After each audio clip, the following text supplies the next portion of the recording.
My husband's job, Silverline Plastic, or now IPEX, is basically completely underwater. So I know a lot of people have lost their jobs for the moment. Hopefully they can get it cleaned up. But as of now...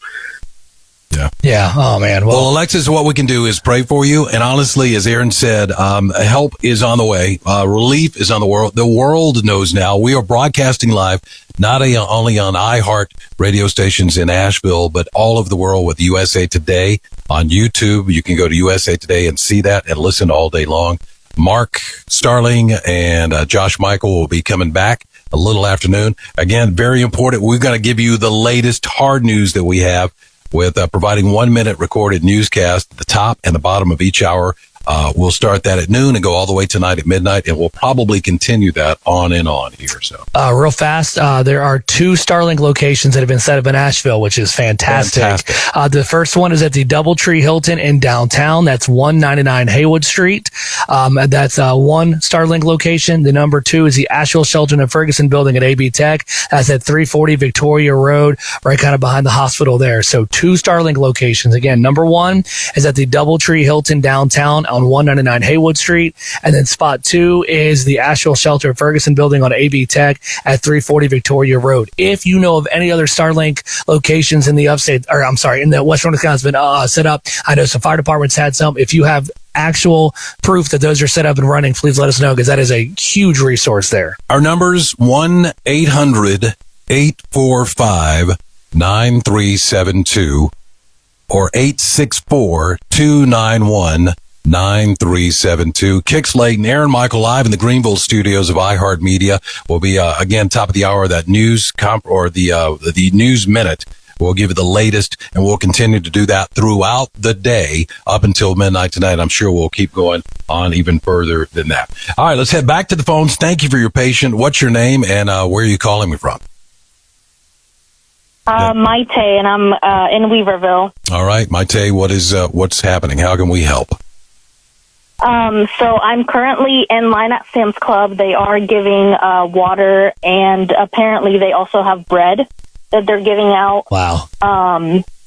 Yes. So I'm in line now. The line's, very long, but they should have enough. If you have Verizon cell service and you go down Brevard Road where the new Spring Hill, I think it's a Spring Hill Hotel. Yep. Near South Bear Creek. Yep. If you go up the mountain near the RV park, you can get full service up there as well. Oh, that's great. Okay, so Brevard Road up near the RV park there. Perfect. That's great to know. Thank you so much. I really appreciate that. That's only obviously if you have Verizon, but you just turn the airplane mode on, and then turn it off, and you'll have full service up there. So that is fantastic. Thank you. Great info. Thank you for that. Thank you. If anyone has any information on the Arden Woods retirement community in Arden and Avery's Creek, Evan's been trying to reach his mother-in-law, cannot get through there. Evan is from the Riceville Upper Grassy Branch area. So Avery, Evan, I know you're going through absolute hell out there as well. But if anyone has information on the Arden Woods retirement community in Arden and Avery's Creek, please either email me, AaronMichael@iHeartMedia.com, or you can give us a call here at 1-800-845-9372. All right, back to the phone lines we go. Again, 864-9372. 864-291-9372. 1-800-845-9372. Hello, you're live on the air. What's your name? Where are you calling me from? That's you. Go ahead. Nobody there. Let's try another one. All right. Hello. You're live on the radio. What's your name and where are you calling me from? Hi, my name is Juliet Newell, and I'm calling from South Asheville. Yes, Juliet. I'm looking for my dad. I'm sure he's safe, but his name's Anthony Newell. If you can hear me, I love you. And call me. And I don't have a lot of resources right now, but what I do know is right where Fun Depot used to be, I know it's a storage unit now. Yep. I'm not sure what it's called, but the cell service there is pretty good. Oh, that's good to know. Okay. If you're in the South Asheville area, and what I've seen, I've actually seen Biltmore pretty up close and personal. Everything is indeed underwater, as everybody knows.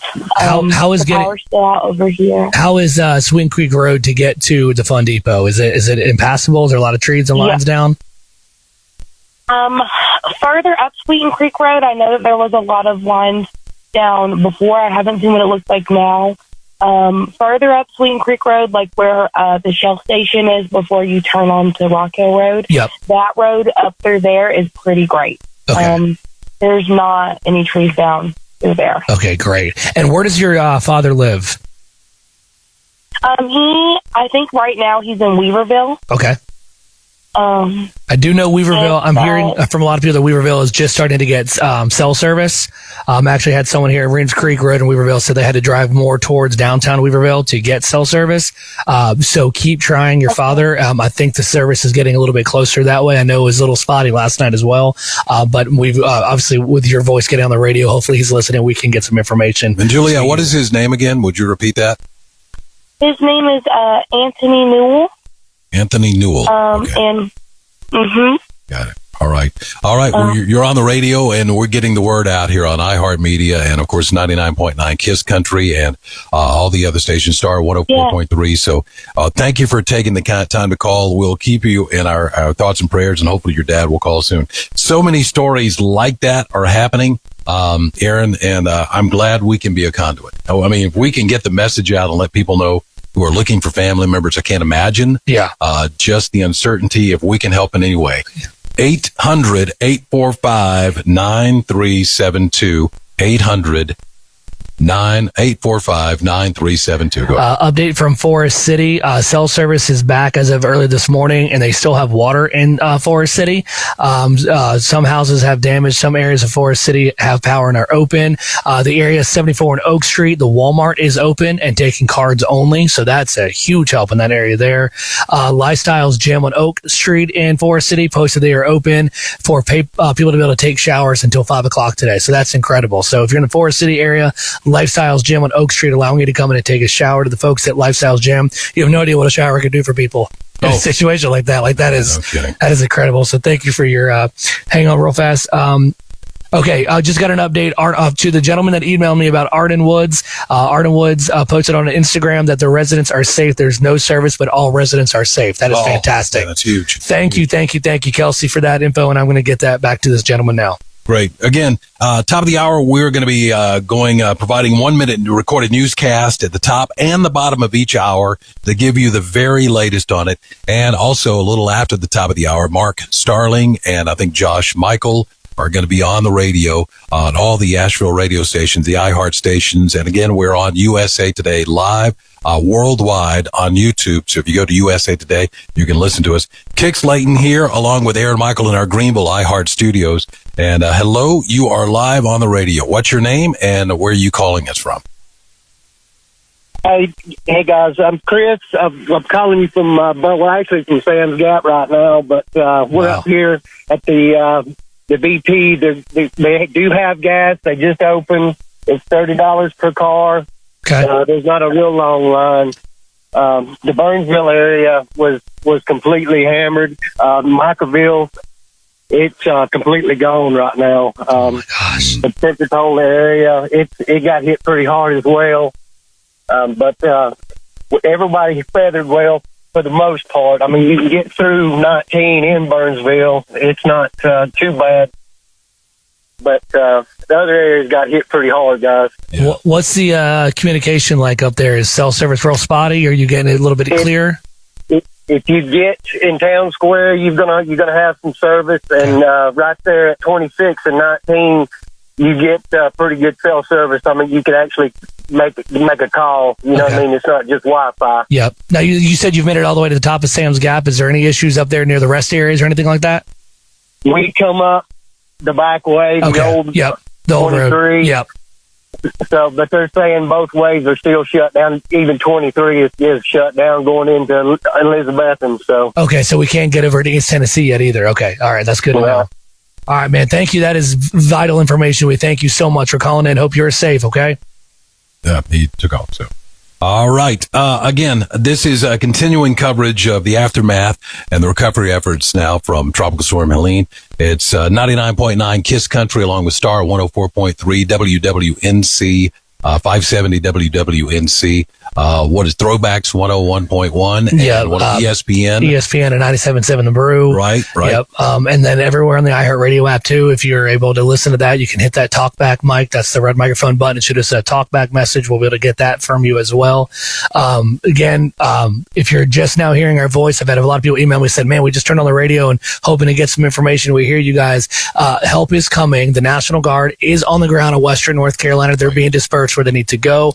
All counties are working feverishly to get supplies and resources where it needs to be. We don't have a timetable on power restoration. Some people are getting it, some people are not. The problem is that they're having to clear the lines and clear the trees. They can't put lines up till the trees are down. And a lot of times they can't even get to where the lines are down because the roads are so clogged, whether they're still flooding or they're washed out or there's trees down. It is a valiant effort from these power companies and the counties to get the roads cleared and get some information to you. We are trying our best too. Yeah, and honestly, you may not see the power crews. You may be able to get out. You may not see them. They are there, and more are coming. As of last night, 500 Red Cross volunteers are in operation with hundreds more on the way.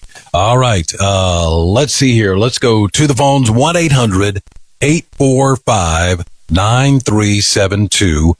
864-291-9372. You are live on the radio. What's your name and where are you calling us from? Hi, my name's Tiffany, and I'm calling from Hendersonville, North Carolina. All right, Tiffany, how can we help? I just wanted to let people know that the Sam's Club in Hendersonville is open. Great. And there is a long line, but people are getting in to get the supplies they need. And that is the Sam's Club in Hendersonville, you said? Yes. Wonderful. That is fantastic news. That's progress. We'll take any positive news right now we get, and positive news is coming. So that's great. Thank you again. But we are still currently out of power. Yeah. I have a special needs child, and my mother is elderly, so I'm praying and hoping that they will get it restored quickly. Yeah. Tiffany, I can promise you they're working on it. You're not alone. They are working on this problem and they're taking care of it. You may not see it. You may not feel it yet, but they are working around the clock. They're not taking any time off. 24/7 crews are working on these power lines and getting the necessary food and supplies to you. So just know that, and we'll keep you in our thoughts and prayers. All right. Tiffany, thank you for that call. Again, I want to emphasize this. This is big. The latest news. We're getting the heartfelt part of this from you, people who are looking for other people. Starting at noon, we're going to be providing 1-minute recorded newscast at the top and the bottom of each hour. We'll continue that all the way through midnight tonight and possibly into tomorrow. If you're wondering, I am Kix Layton live in the Greenville studios along with Aaron Michael, who had to step out for just a second. Eddie Fox, we did hear from Eddie and Amanda Fox this morning in the LA. They are fine. Of course, they're over, I think, in Black Mountain. So that was one of the areas really hard hit. Eddie is trying to get back to the studio, so he may be on this afternoon. But regardless, we are listening to you. Back to the phone lines now. Hi, who is this? Thank you. By the way, thank you for your patience. But who is this and where are you calling from? Hey, my name's Tanner. I'm calling from Brevard, North Carolina. All right, Tanner, how can we help? I just wanted to put some news out that starting to get some cell service back near the entrance of Pisgah Forest, and I guess just update people on kind of the area. I mean, I'm sure there's still some roads down. I was out yesterday and there were some roads down, but I did see some power trucks going out with some power poles. It looked like they were trying to go. I don't know where they were going, but I did see power trucks with power poles going out. So. That is positive news. That's what we love to hear. Yes. Again, as I was telling Tiffany, you may not see these power crews. They are there 24/7 and more fleets are on the way. We promise you. Yep. All right, Tanner, thank you for that call, buddy. You're very welcome. You have a good day, sir. You as well. Thank you for the call. Aaron Michael, Kix Layton, live at the Greenville studios of iHeartMedia. Remember, another great way to reach out and to listen is with our iHeartRadio app. If you're in a spot where you can't get the radio, please, that's a great way. And that little talkback feature, that has been a lifesaver for a lot of people. Yeah. Just sending messages that way, and we're relaying that. So that tap on the little red microphone, talk, and we get it right here in studio. It's amazing. I don't understand it, but we got so many smart people in this company that it does work. Yeah. Again, as we're sitting here trying to get information out to you, I just want to give a big shout out to the nurses, a Mission and a Party all around the area. I can imagine how many hours these nurses have worked and probably stayed on while their families are at home. I know I've been seeing reports of people saying, well, I had to go to the hospital and they took me in anyway, even though they were full. So big shout out to the nurses and the doctors that have been standing by. You're doing an incredible thing. And while we may not see you out on the road, you're heroes to us as well. So we thank you for that. First responders, again, we can't thank you enough. We heard earlier in a news conference, one of the sheriffs said, look, we've been here since Wednesday. Some guys haven't gone home. And that's God's work. I'm telling you. And I said this earlier, and I mean this, don't put yourself in danger, but if you can walk over and help a neighbor, that is huge. Yeah. That relieves the system. That takes the strain off the infrastructure. Just you moving something. Don't put yourself in danger. All right. So it's 11:45. We're sitting at 71 in Asheville proper right now. Again, coming off of the news conference earlier today, Buncombe County has announced that they are working to get resources where they can get them and where they are needed.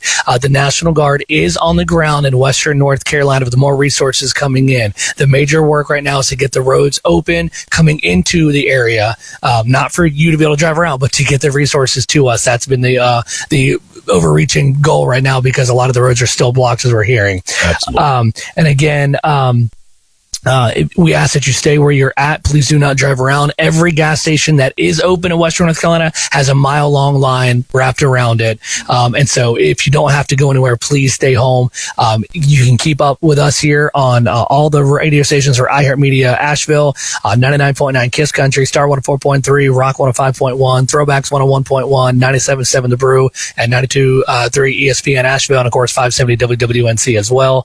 We're keeping non-stop wall-to-wall coverage going, so we're keeping information to you. You can email me, Aaron Michael at iHeartMedia.com. That's Aaron Michael at iHeartMedia.com as we try to keep information going to you. Again, the authorities are working to get water drop locations set up.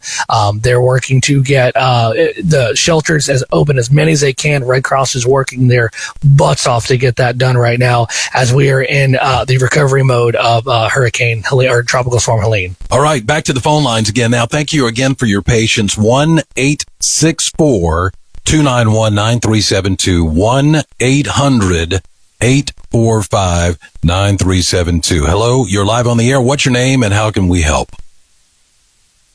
Hi, I'm not sure if you're talking to me. I am talking to you. Yes, sir. Okay, hi. Yes, my name is Jeremy Gibson. I actually live in Spain at the moment, but my parents live in Crusoe, North Carolina. I heard earlier that you had somebody from Bethel looking for news from Bethel. Yes. And if anybody has any news about Haywood County or Crusoe or anywhere out between Bethel and Crusoe, it'd be really good to know because they're on the top of a mountain. We haven't heard from them since Friday, so we're kind of worried about them.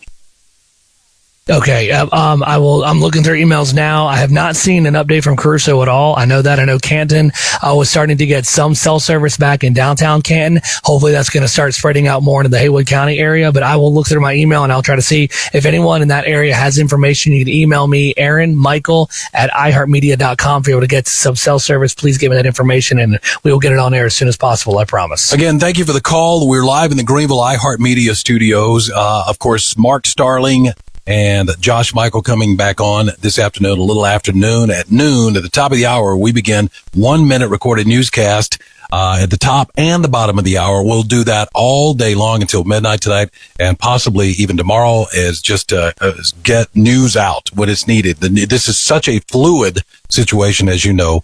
The great news about today, here we are, less than 24 hours. Things are getting better, slowly getting better, but It seems like there's a lot of positive news.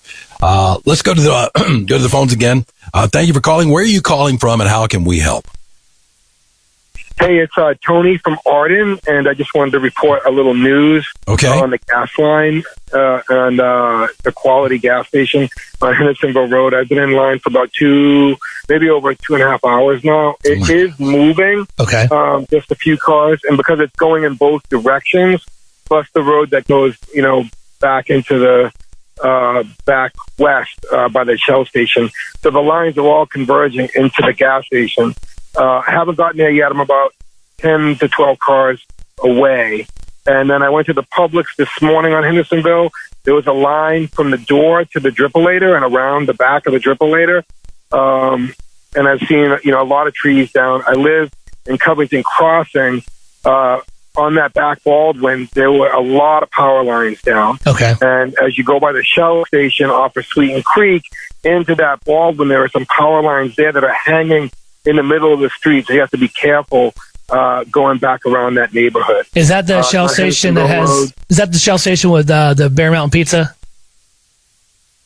No, the Shell station all the way down the end of Sweeten Creek by Hendersonville. Gotcha. Okay. Oh, gotcha. My bad. Okay, all right. Yeah, as you bear left, Pensacola. Some people are telling me, I haven't been over there yet, but there are like 10 or so houses that have trees through them. Okay. They got hit pretty hard. Yeah. I haven't been there. I haven't visually seen it, so I can't confirm, but that's what I've heard. Yeah. But our neighborhood, Covington Crossing, Baldwin, it's all pretty good. We don't really see any big damage. Families are safe. Everybody's got getting what they need, and I'm getting out of town myself today after we get gas. So I appreciate the airtime, and I appreciate what you guys women and men are all doing on the radio today, and that's the power of radio. So I appreciate it, and hopefully we'll be back soon to see how things are in the lay of the land and how things have been fixed up. Yeah. All right, Tony, thanks, guys. We couldn't have said it better. Thank you very much. The power of radio. Thank you very much. Again, Kix Layton and Aaron Michael live from our Greenville studios. Top of the hour starting at noon, we're going to be providing 1-minute recorded newscasts, top and bottom of each hour with the very latest on news for you. Aaron, what do you have? We're getting an update from Tryon. I haven't heard anybody from Tryon until just now. Cooper sent him an email saying Harmon Field is completely wiped out. There's no power 20 miles each way of Tryon. And they said that they've got a lot of flooding issues up there. So, Cooper, thank you for checking in Polk County there. If you have any information or you're trying to find information about Tryon area, you can get me Aaron Michael at iHeartMedia.com. All right, back to the phone lines now. Again, thank you for your patience. We just want to get you in touch and let us know what's happening in your world. If somebody you're looking for, maybe they're listening to the radio and just trying to be a help. What's your name and how can we help? Carol. Carol, where are you calling from? Well, we're off of 64 in Hendersonville, just south of the Blue Ridge Humane Society. Yep. Mm-hmm. We're just about maybe 2-3 miles north of Chimney Rock. Oh my gosh!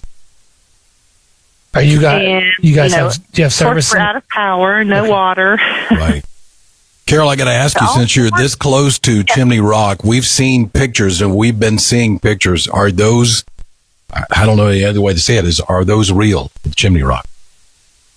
Yes, they are. Wow. My best friend, she has a camper on one of the campsites there, and the whole campsite is gone. Oh my God! Yeah. Whole campsite is gone. Yes. So was she able to get out? They are actually out of state, so they are safe. Okay. Cool. Yes. My gosh, man. Carol, what can we help? Is there anybody you're looking for, or what can we do to help you today? Well, so we're just off of 64. Right after, we call them the S-curves, right as it starts going down. And all morning I've heard helicopters going by. So just kind of curious what might be going on, if it's more air rescues or maybe, airdropping supplies. I think it's a combination of both, Carol. I think they were doing be a combination of both, bringing in supplies and air rescues too. Yep. And right, because we did hear that they were doing air rescues down at Lake Lure. Right. Yes. About 20 people at a time. Right. So we're on a little road, a paved state road, just off of 64. Our dirt road is private maintained, but there's 6 families. We're stuck up here because our culvert washed out. And then on up the state maintained road, it's washed out. So there's 2 families that are stuck up at the top of the mountain. But fortunately, we can walk down to the creek. We can fill all of our jugs, empty jugs, fill those up with water, and use the toilet. Yeah. No water, no electricity, but we're making the best of it. Sadly, we're a lot better off than some people. Yeah. Unfortunately. So we're very thankful, but. Yeah, we were just, there is part of 64 going back towards the Blue Ridge Humane Society. That is, several trees down, power lines down. I think it's kind of down to 1 lane. My husband had his buddy from work pick him up off of 64. We can kind of cross our creek and walk to 64, and they were going to drive down to Landrum, which we heard had gas and supplies. Just down the mountain, so they were going to head down there. I will say I came from Landrum earlier today, and gas is there. If there is any gas left, there's very, very long lines. Ingalls was not open yesterday. They may have had it open now, but Ingalls and Landrum was not open. I can tell you that. So I don't know if you guys want to. Was not open. Yeah, I may not make that drive just because I don't want to waste gas and get down here and be stuck. So Ingalls and Landrum was not open. It was not open this morning. Yes, this morning it was not that I was aware of. Yesterday they were open, but they were taking cash only and just getting rid of obviously the dry goods. That's the last update I have from them. Okay, I'll let them know. Yeah, they were going to head down there and trying to get some gas and. Yeah, unfortunately the upstate's dealing with the gas shortage too, which is crazy. Kind of stranded, but. Making the most of it, That's, Carol, that's what you got to do. Honestly, that is the perfect attitude to have, and we'll be keeping you in our thoughts and prayers, and stay patient. We did mention this earlier, that if you're in North Carolina thinking things are right over the state line a lot better, they're not. We've got limited supplies of gas, and stations that do have gas are running out. There's been a run on it, so. Again, it's not a shortage of gas. Yeah. It is a shortage of power. We're the same thing here in the upstate. So please double check before you drive down and waste any gas to get gas here, because it really is tough going. Yeah. Julian mentioned about air rescues out of Lake Lord. Those happened last night, and those that were rescued from Lake Lord, Chimney Rock area were taken to RS Central High School. They set up a shelter there for those people. So again, if you got loved ones, friends from Lake Lord, Chimney Rock area, if they were airlifted out, they were taken to RS Central High School. Got it. We've got some of the latest information at 99kisscountry.com. If you want to check out our website, 99kisscountry.com. Of course, we're on all the iHeart stations in Asheville. But let's go to the phones here and see what's happening. Thank you again for your patience. I have 5 lines and they're all lit up. What's your name? Where are you calling me from? And how can we help? My name's Chris. All right, Chris. I am just west of Swannanoa. How you doing, Chris? Hanging in there. Reason for my call. I hope we didn't lose you, Chris. Hang on, Chris. We lost you. Just stay with me 1 second so we can get you back here. Chris, can you hear us? Oh, goodness. Oh, man. Yeah, there you are. I'm a hospice patient. Okay. And all of my oxygen tanks have ran empty. And I'm part of Four Seasons Hospice, and I've tried calling, but their mailbox is full. Four Seasons Hospice. Okay. Chris, we will work on that from our end. We've got the message, and we'll try to get information to them about you. So you just hang tight as best you can, buddy. Again, thank you for listening to iHeart Media and the stations here. Again, on USA Today Live, they're publishing this around the world, this broadcast. Again, you're not forgotten. Don't feel like, even though you feel isolated and the world is moving on, no, people know you are here. The world knows you are here and that you need help. And our power crews are working. Our first responders are working. You may not see them, but they are there working 24/7. Again, you may not see them, but they are there working 24/7. Again, I wanted to remind you here at the top of the hour, we're going to be going to let's see here. Okay. Yeah. Starting at noon, we're going to be providing 1 minute recorded newscast at the top of the hour and at the bottom of the hour. We'll do that all the way every hour through midnight tonight, trying to give you the latest on what is happening around Western North Carolina. Mark talked about this last night when he called in. There's a network of ham radio operators that are doing some incredible work right now.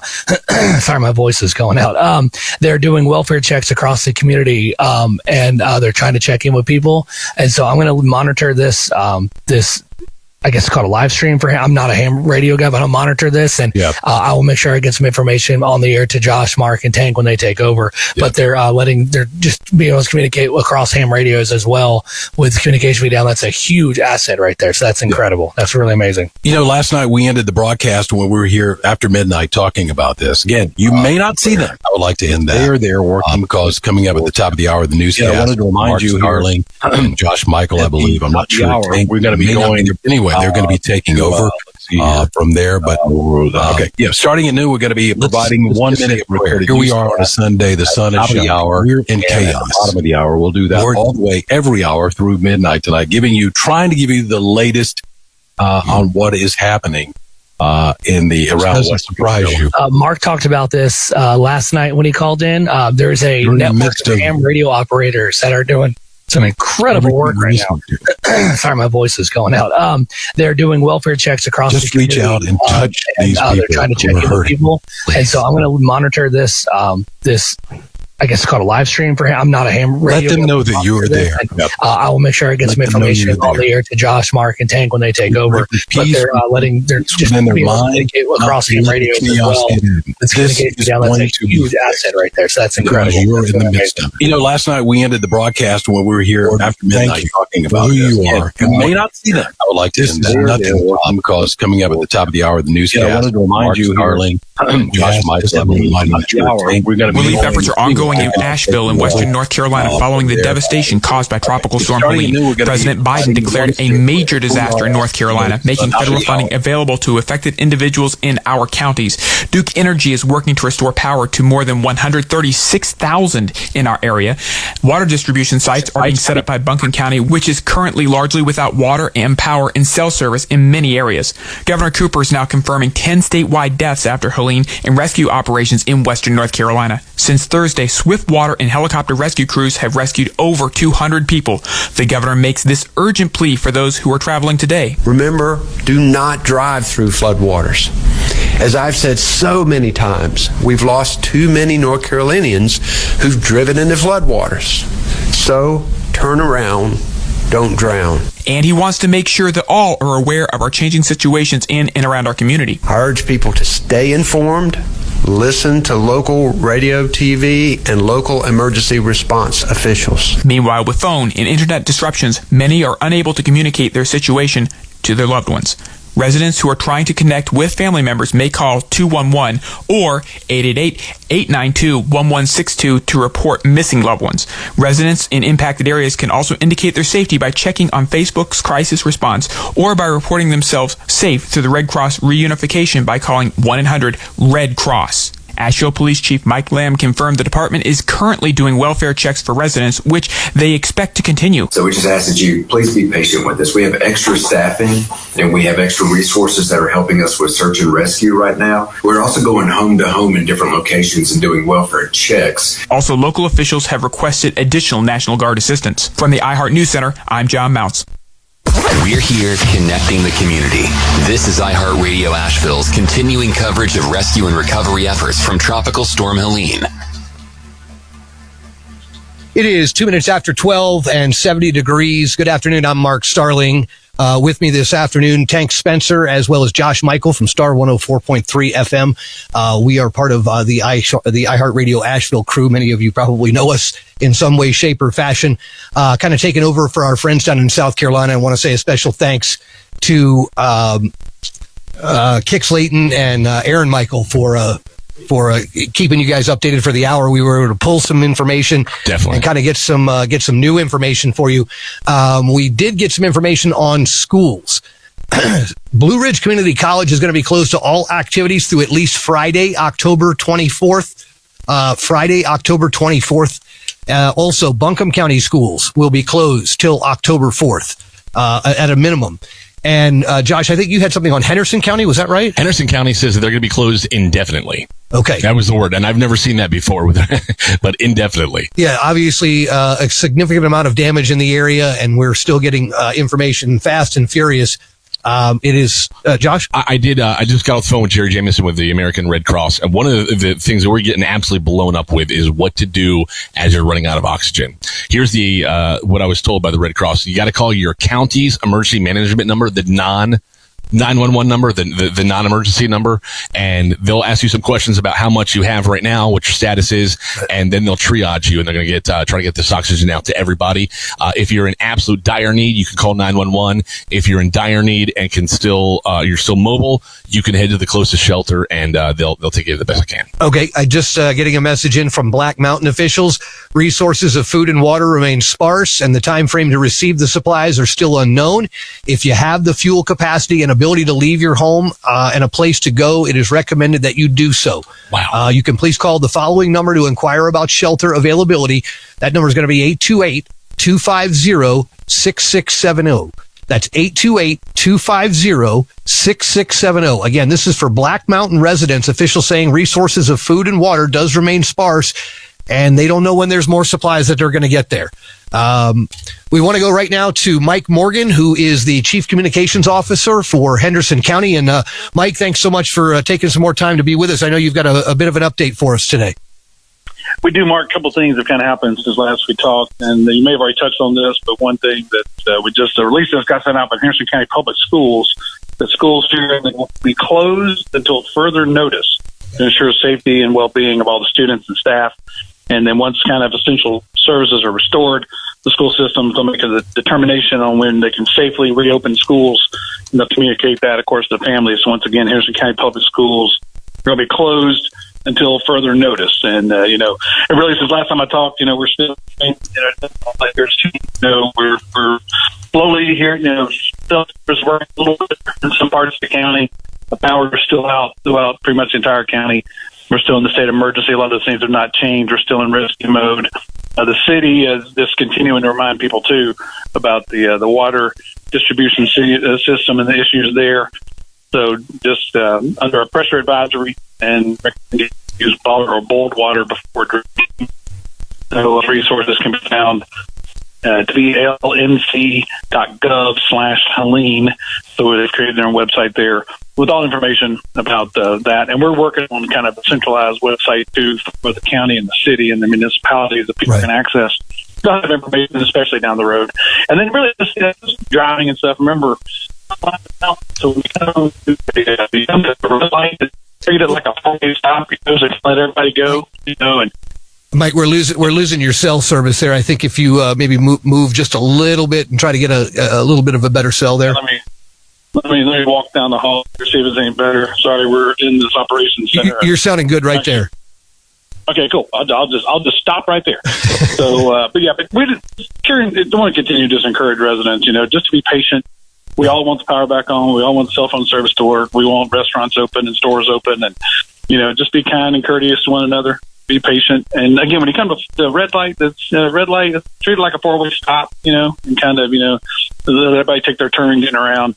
In all honesty, we still would love to encourage people, not to get out and about. I know the sun's shining and it's nice. You stir crazy. If you're fine and you don't need help, just stay where you are. If you got food, you got water, just let those who need stuff be out. But we're going to get through this, sir. But a lot of things happening. Biggest news right now, school system here in Henderson County closed until further notice. So, we've got a long way to go to recover here, my friend. There's no doubt. Mike, have you heard anything about water resources for people? We've had several people call in saying that they need water down in Henderson County, but they haven't heard like any central locations they might be able to go to get some. I'm talking even like stores that are open right now. Right, yeah, and there were some of the Ingalls locations here were open. I'll be honest with you, the list changed so much.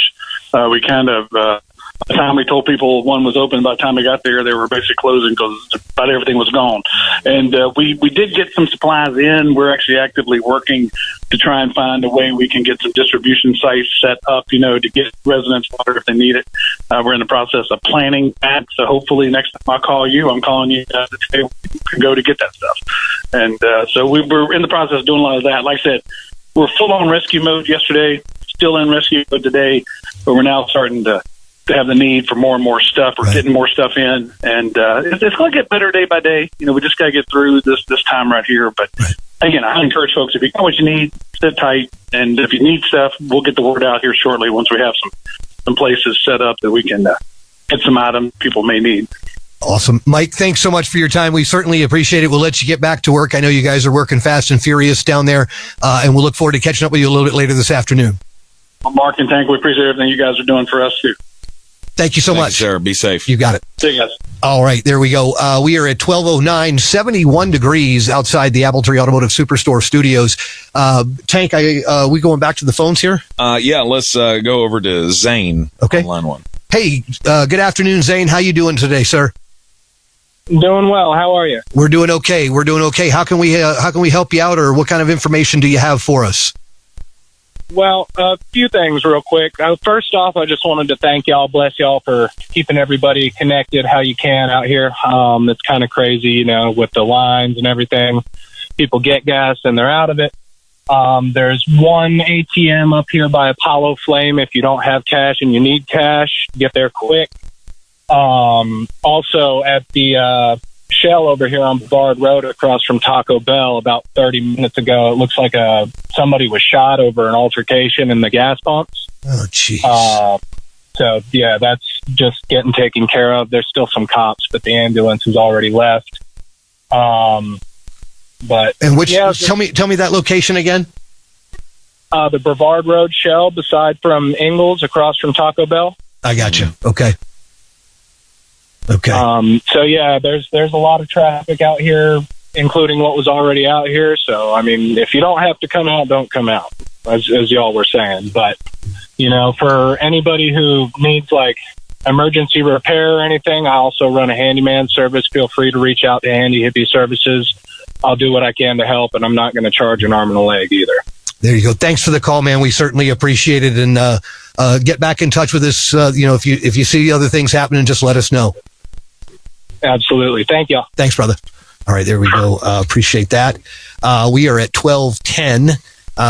Josh, I know you're over there typing feverishly. I know you're working on something. Yeah, we're answering some Facebook questions and bringing them to the air. If you do not have access to Facebook right now, there's still a lot of people in the area that do not.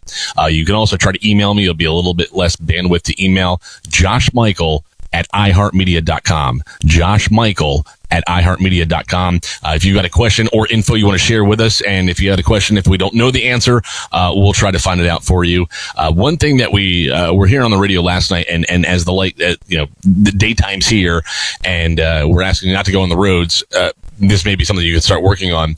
Immediately get pictures of all the damage of your house. If you've got damage around your house, around your property, immediately take those pictures. Yeah. And the fastest that you can get a hold of your insurance company, the better, because once the government help comes in, they're going to ask if you've had all the discussions with your own personal insurance first before they can help you out. So that's something you could get a head start on if you're just sitting around not doing anything right now. Real quickly, just got an email in from a listener. It says, my name is Eric Byers. I'm from Hickory, North Carolina. I'm trying to get in contact with my family in Waynesville to see if they're safe. They live in Frog Level. Their names are Josh and Loretta Haney. Josh and Loretta Haney. So if you have been able to make contact with them, call us here at the station, 240-9962, 1-800-570-9962. You can email Josh Michael. It's joshmichael@iHeartMedia.com, or Mark@WWNC.com, or Tank@WWNC.com. Again, those names were Josh and Loretta Haney. Listen, folks, this is exactly the type of things that we are here for. Not only is it to get information, but it's hopefully to help you all make connections with not only the resources that you need, but the people that you might be looking for. Also, just wanted to add, we just got an email from a listener on the website. Sherry's looking for her daughter, Amanda Fortner, who lives in downtown Asheville. So there you go. Amanda Fortner. If you're out there or anybody knows Amanda Fortner, her mama's looking for her and needs to get in contact with her. So we will get in touch with her for you. Again, you can call 240-9962 and we will let her know. I just got some info from DaVita Dialysis. If you're a dialysis patient and you have no water and no power, they're asking you, no matter what form of dialysis you're on, to head to a closest clinic. They're trying to get the clinics going up and going now. If you have no power, I'm on PD dialysis, and so we have manual supplies. If you're running out of manual supplies, send me an email, and I'll get you in touch with whoever I can, because the DaVita offices, not all of them are up and running yet. Right. That is such a huge thing. And listen, there is a shelter open for folks who have medical needs. That is going to be at AB Tech. They have one shelter that is specifically for people with medical needs. They have another shelter that is for just general population. Of course, you also have the Western North Carolina Ag Center. Reminder, that shelter is pet friendly. So just to kind of keep that in mind. I know a lot of folks are out there worried about their pets, worried about if your home is not safe to stay in. Do not take the chance of staying in it. Go somewhere else. Go to a shelter. There's probably not any hotel rooms in Asheville or anywhere close to here, so you may have to drive a bit of a distance. But it'd be better than you staying somewhere that is not stable. We're coming up on 12:15 at 71 degrees. I want to reset things here with kind of some of the breaking news that we've learned just in the last 15 minutes. That would be that Buncombe County Schools is canceled until October 4th at the very least. Henderson County Schools is canceled until further notice. Blue Ridge Community College, they will be off as well through October 4th. That kind of the big news. I mean, I think most people probably assume that school wasn't going to happen. Right. And to go along with that, if you're a family member, maybe listening on the iHeartRadio app from another town, UNCA has announced that all the students are safe and sound. Right. Western Carolina University has done the same. I know Western Carolina University this morning had a bunch of internet set up in the UC and phone lines at the UC for students to try to get in touch with their parents. But we've received that positive information from both UNCA and WCU. Yeah, I know UNCA suspended classes pretty early, which was a great move on their part, and thankfully all of those students are safe. Again, our phone lines are open, 240-9962, 1-800-570-9962 at 12:30. We will link up with the State Emergency Response Center and Governor Roy Cooper for a press briefing. This will be his 12:30 briefing. I'm sure we'll have another one with him as well. We're going to go back to the phones, Tank. Are we going let's go over to Megan. She's got an update on how things are up in Crusoe. We had a listener asking about family up there. All right. Hey, Megan, good afternoon and welcome into the iHeartRadio Asheville airwaves. How are things going out there? Hey, I just now got some phone service in Canton. When I drove out, Crusoe is just as devastating as it was back in 21. There was a listener that called in, and he was from Spain, and he was asking about his family. I don't know exactly where they live in Crusoe, but anything past Hungry Creek, the road is pretty much gone. They are stranded past Hungry Creek. The state is actually bringing in, I saw at least 7 or 8 trucks from the state, big trucks going up there, I guess, trying to fix the road. Okay. Excellent. As you've been able to kind of make your way around, what are you noticing most in the Waynesville area?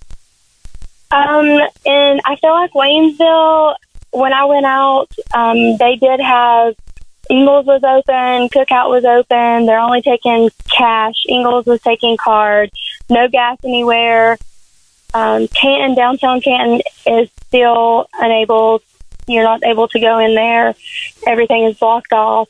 I live right past Springdale Golf Course, and Haywood EMC is up there along with multiple other out-of-state electric companies trying to get the power lines back up.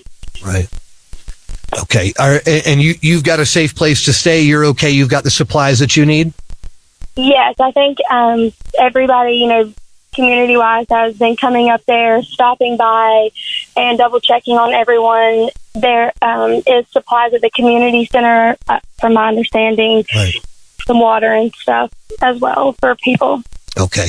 Listen, sweetheart, thank you so much for your call. And listen, keep us posted if you get any more information. This is all really valuable information for folks who are listening. So we really appreciate it. And just be safe, okay? Okay, thank you so much. Thank you, Megan. Take care. All right. I think we're going to go over here to Ella. Is that right? Sorry? I have a screen. Oh, okay. Sorry. Right, okay. I've got an email. Okay, go ahead. I've got an email here. This is from Lauren. Does anyone know how the Waynesville area is? She's worried about her grandmother and little brother who live up the Allens Creek area. And then also, and I bet we're going to be getting this a lot more as the day goes on, who's selling dog food? Where's dog food at? Yes, that's going to be a key thing. I'm going to assume that is really going to be only the grocery stores. Right. At this point. At this point, yeah. Yeah. Lauren, it says you're in the Arden area. Maybe go down 25 and see if the Ingalls is open down there. I don't know. I haven't heard that yet, but right. All right, we're waiting. Excuse me, we're waiting to get confirmation on that. Let's see here. I think we're going to go to line 1. Jan is on line 1. We're going to go ahead and take Jan. Hey, Jan, welcome into the Asheville iHeartRadio airwaves. What are you seeing out there, my friend? A lot of stupid people. A lot of the folks that we are in the Lord of the Flies almost. Right. Yeah. But just first off is everybody that's listening right now, please take note. This is why we need AM radio. There you go. Oh, and we just, of course, just as we were getting the compliments. AM radio is better than the cell signal. Look at that. We had Alice calling a second ago. Alice, a listener, has typed in here that with Frog Level, they may have been evacuated. A lot of the residents of Frog Level were evacuated. So okay, that all right. Hopefully that helps with family members. Yeah, and that was. Let me get back to that real quickly here. I just want to make sure that we've got that. We're going to go over to line. Wait. Yep. Line 6. Yep. Line 5. Line 5. Is that who I think it is? Yes. Brandy. Yes.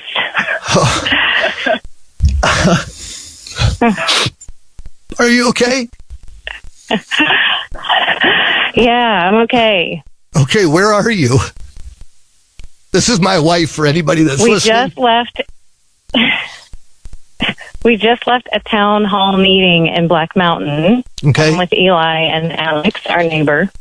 Okay, so the information that we got was that no resources coming to Black Mountain. FEMA is not coming. The water system is completely devastated. If you can leave, you're encouraged to leave. I-26 southbound is open. There's allegedly in Hendersonville, and there's gas in Spartanburg if you have enough to get that far. Yet anyone here is just, putting more on the resources, which there are none, and there's no medical trailer or medical services at all in Black Mountain. Oh wow! That's this is the first city that said this. Everyone else has asked people to stay home. This is the first city that said that. That is that Brandy. That's big and deep. I do want to give you a couple warnings of what you just said. We are being told that there is not gas in Spartanburg, or there's not the option to get gas in Spartanburg because of the power. They have it, but they're waiting for the power to come on. Okay. Babe, where are you guys headed? Is the plane still the same? We're walking back to. We're walking back to the house. I've been trying to communicate with your brother and about going to their house, but I wanted to wait for you, but it doesn't sound like you're coming home anytime soon. No, listen, if you can get to the radio station, just come here. Just bring the dogs. Okay. Bring the dogs, bring Eli, and just come to the radio station. They're cutting a path down our driveway right now. Yep. By the time you get here, hopefully that path will be cut. If not, it'll be removed shortly after that. But just get to the radio station if you can. Okay. All right. It's so good to hear your voice. Yeah, it's so good to hear your voice too. Okay, we'll see you soon. Just we've got cell service here. We've got internet service, so we'll see you when you get here. Okay. Thank you. All right, I love you. I love you too. Take care, babe. Bye. Bye. Can you just take over for a second? I got it. It's 12:23 just now, and we're going to be taking the press conference with Governor Roy Cooper at 12:30. That'll give us the latest and greatest information. Some things that we've reviewed that we've found out within the last hour. Henderson County schools are closed until further notice. Buncombe County schools are closed, till October 4th, I think it was. Yeah, October 4th. Blue Ridge Community College as well. That's going to be closed until October 4th as well. I got a question. What is the path from the Black Mountain, Swannanoa area to I-40 to Asheville? Is that now open? Can you take I-40 the whole way? Do we need to take 70? Is 70 cleared? 70, I'll be honest with you, I don't know. I know in Black Mountain, 70 is not passable. I know that much. It's going to be 40 pretty much, assuming that the bridge at 25 or at exit 55 is not out. Right. So we're kind of. If anybody, that's some info that we could definitely need. Now that Black Mountain's having their people leave, we need to know how they can go. So if you can, if anybody's in that area, you could tell us what's open, whether it be 40, I-70, parts of I-70. That would be some real helpful information. Okay, we're going to go to. And one more time, Ingalls Fletcher open, cash only, gas tanks are open. All right. And Tech, am I going to 4? No? Okay. No, we just got word in that Brevard Road, the tractor supply is open. So if anybody's looking for dog food, food or anything, that's exactly what he said. If you're looking for dog food, tractor supply on Brevard Road is open. Also got a phone call from a gentleman who lives up in Montana. He's in the military. His name is Alex, and he is looking for. Go ahead. It's okay. Sorry. It's okay. He is looking for Kayla or Josh Cooper. His dad is apparently a volunteer firefighter out in Old Fort, and he can't find any information. He can't contact anybody. So, all right, that's it. Hopefully, we can find a solution. Volunteer fire department firefighter in Old Fort. That's a tight knit group. If you're listening, let us know the info you have. Okay, there we are. We got another email here about how bad Brevard was hit, and if you can get into the town of Brevard. Did we know that yet? I know that there had been some way made in there, but I don't know exactly if it's a full access or not. Okay. We are getting. I'm just getting an update from Buncombe County government. Regular operations will be closed Monday and Tuesday to focus on emergency response. I don't think that comes up as much of a surprise. No. The 2 general population shelters available, Conference Center at AB Tech and the Western North Carolina Ag Center Medical Emergency Shelter is located at 10 Genevieve Circle. That's going to be on the AB Tech campus. 10 Genevieve Circle is the exact address for that. And that again is for anybody that has medical devices. Okay. That's where you're going to want to go. There is a general population or mass shelter there as well. But you'll want to make sure that if you've got the medical device, you need to go to 10 Genevieve Circle. Again, that's on the AB Tech campus in Asheville. All right. We'll go back down the mountain to Old Fort right now. There's a water tanker and National Guard station at the Old Fort McDonald's. The Old Fort McDonald's has a water tanker and a National Guard station. Okay, where was that again? That is the old. That's the Old Fort McDonald's. Okay, the Old Fort McDonald's. Yeah. Wow, the Old Fort McDonald's is still there, huh? It's still there. I'm a Black Mountain boy. I've eaten there plenty of times. Wow, this is unbelievable. All right, just getting a message in from Brian Hall. He says, this is a message from Amanda Putnam at WNC Rescue Ministries. If you get this, please let the public know that the mission is in dire need of water. We have babies that need formula. We have power, but no water. We can boil water, but have none here. Hang on one second here. Also getting another one in. Again, this is Western North Carolina Rescue Ministries. They are in dire need of water. They have babies that need formula. They have the formula. They have the power, they don't have the water.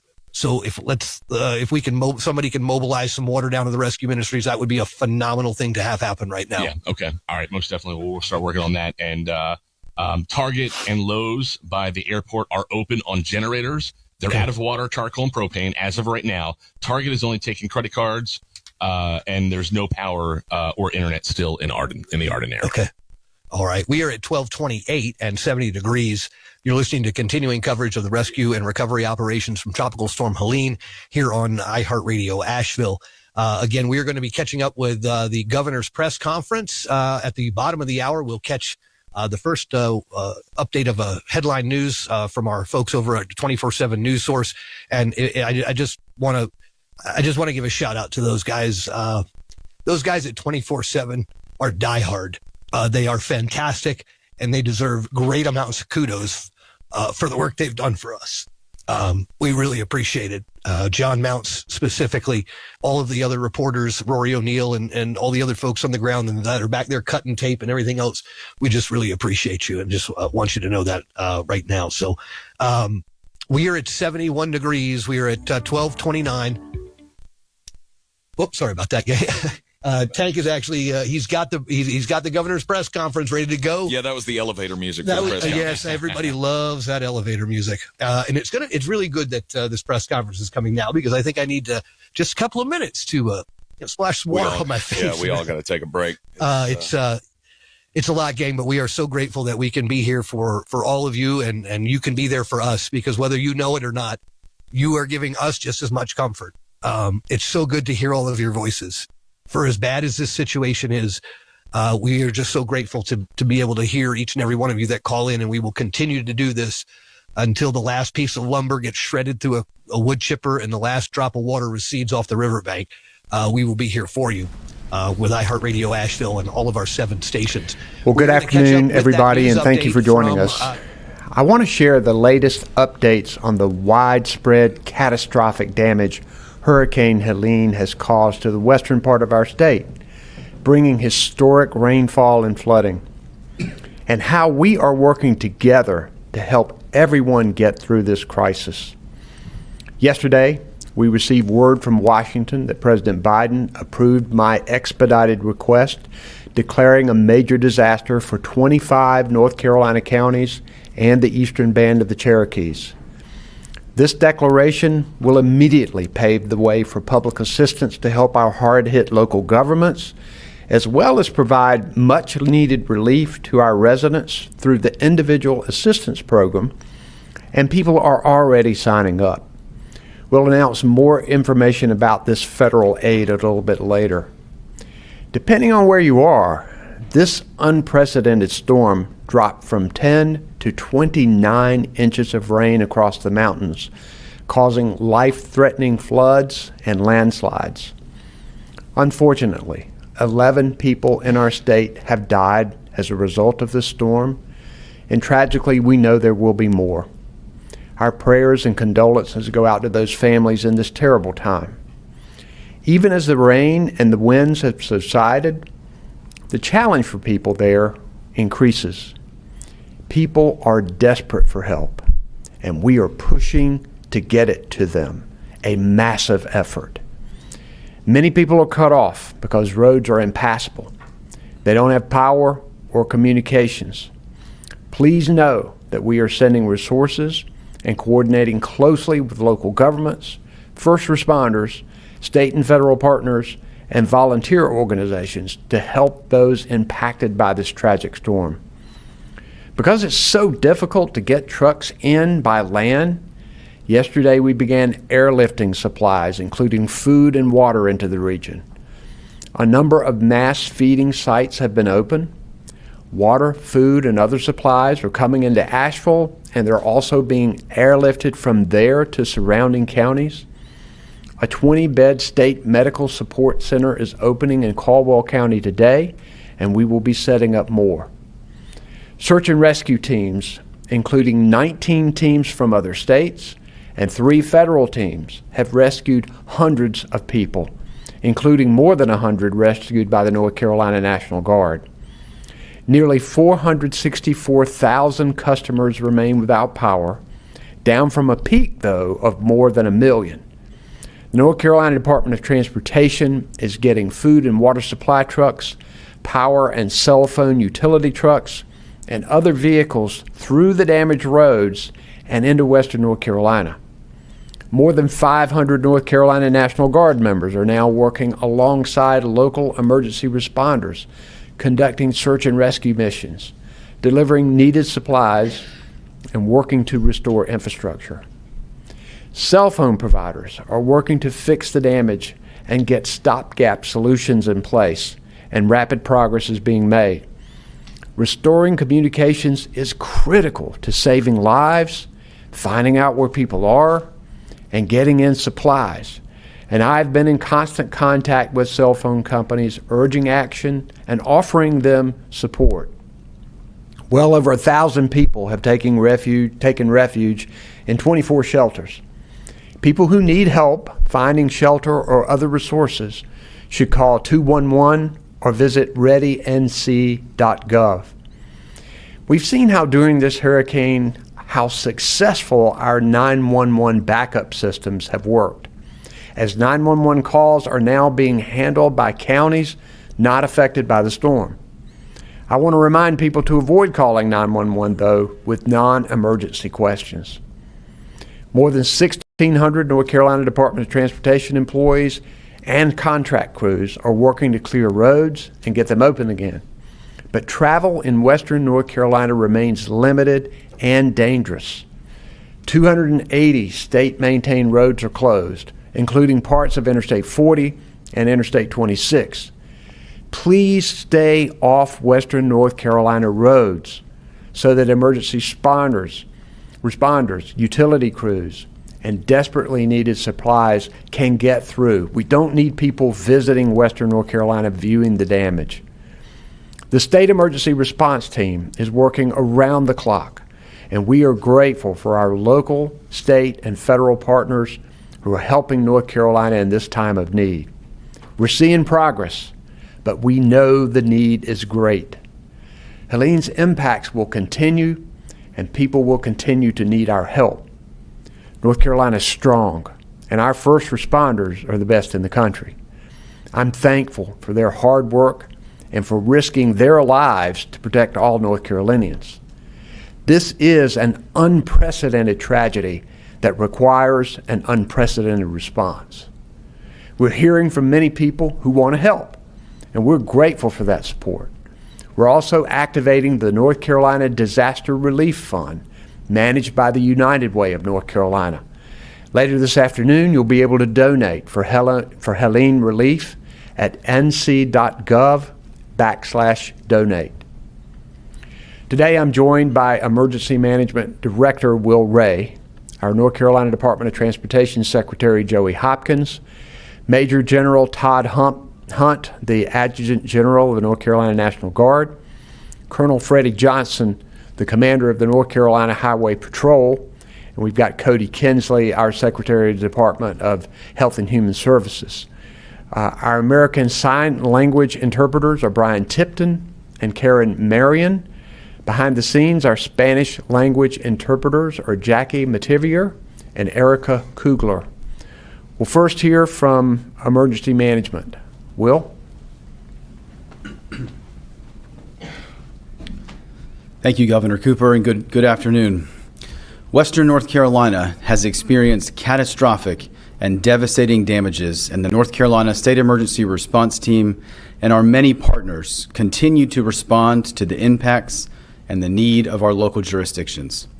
There are stories after stories of actions taken by our first responders to save lives and to overcome overwhelming situations. I want to remind all North Carolinians that conditions on the ground remain extremely dangerous, even as flooding has continued, and it will continue to recede. Roadways are damaged, there are downed power lines and unstable ground. There are still many rain-swollen rivers across the mountains, and it may take some time for the flooding to fully dissipate. We ask people not to venture into storm-affected areas, whether to check on property, loved ones, or just to sightsee. Besides endangering yourself, you could also be interfering with emergency responders or repair crews. Please let the professionals do their jobs. There are 31 county states of emergencies and 28 municipal states of emergency, with 24 shelters open with over 1,000 individuals being served. I wish to thank those working in our shelters to provide displaced North Carolinians with food, shelter, and access to critical resources. The work you are doing is vital to helping our residents. There are over 45 search and rescue teams engaged in the response from North Carolina and other states, such as Illinois, Indiana, Oklahoma, New York, New Jersey, New Hampshire, Delaware, Michigan, Alabama, Connecticut, and Wisconsin, as well as federal search and rescue assets. We have over 730 brave responders in this search and rescue effort, in addition to the hundreds of local first responders. These teams are supported by over 200 personnel providing communications, logistics, and planning support. These response teams are working around the clock to make rescues, to access neighborhoods, to assist communications partners with access to infrastructure, and to conduct welfare checks. As of today, there have been hundreds of rescues made. If you need rescue or have an emergency, please call 911. For general disaster information, you can also visit ncdps.gov/Helene. First, to keep phone lines open. If it's not an emergency and you need to report someone missing, or if you are requesting a welfare check, please call 211, select your preferred language, and then push option 1. Thank you to the United Way and to the 211 operators who are working around the clock to process an unprecedented number of calls. The North Carolina National Guard is actively engaged and have deployed 556 guardsmen and 195 vehicles for multiple missions, including high water vehicles to access communities, commodity delivery, and search and rescue. Our aviation assets are conducting search and rescue missions and facilitating the movement of commodities into the impacted communities. We would ask to allow for appropriate safety of aircraft. Individuals refrain from flying drones in the air. These could impede public safety and impede repair operations. The North Carolina Office of EMS is working with impacted counties to ensure that pre-hospital care and EMS systems are supported to provide life-saving emergency response. They've deployed ambulances, personnel, and are closely communicating with hospitals and licensed care facilities to ensure that fragile medical populations are moved to safe locations and cared for. There's been a federal public health emergency declared for North Carolina yesterday to assist in facilitating medical treatment within impacted communities and to remove barriers to quickly reestablishing sustained medical resources.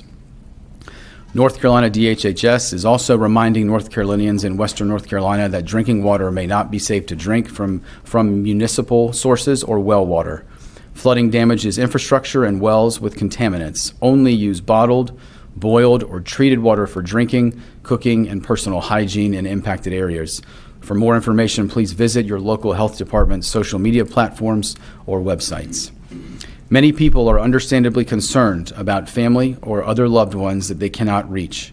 There are still several areas where mobile and landline services remain degraded west of Interstate 77. I want to thank the telecommunications professionals that have been working around the clock to restore cell phone service and mobile data to the mountains. For those in Western North Carolina, we ask that you turn your phones off and turn them back on periodically to allow the phone to connect to a network. On Friday, our telecommunications partners activated disaster roaming on all networks. What this means is that any phone on any carrier can access any network to place calls. This is yet another example of the whole of community response across all sectors of government, the private sector, our nonprofits and volunteer agencies that are taking place. For those without phone service that can access the internet, you can activate Facebook Crisis Response on your profile to tell your contacts that you are okay. There are 280 roadways still closed and just over 500,000 power outages, down from, as you heard from the governor, over 1 million. Restoration operations are underway with crews from other states converging on North Carolina to assist, and I want to remind everyone that carbon monoxide is a concern when you are cooking on a grill or operating a generator for power. Please make sure you do these things away from your home, as carbon monoxide is a colorless and odorless killer. Last night, North Carolina received a major disaster declaration for the 25 counties and the eastern band of Cherokee Indians. That provides critical recovery resources, including individual assistance, which can assist impacted residents with funding for their immediate needs. Please continue to follow the North Carolina Emergency Management social media platforms and ncdps.gov/Helene, as more information will be issued on recovery resources in the very near future. Residents can also call 1-800-621-3362 for individual assistance information. For those that have asked to volunteer, we appreciate your desire to help. You can visit ncvoad.org/volunteer for more information. For general information, links to resources, and answers to frequently asked questions, please visit ncdps.gov/Helene. This website will continue to be updated with additional resources as we conclude response phase and move into the recovery phase. There are many North Carolinians who are tired, worried, and feeling the impacts of this significant event. To our friends and family in Western North Carolina, please know that all of North Carolina stands with you. We are stronger together and make for more resilient communities. Finally, I want to once again acknowledge those that have left their families and worked long hours in challenging conditions, responded to emergency calls for assistance, and have staffed emergency operations centers and incident command posts across the state to keep all North Carolinians safe. Thank you for what you do every day to protect the 10.8 million people that call this great state home. We are truly lucky to have such outstanding first responders and public safety professionals in North Carolina. Thank you. So we'll now hear from Todd Hunt, Adjutant General of the North Carolina National Guard.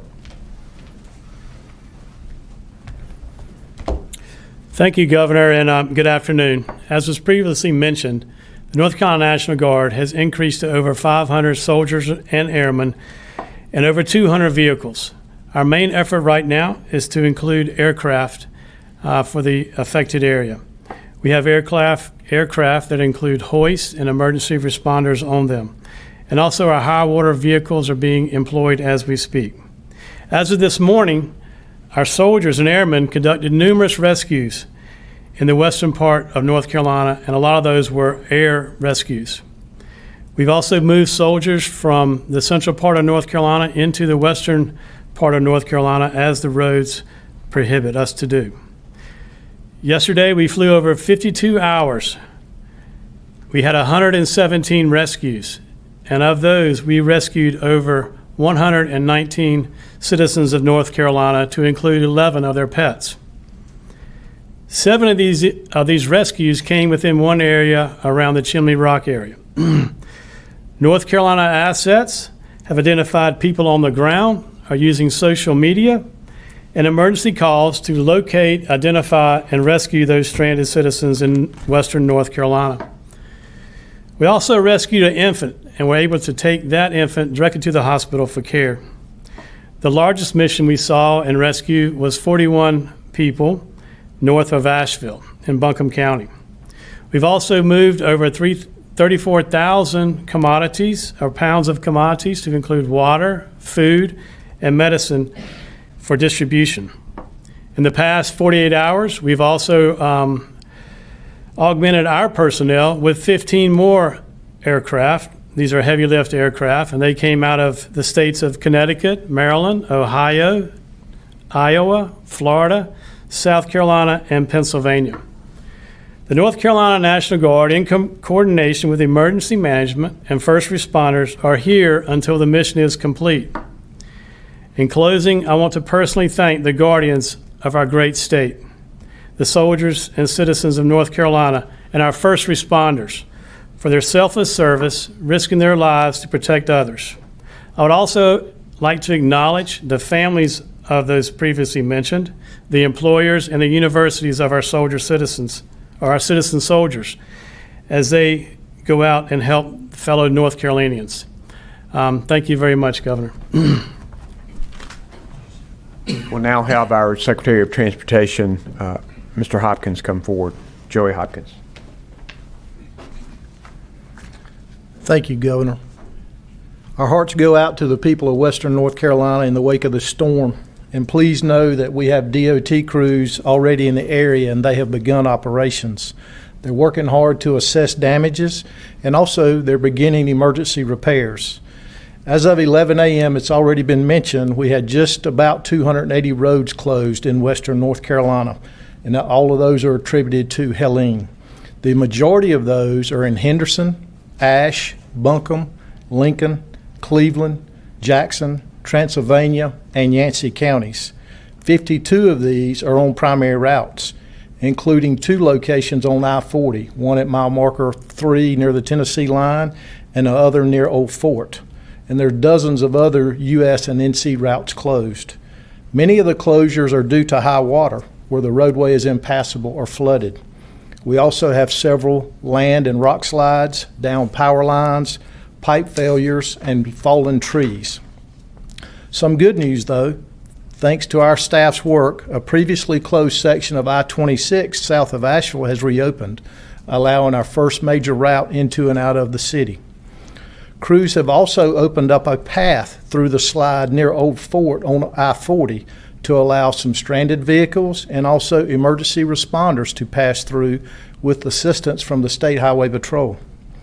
We have more than 1,500 employees from all across our highway divisions responding to incidents related to the storm.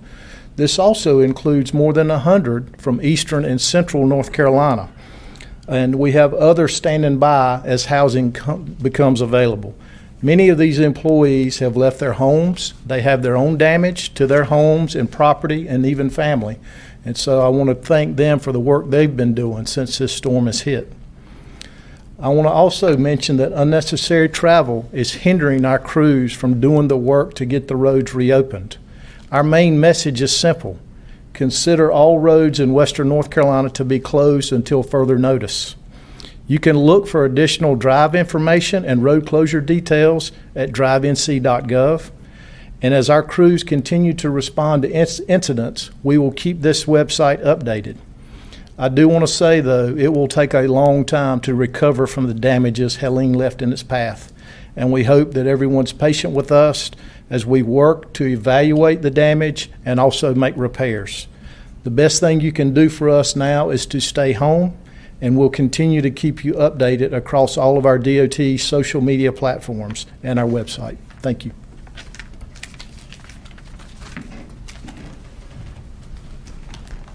Thank you, Secretary Hopkins. We also have with us today our FEMA partners and our Secretary of the Department of Public Safety, Eddie Buffalo. We'll now take questions from reporters who have called in. Our first question is from Will Atwater with North Carolina Health News. Will Atwater, go ahead. Hi, I have a 2-part question. The first part is, how many hospitals across the region are functioning and to what degree? And then the second part is, how many public water systems are inoperable, and how much water is being trucked or flown in, and how long do you anticipate having to do so? First, we've made it a primary objective to get power back to hospitals and to make sure that they are operating. I'm going to turn the answer to that question over to Secretary Cody Kinsley, Department of Health and Human Services. We also know that there is significant damage to water systems throughout Western North Carolina. There is a massive effort going on now to move water and other supplies into these affected areas because we know that they're going to be needed. But I'll first ask Secretary Kinsley to come forward and then Director Ray. Secretary Kinsley.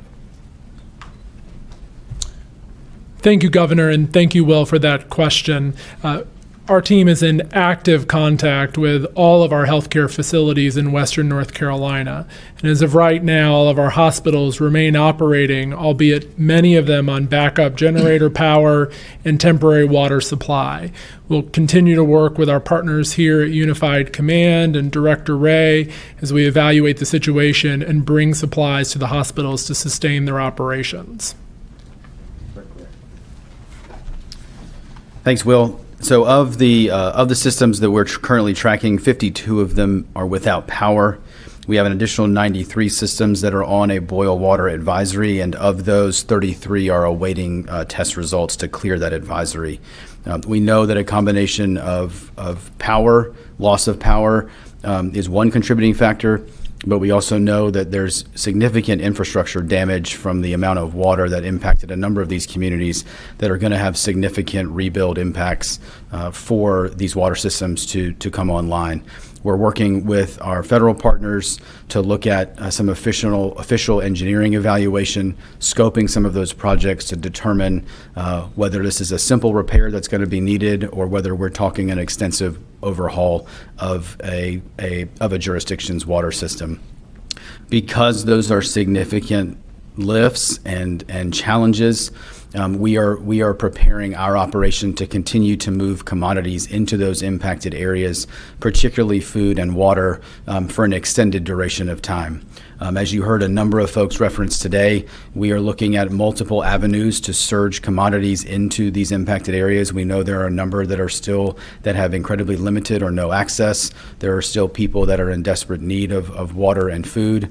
For that reason, we're looking at both ground transportation routes as they become more available, while also utilizing some of the air bridge that we have discussed today and previously using rotor wing aircraft. We're also discussing other major lift options of commodities into the impacted area, with the goal being to sustain this for a period of time. Again, as the governor and others have said, this is a significant impact and one that we are, I think, preparing to respond to for some time.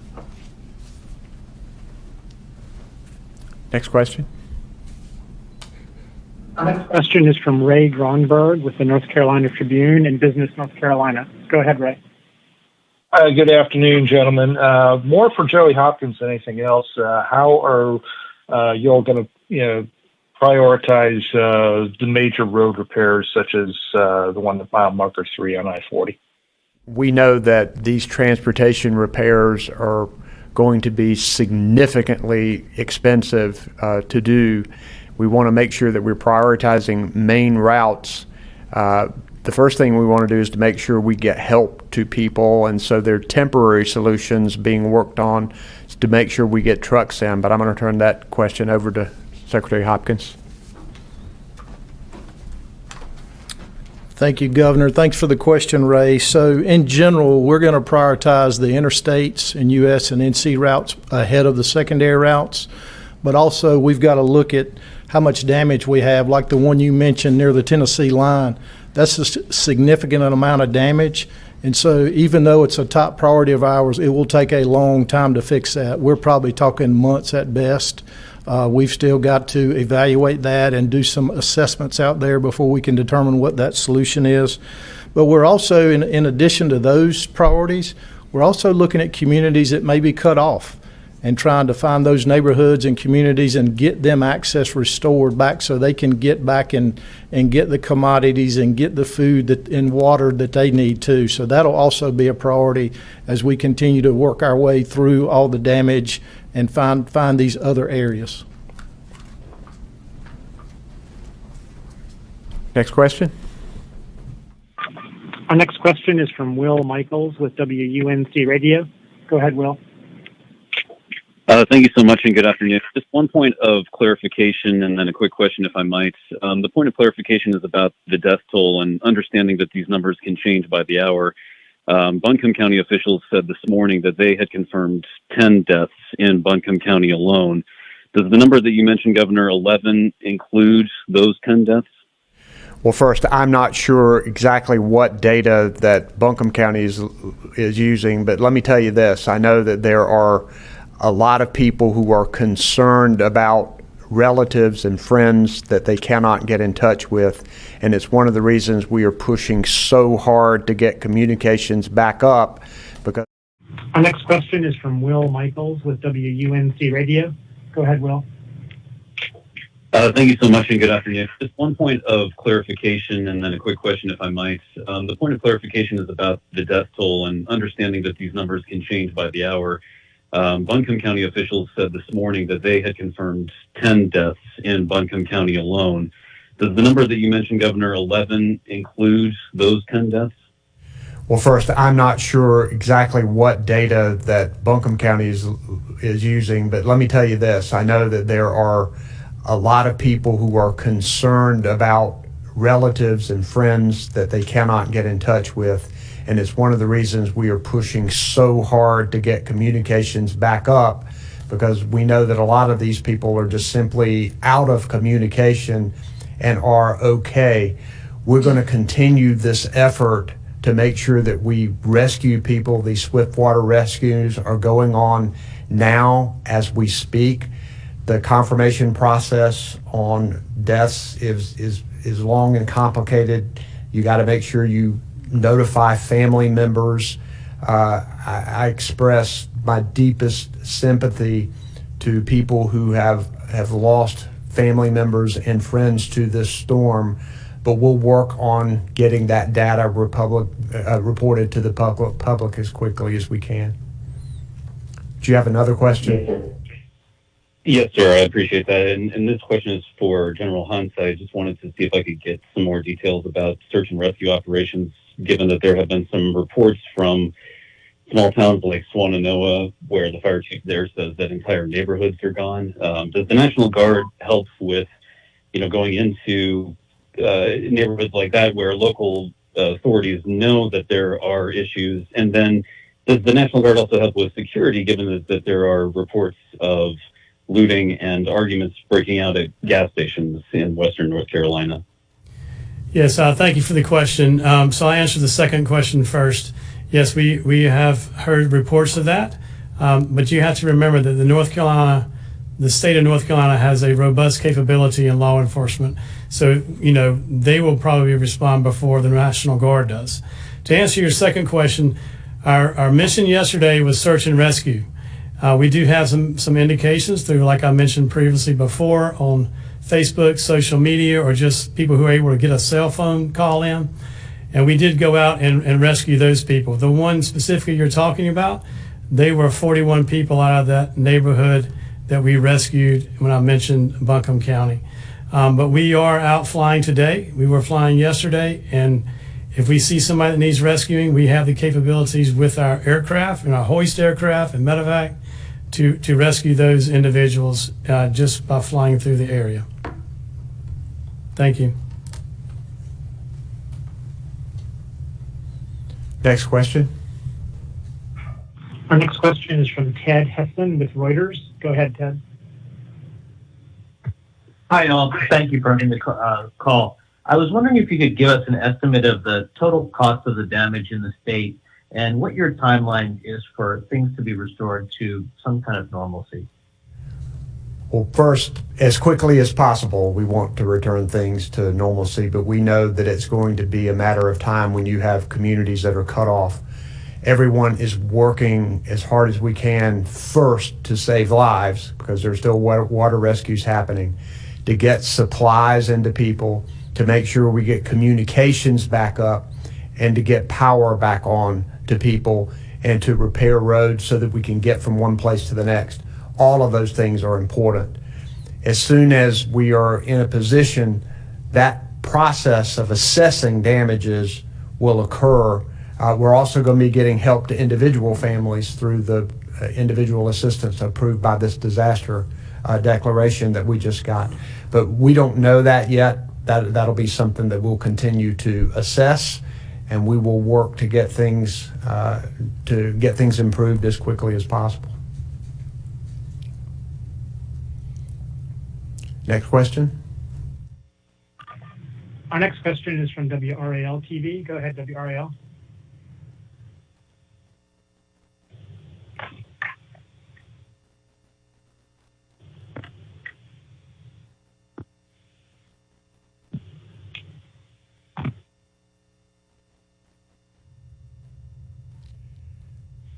Hey, forgive me, guys. Wasn't sure if that was going to be my number or not.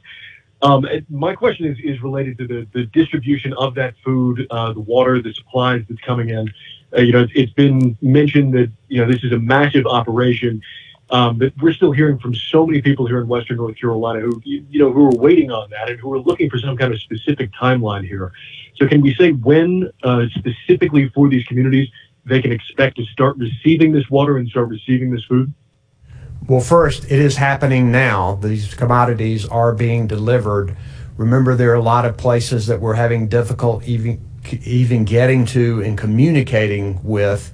I'm going to turn it over to Will Ray to give you the specifics of what is happening to coordinate that effort. I think, as the governor said, we're dealing still with access issues into some communities.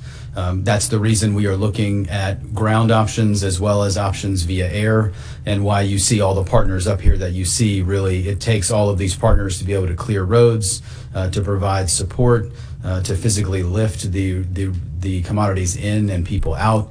And so that is an operation that started yesterday. It started very early this morning both in air and ground to get it into some of the areas we know that are critical right now. That will go on throughout the day today. And as we've talked, we are preparing to be able to do this for many, many days ahead so that North Carolinians have the support that they need. Thank you very much for tuning in. We're going to continue to work around the clock to make sure that Western North Carolina gets help. We thank everybody for their support and for their prayers. Thank you.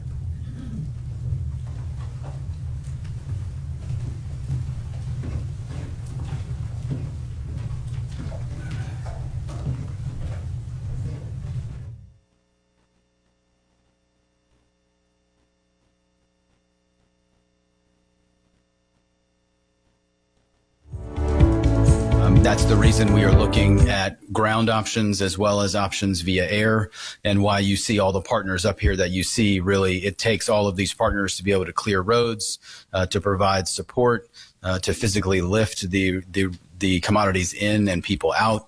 And so that is an operation that started yesterday. It started very early this morning both in air and ground to get it into some of the areas we know that are critical right now. That will go on throughout the day today. And as we've talked, we are preparing to be able to do this for many, many days ahead so that North Carolinians have the support that they need. Thank you very much for tuning in. We're going to continue to work around the clock to make sure that Western North Carolina gets help.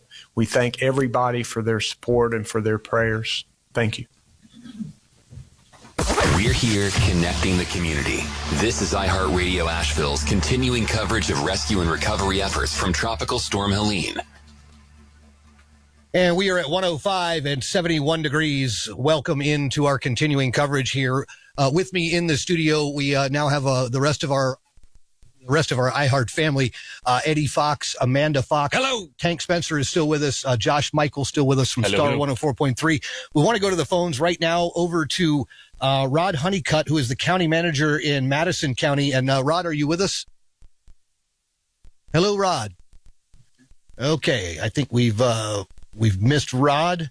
We're going to put him back on hold. Instead, we're going to go over to former head of FEMA. Michael Brown is with us, and good afternoon, Michael. Thanks so much for spending some time with us. We just heard Governor Cooper there talking about the response and the federal response as to what is happening. From your perspective, how is this response unfolding so far? Frankly, first, all of my heartfelt prayers go out to everyone that's been devastated by this storm. And I want to make a comment. As I told your listeners last night, people who have been affected by this disaster are in shock.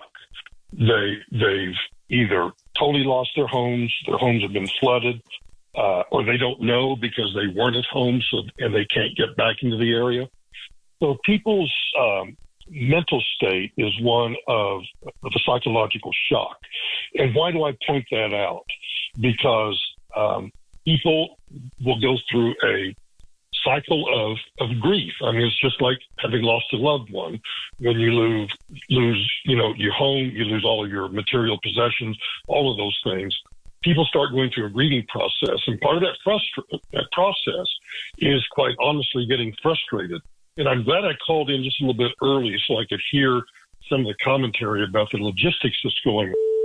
Because let's first talk about individuals themselves. The advice that I would give to everyone listening is the same advice that I gave to firefighters and rescue workers on September 11th, the same advice that I gave to rescue workers and firefighters and the Coast Guard and everybody during Hurricane Katrina is you must first take care of yourself. And even though you may have lost your home, you don't know what's going on, make certain that you find shelter, someplace where you can, either through the Salvation Army, Baptist Men's Association, Franklin Graham's group, any number of nonprofit organizations that will set up shelters, feeding places. Please, please, please, first take care of yourself, because if you don't get rest, which I know is difficult to do, but if you don't get rest, if you don't take care of your nutritional requirements, then you're not going to be able to deal psychologically with this horrific disaster that's occurred in Asheville. So that's my first advice.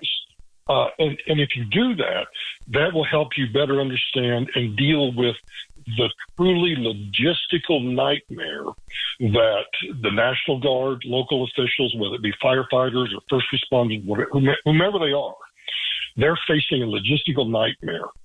I heard some conversation about, getting food and getting supplies in certain areas, and they're still working on the 5 W's, who, what, where, when, and why of how to do that. Well, let me explain why they're doing that. They're doing that because, for example, even though we have, some of the greatest military equipment in the world, Black Hawk helicopter, if it doesn't have a place to land, or a Chinook doesn't have a place to land, they can't necessarily get those supplies, whether it be food, shelter, whatever, into those disaster areas. Because, for example, if they just airdrop them, that does no good, because it lands in an area where there are no people that know how or have the expertise to set up those feeding stations or to set up that. So they're going through this nightmare of how do we clear roads, for example, to get vehicles into a disaster area? How do we get those vehicles in so we can create an LZ, a landing zone for the helicopters? So all of that is frustrating because the people who have been affected are looking for help right now. And that help is coming. I mean, the cavalry's on the way, but they have to get there, and getting there can be yeoman's work. That can be like trying to get through a combat zone. Roads, bridges are blocked, washed away. Electrical lines are down. I mean, I'm painting the picture that everyone sees, but I'm just telling you as an objective observer that it's going to take time for all of that to happen. And so you must first take care of yourself while all of these people who are outside the disaster zone are trying to get all of the food and shelter and everything that they need in. Right. Help those of you who are listening on, hopefully listening on a transistor radio, or if you have internet, however you're listening. I just encourage you to first take care of yourselves, because these first responders, I know them all well, and they will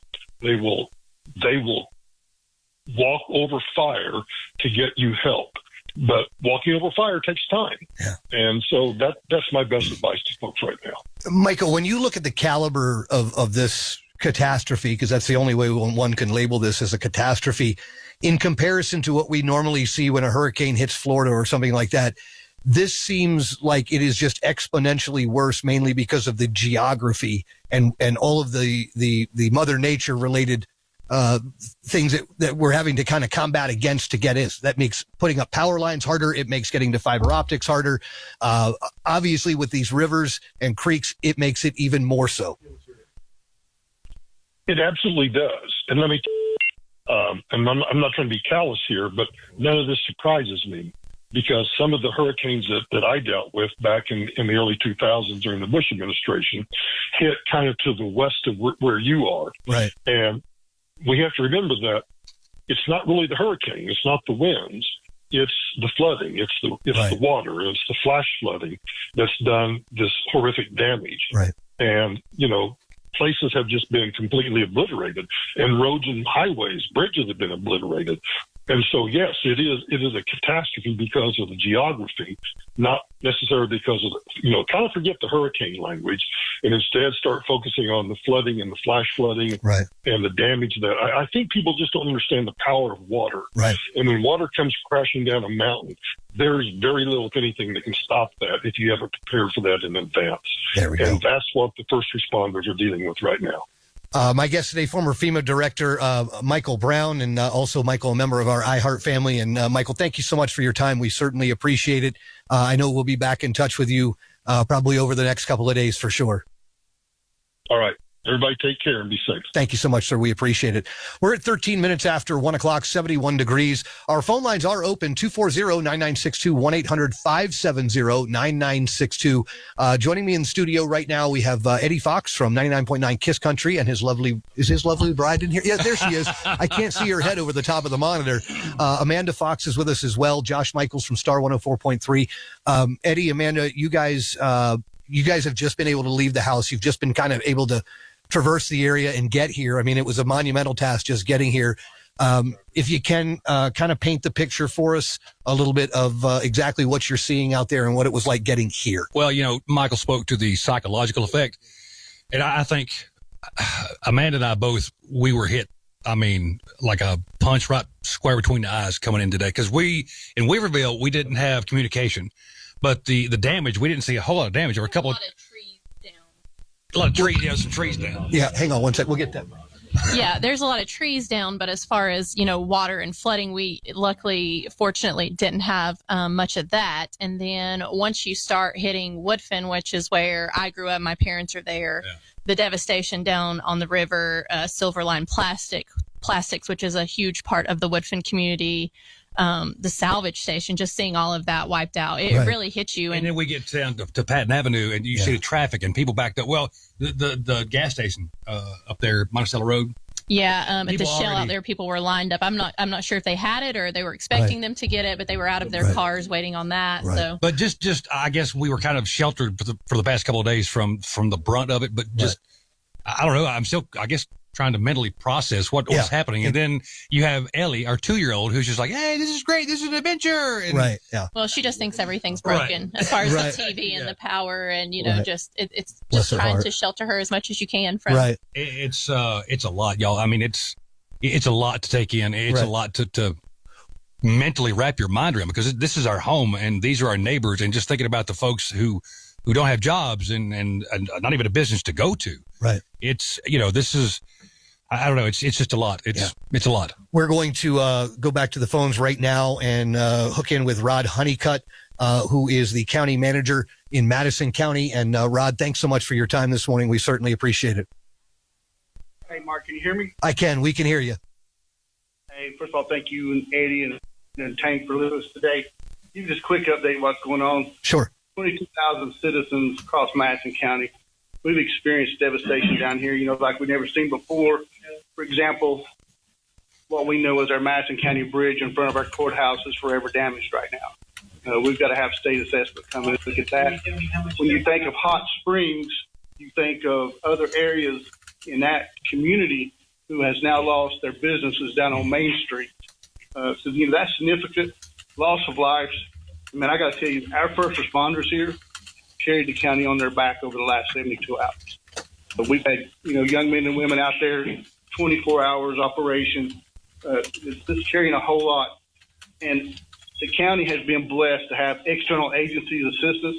We've got state EOC sending us generators, communications equipment. We had CH-47s landing yesterday, helicopter delivering food and water to us, swift water teams from around the state helping us. It's really been a collective effort, but this is going to be months to years in the making to get Madison County back. We heard the governor just a few minutes ago talking about the interstate. Right now, we have no real method of getting out of our part of Western North Carolina into Tennessee. Right. That's how bad the road networks are. Right. So we're blessed with that part of it. A couple things I want to pass on to the community to use you as a microphone and a bullhorn to get out. Right now, if you need to do a wellness check, to check on a loved one or someone inside of Madison County, we ask that you call 828-649-1955. If you're a volunteer and you have something to donate, something to offer to the county, we'd ask that you call 828-649-1815 or reach us at our disaster volunteer at MadisonCountyNC.gov email. All right, I'll pause there. Any questions or comments that you guys may have? Rod, as far as the number of, I hate to even have to ask the question, but it is a number that has people concerned. As far as the number of possible casualties in Madison County. Yeah, I don't want to go there with you right now. I know that we've had several, and we've still got that going on. I can tell you we had homes that used to be on the French Broad River Basin are no longer there, and I don't want to get into numbers right now with you. Sure. Okay. No, it's totally understandable. As far as next steps, Rod, when it comes to water delivery and that type of thing, how are you guys planning to handle that? Is it going to have to come in through airdrop? So we have experienced airdrop over the last 24 hours. We're expecting more airdrop. We're also expecting having landlocks or interstates opening up. So we have a main distribution hub, and then we are utilizing our fire departments as the main center for community shout. But unfortunately, our Marshall Fire Department was along that river basin. Right now, they are non-mission capable. Down there, they don't have any functions. So we're gathering internal assets to cross-level and to get them back up into an operation capability. But it'll be hub and spoke. We'll have a main hub here in the county, and we'll spoke it out to the different networks as we establish it. Okay. Rod, is there any other details you need to get out? Yes, real quickly, Mashburn Medical Center, they're opening up today at 2 o'clock for anyone who needs a prescription filled or any emergency medical. It's immediately available. We also have established a shelter at the Madison County High School Wellness Center for any family that's displaced and needs a place to stay. Our government will be functioning on emergency and essential functions only between now and Monday of next week. Okay. No Madison County schools on Monday. Mars Hill College, no college through Wednesday. Okay. Mars Hill College, no college through Wednesday. Okay. All right, Rod, you have our number, and I know we'll be back in touch with you multiple times throughout the day today and as we continue this rescue and recovery operation. Whoop, I think we lost him. Yeah. Okay. I think we're going to go over to line 5. Josh, what do we have? MedVet? Yep, MedVet's on line 5. All right. Hey, good afternoon. You're on the air with iHeartRadio Asheville. Hi, yes, my name is Dr. Casey Wilson. I'm over here at MedVet Asheville.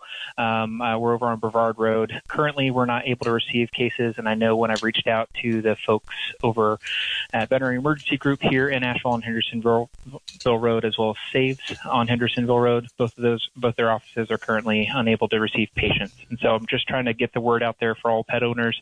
If you've got a baby that is desperately sick, critically injured, and you have to get them to veterinary care, the nearest facilities that I know that are available to receive for care are down in Greenville, South Carolina. Their names are Fetch in Greenville, North Carolina, VEG, VEG in North Carolina, that's short for Veterinary Emergency Group, as well as Upstate Veterinary Specialist down in Greenville, South Carolina. I know that Upstate Veterinary Specialist in Greenville is currently experiencing some issues with being able to take x-rays. And so if you feel like you have a baby that has broken leg or you're concerned for internal trauma, it may be better to go to the offices at Fetch Greenville.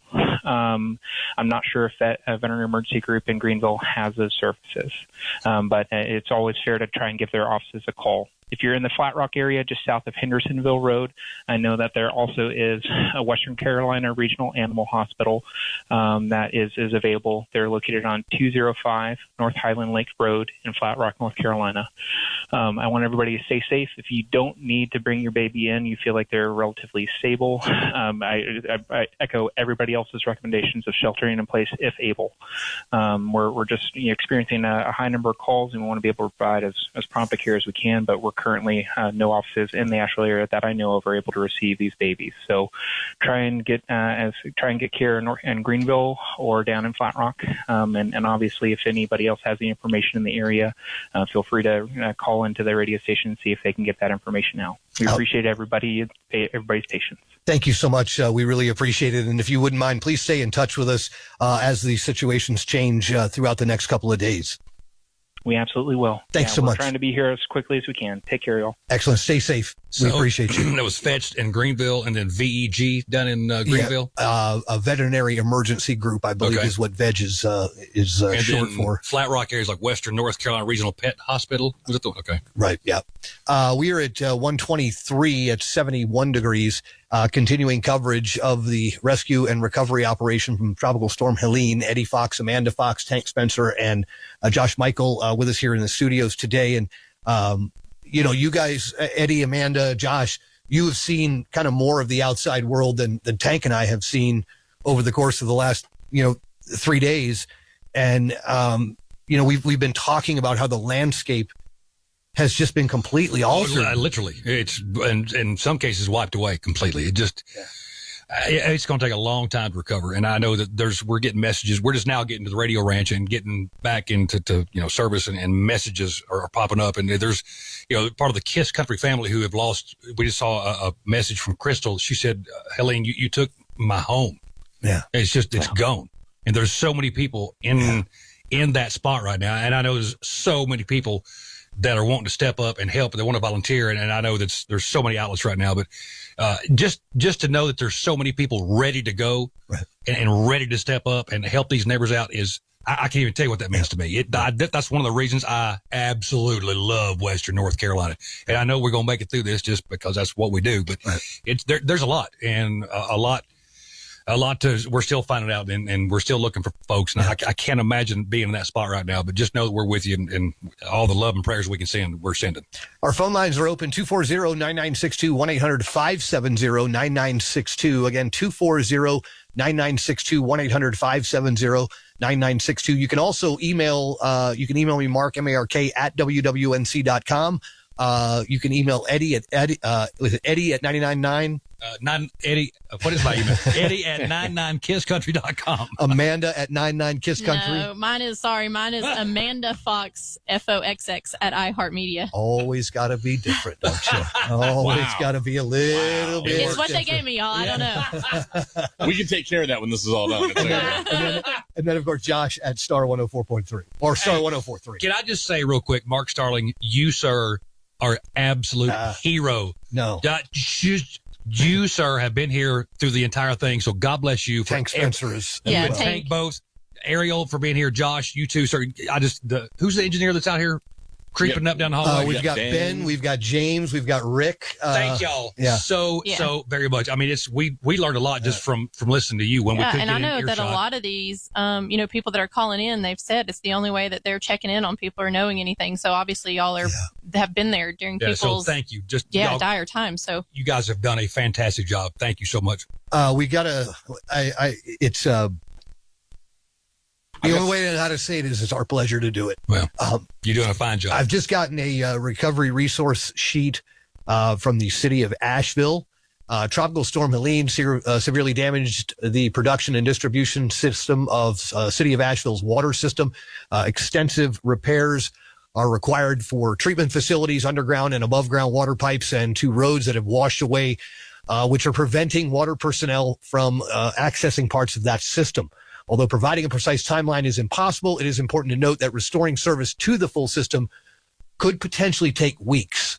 And I don't think anybody should be shocked at that, because that is kind of what is these type of situations are just known for, unfortunately. As repairs progress, water service will return in some areas before others, based solely on the level, the level of damage to those particular systems. Excuse me, 1 second. That's all right. Get a little bit of dry throat in there, you know. Customers who currently have water should fill bathtubs and other available containers in preparation for loss of service. Please remember there is a boil water advisory that also remains in effect for customers who have water. So what do you do if you have conserved drinking water or bottled drinking water? Potable water is limited. Please use potable water for drinking, not for flushing. Shelters, general public shelters at Western North Carolina Ag Shelter, 1301 Fanning Bridge Road, is at capacity at the time this was sent out, but that does not mean that they are going to turn you away. The general public shelter at AB Tech, 6th Fernahurst Drive in Asheville, use the Victoria Road entrance. Again, that is a general public shelter. And of course, a medical emergency shelter at AB Tech. If you have medical devices, that is the shelter you want to go to. 10 Genevieve Circle in Asheville. As far as supplies go, food and water supplies have been ordered to assist the community in need. They're hoping to have these supplies in the next day or two. Until then, please be conservative and help your neighbors if possible. Distribution sites have been identified and will be advertised once the supplies are in hand. Without power, many gas stations are not open and fuel is not currently available. They're asking everybody to conserve fuel and not drive unless it's an emergency. Bus service remains suspended while buses are involved in relief efforts. While performing this service, the bus destination sign will say special assignment. When services resume, ART buses will have the regular route name on their destination sign. APD is full patrol staffing. Additionally, federal and North Carolina state agents are assisting with security and other local law enforcement agencies' needs. Asheville Fire Department continuing to rescue efforts in heavily affected areas and will begin canvassing neighborhoods for needs. For those needing medical assistance or for those who cannot call 911, each fire station will have a firefighter available 24/7. And finally, Public Works is working to clear storm debris from the roads and provide critical access for emergency vehicles. Public Works will run routes for debris removal in the coming weeks. Information about trash and recycling collection will be continually updated.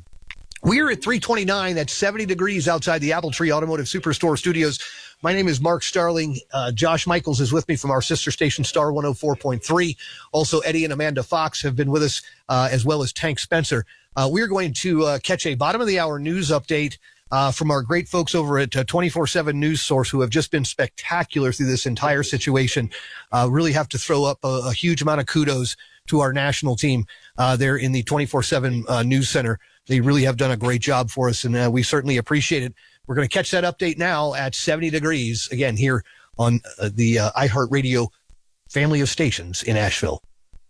Officials say the city of Asheville was hit with floodwaters of biblical proportions. Jim Forbes has more. One resident in Asheville spoke with NBC News on Saturday and said the amount of flooding was shocking. This blows my mind, and I'm really worried about friends and neighbors and businesses down here by the river that are going to be really hurt by this. And it's just a reminder to me that climate change is going to affect all of us. No one is safe from the impacts of climate change. Floods from the remnants of Hurricane Helene have devastated the city of 95,000 people, with homes and buildings flattened, severe mudslides, power outages, and roads washed away. Asheville residents faced a gas shortage and power outage on Saturday, with only one gas station open near downtown. The Citgo at 210 Biltmore Avenue saw long lines of drivers waiting for fuel.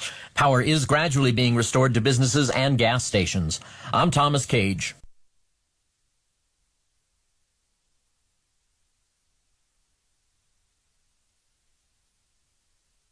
This is iHeartRadio Asheville. Recovery efforts from Tropical Storm Helene.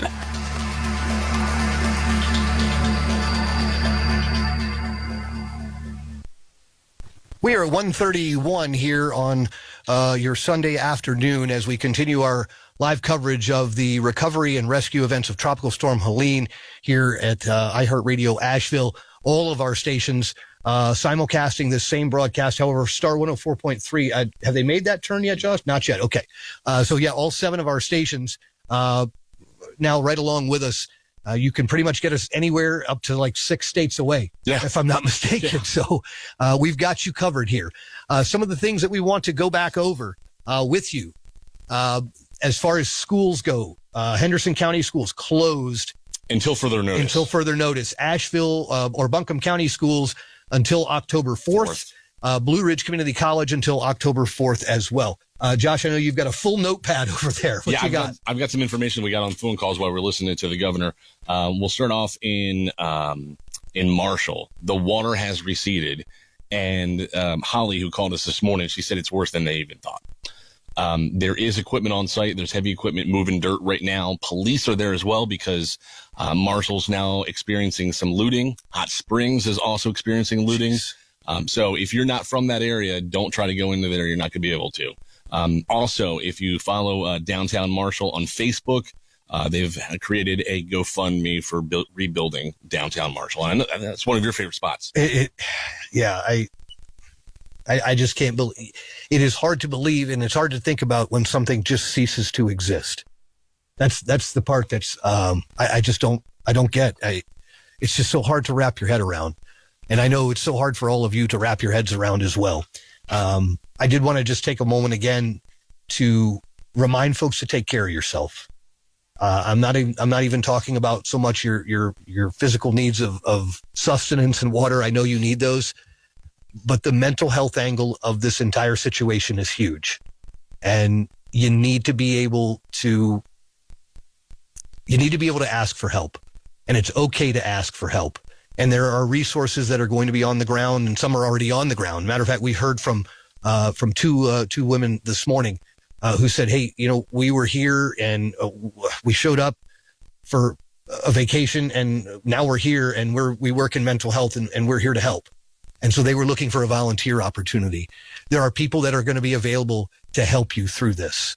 You just need to not be afraid to ask for it. It's okay to not be okay, considering the hell that we have all just lived through in the last 48 hours. But just know that it's okay to not be okay. And don't be afraid to lean on people. And don't shy away from allowing people to lean on you. Because sometimes just a pat on the back or a hug or a handshake or something that simple can be enough for folks to just be able to pick up and keep going. Again, 134 at 71 degrees. Josh, do we need to go to one of the phones here? Did you already screen that? Okay. Want to kind of continue on with some of the other news that we have been kind of gathering and some of the things that we are finding out. As far as Madison County goes, we talked with Rod Honeycutt, the county manager, just a little while ago. Things are really in bad shape there, as they are everywhere in Western North Carolina, but specifically the towns like Marshall, the towns like Hot Springs. Several people have just said they kind of cease to exist anymore. These communities are going to need huge outreach, just like all of us. And hopefully these supplies are getting routed this direction. We did get a large drop of information from Henderson County just a little while ago. Henderson County residents, the state of emergency does continue in the county, and the mandatory countywide curfew from 8 p.m. to 8 a.m. Again, that is going to be a Henderson County curfew from 8 p.m. to 8 a.m., and that's going to be daily until conditions improve. Emergency management continues to be in rescue mode as they continue to try to get residents who still need their help to safety. Conditions, they say, are improving, but there are still a lot of areas of the county dealing with flooding and blocked roads due to trees and debris. Power outages and cell phone issues continue in the county. They are asking for patience from all county residents as these issues get resolved. Henderson County Public Schools, again, closed until further notice to ensure the safety and well-being of students and staff. Essential services have been restored. The school system will make a determination on when they can safely reopen schools and communicate this to the families of those students. All right. We had some phone calls. Okay. People are looking for cash. That's a big thing they're looking for. Most stores, when you do find a store that's open, or God forbid a gas station that's open, it's cash only. We heard earlier that the ATM by Acropolis Pizza was open, but that's the only one I've heard. Now, I do know that there was a large line at the cash ATM downtown Asheville at the Wells Fargo. I don't know if it was reloaded with cash. I think that was going to happen. But at any rate, There is the search for cash is on because, again, a lot of people with no electricity stores are not able to take these credit cards or debit cards. So unfortunately, those are kind of being rendered useless as of right now. We're also, they also want to remind the public that as Duke Energy begins the challenging process of restoring the power, avoid driving over or coming into contact with down power lines. Not a good thing. Also, call 911 for emergencies only.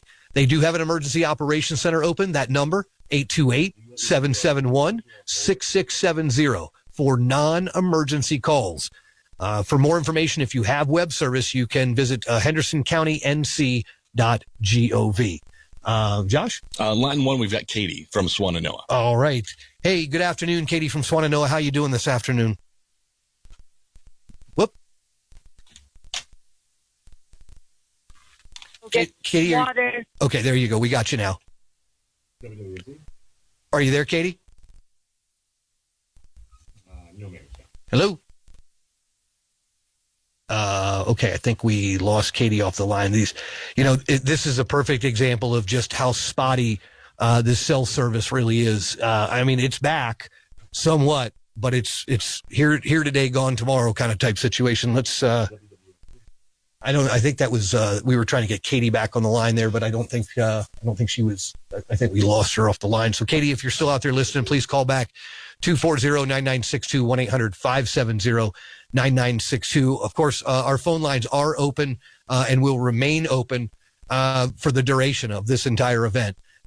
We kind of have a purpose of being here. Not only is it to give information and make sure that you're getting all the top up-to-date information that we can give you, but it's also just to be a companion and to you to know that you're not by yourself through this, and we're all going through it with you. Yes, we are. This is all so. I guess it's just hard to wrap your mind around mentally because you see things like this on TV or you see it in movies, and it's I don't know. It's one thing to see it, but when you're right in the middle of it, and it's people you know, people you love, places you know, places you love that are just they're gone. Right. And it's we're all trying to figure out where to go and what to do and how to handle it. So we're definitely all in this together mentally and physically. I just got word from our friend Rick Rice over at the Asheville Police Department that Chief of Police Mike Lamb is going to call in at 2:00 today. So we will chat with him and get an update from the law enforcement side of things. Obviously, we have had some situations that have taken place in and around the area. The unfortunate news of someone being shot at a gas pump. Not the way it's supposed to play out, gang. It is not the way it's supposed to play out. You got to pack your patience with you. That's the only way we know how to get through this thing is you've got to pack your patience. Yeah. Please, y'all don't. It reminds me, back early 2000s when we had the gas shortage for a couple of days and people lost their mind over gas. Now you have to know. It's scary. I get that it's scary. Absolutely. Look, we're in the same boat. We have Ellie. We have, we need water. We need gas, et cetera, et cetera. But fighting about it or getting violent about it, you got to have patience. Not going to help anything. It's not going to help anything. And all you're going to do is satisfy your selfish needs for half a second. And then, it compounds. So it's a time we have to help each other. We have to help each other as much as we can right now. And don't just say it, do it. I mean, I know that the KISS Country family, we are all the time preaching neighbors helping neighbors. And we love our neighbors and we love our people. But then something like this happens and you forget everything you've ever known. I mean, just slow down for a second. We're only in day 2, y'all. Right. I mean, 3 at most. I mean, this is going to be a long process. Yeah, we're just getting started. So you've got, I know this is easier said than done, but you've got to slow down. You've got to have some patience. I get it if you have kids or if you have pets or if you have medical needs. It's stressful because you want to take care of your family, but getting violent and jumping the gun is it's not going to help anybody. Please. No, it's not. As a matter of fact, it's only going to exacerbate the situation even that much further. Yeah, it really is. Don't be part of the problem. I know it sounds so cliche, but seriously, y'all. It's just, I don't know. This is all new to everybody. It's just not something that we're used to. Just coming in today, I'm still trying to process just what Amanda and I saw. It's areas that we love that are just literally upside down. Yeah. And there's people walking down the sides of the roads with buckets, I think just trying to find water and, it's just there's a lot that people are running out of, and so I understand the desperation. I do, but we still just have to be patient. Check on your neighbors. If you have a couple bottles of water you can give them, then do that. Like, let's just all try to chip in and help each other as much as we can. And I will say, yesterday we went to Publix up in Woodville because it was the only thing that was open. And when we got there, it was just a ton of people, and we're thinking, do we really want to go in there?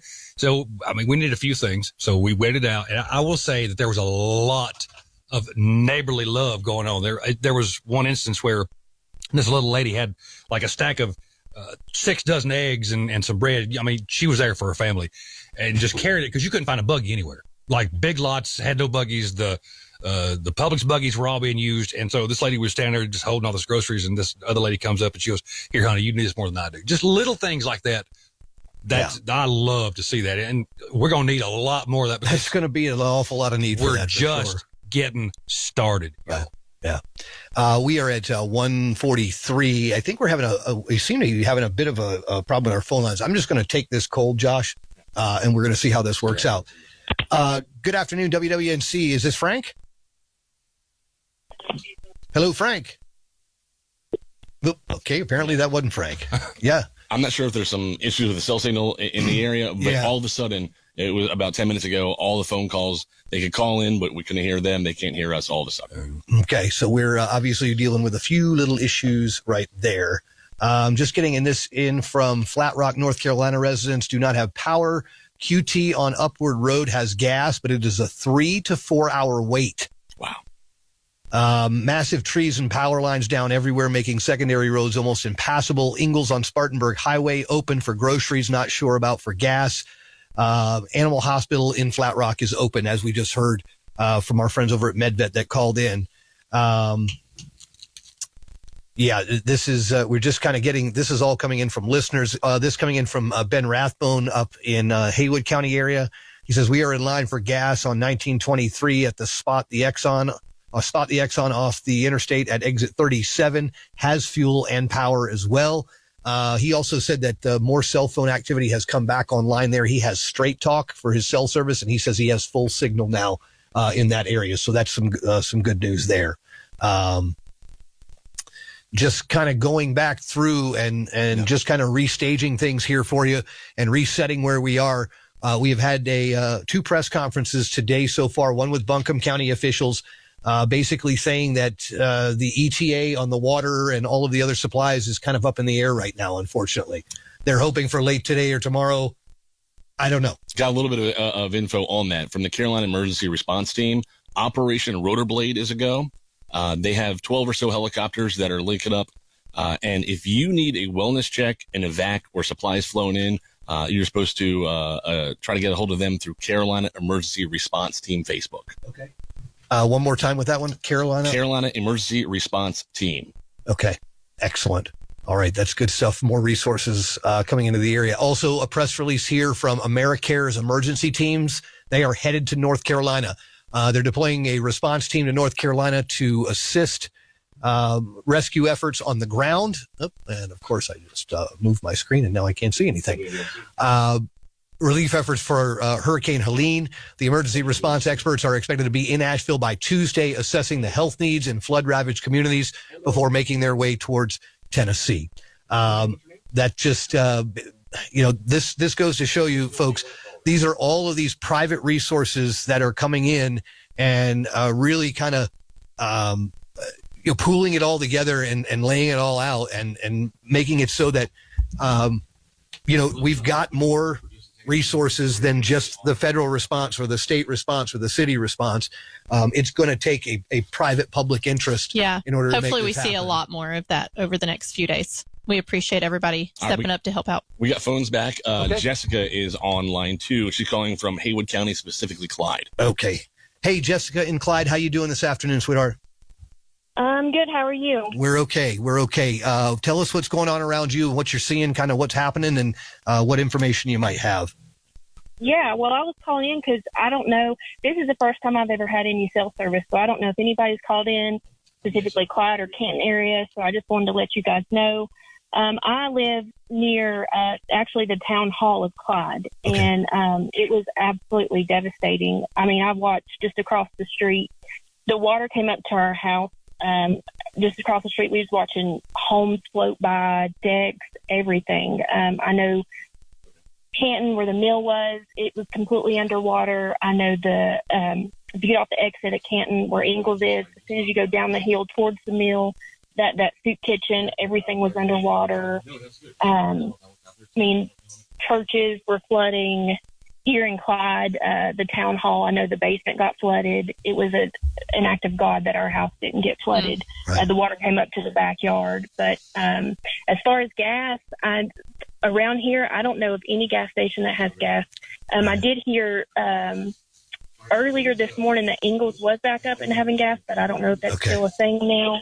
Okay. And there's no power. And like I said, this is the first time I've ever made a phone call. So I'm really surprised that cell service is working right now. Well, we're certainly glad that you were able to make that call, and just know that there are resources and rescue efforts on the way with supplies.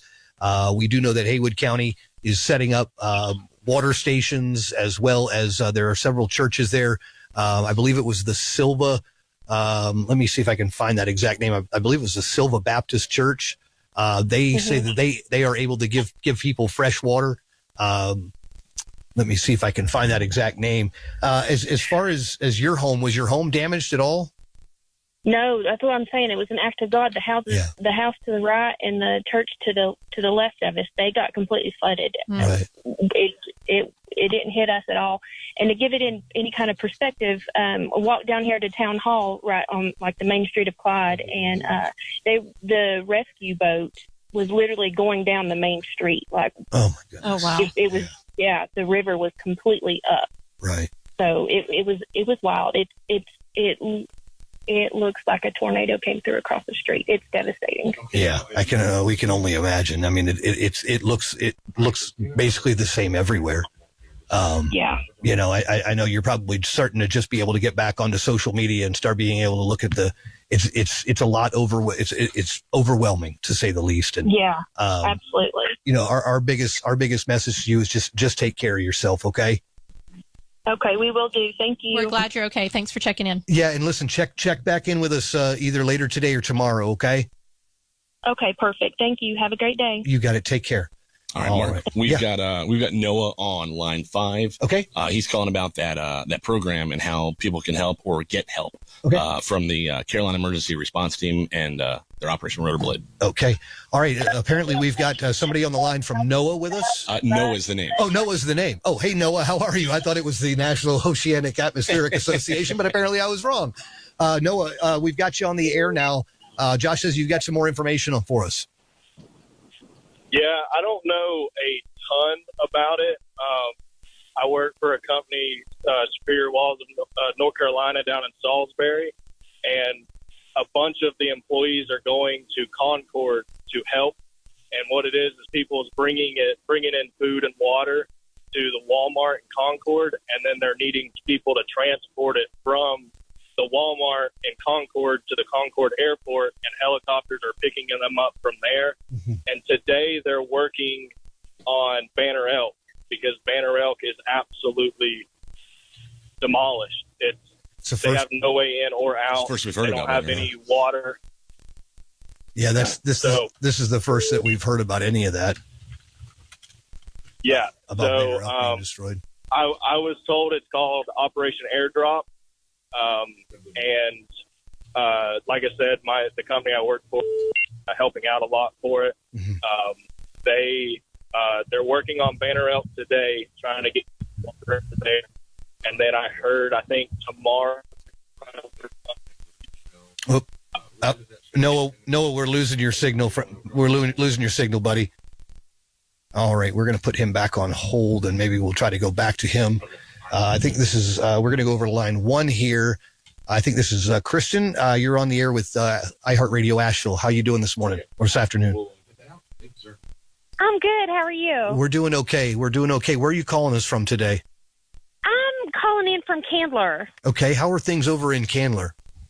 Well, we are okay on this side. The other side of the road got hit really hard. Okay. The Mile Strait, that area, all the way down through Old Candler Town, they really got flooded really bad.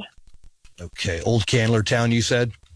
Yes. But I was calling to tell you that Pastor Matt Coleman and his wife, Michelle, just posted on Facebook about 20 minutes ago that they are at the Asheville Mall with tractor trailers of water and supplies and asked that people spread the word, that people can come by and get free supplies if they can get there. Okay, so that's great to know. That's the Asheville Mall.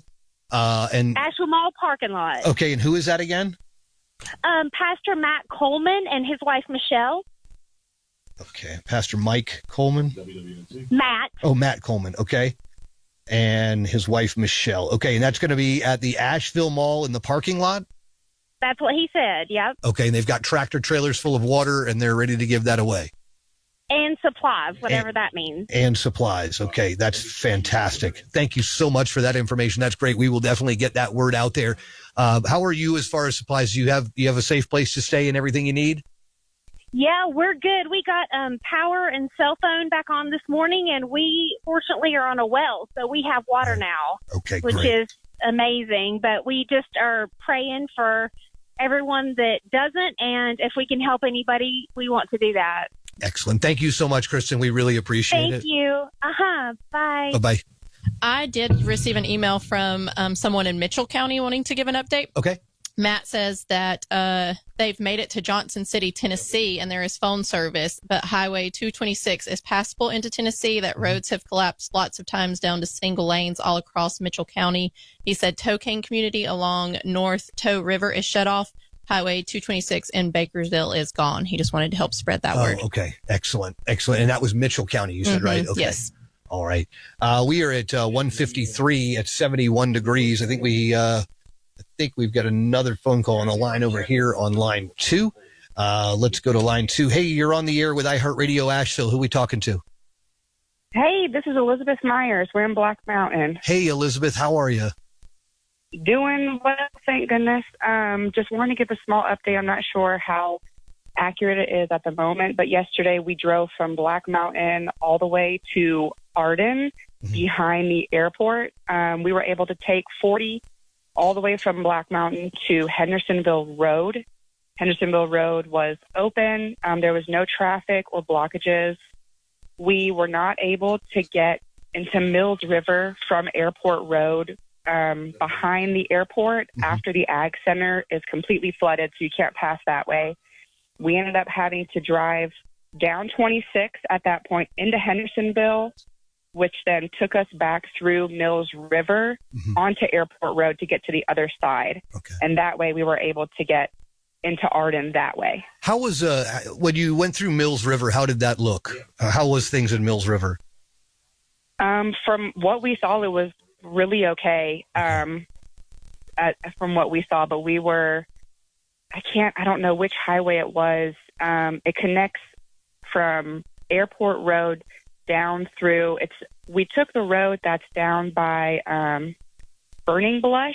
There's a light there at the bottom of Airport Road that you can take through to get to Hendersonville, and that road was completely fine. Okay.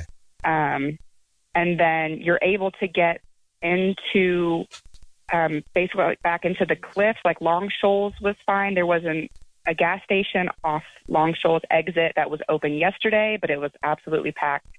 I'm not sure how it's looking today. Right. There were lights on, street lights on Long Shoals, as well as some going down Long Shoals as well. But that was a couple gas stations out in Hendersonville were open, but again, we're absolutely packed with people, so I'm not sure that they would even have gas anymore. Okay. Excellent. Thank you so much for the update. We really appreciate it. We just want you to stay safe out there. Yeah. And if you come across any more information, please feel free to give us a call back, okay? Okay, great. Thank you. Thank you. Be safe. All right, there we go.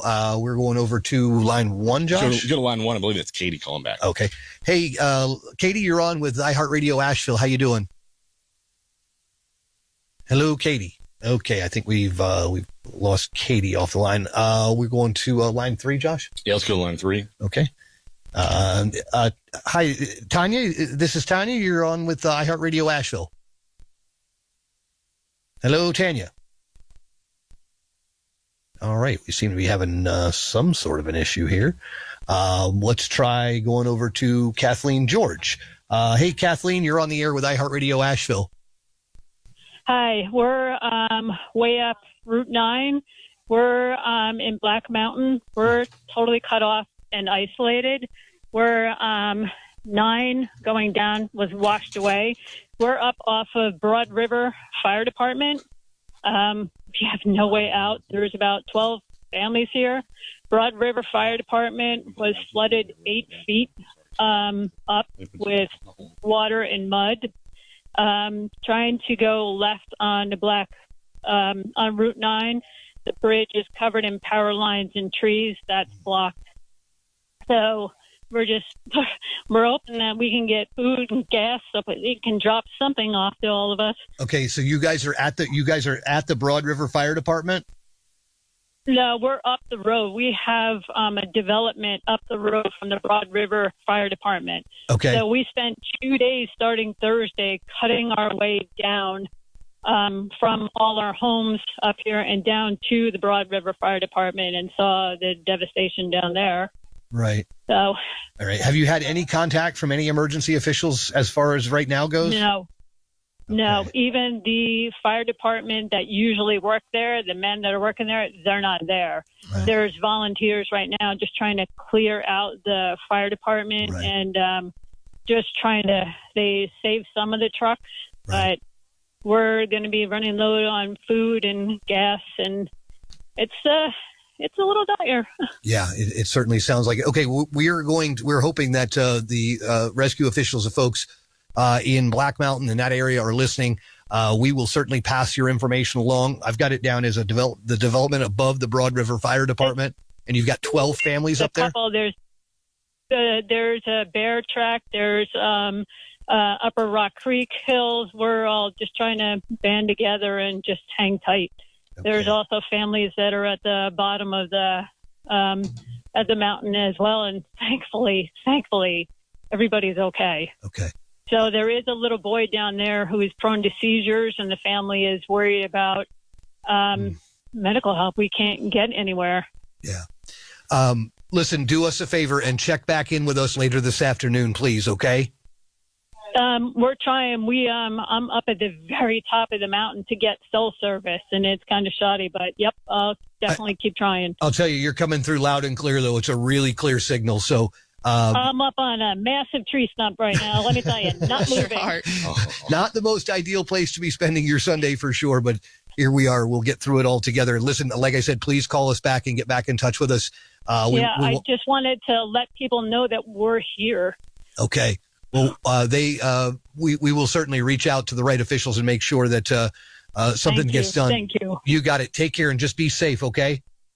Yeah, they are telling people in downtown Black Mountain around, they're telling them to leave.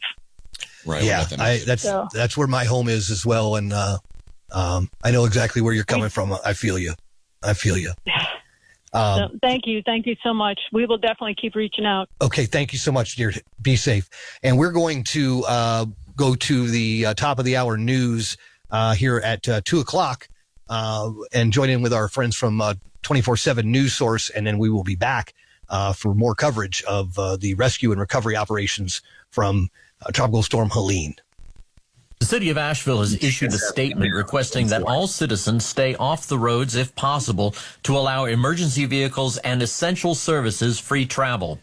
Distribution sites for food and water supplies will be announced as soon as the supplies arrive, and a curfew is still in effect from 7:30 p.m. until 7:30 a.m. The water production and distribution systems of the city have been severely damaged by Helene and will require extensive repairs to treatment facilities and pipelines.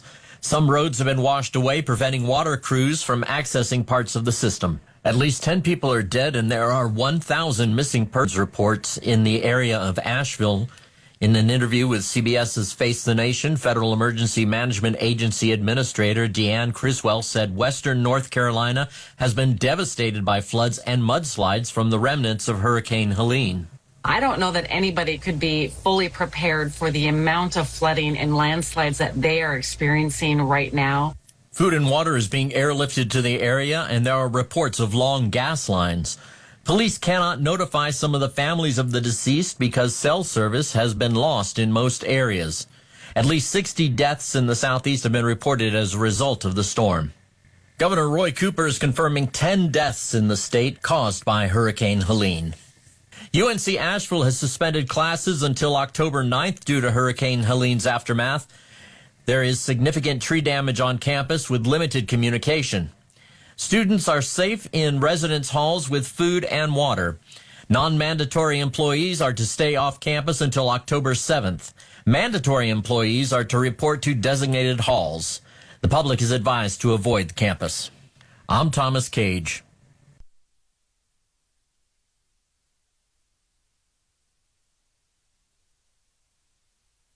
And we're back with continuing coverage of the recovery efforts from Tropical Storm Helene right here on iHeartMedia Asheville. I'm Kix Layton in the Greenville studios of iHeartMedia. And, of course, going to be joined by Aaron Michael, Eddie Fox. We're working on getting them piped in right now, some technical things behind the scenes going on. But wanted to let you know, if you would like to call, we were taking calls. You've heard some of the press conferences. You've heard a lot of the news. I want to hear from you. What is going on? Again, our number here in our studio, 1-800-845-9372 or 864-291-9372. We're going to be joined by Eddie and Amanda Fox, I believe, on the phone. We're working, like I said, behind the scenes. But again, recovery efforts still underway. The positive news that we're taking away today from this, I believe, is that things are slowly but surely starting to progress. And now the world knows, and we can jump in with both feet to get things moving forward. That is the best news we've had today. Again, if you're listening on iHeart country stations or iHeart stations in Asheville right now, thank you. Feel free to call me. Let me know what your name is, where you're calling from, and we will go from there. I'm going to be joined again by Aaron Michael from iHeartMedia, and Eddie and Amanda Fox are either calling or I'll find them on the board here shortly. Again, efforts are underway. We heard the governor say that still the best thing you can do is stay put. The roadways are not safe. They're getting better, but still not safe. So please, the biggest news, stay where you are right now. All right, let's get to a phone call here. Hi there, you're live on the air. What's your name and where are you calling from?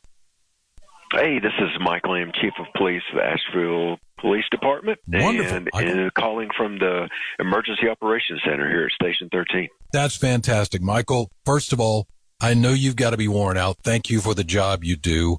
How can we help? Well, yeah, thank you so much for that. We've got many first responders that are working tirelessly, basically 24/7 at this point. Some that have only had a handful of hours of sleep for the last 3 days. So just if you see a first responder out, whether that's fire, police, EMS, just thank them for being out there. Another way that you can help is by not going out unless you absolutely have to, because it's please conserve gasoline. The fuel in Asheville and the surrounding areas is extremely limited. So I know a lot of folks want to get out and kind of see things, but that creates dangerous situations, and at different points, it's causing first responders to have to go from recovery and life-saving measures to help other folks. So please conserve gas. Don't come out unless you absolutely have to. If you have to come out, remember that at intersections where there is no power, that it becomes a four-way stop at that point. So each the intersections, it's just like to an intersection with four stop signs. So just please do not barrel through those intersections, because we've had a handful of collisions as a result of people not adhering to that four-way stop rule. So please do that. And then just be patient. Be patient with each other. Check on neighbors. We've got cell phone service that's coming online at different points, at different places within the community, and we're starting to get an increase of volume in 911 calls from that, because of just people being frustrated and tired out there with between the water situation, the power situation, and the telephone situation.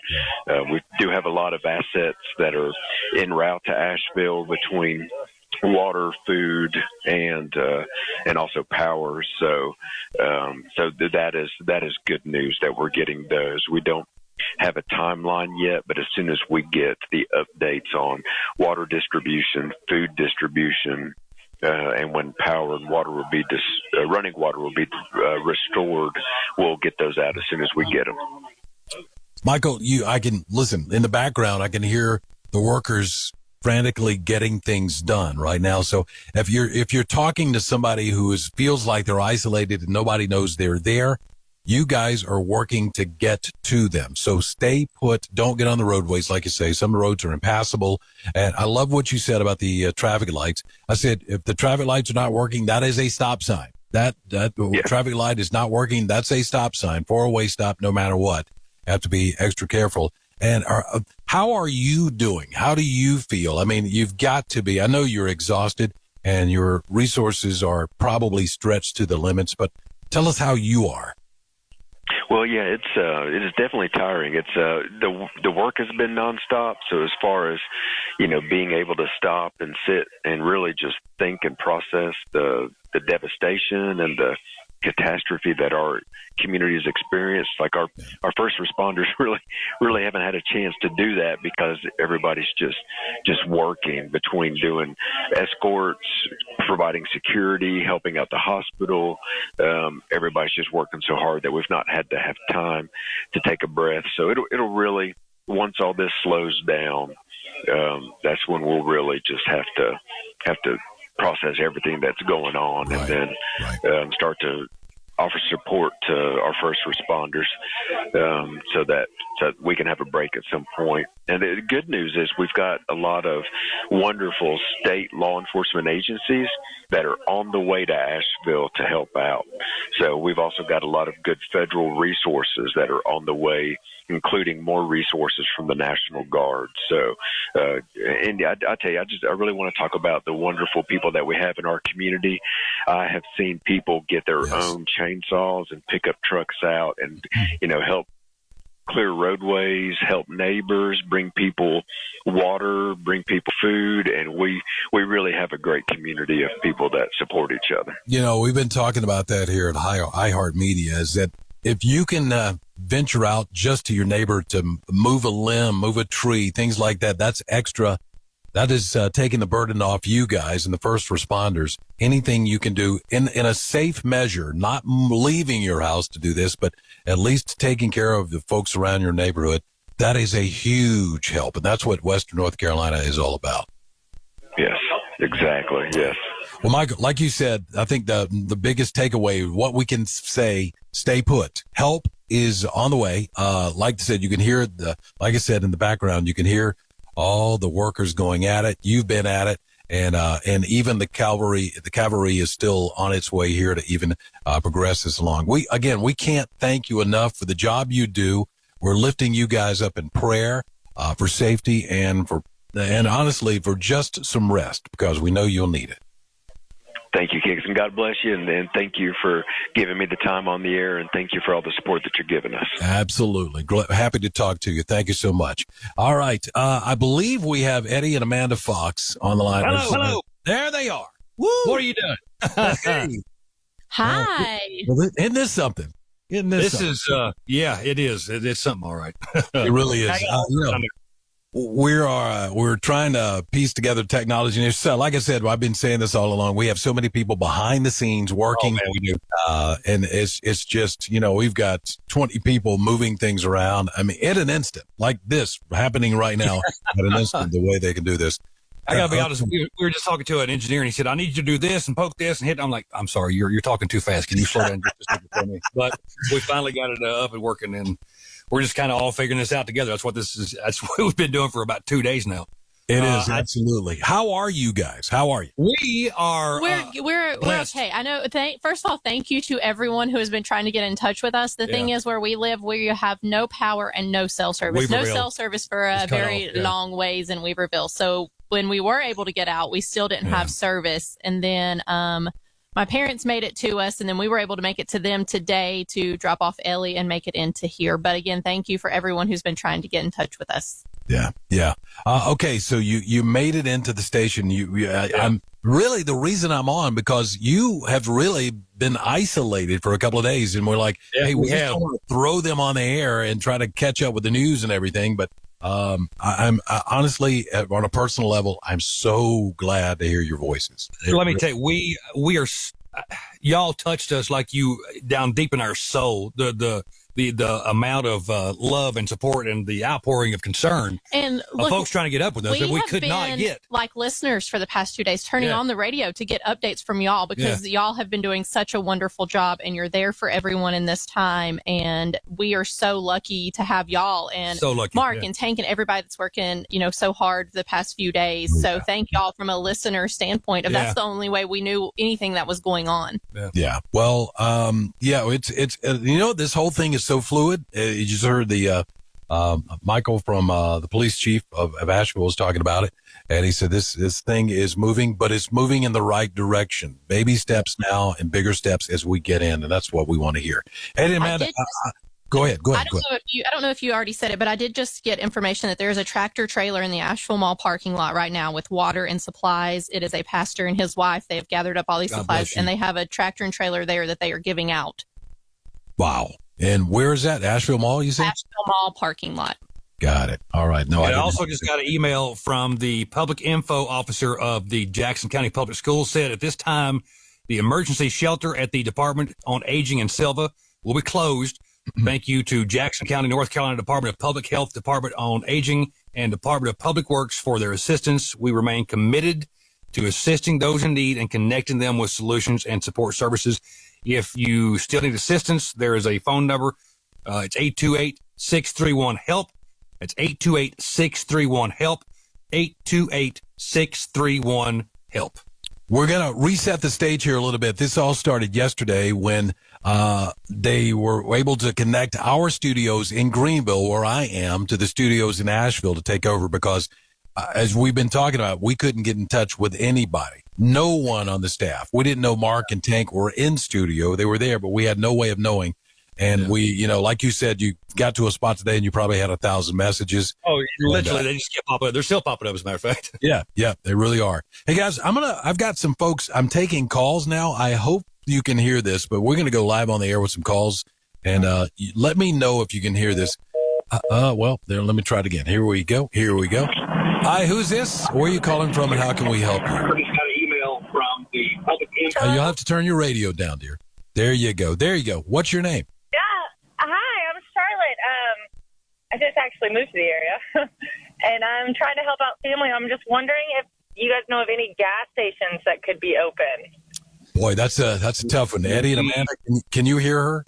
On our way in. Hey, how are you, honey? On our way in, we did not see any gas stations open. There was out in Weaverville on Monticello Road, there was a Shell station that cars were lined up at, but I'm not sure that they actually had gas, or they were getting it maybe and people had gotten word. But on the way in, we did not see any gas stations open. And everywhere in Weaverville has no power, so even if they got gas, I'm not sure that they could pump it. So to answer your question, we do not know personally. No, ma'am. Got it. Okay. Well, Charlotte, I don't know if you could hear them, but we don't know at this point. I can tell you a lot of folks were coming down 26 to get to South Carolina, and that's a mistake because we're in the same situation. Not as much damage here, but as far as gas stations without power and the ones who do have power, a big run on those.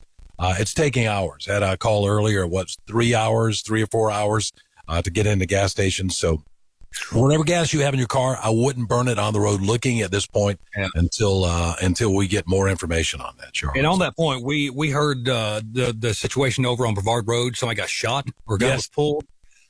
I cannot stress, and y'all, I'm begging you on a personal level, please have patience. We're only in like the second day of this. Patience is going to be key here. And I know that's easier said than done. If people are in need of medical assistance, or they got family at the house that need this, and we get that. We understand. But look, hurting people and getting violent is not the answer. It's not going to help anybody. So please have all the patience you can. Right. And we understand you're frustrated. You're tired. But Please don't take that. Don't ruin your life and someone else's life by letting your emotions getting in the way that quickly. Absolutely. Yeah.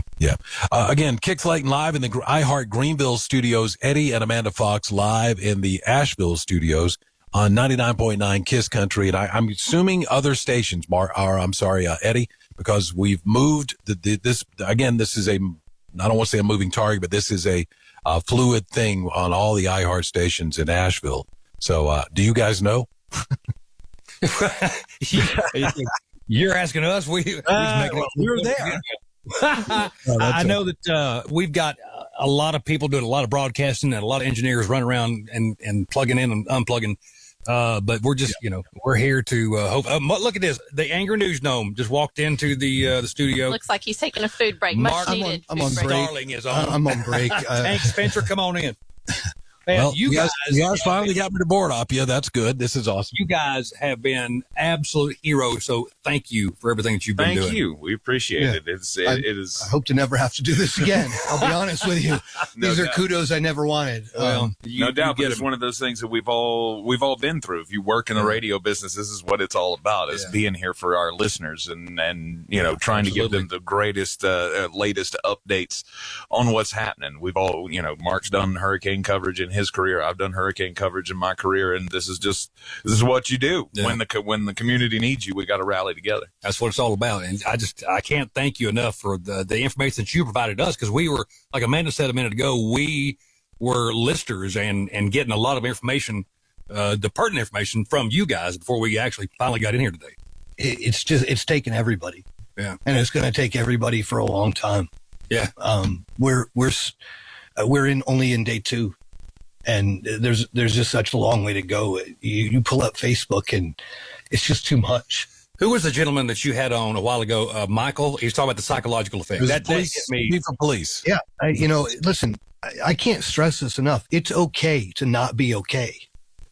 It is. Yeah. Because if you think the rest of us are okay, back here we sound like it on the air. Well, I don't sound like a blathering idiot right now. But we hold it together because they pay us to hold it together. Okay. Wait, we're getting paid for this? Well, I assume we are. I don't care at this point. I hope it's just rice and beans, because it's the greatest thing I've ever eaten.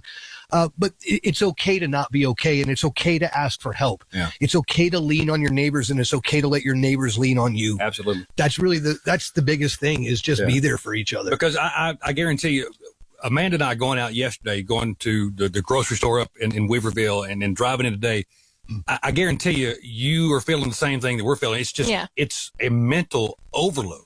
I mean, you're seeing things that you shouldn't really be seeing, because we're not used to seeing those things, like an upside down van with a truck sitting on top of it, and O'Reilly Auto Parts washed away, and the river looking like the community I grew up in. And I grew up in Woodfin, where Silverline Plastics is the heart and soul of Woodfin, and that's now underwater. It's gone. Yeah. It's gone. I mean, the pipes it is so hard to see that and to try to wrap your mind around that mentally. It's just not something while you have your baby in the back. Right. It's just hard. Well, it hits you very she's hard. like, hey, mama, hey, but this is an adventure. We're like, holy hell, this is our world's crumbling. It's just not something we're used to. When you are used to seeing something look a certain way, and then all of a sudden you drive down that same street that you drive down every day, 10 times a day, and nothing looks the same. Yeah. It's our home. It starts to make Well, you and feel it's like you're not at your home anymore. Of course, the people who have lost their homes, I can't imagine what they're going through. And then you think about these jobs that are now going to be closed, and the people that aren't going to be able to pay their bills because they've just lost their jobs. There's just so much of a chain effect of these kind of things that it's going to be felt for a very long time by so many people. My mind always goes to when you said like Silverline Plastics is not there anymore. Hell, I played for their baseball team in Little League. Yeah, that's what I'm saying. But when you see that and you see the devastation, my mind also trickles down to, where did those pipes end up? Yes, sir. Where did all of that stuff go?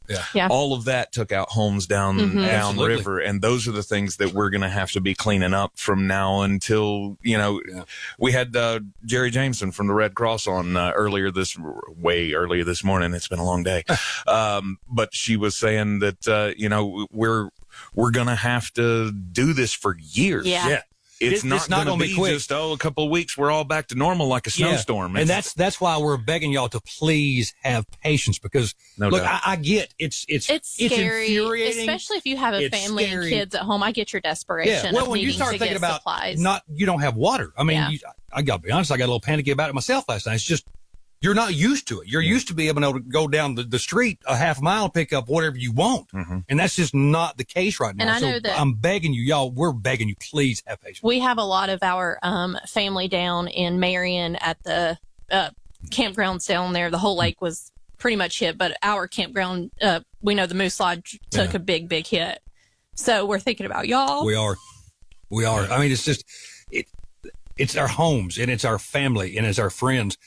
Crystal, who is a longtime KISS country family member, lost her home. Yeah, and we're These just are people we know and love. We're just finding this out today because today's the first day that we've been able to get in contact with anybody. So it's just going to be a long few days of getting in touch with people and really knowing what's happening out there. Tank Spencer, how's your clan? How's your people? We're good. We are, thankfully, we dodged all damage somehow, some way. I was deathly afraid that we were going to have some major damage, but we lost like one tree. It didn't fall on anything but a bird feeder. So we lucked out on this. But like my sister, she lives down, or I guess I should say lived down in Clyde. Down next to the railroad tracks. All of that is completely underwater. You couldn't hardly see the top of her house. She made it out. You talked to her? They were out. She works for Mission Hospital, and so she was in a hotel. They had her put up and prepared for the storm. So her and her husband are fine, thank God. But, I mean, we're not going to know. Yeah. I mean, or everyone is going to know someone whose life was absolutely uprooted and turned upside down because of this. And the hardest part is there's no one to blame, really. No. I mean, there's no way that natural disasters happen. And I think that's the most frustrating thing for all of us is when we have to try to pull things together, we look for somebody to blame, and it's just, we say it's never going to happen to us. You hear, that's the thing, man. Hear that's all the thing. Of the story, right? I mean, I have worked in the news talk business for 20 years, and how many experts have I had on the radio telling us that, hey, one day that big storm's coming, and you're going to have to prepare and make sure that you have all of the things. And it's never going to happen to us. I know that it happened to the folks down the road. Right. I know, we do all of the time. On my mind right now is Hearts with Hands. Yeah. Hearts with Hands has been, the heart and soul of our community here that we have had at iHeartRadio. We've partnered with them in so many ways, and so many drives for hurricane coverage and all of that. But Hearts with Hands, can they mobilize in their own neighborhood when their warehouse is underground or underwater? That's a lot of these, because they're off Warren Wilson Road. Yeah, a lot of these services that we have come to depend on are not there, or they can't mobilize, or they can't get things together. They can't even get in, much less they don't have the communication skills or the services to reach out to people they need to mobilize. So what do you do then? I can tell you, Western North Carolina, upstate South Carolina, help is coming. Yeah, they're coming for us. It's slow. They're going to get to us, but they're going to get to us. Exactly. I've been on the phone this morning. I may not be able to say this on the air, but I have been on the phone this morning with Mercury One, which is Glenn Beck's disaster team. Yeah. And they are mobilizing. They are contacting the American Red Cross of Western North Carolina. They are contacting Hearts with Hands to see how they can help, how they can step in. It's just, we've had people from all reaches of the nation reaching out to us because they see what kind of damage we're taking on. They realize how hard this is. I haven't laid eyes on television since like Thursday, so we're still catching up. We're just seeing what we have seen coming in today, and I don't. It's just too much. I don't know how. I don't know. You guys know more than us about the devastation and the damage, and it's widespread. Yeah, and it's deep, and it's going to hurt for a while. But again, that's a good point. Yeah. Help is coming. If you are just cranking up the broadcast, Tank Spencer, my name's Eddie Fox, Amanda Fox over here, Kick Slayton, Aaron Michael down at the Greenville studios, all coming together to try to bring you what information we know as quick as we can get our hands on it. You're getting it. So Hey guys, I do have an email here. It says from Austin. He says, "Thanks so much for the continuing coverage. I was wondering if there's any information coming out of Yancey County. My parents live off of Highway 80 NC Highway 80 between Marion and Burnsville, and I've not been able to get in contact with him since Thursday night. Do we have any word from Yancey, Marcus? Any word on Yancey? The information coming in has been very sparse from all. I mean, the remotest areas of Western North Carolina. Yeah. A lot of I've had so many calls for people looking for people in Bakersville and Burnsville and Barnardsville, all the B's, all the Bvilles. I mean, it is hard to tell what is here and what is not anymore. Right. Yeah. I don't know any other way to put it.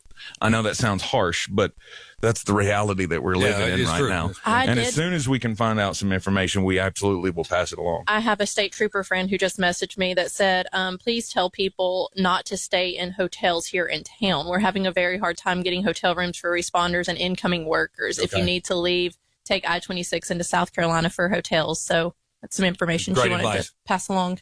Kicks, we can open up the lines here. I'm not sure if I'd come down to South Carolina for hotels either, because they're booked. I don't know how further down past the middle part of the state they can go, but around Greenville, everything is just about booked up. Let me ask you this, Kicks, and I already know the answer, but I just want you to confirm. Folks that are leaving here, heading that way to get gasoline, not a good idea, right? Don't do it.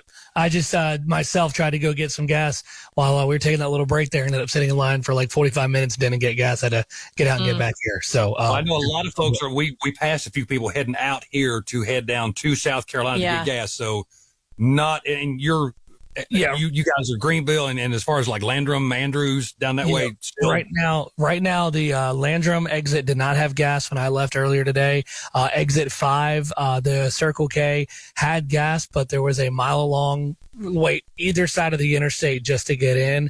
Same with exit 10 and then exit 15 going down 26. So, I mean, there's lines everywhere. They're working hard to get the gas pumps turned on where the gas is stored in Spartanburg. And once they do that, they'll be able to get trucks out regularly again. And we'll get it back to normal. But as of yesterday, they were still talking about a day and a half to get that done. So I haven't had an update on that just yet.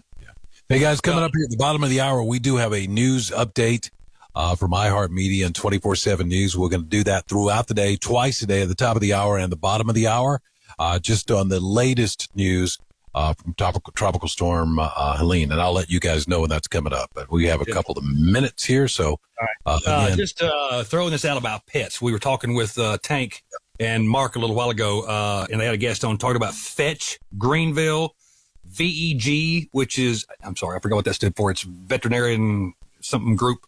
And the Western North Carolina Regional Pet Hospital are all good places to go right now, but only if it's a real dire situation, like a real emergency. I mean, if you just think they're going to have upset stomach, obviously just kind of hold off. If it's a broke leg or something that you think that it's life-threatening, then by all means reach out. I do have an email here saying that the Department on Aging Shelter in Silva is going to be closed now.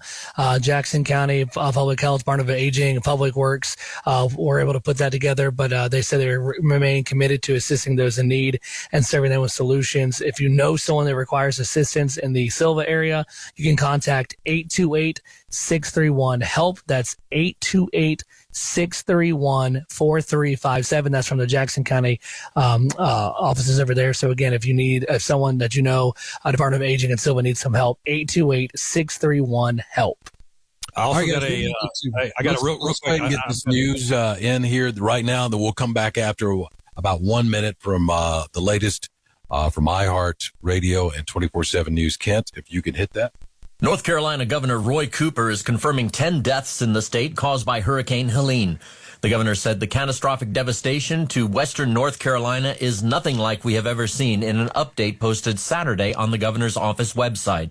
Cooper said 7 water plants across the state are closed and there are 50 boil water advisories in effect in the western part of the state. Cooper said he's deployed 410 National Guard troops and 146 vehicles, including high water vehicles, to help with rescues and transporting patients as well as other services. He added that floodwaters in rivers are receding and should be back to near normal levels by late Monday. Governor Roy Cooper also giving an update on the disaster in Nashville caused by Helene.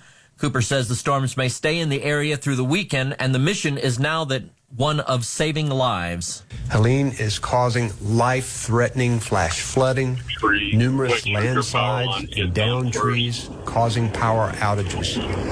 Flooding will continue through the weekend in some areas and may even occur in areas that don't typically flood. Cooper calls Helene one of the worst storms in modern history for western North Carolina, and the end of the storm does not mean the end of the threat. At least 10 people have died in North Carolina due to Helene. Millions are without power, and dozens are dead after the remnants of Hurricane Helene rolled across the eastern U.S. PowerOutage.us says 2.6 million customers are still in the dark from Florida to the Midwest. Helene roared into the Florida coast Thursday with 140-mile-an-hour winds and left a trail of destruction, including flooded homes and downed power lines. The death toll from Helene is now up to 63, including 24 in South Carolina, 17 in Georgia, 11 in Florida, 1 in Virginia, and 10 in North Carolina. I'm Thomas Cage. All right, continuing coverage here on iHeartRadio. Kick Slate and Aaron Michael based in Greenville. Eddie Fox, Amanda Fox, I think Mark and Tank are still in studio with you guys. No trees hit my house. Eddie, I think you're bleeding. I think you're taking a call there. You can't do that. We're sending calls down here, Eddie, and what we'll do is air them here for you guys to hear. If that's okay. We're waiting on getting that connection filled here. Just an email from Mike Vito in Wyoming, listening on the iHeartRadio app. Friends with Rusty Rector and Leanne Keffer in Candler. Rusty and Leanne, if you're listening, Mike says they love you and they're praying for you. If you want to shoot me an email, AaronMichael@iHeartMedia.com. We'll get that info back to Mike. But again, Rusty Rector and Leanne Keffer in Candler. Just people checking out on you there. If you don't have to go anywhere, today's not the day to be going. We know the interstates are starting to open back up. We've heard that already. But again, gas shortages is definitely a thing around western North Carolina. Any gas station that has it's got a mile-long wait around it. And the problem is the same as for down here in the upstate. I'm not trying to be the bearer of bad news. If we had gas, I'd tell you to get down here and get it. We don't have it right now. They're working on it. The minute we do, I promise we're going to get that info to you. We'll tell you, get on down here. We'll take care of you. Well, welcome to the open arms. But at this moment, I feel like you could get here and get stuck and be in an even worse situation than where you're at now. Yeah, don't waste your gas coming here when there's no gas. Please don't do that. Okay, we're going to be taking calls here from Greenville. You can call us at 1-864-291-9372. 1-864-291-9372 or 800-845-9372. We've got a couple of calls coming here. Thank you for your patience. What's your name and where are you calling from?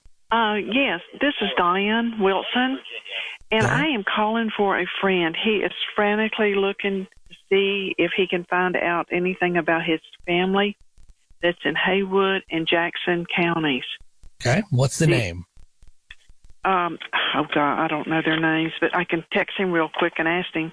Yeah, that's fine. If you're able to get an email to me, AaronMichael@iHeartMedia.com, we'll get this information relayed on air for sure.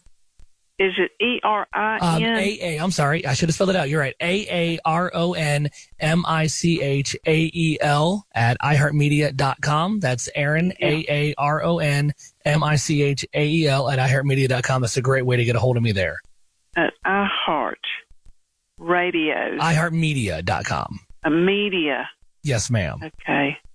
I'm trying to call and try to help. I understand. If you want to shoot me that info, we'll get this back out on air. We'll try to see if we can get them some closure and some connection there, okay?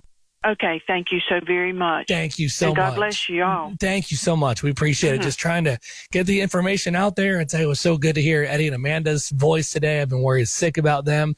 It's great to see that Tank and Mark are still there rocking it. My brother Josh, who was Star 104.3, he's there as well. It's a really cool community effort to watch everybody come together. At one point, we're all trying to battle each other on the radio to who has the better radio shows. And today, none of that matters. We're all one big family trying to make sure that our family of Western North Carolina is taken care of. Again, Aaron Michael at iHeartMedia.com. Any questions, info you have for me, my email is getting blown up. I'm trying to go through it as we're going here. But again, the phone number, if you would like to call, Kix, do you have that in front of you? Yes, 864-291-9375. 1-800-845-9372. And again, you're listening to 99.9 Kiss Country in Asheville, also 570 WWNC in Asheville. Star 104.3 in Asheville, Rock 105.1, Throwbacks 101.1, 97.7 The Brew, and 92.3 ESPN Asheville.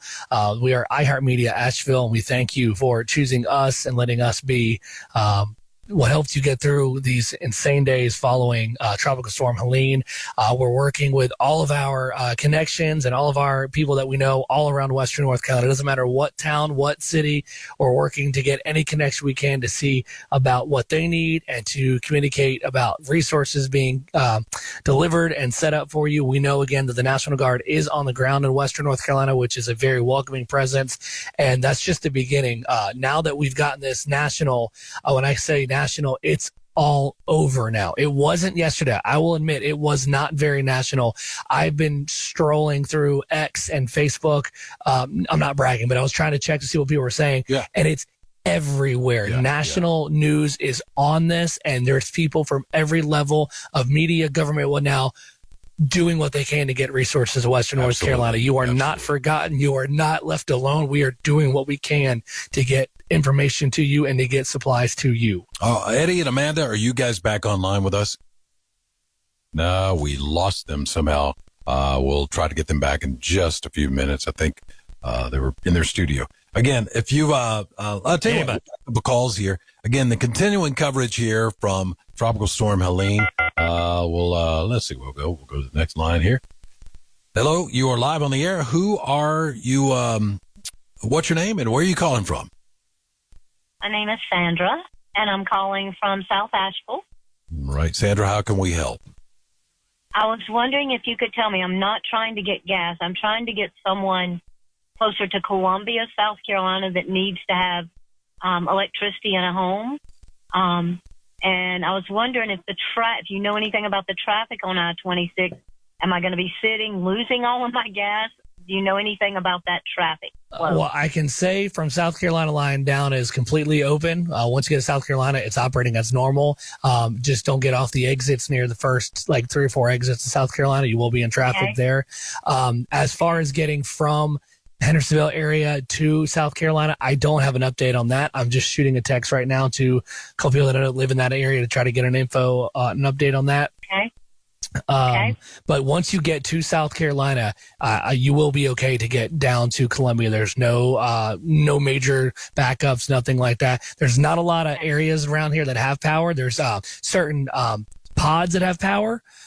So I would make sure that you have, a water with you or something like that. Yeah. But as you get down closer to Columbia, they are operating pretty close to normal down is what I've heard. Charlotte's also operating from Gastonia up is operating as normal. I've got friends that are literally in Charlotte, Gastonia today, just getting food and getting gas and trying to go to the store and everything there. So there's a couple options that way as well. Thank you so much. I have enough gas to get to Columbia if I'm not sitting in traffic. Right. Yeah. We can't promise you as far as how much, if there are traffic issues there, but it is open right now. Okay. Okay. Thank you. I appreciate the information very much. You've got it. Again, Kick Slayton live in the Greenville studios here, along with Aaron Michael in Greenville. Eddie, Amanda, they say you're here. I do not. I'm telling you, I haven't moved the thing. So don't know what's going on, but we'll continue to work. Deer zone. Is it not working? There you go. Hey. All right. Hey, Eddie and Amanda, I cannot tell you how good it is for me to hear your voice. First time I got to talk to you since you guys got back. I was pacing my house last night, just trying to figure out how I could get in touch with you, trying to figure out what to do. When your phone connected, I'm sorry if you got 1,000 text messages. Oh my God, we got from everybody that we know. We probably got 120 messages. It was like bing, bing, bing, bing, bing, bing, bing. But God bless y'all for reaching out. It means the world does. We're sorry. We were trying our best to get in touch with people. Well, it was so weird because up in Weaverville, the damage, what we've seen, it's not horrible. There's some trees down, but just no communication on any level whatsoever. And then we left the house this morning to try to make it down to the radio ranch and end up getting here. But just what we were seeing coming in is, I'm still trying to process, to be honest with you. It's just, it's hard to wrap your mind around. I mean, the stories that we're hearing, the emails that I'm getting, and what I'm seeing on social media. I mean, I grew up in Western North Carolina.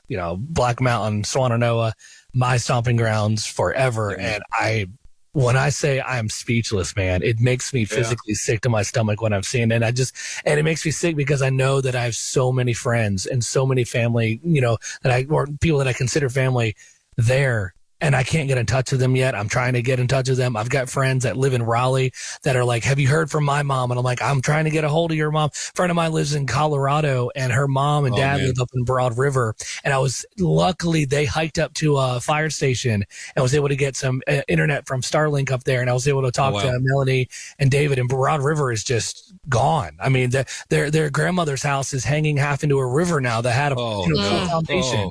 Luckily, the whole family is safe, but it's just like, my God, man, I never in a million years, I knew it was going to be bad flooding. When we talked about, Eddie, you and I talked about that. I never imagined anything like this. Just seeing down through Woodfin at the O'Reilly's and the salvage station. The salvage station, all of that. When you see a van upside down with a truck on top of the van, yeah, you just don't. It looks like a war zone. You just don't see that every day. And I saw a picture out of Swannanoa where there was a pickup truck, and it looked like the pickup truck had been rolled down the interstate doing 90 miles an hour, and it's sitting on top of another car, on top of a trailer in a tree, and I'm like, you have got to be kidding me. It doesn't make sense. Tank was saying a while ago, we're not used to. We talk about these things, we report on these things. Yes, but you're not used to driving past these things as you're trying to make it to work. We did get an update that I want to throw out there that Biltmore Church in Arden, 35 Clayton Road, will have 1 bag of ice per car. They're opening that up at 3 p.m. today. So again, you can get 1 bag of ice per car at the Biltmore Church in Arden. I imagine people are probably already lining up for that, but just if you're in that area and you can make it over to try to get a bag of ice. Yeah, and just got an update you from did mention earlier at Asheville Mall, their truckload of water. Yeah, I did hear that. That's been about an hour ago, so I'm not sure what they have left at this point, but there was a pastor and his wife that had a big tractor and trailer of water and supplies that they were going to be handing out at the Asheville Mall parking lot. And we're getting reports that no gas Nashville, but maybe, and I have nothing to confirm this, but maybe Shelby would be the nearest point in North Carolina. Someone did tell me they went to Shelby and was able to fill up 2 hours ago, but they don't know if that's still available. Don't hold me. Don't be mad if it's not right. But the nearest point right now, was Shelby. And anytime we bring this information up, it could be, 5 minutes later, it changes. So please don't be angry with us. We're trying to get this out as quick as possible, and we hope that it's all legit info. Got it. All right, guys, we're going to jump on the phones here. I can hear it. I think you can hear the callers. They're having trouble hearing you. I'm working on that, but we're going to go to a caller now. Number's 1-800-845-9372, 1-800-845-9372, or 1-864-291-9372. Hi, where are you calling from? You're live on the air, and tell me your name. Arden. I'm Pat Steele. AB Tech sent out an emergency text to all the students that classes are closed for now because they are hosting the centers, the evacuation centers on the campus of AB Tech. And that's AB Tech. Okay, that's great news. Yes, I haven't heard y'all say anything about AB Tech. I thought maybe somebody can check and double check my information, but I got a text about an hour ago. Got it. No, I appreciate it. AB Tech. I know Eddie and Amanda, did you guys hear that? Yes. I heard it, yes. Yeah. Kix, what info do you have about schools right now? We had heard that Hendersonville County schools are closed indefinitely. I know that Buncombe County are closed through the 4th, so that's pretty much all this week. I think the majority of them are closed through Friday. At least. You know anything past that? More information than I do in front of me. Aaron just had to step out for a second. He's the one with the computer and has keeping up with the information. So, again, I'm sure that schools are going to be out, let's just be honest, for quite a while, but that's the only thing we've heard for sure. We went out yesterday trying to get some groceries, and we saw these kids hanging out of a vehicle, hold a sign that says no school Monday and Tuesday, but I don't know where that was or what the school was, or just again, I don't think that's going to be a top priority right now. Yep. I want to remind people you're listening to continuing coverage of the after effects and recovery of Hurricane and Tropical Storm Helene. 99.9 KISS Country, the Asheville iHeart stations, also Star 104.3, we have Throwbacks 101.1. Yep, Rock 105.1, 97.7 The Brew, ESPN Asheville, which is 92.9 FM, AM 1880 and AM 1400 in Waynesville, Haywood County, and of course 570 WWNC. So we thank you again for allowing us to be, I don't know, your partner through this. I guess that's what you want to call us. We're all in this together. I've never felt more humbled and just helpless than I did today coming in.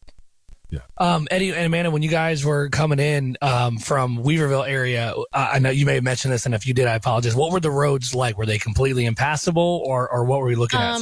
The interstates were open. Pretty clear. There are some of the on-ramps in Woodfin right there at Riverside Drive that are closed because they are just blocked off with trees.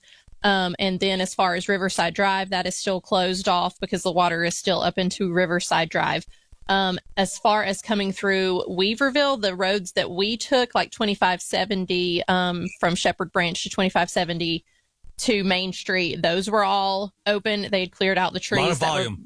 Once you get into Weaverville, a lot of volume. So all of the roads were pretty clear. Patton Avenue was completely backed up because Sam's was open. So if you go to hit Patton Avenue, you're going to hit a bunch of traffic. Yep. Just be prepared for that. Basically, from UNCA on to Jeff Bullitt Bridge on down Patton Avenue, especially at Sam's, it is a nightmare. And then on top of that, there are no lights working. So it is. I would highly recommend you not sure. come this way. I think Chief Lamb said it when he was on just a minute ago, but make sure you're treating those red light intersections as a four-way stop because we were running into that problem of people just driving right through them. So make sure that you're stopping and you're looking. Yeah. Now, was the Jeff Bowen Bridge open? They had a traffic going across? It is, yes. But it's packed. I cannot tell you how packed it is. I was just worried with all the debris going down the river if they were, worried about that bridge. But that's awesome. That's good news to hear. Okay, great. Guys, let's jump back to the phone lines here. We've got somebody on the air. Hi there. What's your name? Where are you calling from? You're live on the air. No, they work. Let's try somebody else. Hi there. What's your name? Where are you calling from? And you're live on the air. Hello, my name is David, and I'm actually calling from 74 going back west around Old Caroline Road exit, heading back from Charlotte. Looking at that power outage map, I decided probably wisely from listening to y'all not to go down Greenville or anywhere down south. So actually 74 is actually nice and clean and pretty open. All right. Went all the way to Charlotte to fill up the back of the truck with water for me and the neighbors and get some extra gasoline and heading back. And you were just talking about Shelby. That's about where the gas lines start. Once you get to Shelby, you can get gas. Shelby. Okay. That's great information. Great information. Yeah, it really is. Thank you so much. You're a great neighbor, by the way, for doing that. So you're absolutely. Kudos. Hey, Kix, do you mind giving out the phone numbers again? Because we got a bunch of people calling the KISS lines that obviously we can't answer. So let me give you the lines that can get you on the air here. This is a different setup. I'm sorry about that, but that we can get you on the air. The number is 800-845-9372 or 1-864-291-9372. Resetting the stage here, Kix, Layton, Aaron Michael in the Greenville studios of iHeartMedia, Eddie Fox and Amanda Fox in the 99.9 KISS Country studios of iHeartMedia. I am seeing reports that the Biltmore Park BP has gas with a substantial line. I don't know how long that gas will last, but that's what someone's waiting in line says. They do have gas there, but it's a substantial line. Excuse me here. What station was that, Aaron? What'd you say? That was the BP station on Biltmore Park there. But again, there is a substantial line there. So I want to be careful and cautious around there. I did talk to someone that was at the Mars Hill Ingalls, and there was a line to get in, but they were letting families get a 24 pack of water per family or 2 gallons. Again, I don't know how long that's going to last, and they may be out by the time you get in the store because the line was all the way out of the store, but they were open. They were trying to get people water there also. Yeah. Gotcha. Guys, I'm going to jump back on the phones here. 1-800-845-9372, 864-291-9372. 9372. And I think here's dial tone. I tell you what's happening. I'm hitting these things and it's just taking a while to get to. We have so many lines lit up here. Hi there. You're live on the air. Who is this? Nope. They're gone. There we go. Yeah. And there we go. Well, let's try that. Hey, you're live on the air. Tell us your name and where you're calling from.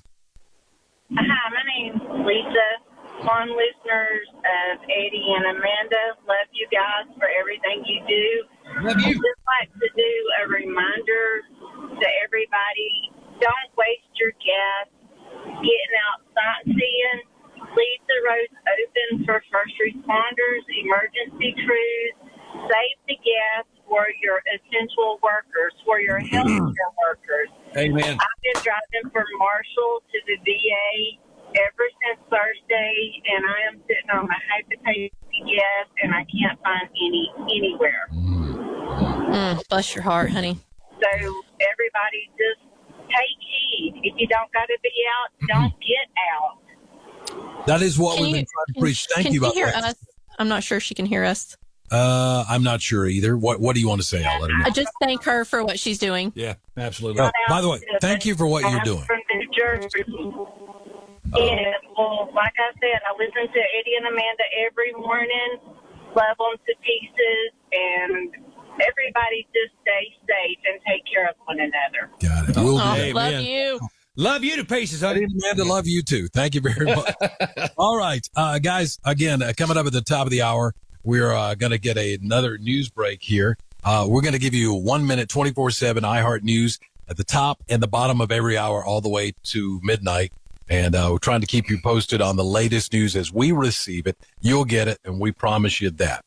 Let's see here. Again, you're listening to 99.9 KISS Country, Star 104.3, 570 WWNC, Throwbacks 101, Rock 105.1, 97.7 The Brew, ESPN Asheville at 92.9 and 1400 AM. Again, thank you for listening. We're trying, honestly, we're just a source. We're a conduit, not only for information, but tell us how you're doing. Tell us what's happening in your world. I've seen so many people stepping up and doing some really, really great things. And we're just, 2 days into this, almost 3 days into this, I guess. But there's so many people stepping up and helping out. And she had a really good point. Don't get out sightseeing, because I'm here to tell you, me and Amanda both can attest to this. You're not going to like what you're going to see. And just stay at the house. Don't waste your time. Well, we need to save resources for first responders and people that have to be out. And also, you don't want to put yourself in a situation where you get stuck somewhere, and then that's taking resources away from the first responders and things in that aspect. Also, so just stay home if you can. Yeah. Yep, 100%. That's what we've been trying to tell, but I get curiosity after you've been in the house. People want to get out. The chief of police was saying that. He says, hey, do us a favor. Just stay home. Stay home. Please. We've got things in motion here. You getting out and becoming part of the problem, don't do that, because the roads are terrible, and please don't do that. I mean, I get we've not had service, so I get people are trying to make it to their families to check on them. I completely understand that. We were in the same situation yesterday, but just try to avoid it as much as possible. Got it. All right, we're gonna try to get another call here, and again, our numbers wherever you are: 1-800-845-9372, 864-291-9372. Hi there, you're on the air. What's your name and where are you calling from? Yep, we're losing folks. We may be just, hello, you're live on the air. Where are you, what's your name and where are you calling from? Yep, we don't have a producer in here, so welcome to radio, people. Kicks, you make them nervous, man. A lot of calls may be dropping out, too, because I know cell service is still very spotty. We didn't get any service at all until what? We got here, pretty much. Yeah, pretty much Patton Avenue up Summerlin Road. So there's so many lines down, so many trees down. There are some spots that we've seen. I don't know how else to say it. I'm not trying to be overly dramatic, but it's apocalyptic. It's just, I mean, Silverline, to see those pipes just strewn out like just sticks. Mm-hmm. It's heartbreaking to see. It really is. Tank said this a while ago. Help is on the way. I'm sure it's not going to be as fast as you would like, but help is on the way. If you're listening to the sound of our voice, remember you're one of 600,000 people in Western North Carolina that were without power. This is from yesterday, without power, We're dealing with it. Don't feel alone. Don't feel like you're isolated and nobody knows. Trust me, there are throngs of people, teams of people working to get power restored, working to get you and get you the supplies you need. The last thing you want to do is be on the road and be a part of that issue. Okay, we're going to try it again. Let's see if we can get to the phones here. Hello, what's your name? Where are you calling from? And how can we help? Hi, this is Lee. Hey, Lee. I'm from Zirconia. I've been listening to you guys on my drives. I went to Gastonia to get gas and water. And how did that work out, Lee? I'm kind of driving dangerously. I've got 80 gallons of gas in the back of my Toyota 4Runner. Wow. Lord, be careful. Lord, be careful. Yeah, Honey. You might be so nervous. I'm taking it to 6 families on our little mountain. And I wanted to say thank you guys for being a source of information. I think it's absolutely wonderful. But I also wanted to say if there's any way you can just help people understand, please stay at home. Yeah. Because we are running generators so that we can have water at all. I understand people in town don't have that option, but we do have wells. And we're so much more isolated. Some people just can't even get out. You know all that. Mm-hmm. But please, if you don't have to be out, please, please, please stay home. Don't go looking for the disaster that happened. You don't need to see it. Amen. Lee, you're exactly right. Thank you for what you do. Again, we've talked about this, and Eddie, Amanda, we said, listen, Western North Carolina is a special place. Special place. And neighbors taking care of neighbors. We said, don't put yourself in danger by doing this, but if you can move a tree, if you're just, if you can help a neighbor out, that is huge. That just lightens the load for our first responders. Yeah. Every little bit helps. We saw in the grocery store yesterday, it was just nuts to begin with, but the smallest acts of kindness. There was this one lady standing there. She had like 3 dozen eggs and some bread and just because you couldn't find buggies anywhere. And this other lady walked up and pushed the buggy up to her and said, here, you need this more than I do. And it just and in line, there was no bread, but in line, the sweet people in front of us had 2 loaves of bread, and they offered us one of their loaves of bread. So people were being so kind and trying to help out in those circumstances. That to me, that speaks volumes about the type of people. Now, you're going to have some crazy folks that are going nuts over some gasoline and shooting people, which is mind-boggling to me. We have got to work together, y'all, or we're not going to make it out. Because we're all in this together. We are. We get your frustration. We understand that. But y'all, you start acting like that, it can go south quick. We've got to stick together and come out on the other side of this thing. I got a text from one of our sales managers in Asheville, Jessica Fuller. Jessica says, long line, but there is gas at Quality Plus on Hendersonville Road. That's near Glenbridge. So Jessica, thank you for that. We'll take anything we can get. So hey, just got an update here. A friend of ours was out of town on vacation from the Asheville area. He says there are gas lines now as far south as Newberry on 26. So that's that's about 30 minutes outside of Columbia. So that's my hometown. Yeah. I'm seeing people telling me, it's no better here than what you're describing. So. Again. Okay, guys, we're coming up on the top of the hour here in just a minute. Again, you're listening to 99.9 KISS Country, Star 104.3, 570 WWNC, Throwbacks 101.1, Rock 105.1, 97.7 The Brew, ESPN Asheville 92.9. What is it, 520? You wrote that. 92.9, 880. 880. Sorry, I couldn't make your 8 out. I know that. 1400. I don't know why I'm reading it, but I know it. Again, Kix Layton and Aaron Michael live at the Greenville studios, Eddie and Amanda Fox and the 99.9 KISS Country studios. I'll tell you what, let's try to work in one more call here before the top of the hour, and we'll get a news briefing, a minute update from iHeartRadio. Hi there. Tell me your name, where are you calling from? How can we help? Hey, it's Glenn Guy from Spartanburg. Yes. Hey, I'm trying to find out some information. We have a place up in Black Mountain. It's called Roxy Knob. Yep. I've been trying desperately to try to find out Jay Lowry, Justin Lowry. They are my neighbors. Okay. I cannot get a hold of them, and we can't get up there and check on our place. Can you is there any way that anybody that's listening, could they possibly find out anything about Roxy Knob? You give us that Black Mountain? Roxy Knob and Black Mountain. I'm messaging a friend of mine that lives in Black Mountain right now. If you're listening in the Black Mountain area and you've got information, you can get an email out to me, Aaron Michael, AARON MICHAEL at iHeartMedia.com. As soon as we get information, we will pass that along to you.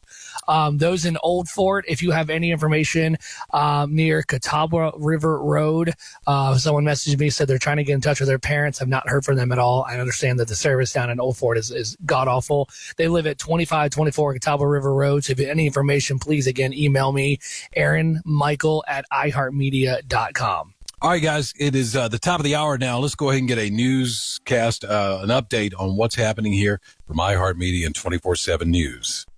The city of Asheville has issued a statement requesting that all citizens stay off the roads if possible to allow emergency vehicles and essential services free travel.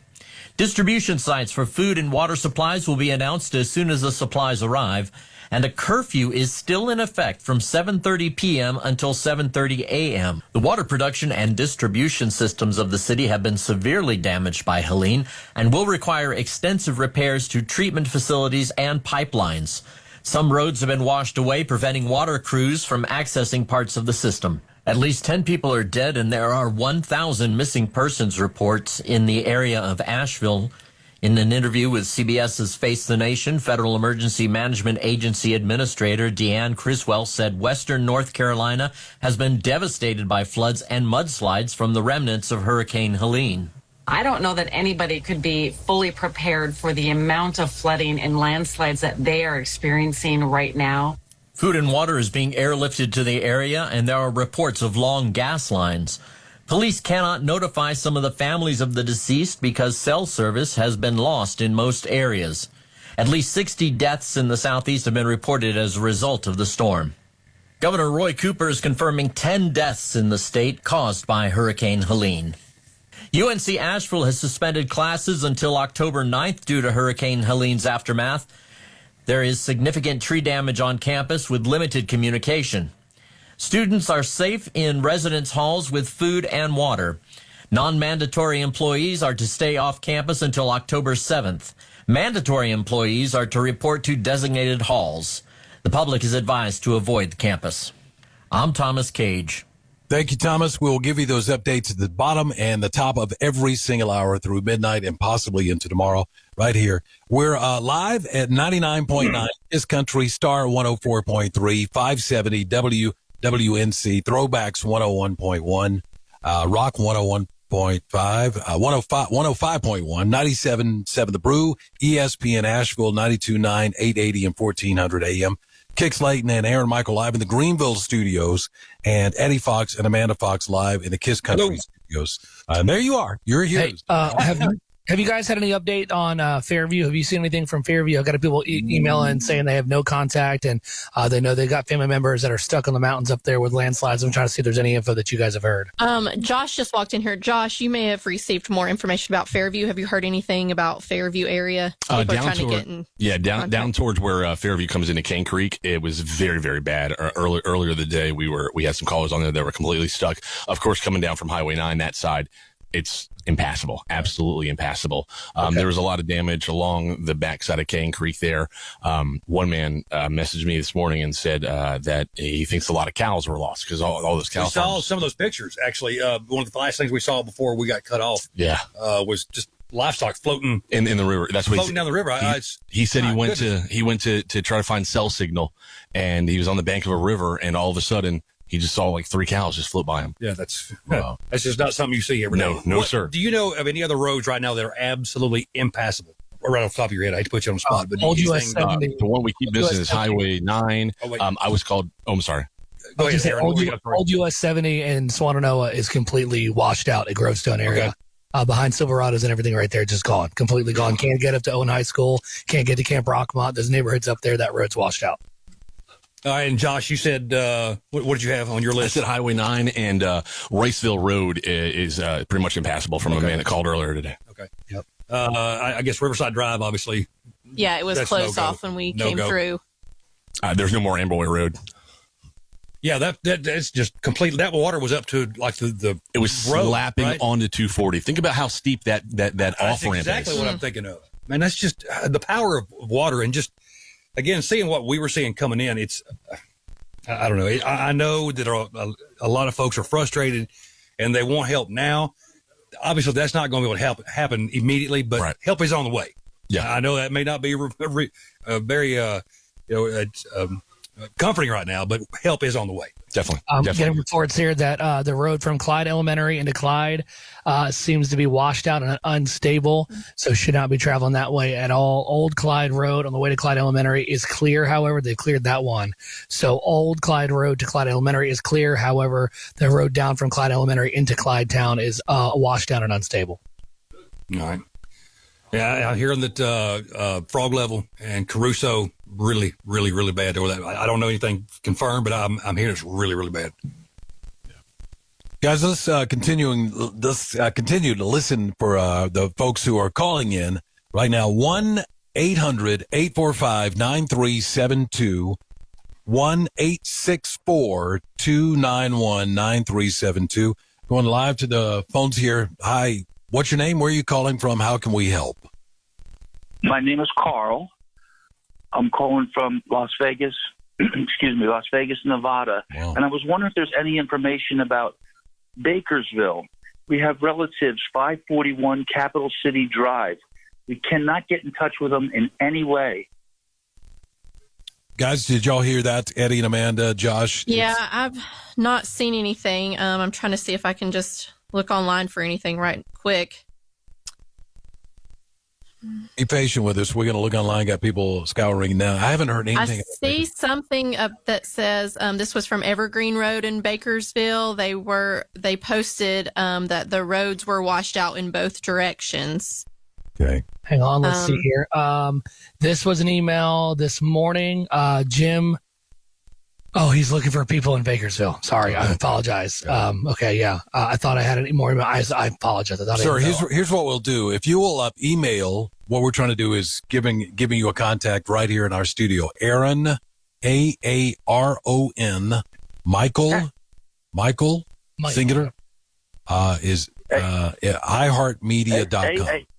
I'm sorry, can you say that one more time? Sure. Aaron. Yes, Aaron, Michael, Michael, yes, at iHeartMedia.com. iHeartMedia.com. Yeah, okay. And then he'll send it out, get some information, and we'll try to get back with you, okay? You're wonderful. Thanks for everything you're doing. You're more than welcome. Thank you for calling in, and we'll wish for the best. We will. Again, we're continuing coverage here from Tropical Storm Helene and the Operation Recovery. Mark Starling, I think Mark, Tank, and Josh are going to come back on at 4 o'clock on 570 WWNC and all the iHeart stations. Eddie and Amanda Fox in the Asheville studios at 99.9 Kiss Country. Kix Layton, Aaron Michael in the studios of Greenville, iHeart Media. Guys, I tell you, I'm very guilty of this, and I've been on the air here in Greenville, and I've said, these weather people really hype these things up. We don't get much off. Yeah. And boy, did I get, like you said, just right between the eyes on this one. Yeah, let me tell you this. I am living proof of putting a lot of faith and trust into things. I was convinced that we would not lose power. As a matter of fact, we are completely different. I overly worry about everything, and he does not. I do not. I really don't. And I probably should worry more. I get that from my Papa John, God rest his soul.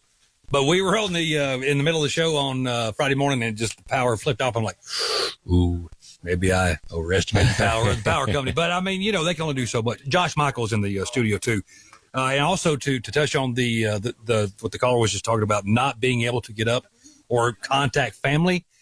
We were there. It's a horrible feeling. It's probably the worst thing that I've experienced in a long time. Just not knowing, because when you don't know, you start imagining. And when you start imagining, yeah, it just, we are it people. spirals My quickly. family we talk to each other all day, every day. And, I have a niece who is at home on oxygen, and then I have my parents who live by themselves. And we were all today crossing paths trying to make it to each other. Like we were passing each other on the road trying to get to each other because we were trying to check on each other. So that's why I get the point of 2 days, man. It's a lot. We say stay off the roads, but I also understand trying to just make sure that your people are okay. It's a weird, odd thing to try to, should I go out? Should I stay? I get that. We get that wholeheartedly. My brother's on the line with me right now, and I'm telling you, the first day that we couldn't get a hold of each other, it was unreal. Aaron knows. He was on the other side of it. Yeah, it's just man. The first time I heard Josh's voice, I'm telling you, man, I lost it. I'm not gonna lie. And then my parents pulled up our driveway yesterday, and we were all just crying. Oh my just God. like so thankful to see each other. And it's very emotional. And it's just we are so blessed and we're so lucky, and we're those people. And I'm just as guilty. We say it's never going to happen to us, and then here we are all of a sudden. And it's just so hard again to wrap your mind around this because we're not used to seeing what we're seeing, and we don't. There's no right way to react to it, but just the not knowing and not knowing how to feel or what to feel or what to do. There's no guidebook for no, us, so we're all in this together. Everybody just has to help each other out. Absolutely. We had a member of FEMA on earlier this morning, and he said what you have to understand is everyone in West North Carolina has had a traumatic experience. Whether you lost a house, whether you lost family or not, if everything's okay in your household, still, this is a traumatic experience. Of course it is. It is. I mean, just look off the side of the road as you drive down the interstate. Well, you shouldn't be driving, but if you are out, there's lots of trouble. I've got one more praise as well, because we've been announcing this on the radio for quite a few times. I'm happy to announce that Ariel, my co-host, found her Bob. Yes. Yes. We've been they hiked in for a long time. It took a long hike and found her, and she and her sister's okay. And that is fantastic. That is fantastic. Yeah, That's the best news I've heard. Mama Ryder, there's a lot of people that we're worried about. Thank goodness. All right, let me go through my email here real fast, guys. I got a couple of things here. Looking for his sister. This guy's in New Jersey. He's listening on the iHeartRadio app. Looking for his sister in Weaverville. Her name is Sherry Rogers. Sherry Rogers, if you can hear my voice, if you can get a message out to us, Aaron Michael at iHeartMedia.com. Your brother is looking for you. Also getting an update here from Mitchell County, which I don't know if we've heard from Mitchell County. I haven't that I know of, guys. But yes, I did earlier. Okay, they say power's down, no communications at all, roads are impassable, all power lines down, tree damage everywhere, and still widespread flooding. So Mitchell County is still obviously in the thick of this. And I will say that guy that's trying to reach out to someone in Weaverville, there is absolutely no service in Weaverville. None. That's what we were experiencing. Yeah. I'm seeing icons on my phone that I've never seen before. The SOS and the little satellite-looking thing. I don't know what the orange dot is. I've had that for a few days. I have no idea. Same. It's very strange. Since I've had a cell phone in like the early 90s or whatever it was. Yeah. Now we've had sketchy service, but I can't remember ever not having any sort of service at all. I was telling Mark on any level. I've got $1,000 flashlight in my hand, and I had that's true. I had a $6 battery operated radio that was my only key to the world. Yeah, it's weird how things change so quickly. So many people that are just trying to work through this today. I don't know if it's worth mentioning again right now or not, but Biltmore Church in Arden at 3 that we're going to have some ice, 1 bag per person. Mm-hmm. I'm not sure if they do or they don't, but you're probably going to wait for a minute. But I would imagine they still do, but that's probably going to run up pretty quickly. I've also got a message from Messino Cancer Center. Their emergency planning notification, their offices will be closed tomorrow. Our girls out there. Tomorrow, September 30th, due to the weather conditions.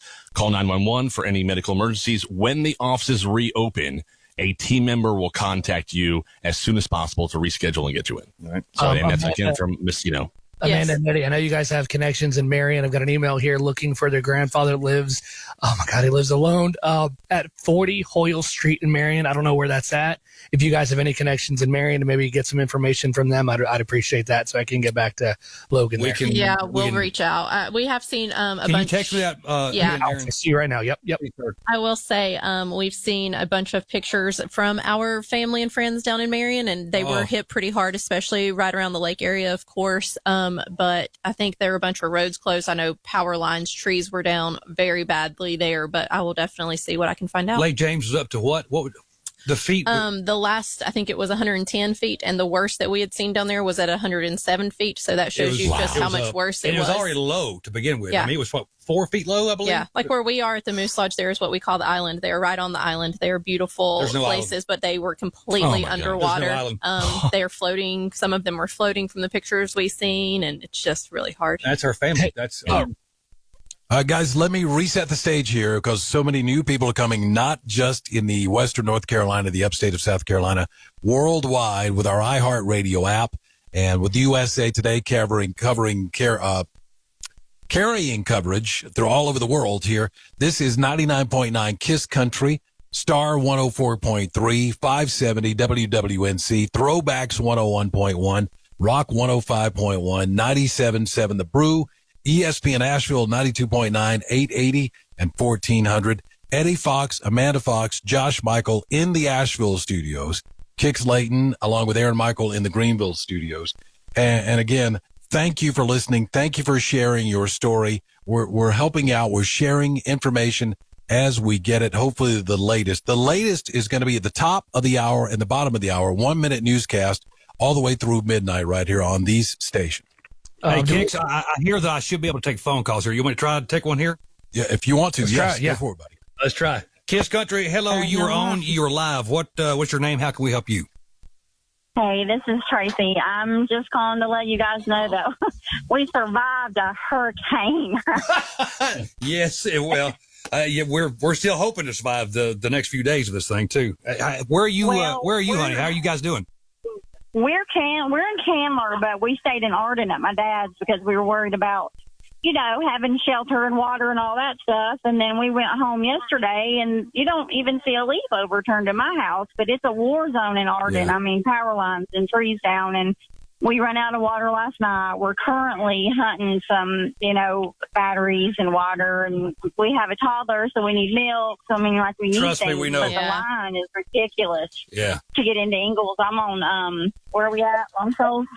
The Ingalls on Long Shoals is just wrapped around the building for people trying to get in there, and I don't even know what they have, but I know the Ingalls on Brevard Road was open yesterday. We spent 2 hours in line there to get 2 containers of milk, and that's all they had. Yeah. Yeah, there was no milk yesterday when we went out. Yeah, no bread, no milk. We got no water. We got some English muffins for the first time in probably our lives, but they were pretty good with peanut butter on this morning. I think that we've eat peanut butter till I won't probably never eat it again, and.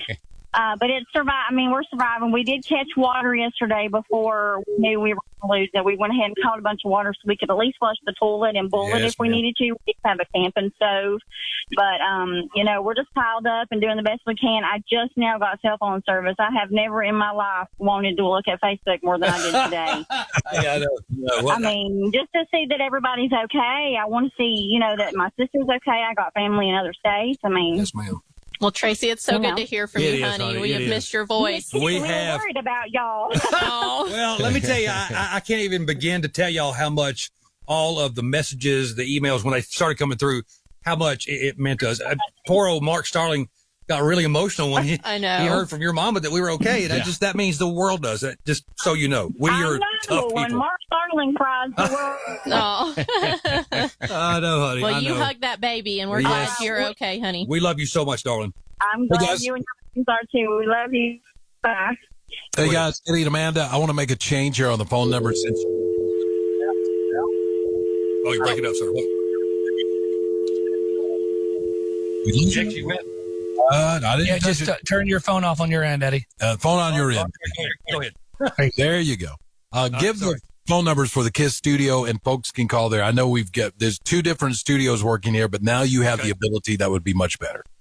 All right, that would be 1-800-303-KISS, which is 5477. And they always accuse me of reading way too fast. It's 1-800-303-5477 or 828-240-5477. Tracy brought up a really good point.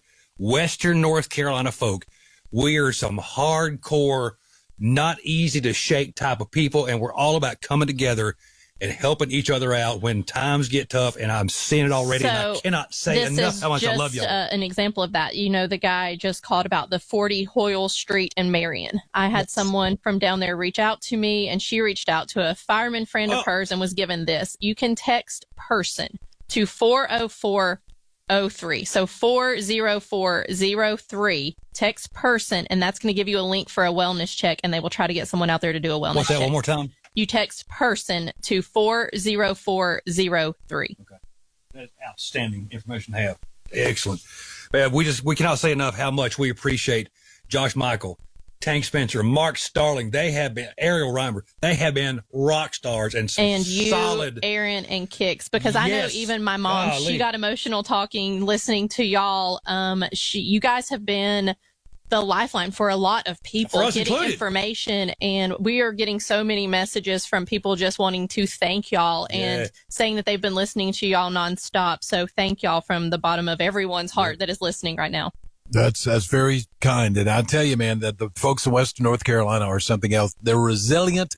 And I keep saying that. You're very resilient. We will get through this. We'll be talking about this one day. It's not fun right now, but we will get through it. Yeah, that's what we do. I got an email from Charlotte McCarty.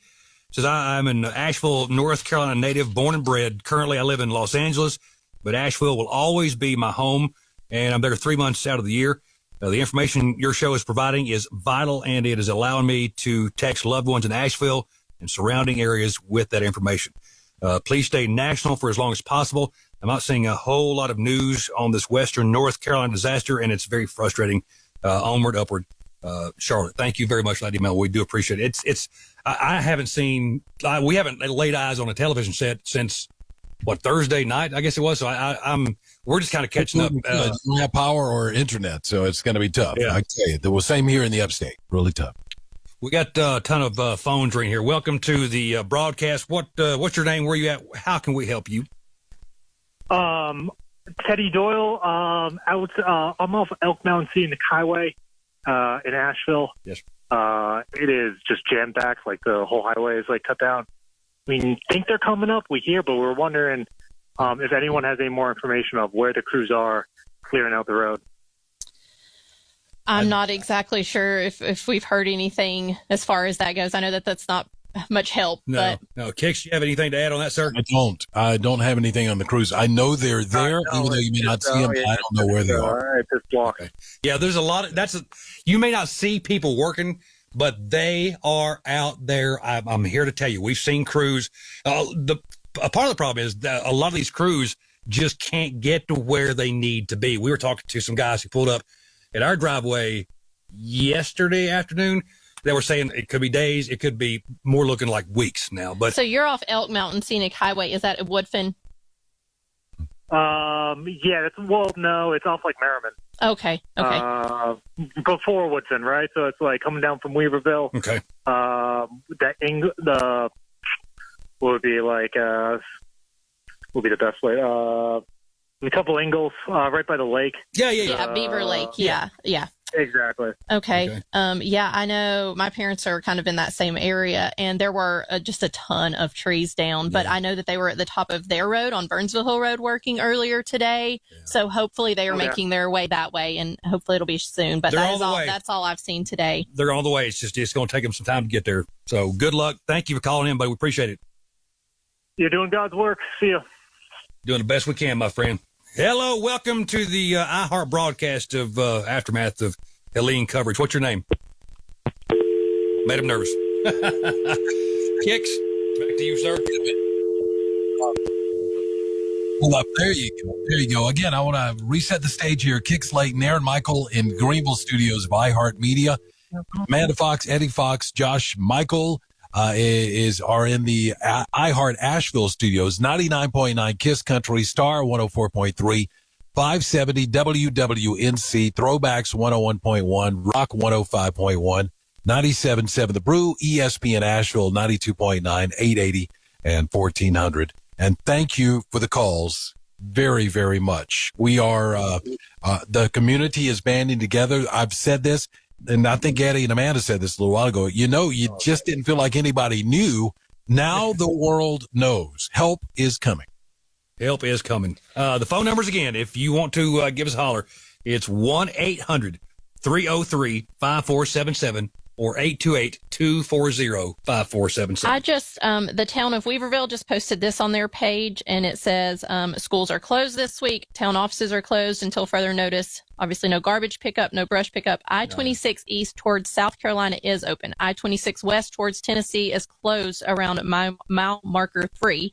I-40 is closed at different points in both directions. Again, Buncombe County has enacted that 7:30 p.m. to 7:30 a.m. curfew.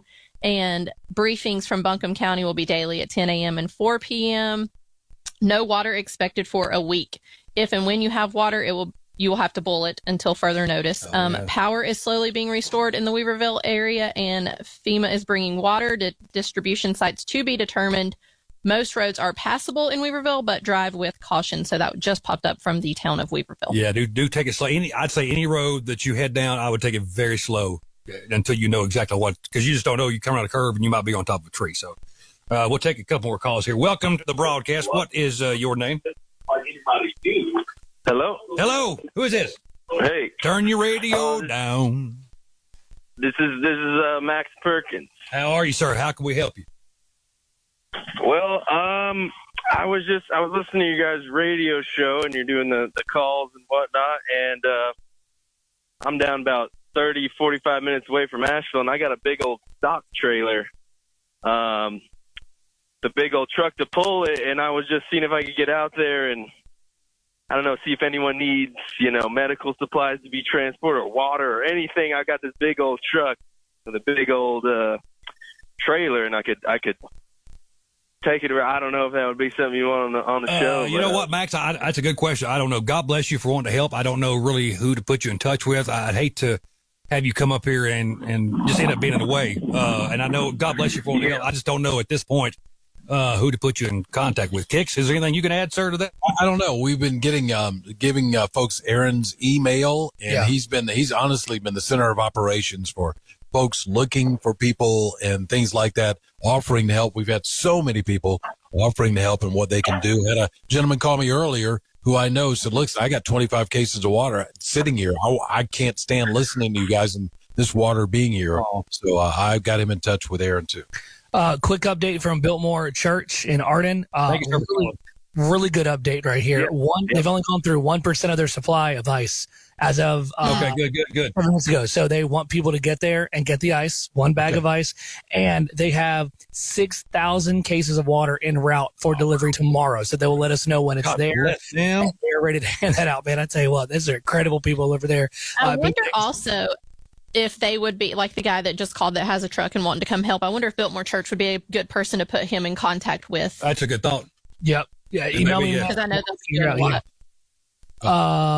Let me jump in here. I got an email here from Kiss Country looking for Sandra Jenkins. She's in Brevard, 15 Adventure Ridge Road. The girl's name is Corey. She says, please, it's my mom, and I'm worried to tears right now. So Sandra Jenkins in Brevard, if you know her or you're listening, you can email us, or if you know, let us know. Again, Aaron Michael at iHeartMedia.com. Another one of those, looking for Keith Ayers and Sandra Ayers and Kevin Hall in Bakersville. I'm sorry, reading as I'm trying to go here. So Keith Ayers, Sandra Ayers, and Kevin Hall in Bakersville. If you can get a text out or whatever, you can text Jesse Mason Rodriguez, that's who emailed me, or you can email me, Aaron Michael at iHeartMedia.com. Also getting reports that the gas on Upward Road in Hendersonville, there is gas, but very, very long lines. But there's a bakery off Highland Lake Road in Hendersonville, across from CVS. It is giving out food, water, and supplies while they last. Fast Stop Airport Road has gas. Ingalls Airport Road has gas. Lowe's in Arden is open and taking cards. Target just closed, but they open again at 9, and they're taking credit, not debit. Jessica Fuller, thank you. You must be riding around, Jessica. Thank you so much. I've got a couple of messages right here. Can you please put a message? This is from Miss Pruitt, that Carolina Ophthalmology, all locations are closed tomorrow and Tuesday, and will update more once they know more. Again, that's Carolina Ophthalmology. All locations closed Monday and Tuesday. Also got an email from Jeremy. Said, hey, guys, gas lines are forming in York County, South Carolina, because of the storm. York County. But if that answers your question, how far this is spreading out and the lines are starting to back up, just know that. Now, you guys are saying kicks and air and down in South Carolina, don't come that way because y'all are starting to get backed up. Yeah, the stations that do have gas don't have power, so they can't get it. And the stations that do have power overrun with gas. So if you're thinking about heading this way, don't until we get stations back online with power. Guys, we're let's go ahead and get a update here from iHeartRadio and 24/7 News. Eddie, can you hit that on your end? I've got it right here, sir. Officials say the city of Asheville was hit with floodwaters of biblical proportions. Jim Forbes has more. One resident in Asheville spoke with NBC News on Saturday and said the amount of flooding was shocking. This blows my mind, and I'm really worried about friends and neighbors and businesses down here by the river that are going to be really hurt by this. And it's just a reminder to me that climate change is going to affect all of us. No one is safe from the impacts of climate change. Floods from the remnants of Hurricane Helene have devastated the city of 95,000 people, with homes and buildings flattened, severe mudslides, power outages, and roads washed away. Asheville residents faced a gas shortage and power outage on Saturday, with only one gas station open near downtown. The Citgo at 210 Biltmore Avenue saw long lines of drivers waiting for fuel. Power is gradually being restored to businesses and gas stations. I'm Thomas Cage. Well, Thomas, we're still facing that very issue, sir. Still waiting on gas stations to get fired up, and a lot of lines starting to form, even at stations that we're not really sure if they have gas, but lines are forming. I just received a message from Samantha from Fairview, and she said that they tried calling in, but their phones aren't working. But there is a mudslide deep inside of Fairview off of Old Fort Road. Several people unaccounted for. Trees are down on every road. Bridges washed out. She also said they went by the Asheville Mall and they no longer have any water. Oh, okay. Went by quick. I went quick. Yeah, that went by very fast. Again, we're trying to create a network of just checking in with people here. Eddie and Amanda, I think you can agree this is an easy way to do this. If you hear us talking about someone they're looking for, a quick text to someone or an email to us, we'll get the information out there. I have someone looking for Barbara Hersey off of Pine Tree Drive in Black Mountain. So Brian Hall, our buddy, if you're in there, if you can kind of give me an idea where that's at. I can't remember top of my head where Pine Tree Drive in Black Mountain is, but if we can maybe get a text or an update on her, that'd be awesome. We're getting a lot of people asking for obviously family members, and I just. Man, it's killing me. Also, Broad River, if you know the folks in Broad River, they are completely cut off from the world, both directions. They can't get 9 to Black Mountain. They can't get 9, obviously past Chimney Rock. They are in dire need of resources. I've got a friend of mine, her mom is able to hike to a fire department up there who somehow has signal. They need gas. They need diesel to keep generators running. So if anyone listening has the ability to anyone that could airlift some fuel to Broad River, I have an address of a field that you can land in safely. Oh, wow. I will get that information to you. But again, if you have anybody, if you know anybody, I mean, obviously my brother and I are the helicopter guys. I've already texted him, and I know we're both racking our brains. But if you know anybody that could airlift diesel and regular gas to keep the folks in Broad River running, I would be immensely grateful for that. Also, this is just personal for me, guys. I haven't heard or seen from Jessica Lee on social media at all. And I know she lives near the Broad River. So, Jessica, you know how we do this at the radio station. I have a feeling if you're okay, you're listening to us to get some information.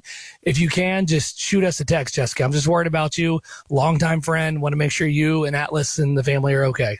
Let me jump in here, guys. Again, you're listening to continuing coverage of Operation Stormwatch. It's basically the recovery and efforts from Tropical Storm Helene on 99.9 Kiss Country, Star 104.3, 570 WWNC, Throwbacks 101.1, Rock 105.1, 97.7 The Brew, ESPN Asheville 92.9, 880 and 1400.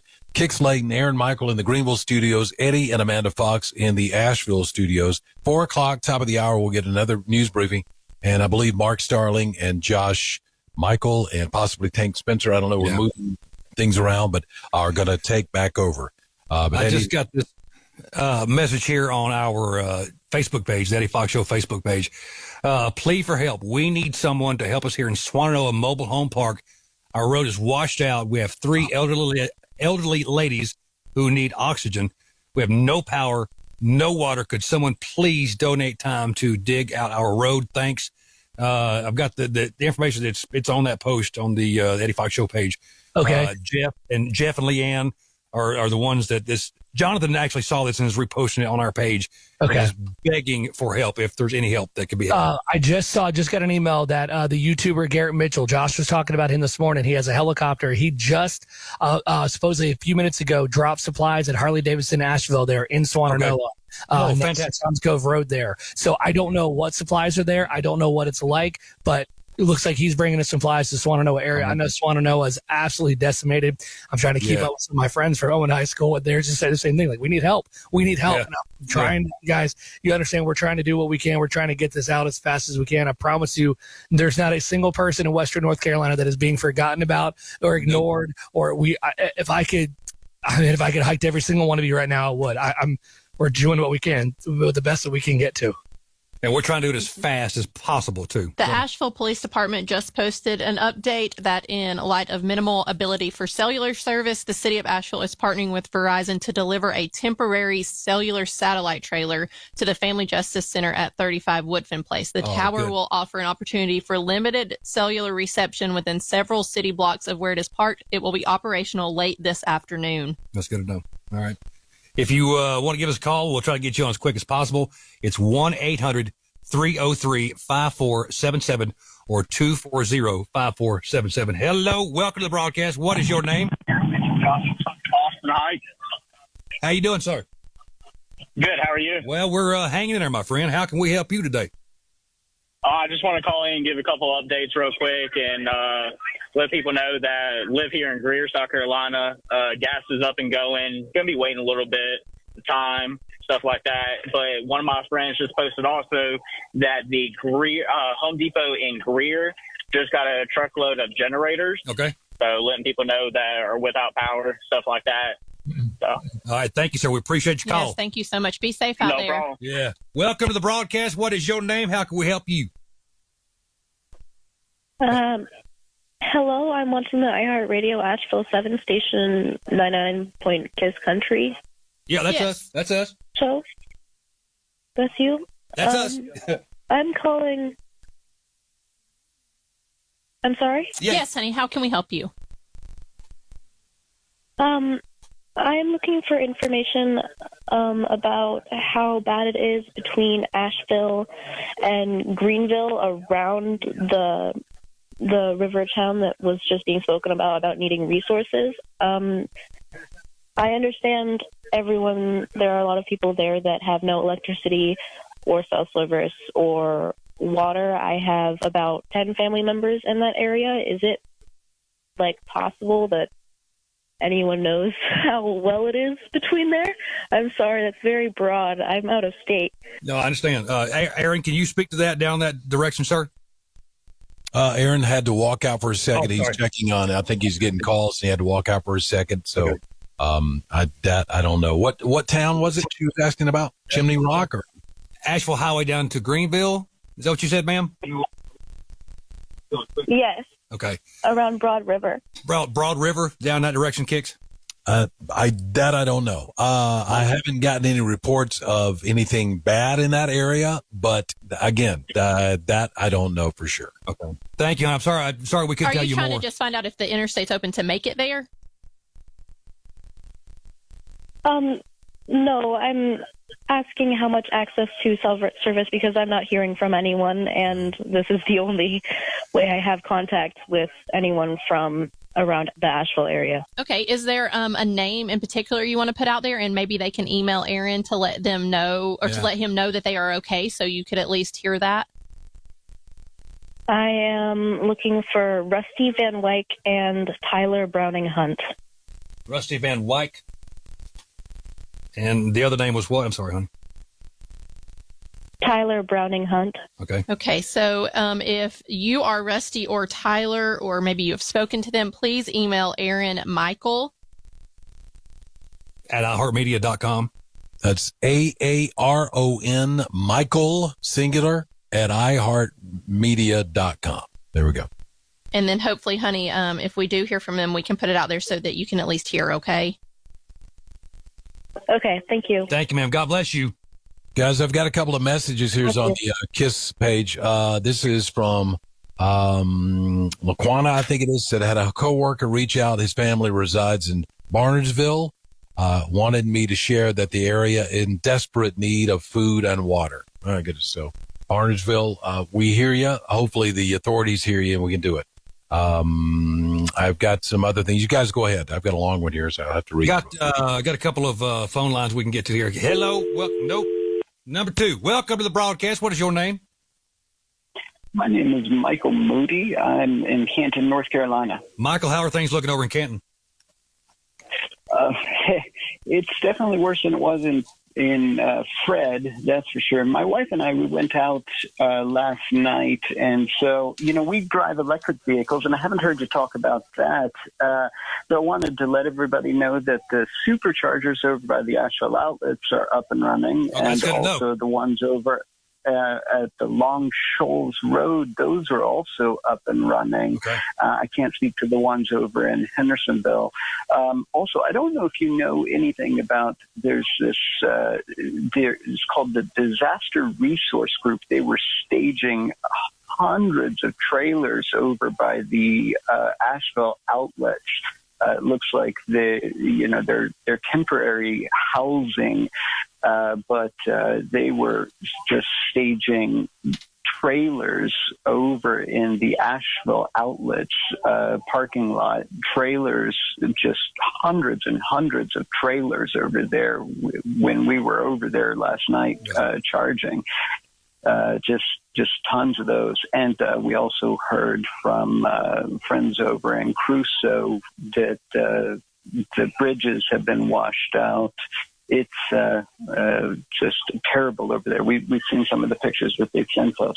It's quite bad. That's a good point about the electric cars. Yeah, if you need a thanks charge, for that update. Absolutely pertinent information, Michael. Thank you so much for calling, sir. Be careful out there. Yes, we want to say just that hearing voices on the radio, it really did make us cry. That because we were cut off from all communication. No, we were too. I know exactly how you're feeling, sir. So thank you again for all that you're doing. Thank you for calling us. Thank you very much, sir. Hello, welcome to the broadcast. What's your name? Hello. No. Hello, welcome to the broadcast. What's your name? My name's Nelia. Hello, honey. It's Eddie and Amanda. What's going on? Oh, I'm sitting in about a 4-hour line for mission employees to get gasoline in their cars. Wow. Man. I mean, it's nice. I mean, about an hour ago. You're breaking up on us a little bit, honey. So, well, God bless you. About an hour ago, they had enough for about 600 cars.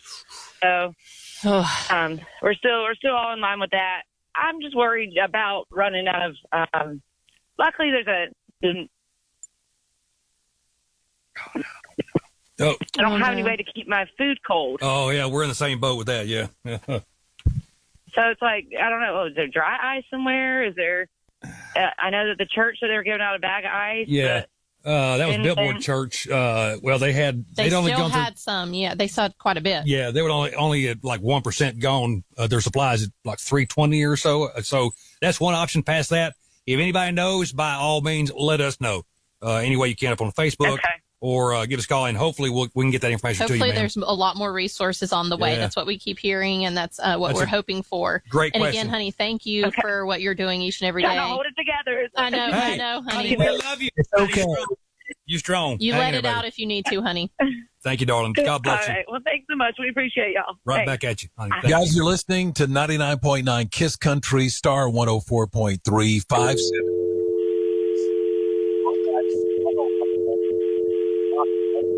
Eddie, kill that phone. Yeah, Eddie got those phones. Got it. 97.7 The Brew, ESPN Asheville, 92.9, 880 and 1400 AM. Kicks Lake, Aaron Michael in the Greenville studios of iHeartMedia. Eddie Fox and Amanda Fox at 99.9 KISS Country. Let me say this before we get back into this. We have a team of people working behind us. We're obviously throwing this. Oh, my brother.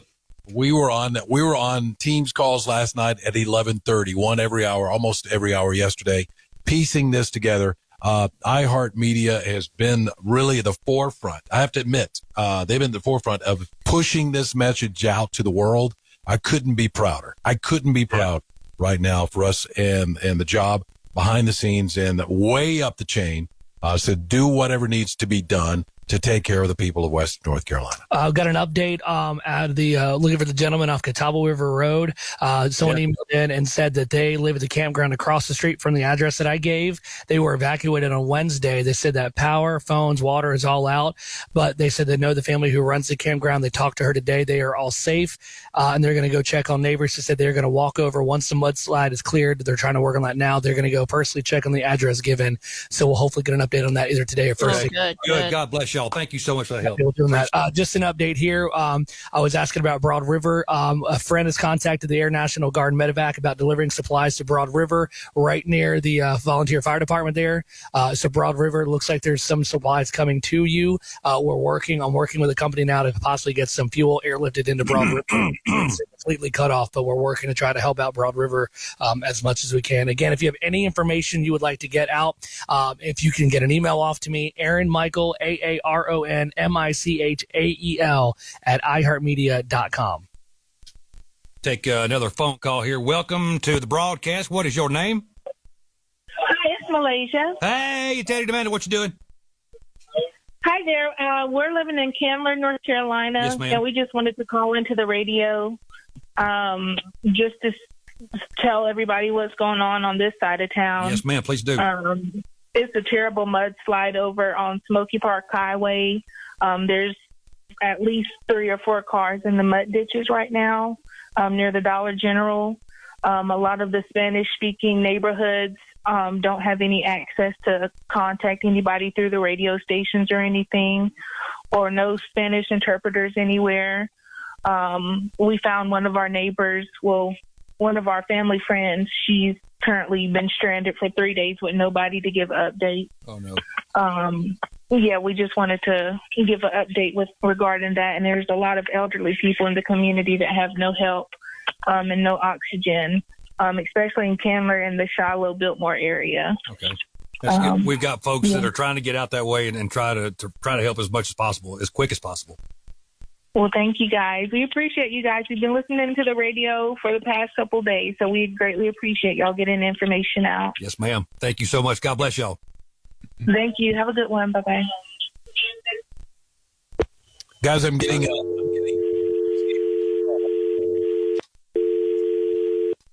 emails here from Montana. Just got one from Las Vegas, checking on family members, listening to us in the iHeartRadio app. And USA Today. We're worldwide on USA Today's website on YouTube. So again, thank you. We're sending the messages. Eddie and Amanda, I've sent you a slew of these to check into and talk about and get the message out. But thank you so much for listening, and thank you for sharing your story. And again, we are just here as a conduit, wanting to help you out and get messages across and trying to find people, your loved ones. I can't imagine being without knowing what's going on. We want to help. Okay, I got this. This is a message from Susie. It says, my husband got trapped in Asheville while traveling. I'm in Santa Cruz, California. Now he is working as emergency staff at the Blue Ridge Holiday Inn, retired EMT, Marine Rescue. So glad he is there to roll up his sleeves. Your radio pros have been beyond. I'm handing you a Pulitzer right now. Thank you. Very, very sweet. I'm a broadcast and print journalist myself.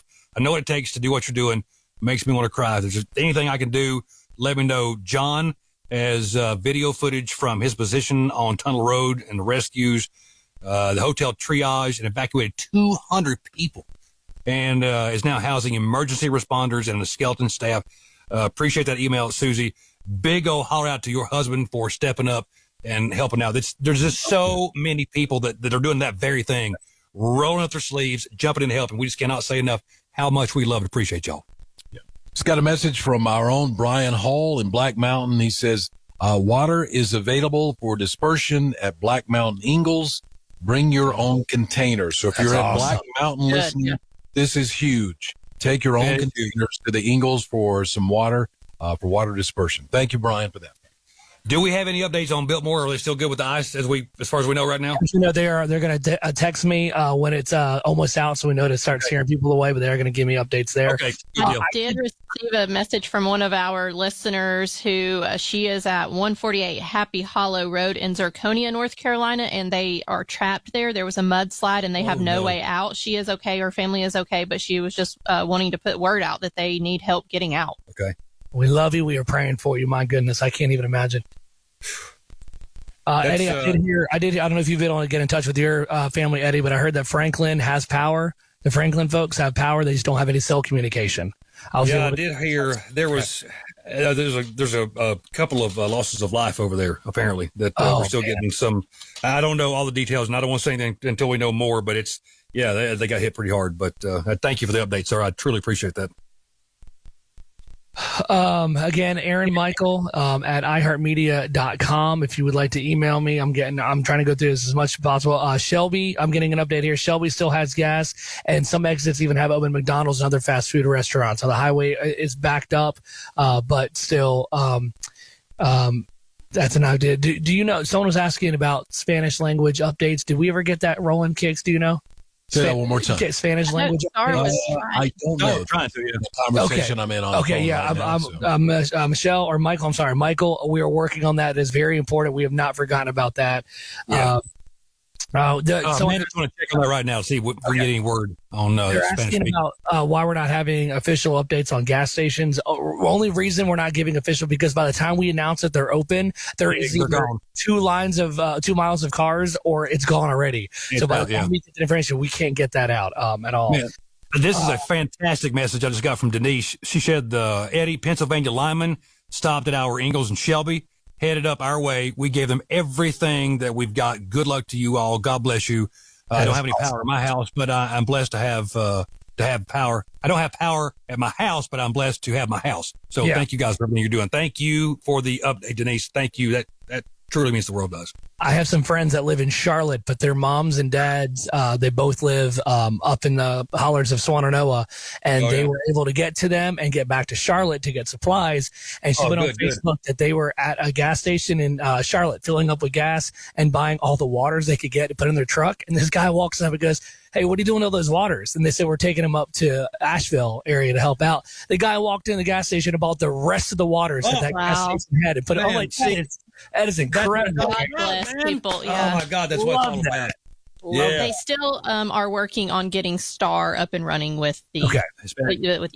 So if you're looking for Hispanic information, we'll do that eventually. That may be changing. I'm in a conversation now on the phone. Okay.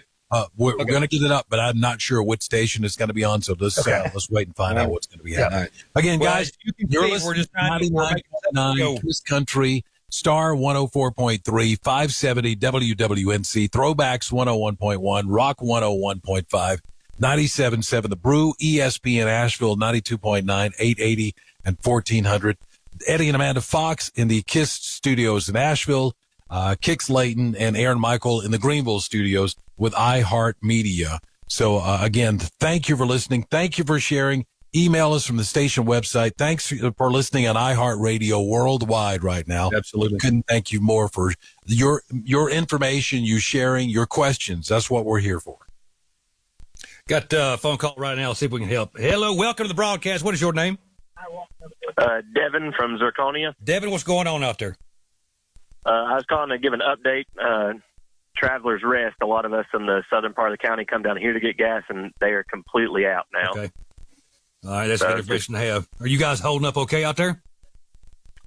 Yeah, we don't have power, and cell service is very spotty in Zirconia, but we got lots of people running well water and passing it out to people, and the one gas station we have in town is hand pumping it out for the residents there. Man. Well, thank you for that update. God bless y'all. You hang in there and just stay strong, all right? Thank you. God bless y'all. God bless you, sir. Thank you very much. Man, I can't say enough how much it means to all of us to see everybody come together. Because now, look, you're going to hear some stories about a few bad seeds acting like a fool or, acting like a DA of the day at the gas pump. But just know that that's not all of us. I mean, 99.9999% of us, we are here for each other and we're trying to do the right neighborly thing. So just thank everybody for all the help and all the support and all the information you're giving us. Yep. Quick update here. Our friends at Summit Dental have just announced they are going to be closed until further notice. Obviously, they are still without power. Many roads are too dangerous to travel. So if you have an appointment with Summit Dental this week, that is going to be postponed until further notice. They will contact you once the office is open and running again. My friends at Foundation Solutions, WNC, which is Marty and Sabrina. Marty called me earlier today. They were heading out of town to get a bunch of supplies and then come back into town to try to give it out as much as they can. Not only do they do foundation work, but they got a company called Dirtworks, which is obviously land clearing and excavation and all that kind of stuff. So he is going to be, you'll see his trucks around. He is going to be helping out any and everybody he can. So if you see them around, Marty and Sabrina, those are good folks that are willing to help out. I've had a lot of people asking, how can we help out? I'm trying to get as many people as I can to get them to the officials and say, look, these people are contractors. They want to help here and here. Just keep emailing your info, Aaron Michael, AARON MICHAEL at iHeartMedia.com. If you're on Reddit, there is a really good subreddit right now.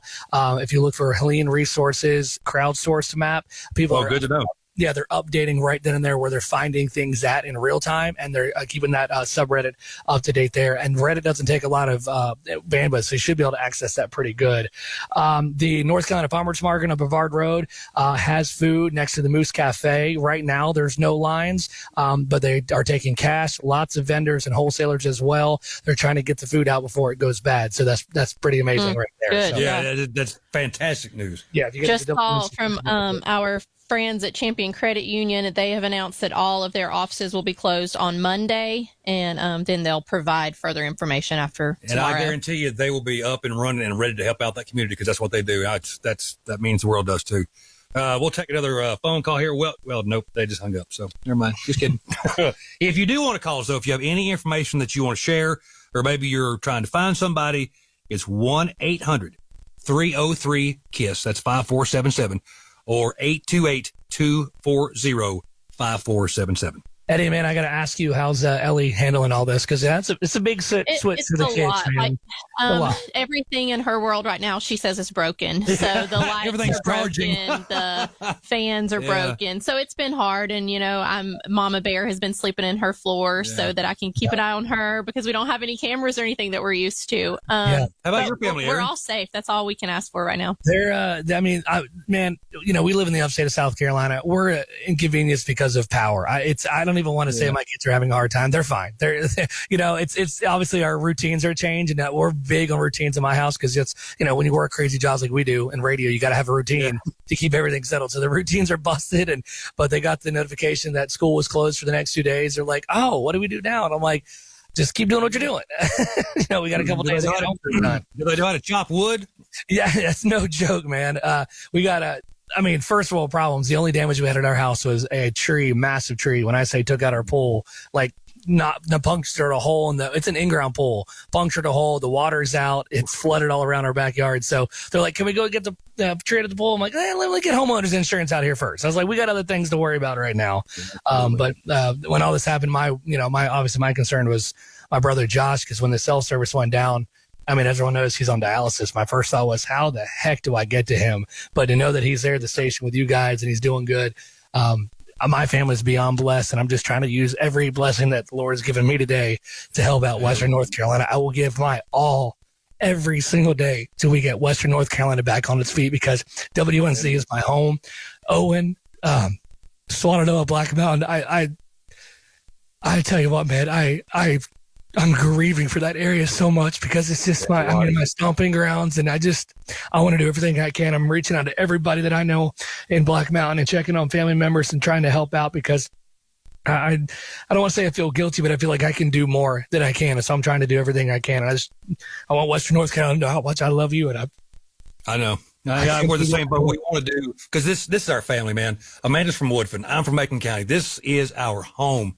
And you see, we've grown up in this broadcasting business, and Amanda, even the short time you've been in it, you see so much. We report on so much. We're always telling the news. We get immune to it almost. Aaron, Eddie, y'all have been in this way longer than I have, but this KISS Country, the family, you become a family. You talk to these people every day on the phone. You may never meet them, but you become family with them because you hear from them every day. They're part of your lives, and to know just how much they are suffering right now. It rips your heart out. It's like, it kills me down deep in my soul to know that people are hurting and they're out there, some alone, and they don't have the way to get out, or they're trying to get water for their baby's formula. God, y'all, we are there with you. We feel that on a spiritual level, and just know that we're trying to get this information out to you and trying to share every bit of information we can, and we hope like hell it helps. And if you have something to add, by all means, come on in and let us know. We'll do the best we can to get that information out there any way we can. All right, guys, we're coming up here on the top of the hour at 99.9 KISS Country Star, 104.3, 570 WWNC, Throwbacks 101.1, Rock 105.1, 97.7 The Brew, ESPN Asheville 92.9, 880 and 1400. Eddie, it is about time for you to hit that button for the news at the top of the hour. North Carolina Governor Roy Cooper is confirming 10 deaths in the state caused by Hurricane Helene. The governor said the catastrophic devastation to western North Carolina is nothing like we have ever seen in an update posted Saturday on the governor's office website. Cooper said 7 water plants across the state are closed, and there are 50 boil water advisories in effect in the western part of the state. Cooper said he's deployed 410 National Guard troops and 146 vehicles, including high water vehicles, to help with rescues and transporting patients, as well as other services. He added that floodwaters in rivers are receding and should be back to near normal levels by late Monday. Governor Roy Cooper also giving an update on the disaster in Nashville caused by Helene. Cooper says the storms may stay in the area through the weekend, and the mission is now that one of saving lives. Helene is causing life-threatening flash flooding, numerous landslides, and downed trees, causing power outages. Flooding will continue through the weekend in some areas and may even occur in areas that don't typically flood. Cooper calls Helene one of the worst storms in modern history for western North Carolina, and the end of the storm does not mean the end of the threat. At least 10 people have died in North Carolina due to Helene. Millions are without power and dozens are dead after the remnants of Hurricane Helene rolled across the eastern U.S. PowerOutage.us says 2.6 million customers are still in the dark from Florida to the Midwest. Helene roared into the Florida coast Thursday with 140-mile-an-hour winds and left a trail of destruction, including flooded homes and downed power lines. The death toll from Helene is now up to 63, including 24 in South Carolina, 17 in Georgia, 11 in Florida, 1 in Virginia, and 10 in North Carolina. I'm Thomas Cage. We're here connecting the community. This is iHeartRadio Asheville's continuing coverage of rescue and recovery efforts from Tropical Storm Helene. Good afternoon. I'm Mark Starling. With me in the studio, Josh Michael from 104.3 FM Star, as well as Tank Spencer from News Radio 570. And you're listening to 99.9 KISS Country FM, News Radio 570, WWNC, Star 104.3 FM, Rock 105.1, Throwback 101.1, The Brew 97.7 and 92.9 ESPN Asheville. We have some new information to bring you today. Obviously, there is a whole lot going on. We are hoping to join in with a press conference that should be getting underway with the Buncombe County officials for the 4 p.m. update with them. So as soon as that gets started, we'll bring that to you. We do have some big news for folks in the Black Mountain area. Potable water is now available at the Black Mountain Ingalls. All you need to do is bring your own containers. This is a huge step forward for folks in Black Mountain and Swannanoa in that area. Potable water is now available at the Black Mountain Ingalls, but you do need to bring your own containers. Josh? That's a huge blessing because the people of Black Mountain have been hurting. We've been getting some phone calls from the Broad River area. If anybody from the Black Mountain emergency is listening, there's 12 families that are all trapped just off of the road by the Broad River Fire Department. Right. 12 families are up there, and they could use some help. And I know you guys are busy and working around the clock, and that's just one more to add to the list. I want to go right to the hotline right now, or can you check that actually for me, Josh, first, and let's get that checked. Meanwhile, in other important news we need to get to you, a cellular satellite trailer now providing limited service downtown. That is, you're going to, I just saw that posted. I'm sorry, I one second here. My screen refreshed on me, and now I can't get back to where I was. That's going to be in the downtown Asheville area. There are Starlink units set up in the downtown Asheville area.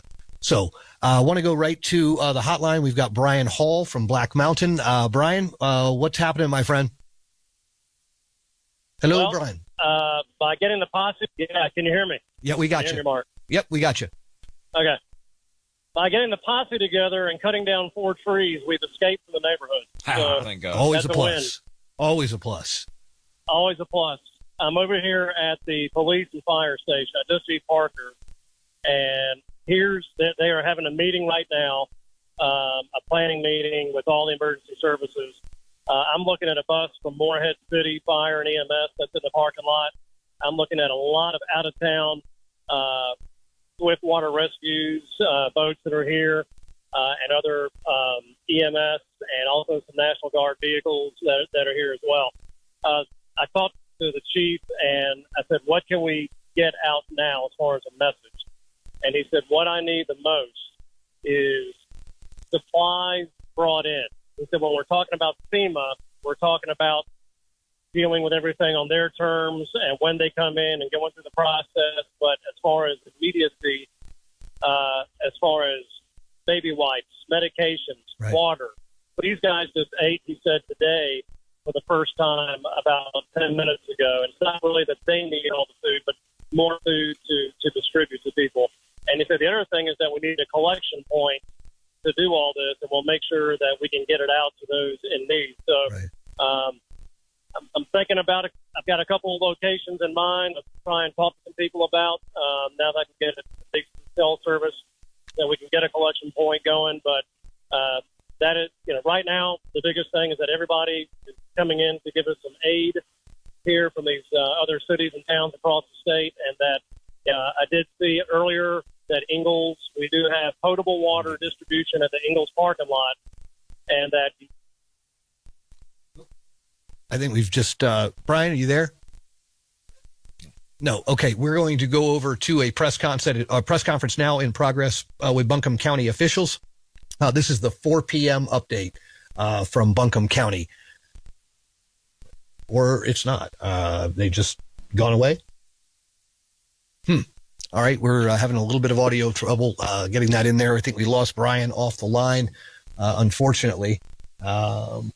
Yeah, Josh and Tank are working on that feverishly at this point. I did find that information on those cellular service points. The city of Asheville partnering with Verizon to deliver a temporary cellular satellite trailer to the Family Justice Center at 35 Woodfin Place. This tower will offer an opportunity for limited cellular reception within the several city blocks of where it's parked. The tower will be operational late this afternoon. So, again, that will be available late this afternoon. I go back to the phones now. I think Brian Hall is joining us back again from Black Mountain. And, Brian, as far as locations, you said you were still trying to secure those locations?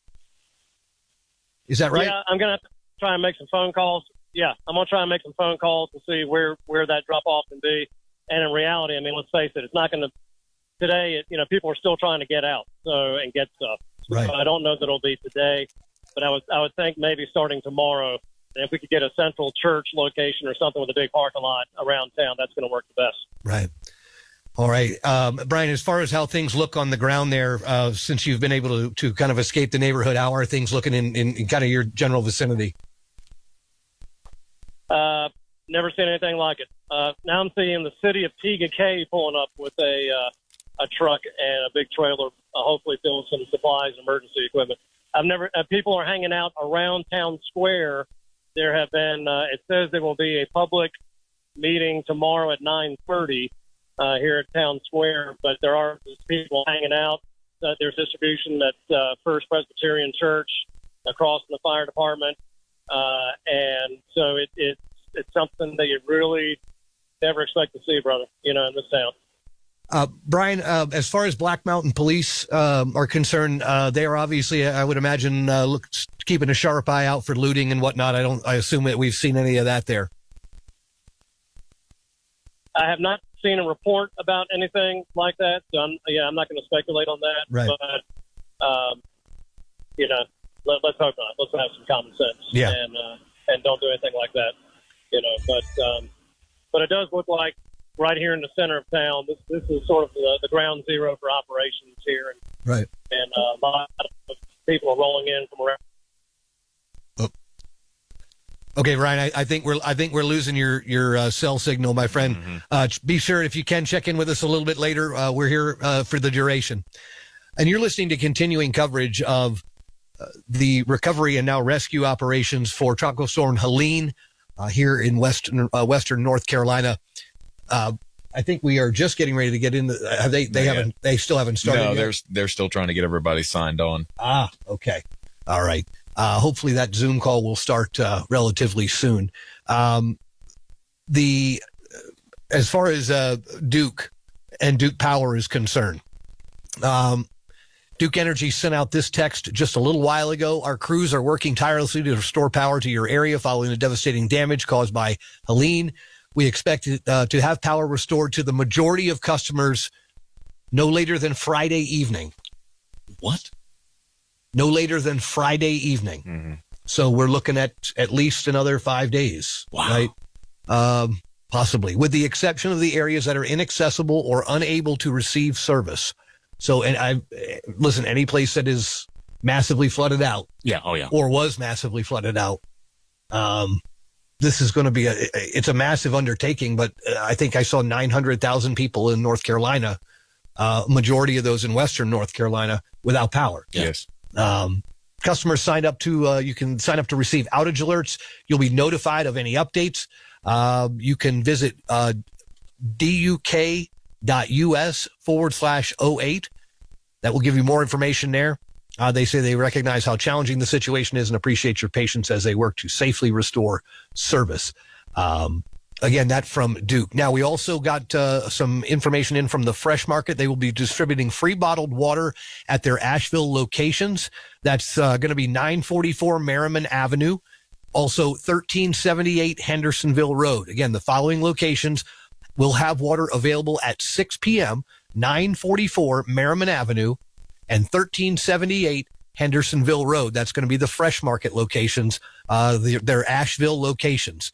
So keep that in mind if you are in that area. That may be something that's worth going if you're running short on water. A great place to go and get it. I know. I would assume that the ice that the church was handing out at the Biltmore Baptist Yard is probably gone. Probably, yeah. Now, I do know that there are other churches that are handing out water at the Asheville Mall. That is going to be Pastor Matt Coleman. And his church, they have trailers of water that they were going to be handing out at the Asheville Mall. And that was quite a bit ago, too. So was it a while? Okay. If you're in the area, you can check it out, but I wouldn't make a trek and waste fuel to get there if you're. Yeah, you could probably try to crowdsource something on that on Facebook or Twitter or something like that. Hopefully, we'll get some more calls from folks that have some more information on that. 240-9962, 1-800-570-9962. Our phone lines are open. That's 240-9962 or 1-800-570-9962. One of the requests that we got quite a few times today is oxygen. If you're on oxygen or you're getting low on oxygen, especially, there's a couple different options for you. Number one is you can call the emergency management of the county you live in, and they'll ask you a few questions about where your supply is at, where you're at on it, and they'll triage that situation. If it's more of a dire need, you can call. If it's absolutely dire, you're out, you can call 911. If it's getting close to dire and you're almost out, you can get to a shelter and they can help get you to oxygen.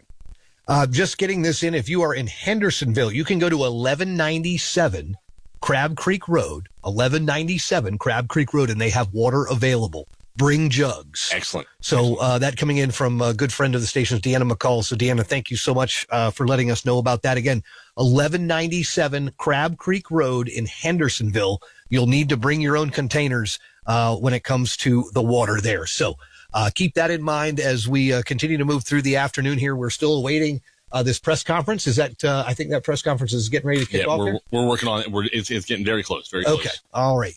Excellent. Do want to remind you about the school situation. Henderson County Schools canceling school indefinitely or until further notice. Buncombe County Schools canceled through at least October 4th. Much the same in so many of the districts all around Western North Carolina, as so many communities have just been cut off and are basically islands at this point until they can get crews to them, specifically in Haywood County. That's where the most problem with that is. We will get you an update from Haywood County as well, coming up here in the next hour and a half, hour and 45 minutes. Just working to try to get all of this kind of in before this press conference gets underway. Tank? Oh, no, sorry. Okay. Moving further here, critical supplies have started to reach Western North Carolina communities. I was just looking, just saw a picture on 40, and the National Guard looks like they are rolling trucks in as we speak right now. So relief is on the way. It's just going to take a little time to get there. I know that's probably something you're tired of hearing, but that's where we are. We're going to go over to this press conference with Buncombe County officials. Stacey Wood. I'm the Public Information Officer for Buncombe County Government. We are here today at a 4 p.m. media briefing, September 29th. We have representatives from Buncombe County Government, Black Mountain, Asheville City Schools. I believe Maggie's on the call. Her connection was a bit spotty, so if she drops off, we'll have her on at the 10 a.m. tomorrow morning. We also have Bill Norton with Duke Energy and Sheriff Miller.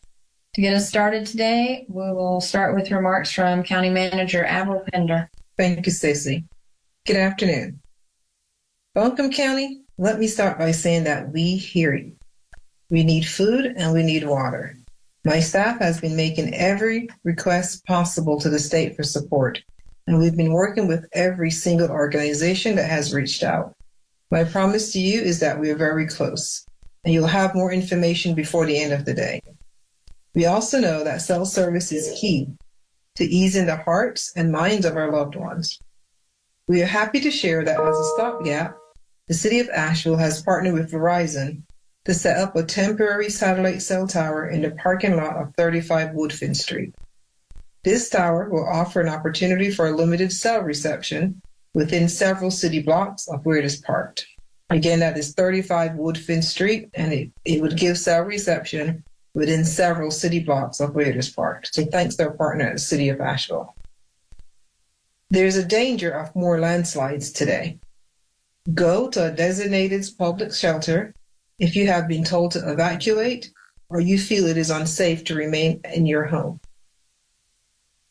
Our search and rescue crews are continuing to work. We know that we have areas in Fairview, Black Mountain, Swannanoa, and Barnersville, where the devastation is unthinkable. Those communities no longer resemble what they were a week ago, and loved ones are still trapped. Our search and rescue crews will not stop. There's a general population shelter at the AV Tech Conference Center, located at 16 Fernandhurst Drive. That's in Asheville, zip code 28801. 16 Fernandhurst Drive, and you can please use the Victoria Road entrance. We also have a medical emergency shelter for individuals who are dependent on medical equipment and requiring power. That is located at 10 Genevieve Circle, Asheville, North Carolina. That is 10 Genevieve Circle. The shelter at the Ag Center is full, so please do not go there. That shelter is full, so you can utilize the shelter on the AV Tech campus, which is the AV Tech Conference Center at 16 Fernandhurst Drive for general population, and for those needing medical equipment requiring power, the shelter at 10 Genevieve Circle. We are working to set up food and water distribution sites throughout the county and are very close to that announcement.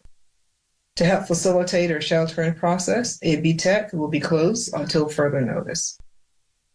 We have many people that want to contribute to the Helene response. If you have donation, equipment, or other questions about specific needs, you can email HeleneDonations@buncombecounty.org. That is HeleneDonations@buncombecounty.org. If you'd like to volunteer, you can email HeleneVolunteers@buncombecounty.org. HeleneVolunteers@buncombecounty.org. It is important that we coordinate donations to best meet the needs of our community, most impacted by Helene. So again, for donations or of equipment, or you have questions about specific needs, please email Helene donations@buncombecounty.org. And if you would like to volunteer, you can email Helene volunteers@buncombecounty.org. Next, I'd like to introduce Black Mountain Town Manager, Josh Harrell. Josh?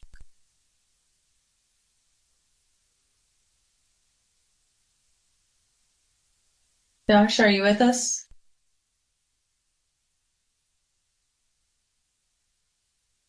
Hello, Josh. Can you hear me now? Can you hear me now? We got you. Thank you. Okay. Yeah, it's still pretty bad here in Black Mountain. We've gotten a lot of stuff done today. The roads cleared with trees. Active rescues have still been taking place. We're still getting folks out. Of course, water. We did get water today. Water has shown up. We've got some potable water tankers that came in today, and we are doing some distribution at Ingles Grocery Store on Highway 9 in Black Mountain.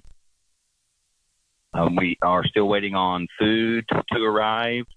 And extra resources from other places to relieve our staff who's been around the clock working for 72 hours, I guess now.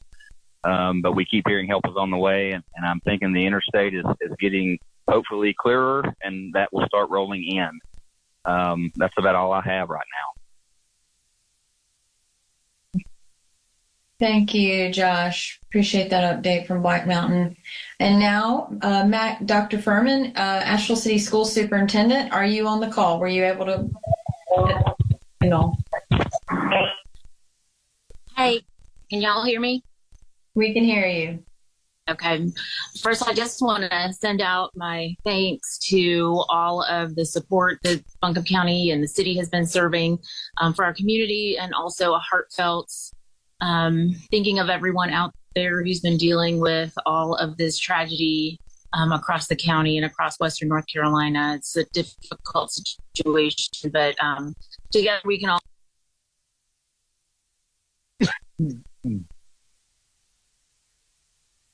Maggie, you're cutting out. Sorry, Maggie, we lost you. We did lose Maggie, so let's turn it over to Bill Norton with Duke Energy. Bill, are you on the call? I am. Can you hear me? Yes, we can hear you, Bill. So first things first, I just want to thank all of our customers for their patience. In our hardest hit areas here in the mountains, our restoration efforts are really focused on two fronts. We're looking to rebuild our transmission infrastructure in the upstate of South Carolina. And second, we're doing the same here in North Carolina. This critical infrastructure, it's all interconnected. The mountain zone of North Carolina is really inaccessible in many areas due to mudslides, flooding, blocked roads that everyone else has seen. It's limiting our ability to assess damage and begin making repairs. I have to say, federal and state agencies and local emergency responders have been absolutely critical for us in assisting with road access. So thank you to them. It's really helping us dispatch our crews. Areas that we can't reach, we're using helicopters and drones just to assess damage. But as floodwaters are receding, we're getting our first looks at some of these areas that were hidden by water. We're going to have entire substations that were underwater, need to be repaired, some cases fully rebuilt. So this is going to be a multi-day effort. We've got thousands of down power poles, transmission towers. We know we've got communities without power, without water treatment, without food, without gas, roads washed out. Wireless communications are coming back with spotty. We're sending out updates to our customers about restoration. I know some of the updates aren't getting to you right now, but we are working the situation. We worked in partnership with local and state emergency response agencies to assess the damage and restore power to Mission Hospital in Asheville as quickly as we safely could. And that's what we're doing. We're restoring power in a sequence that hits those public and safety facilities first, and then to the greatest number of customers, working our way down as quickly as we can. As of today, we have 15,000 power line technicians, vegetation workers, support personnel from 19 states from Canada, who are all here in the Carolinas restoring power. And our teams not only work in these impacted areas, they live there too. They're out trying to restore everyone's power, even when they've personally been affected at home. So ask for them. If you see a utility crew, please do not stop and ask them for information. They do not have that information at the trucks. Updates are being texted to customers today, as I mentioned. As soon as you can receive text, you should get one. But for your safety and our crew's safety, please give our trucks a wide berth, just like you do with police and other first responders. If you see a Duke staging area, these are not FEMA sites. We do not have water or supplies available to the public as much as we wish we did. So stopping at these sites will only slow down the power restoration process. So again, as I began, thank you for your patience. We are out every day, every night, and we are not going to stop until every home and business that can receive power is restored. Thanks.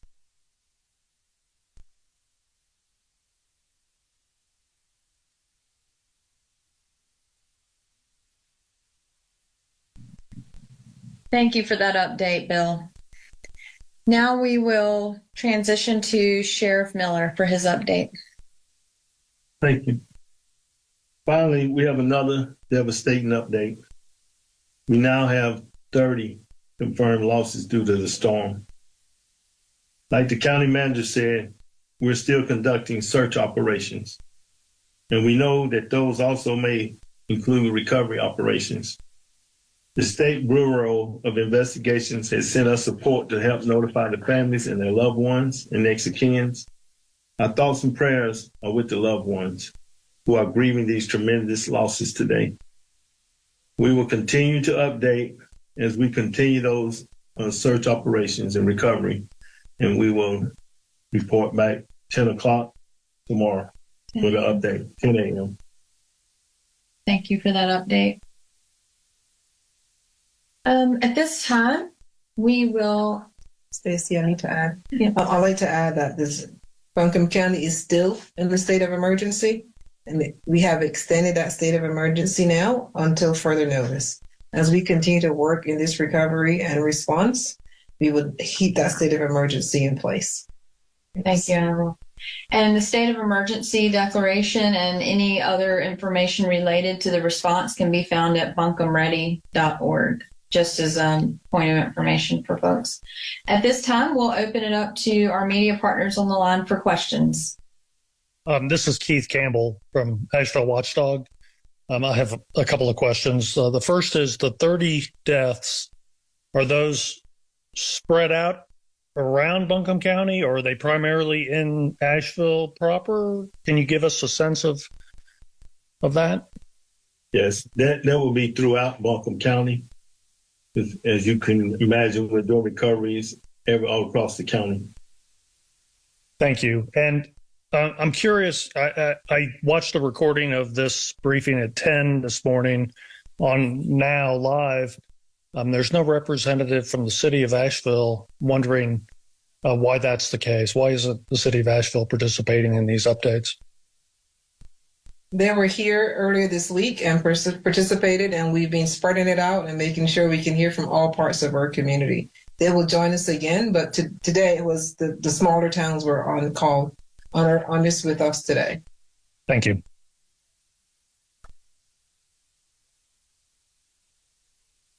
Are there any additional questions? Taylor Thompson here with News 13. I know the city isn't on this call, but is there any update y'all are able to give for them about the water system in the city? As they have shared when they were on the call, they are working diligently to get that. They've been working with private and public partners trying to get that restored. They will be back with us again next week, and they can give a more up-to-date response then. Okay, so they're not back at the 10 a.m. tomorrow. It'll be sometime next week. Tomorrow is next week, right? Yes, tomorrow. Okay, so they'll be back. So tomorrow at the 10 a.m. Okay. We will reach out and get a date. So Taylor, I'm not giving an exact date and time today, but we would reach out and get them scheduled. Okay. And then just one more thing about the distribution points for water and food. I think you had said April, so later today there will be a update on where those points will be for people. Yes, we have been hearing from the state that the water is on Black Mountain. It is coming over the Old Fort Bridge. We've been tracking this all day, trying to get an answer to when it can be here. I don't want to overpromise and say I have water when the product is not here yet. So as soon as that product is here, yes, we would make an announcement. Okay. Thanks, you guys. I have a follow-up on that. When was water first requested? And was there any thought to requesting water before the storm actually hit? Yes, we actually had with Hearts with Hands, which is here in our community. We believe we could get water from them, but that got cut off by the Swananoa River. So once that got cut off, we had to then go to the state reserves, and we've been requesting from the state ever since. Okay. Thank you. Okay, some questions in the chat. Are there plans to provide portable restrooms or other public bathroom access? If so, where might that be focused in Buncombe County? We've provided portable restrooms and shower facility at the shelters, but we have not put those throughout downtown or other places in our county. We would work with Griffin to see if there's options to do that. So we'll put that on our list to try to solve that and work with our state partners to get more restrooms and maybe some shower facilities available. But we've only done those right now at our shelter locations. Okay. When will we hear from the mayor? We would reach out and get that schedule. Okay. How long was power out at Mission? Question for Duke. I heard 2 days. We were still working on that last night. There were safety issues involved. It was a challenging restoration, but it received our full focus, and we got to it as quickly as it could be safely done. Thank you, Bill. What support is available for those who need baby supplies? We are getting donations and collecting donations. We're specifically asking for diapers and everything as possible that we would need for hygiene products and stuff for residents. So those are coming in. We're getting support from several different areas. As soon as we get a place, we will let you know where we can distribute those and how we can get those. We would try to bring those to the water as when we have water and food. But prior to that, if we still don't have an answers on water, we'll get you some of those hygiene products that you need. And Bill, and I don't know if you can speak to this, Bill, if you can speak to any supermarkets coming online. Do you have any ETAs on when a supermarket can come online where people can then get access to groceries and stuff? Don't have individual supermarkets, of course. Typically, they are connected to major infrastructure as opposed to our individual homes on smaller infrastructure. So they should be coming back on sooner. That's part of our priority process. Thank you. Why isn't water being flown in? We have made that request as well. Is FEMA now on the ground in Buncombe? If not, any idea when they will be here? I know that today we had an update that there's a FEMA crew on the way. They should be here today as well, but I don't have an ETA. We've requested resources. We've been told they're here. They're on their way. I just cannot tell you today when they'll actually land in Buncombe County. Thank you, Avril. What has the outreach looked like to public housing communities? Straight up to city public housing. I'm not sure what your question is. Can you clarify your question, Sarah?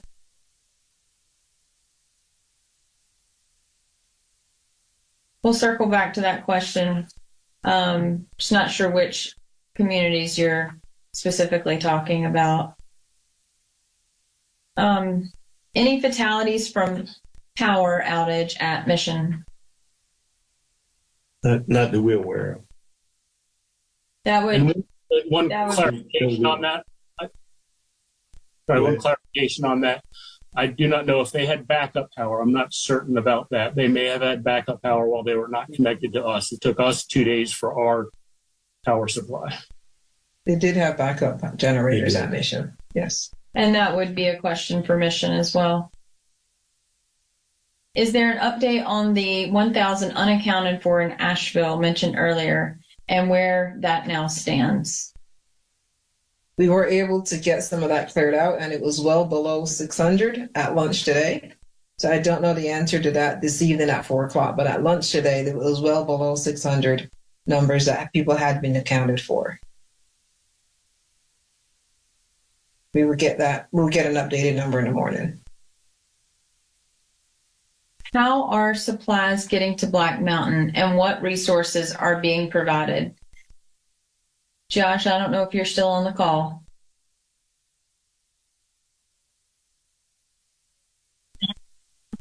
I am still on the call. Can you ask the question again? How are supplies getting to Black Mountain and what resources are being provided? At this point in time, we have reached out to Davis Water on our own, and we had 16,000 gallons brought up here of potable water today. We started distributing this afternoon at Ingalls. That will continue until we tell them to quit. As far as other supplies go, we've had a lot of people just donate us stuff, bringing food from the community, bringing different things, wipes, just different types of formula, some diapers, things of that nature that we're just trying to provide to people here in Black Mountain. Again, we're being told when the interstate gets open on the mountain, then supplies will be plentiful.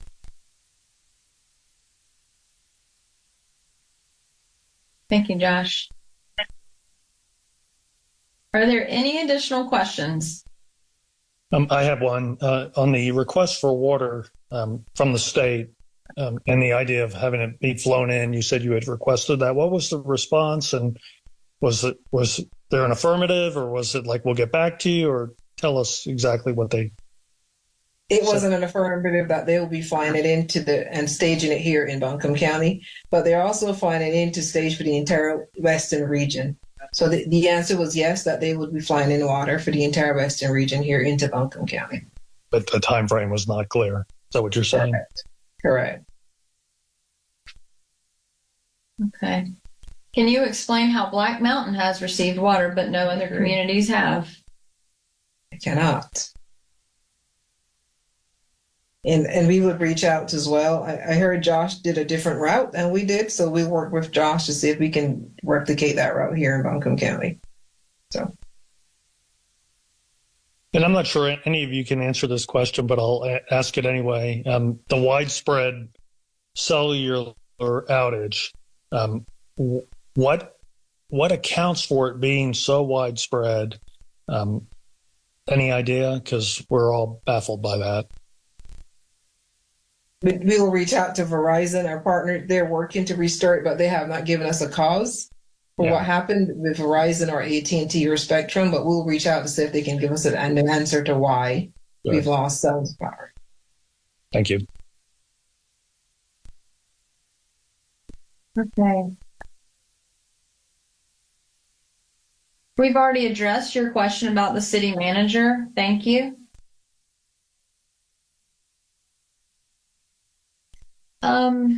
And I will follow up with you, Ashley, individually on your question. Just kind of explain. I need to go back to my notes and I'll follow up with you after this meeting. Are there any additional questions? So B, we already mentioned that we would be coordinating with the city to bring the mayor into one of these briefings at a time early or next week, and tomorrow is Monday. So that's the answer to that question. Can't confirm. We take this day by day, hour by hour. And also I want to thank all of the partners who are prioritizing these briefings as a way to get information to communities. It's it's, yeah. So we take it as needs pop up in the community. We reach out, or those partners reach out to us because they want to get in front of you all. And we also appreciate your partnership in helping to spread this information throughout the community. All right. We're here connecting the community. This is iHeartRadio Asheville's continuing coverage of rescue and recovery efforts from Tropical Storm Helene. Good afternoon. I'm Mark Starling. With me, Josh Michael from Star 104.3. Tank Spencer with us as well. Still here this afternoon doing the coverage of the rescue and recovery operations for Tropical Storm Helene. And some very sad news to report to you today. Sheriff Quentin Miller reporting that there are now 30 confirmed lost lives due to the storm throughout Buncombe County. The SBI is helping with notifications for next of kin and family. No names have been released at this point. And this, again, it was throughout Buncombe County. One of the things that we're watching, obviously, was the Duke Energy angle of this press conference. The guy from Duke Energy basically said critical infrastructure is kind of inaccessible in a lot of areas for damage assessment. So they don't even know what needs to be done to it because they can't actually get to it because of the rock slides and the mudslides. Some substations will have to be completely rebuilt. Yeah. Any of these substations that were underwater, that's going to it's basically like go through there with a bulldozer and clear it out and put up a new substation. That's essentially the only answer. That's really where we're at. As far as the utility crews, they say, look, they don't have any answers. They just don't. They don't have any answers. So stopping and asking them questions, it only really slows them down that much more. We are expecting a call from the mayor of the city of Asheville, Esther Mannheimer. I reached out to her through text. She wasn't available to be at that press conference, but we are expecting her to join us by phone here at any time now. So we are kind of keeping ourselves open to that. Also, we're going to be joined by Mike Morgan from the city or from the county of Henderson. He is the chief communications officer. He has some more information for us as well. So he will be joining us only momentarily. We're just trying to get you as much information as we can, as fast as we can, to make sure that we're becoming a resource for you. So again, we are awaiting a phone call from the mayor of Asheville, Esther Mannheimer. She should be calling in any time now. Obviously, they have some announcements to make as well. They did get that satellite cellular trailer downtown, which is going to provide some internet service and some cellular service for folks in at least a few blocks, is the way I understand it. I assume that's one of those that has one of the towers that you just kind of jack up on it and then right. Yeah. So that's going to be in downtown Asheville. Some of the other information that we got for Black Mountain, things in Black Mountain, while they did get some good news as there is potable water now at the Ingalls markets in Black Mountain. You still need to use your own bring your own jugs and containers for that water. I'm now getting Tank, can you just you have something over there for me real quick? Yeah. Okay, I'm just taking a look at the power outages map around the area. I mean, obviously, if you have power right now, you should consider yourself lucky. I know that I've only heard of a couple of my friends that actually have power at the moment. Apparently, there's like a little swath over in the Inca Candler area that does have power at the moment, but they are talking days before they can get the power restored, and possibly weeks for some areas, the more remote areas of Western North Carolina. More than, like I said, about 300,000 customers across all of the utilities across Western North Carolina that are without power at the moment. Shelters are open across the area. We've got the tote board here in Buncombe County, the First Baptist Church, Swannanoa, Park Street in Swannanoa, has a shelter there. The Ag Center, is the Ag Center back open now? The website says that they are in open status. They are not. They are full. I thought that was the case. We had gotten the word that they got full at some point yesterday, but I was just curious. Anyhow, Haywood County Government Armory is open as a shelter, the Athletics and Activity Center down in Henderson County at 708 South Grove Street. The Haywood County Government Armory is 285 Armory Drive, right? If you're looking for it. 708 South Grove Street Athletics and Activity Center down in Henderson County, and they're also using Edneyville Elementary School, 2875 Pace Road down in Henderson County for a shelter as well. Okay, we are going to go to Mike Morgan now, Chief Communications Officer for Henderson County. And Mike, thanks so much for your time today. I know it's been a really busy afternoon. I understand you've got some new information for us. Yeah, I tell you, Mark, we've had all kinds of stuff going on. We're happy to say we got some resources that are coming our way, that have gotten our way here already. And we're in the process of setting up 6 resource hubs all across Henderson County. The locations are not quite completely confirmed yet, but we've got 6 resource hubs that we're going to set up from 9 a.m. to about 6 p.m. tomorrow. And so we're going to have some hubs set up all throughout the county where people can come and get some resources they need, water, some food, stuff like that. So finally have an opportunity to do that. A lot of partners have come through and are going to help us out and try and help the residents of Henderson County. So more than likely, later tonight or maybe in the morning, I can get on there with you and kind of tell you where those locations are going to be 100%. We want the residents to know that we've got 6 resource hubs. They're going to be set up all throughout the county from 9 a.m. to 6 p.m. tomorrow, and we'll get you those locations as soon as we have them confirmed. Excellent. That's fantastic news. Mike, and now what time do we think tomorrow? Do we have any idea what time that announcement might come? You know, what time are you guys on the air? I'll call you as soon as I find out. Yeah, why don't you, you've got our cell numbers. Yeah, I got media place bright and early in the morning, so I'll reach out to you guys as soon as I know for sure. And excellent. If we get those, I can about 99% sure where they're going to be. But we just want to check off one more thing before we do it. Right. But anyway, we want to make sure we know we are working on those, and the goal is to have them up and running tomorrow morning. But we will give you those locations once we have them. Okay, excellent. Mike, as far as the rescue and recovery operation goes in Henderson County, how are things looking on that angle? I tell you, they've just been going nonstop still. I mean, there's so many people all across the county, and we've had issues, down in the Girton and Back Cave area, Chimney Rock, all down through there, really all across the county, where people have just been trapped either, by water or debris, trees, roads are out, whatever.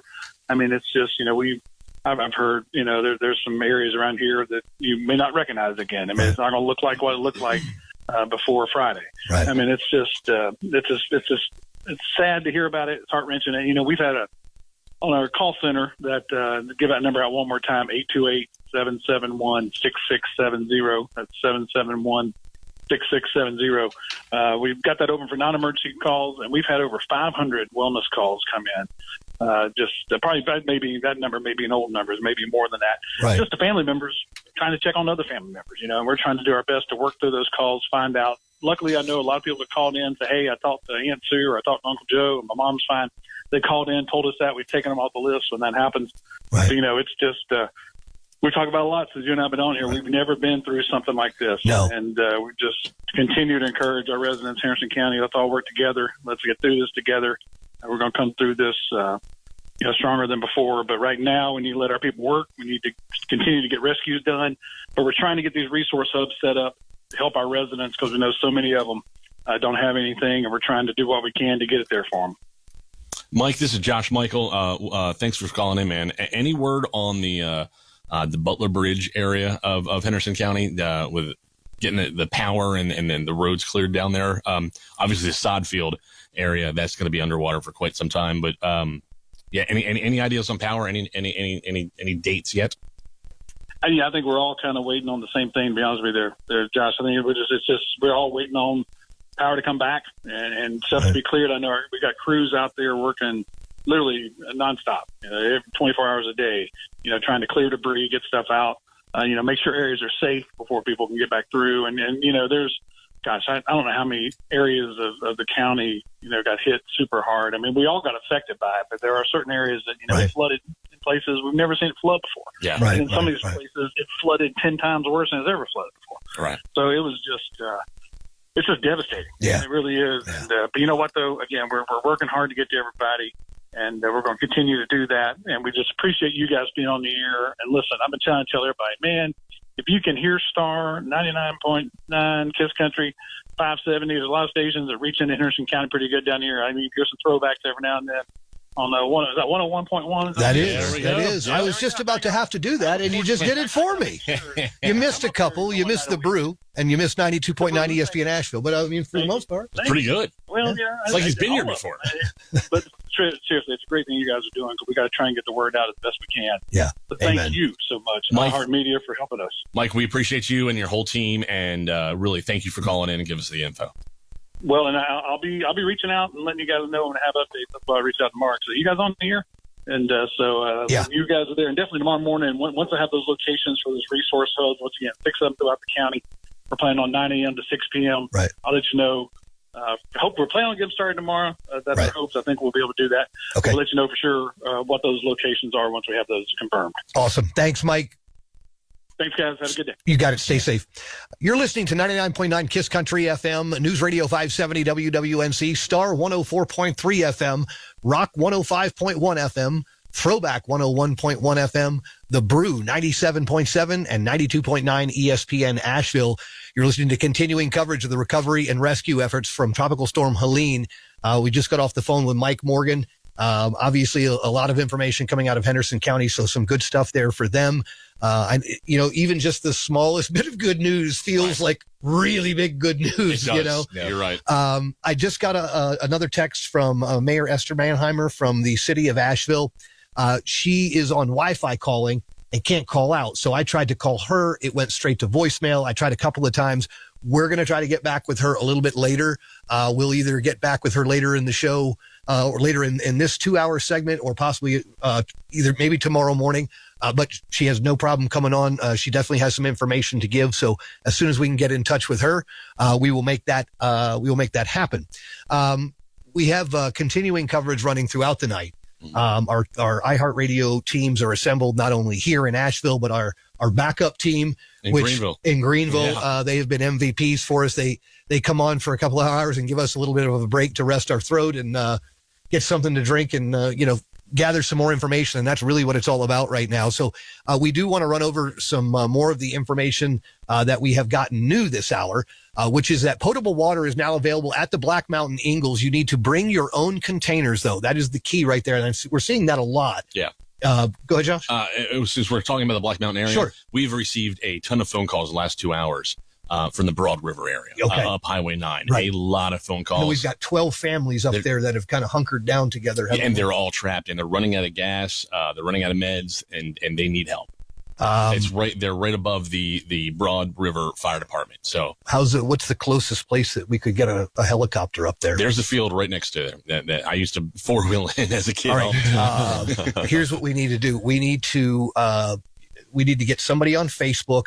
His name is Skeeter McFarland. Okay. I'm not kidding you here. He is in town with his helicopter. Yeah, he's got a 500E model, and I've been watching him be rebuilt for the last 2 years. Okay? Yeah, let's get a message over to him on Facebook and let him know that's where we need people rescued. I realize there's 12 people and he's got a 5-seater, but that's by my math, 1, 2 carry the 1. That's 3 trips. He's only got to take him to the Ingalls parking lot. There you go. So let's see if we can't get Skeeter McFarland. He is in the area.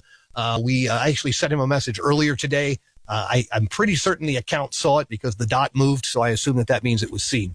As far as cellular service in the city of Asheville, they are partnering with Verizon to deliver a temporary cellular satellite trailer. It's going to be at the Family Justice Center. That's at 35 Woodfin Place. The tower is going to offer an opportunity for limited cellular reception within several city blocks of where it's parked. It's going to be operational as of this afternoon, September 29th. Again, that's going to be at 35 Woodfin Place. That's the address of the Family Justice Center. So if you were still without cell reception or for some reason you've still got carrier problems, this is a place where you can go and do that. Let's not forget Spectrum. They have also opened up about 40,000. I think it was the exact number was 34,000 hotspots around Western North Carolina, the upstate of South Carolina. All you need to do is you need to be able to find one of them. So what you can do is open your phone, go to your settings, click on the Wi-Fi tab. That will start to search for Wi-Fi networks. If you see one that says Spectrum Wi-Fi, you click on that. You should be able to connect to that and be able to be connected to the internet, which would allow you to make Wi-Fi calls as well. So, again, Spectrum has opened 34,000 of these things around Western North Carolina and the upstate of South Carolina. This could be, it's literally just a matter of checking the Wi-Fi signal on your phone and seeing out where you got. Cell phone service is being restored. Food and water are being airlifted to the region. That is the message that we are getting from Raleigh. Critical supplies have started to reach Western North Carolina communities hit hard by Helene as crews make progress towards restoring power and cell phone service and repairing roads. Our phone lines are open, 240-9962, 1-800-570-9962. If you're listening to us on the iHeartRadio app, you can use the talkback feature. Just look for the little microphone button. Press that button. You can record us a message. It'll come right here to the studio, and we'll be able to get that information from you. We are in pretty much full swing here. It looks like, obviously, we kind of are winding down the days. We are, almost 5 o'clock, almost the 5 o'clock hour. That curfew will go in effect for the city of Asheville at 7:30 tonight. Most other places, Haywood County will have a curfew in effect from 9 o'clock. Henderson County, they also have, I believe it is an 8 to 8 curfew, if I'm not mistaken. We've had so many curfews and so many times come in. Let's talk real quickly for a second. Checking on your neighbors.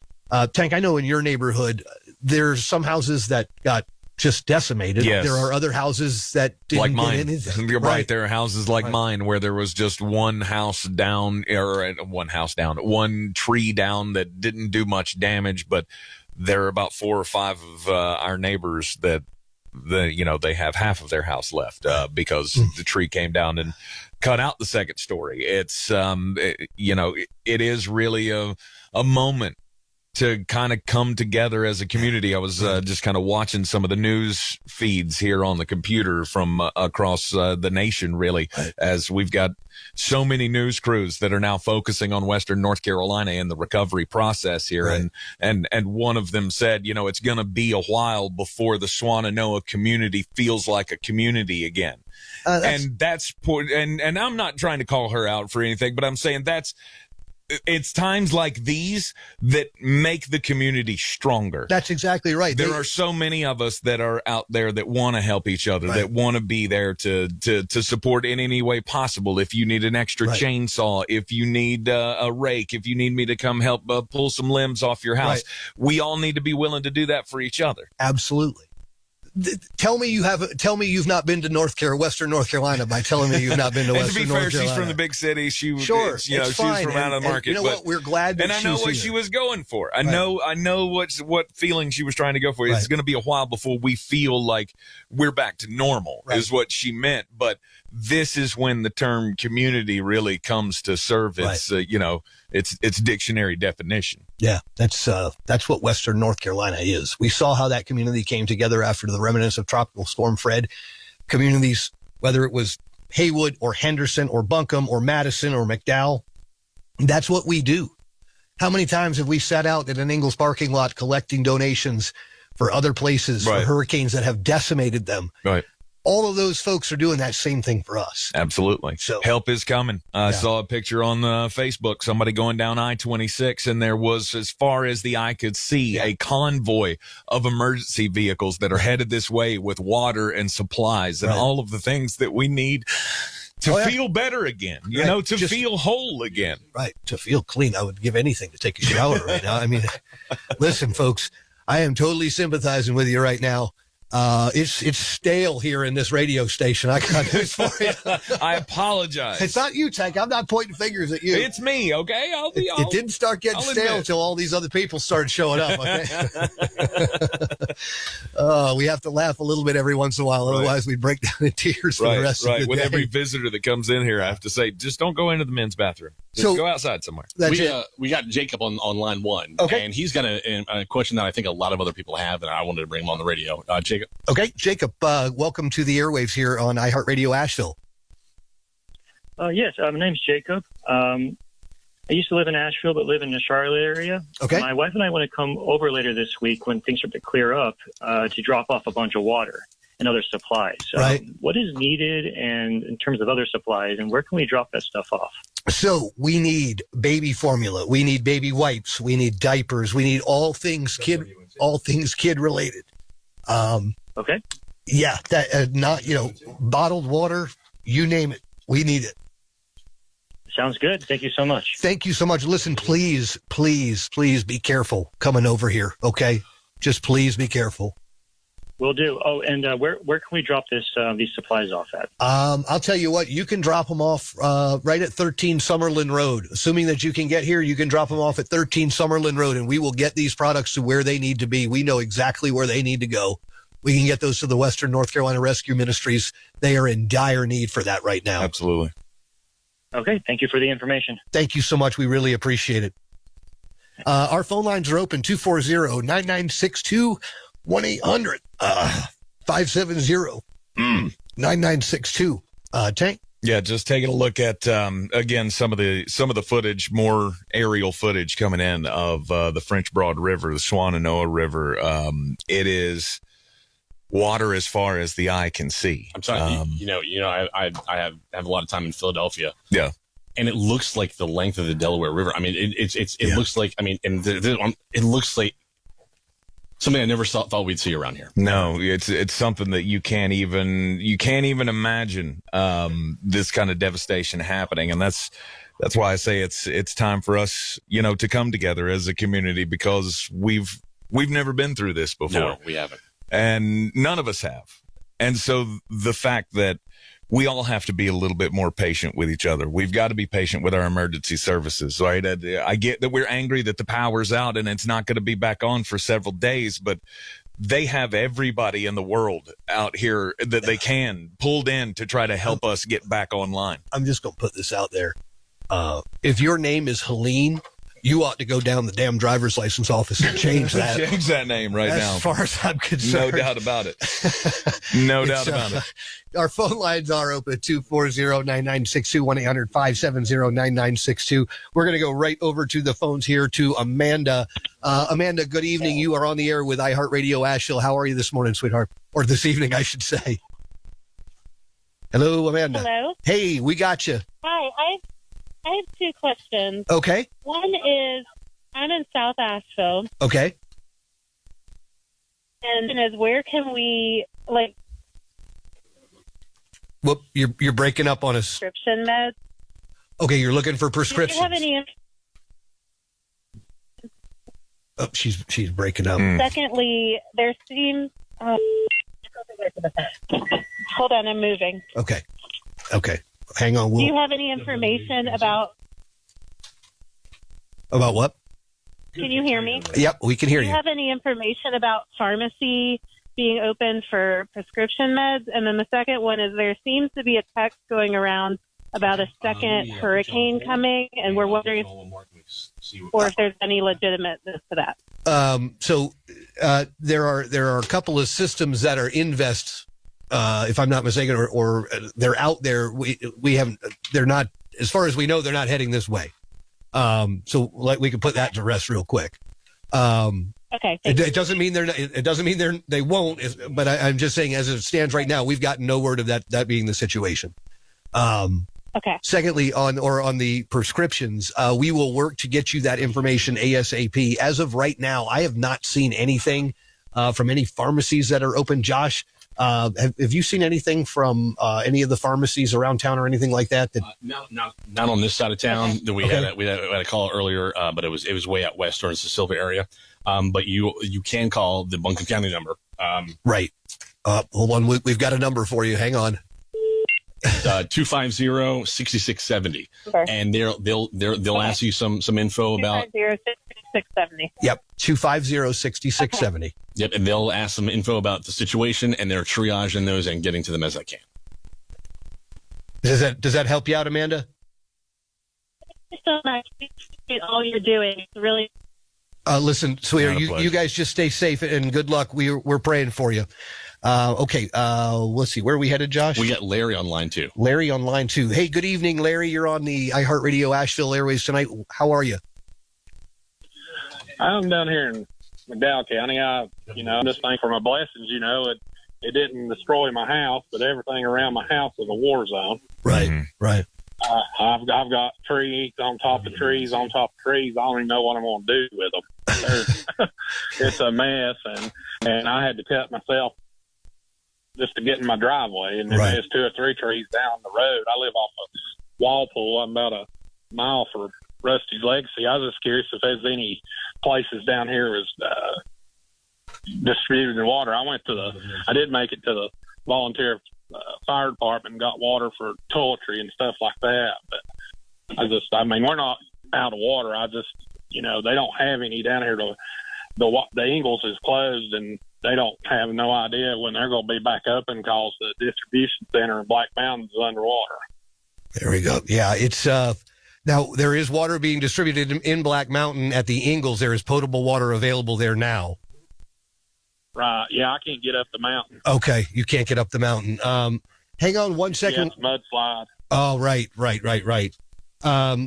I'm trying to think. Let me. I'm just trying to do some searching here to see if I can't find you some resources. Hang on the line for me for 1 sec, okay, Larry? Oh, yeah, fine. Thank you. We are at 5:04. I didn't even realize we blew right past the top of the hour, guys. I apologize.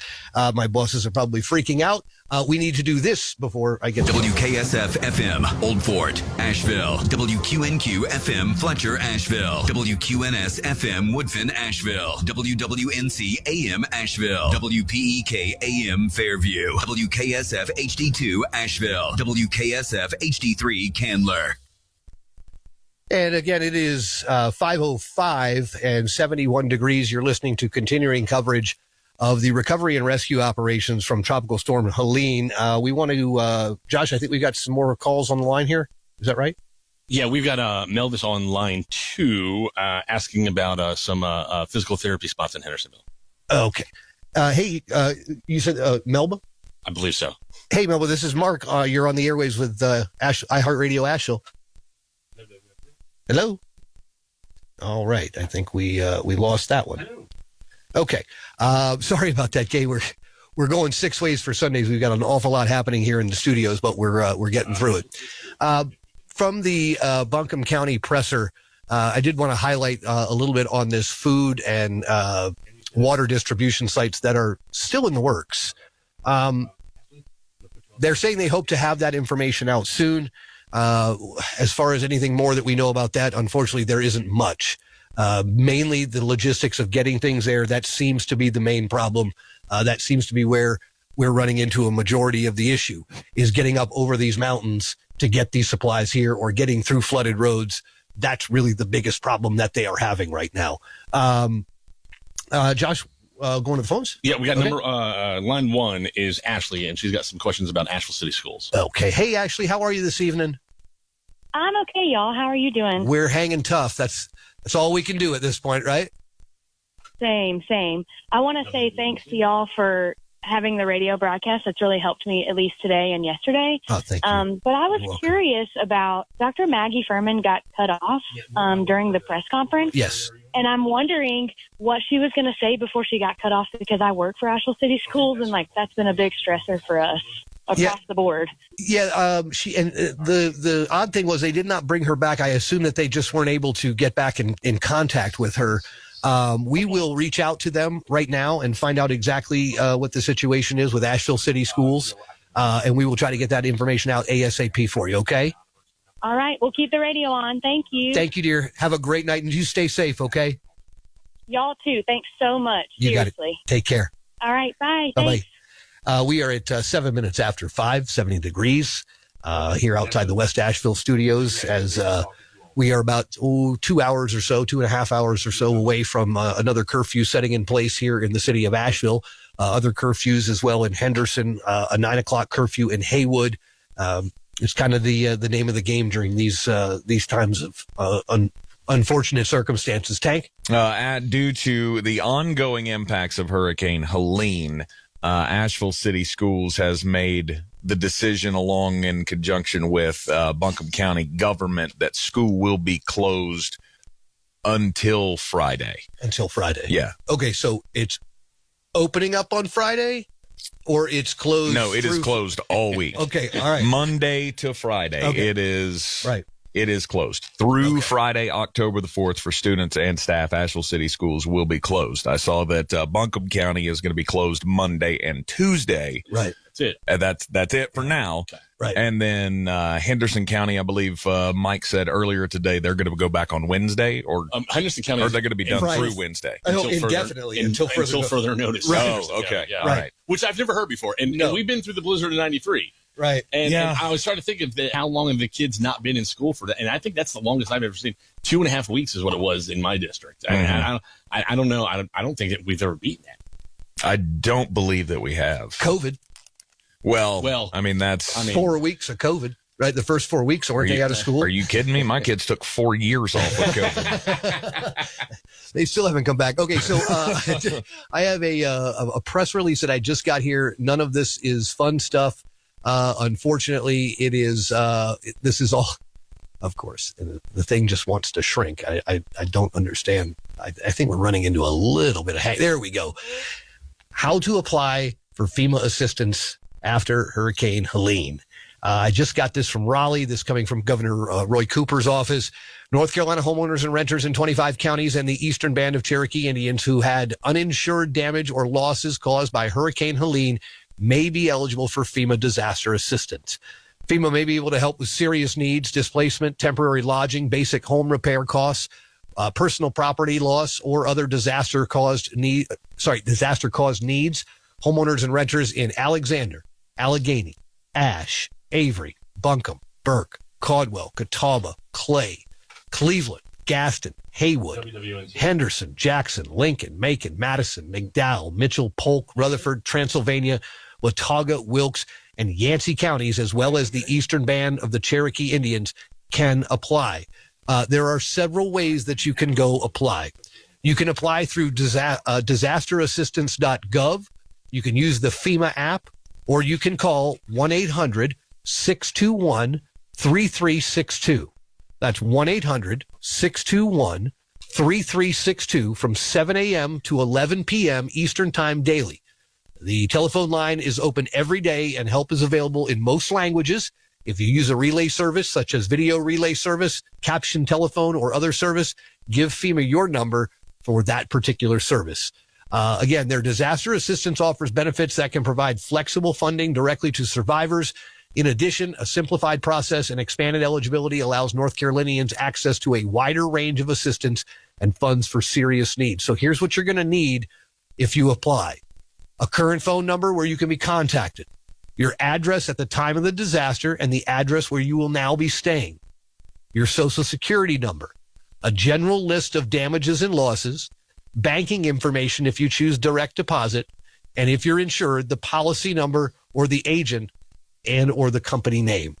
If you have homeowners, renters, or flood insurance, you should file a claim as soon as possible. FEMA cannot duplicate benefits for losses covered by insurance. If your policy does not cover all of your disaster expenses, you may be eligible for federal assistance. Excellent. Yeah. And we were given the advice earlier today. If you get out and get pictures of the damage on your property with your house, as soon as you possibly can, get those to your insurance agent. Right. Absolutely. Looks like we got a call on the line, Josh? Yeah, we got Adam on line 5. All right. Hey, Adam, you're on the air with iHeartRadio Asheville. How you doing tonight? Hey, good. I hope you guys are. We're doing as good as can be expected, my friend. Hope things aren't too bad for you out there. We're good. I don't want to. I'm in Charlotte. There's obviously been a bunch of people with trees down and stuff here, but hearts with you guys. It's terrible, hearing what's going on up there. Appreciate you guys broadcasting and give us some news. There's not too much out there.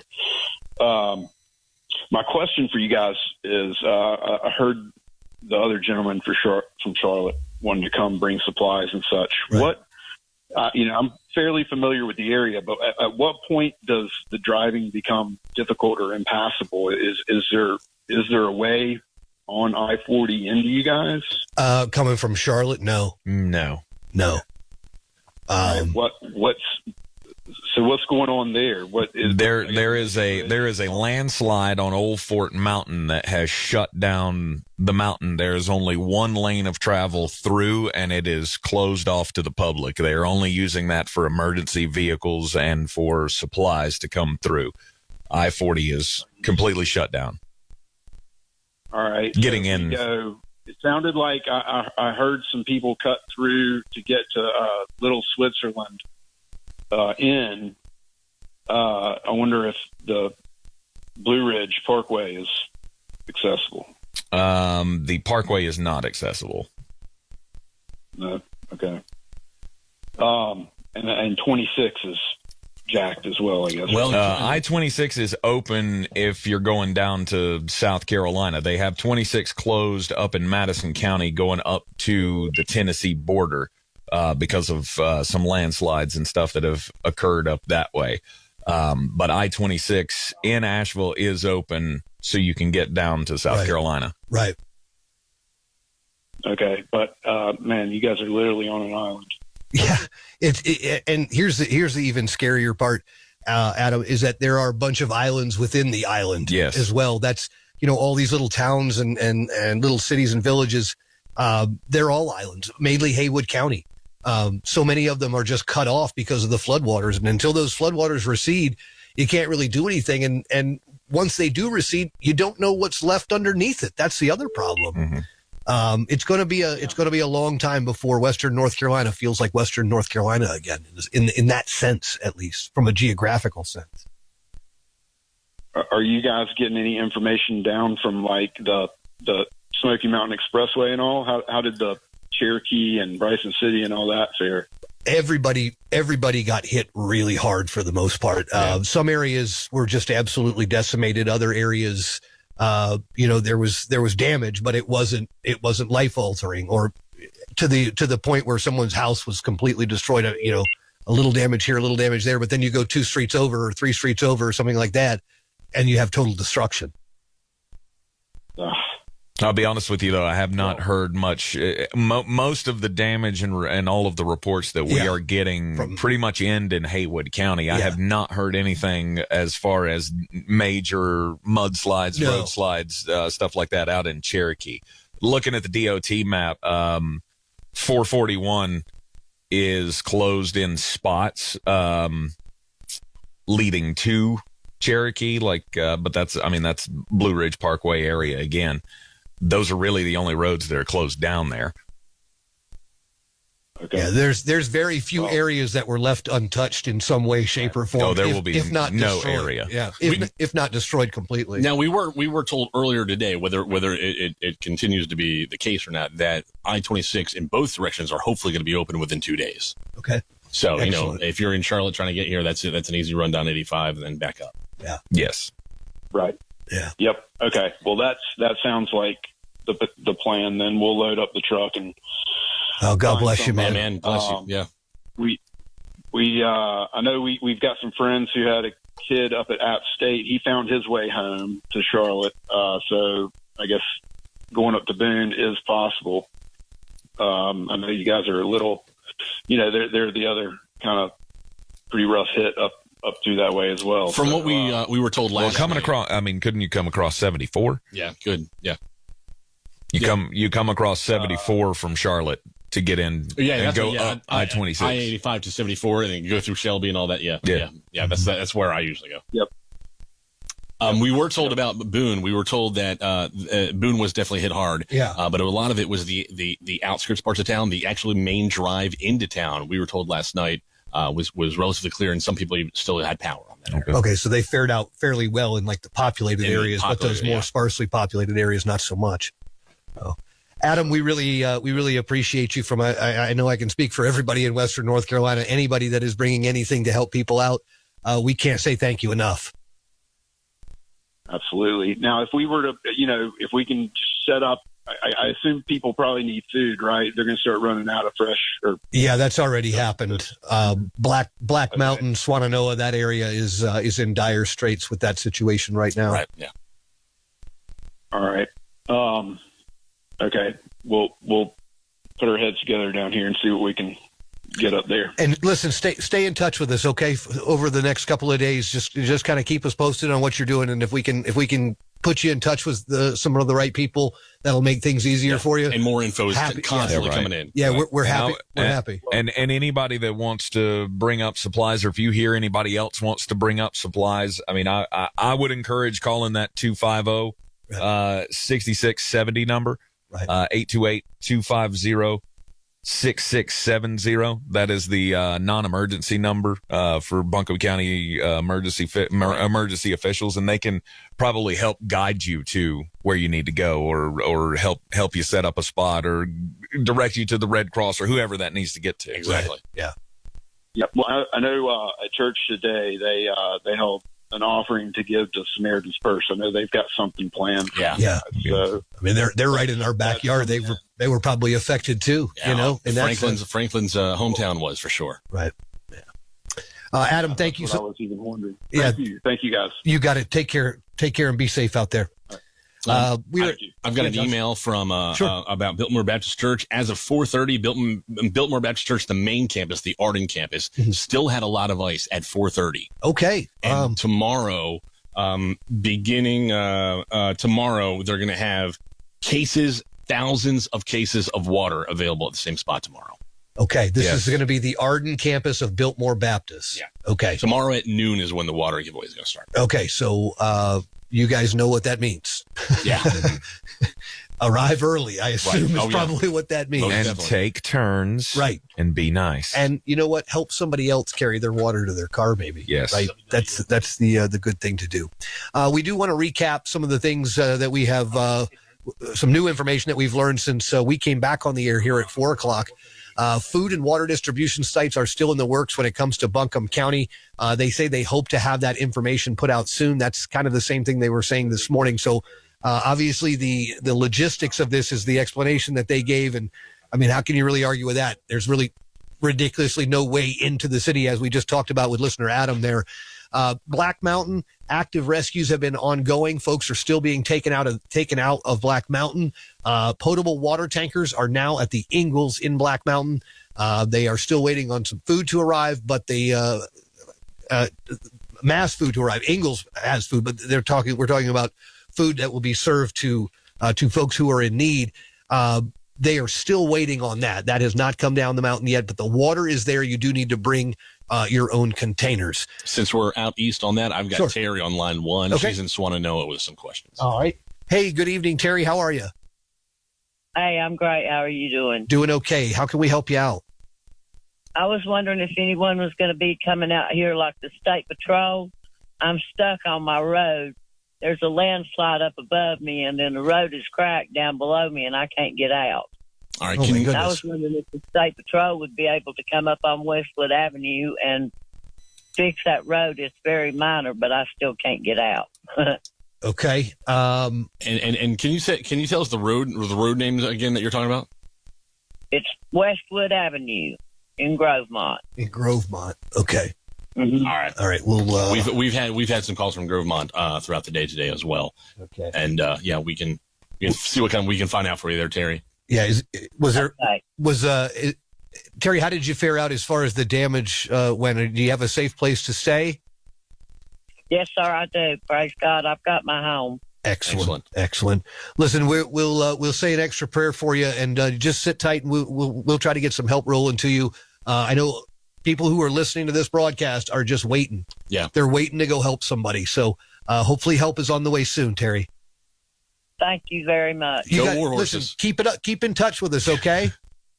I will. Thank you, dear. We are at 5:22. I did want to recap what the sheriff said today during the Buncombe County press conference, and it is not good news. 30 confirmed lives have been lost due to the storm. That number obviously can grow, unfortunately. The SBI is helping with notifications of names and next of kin. The names have not been released. And those were reported throughout Buncombe County. That wasn't just Asheville centric or, one section of town centric. That was throughout the entire county. So I believe 660 square miles, I think this is. That was an incredible jump from where we were this morning. Yeah. We were at 10 this morning. Yeah. Just a horrific situation, in every way, shape, and form.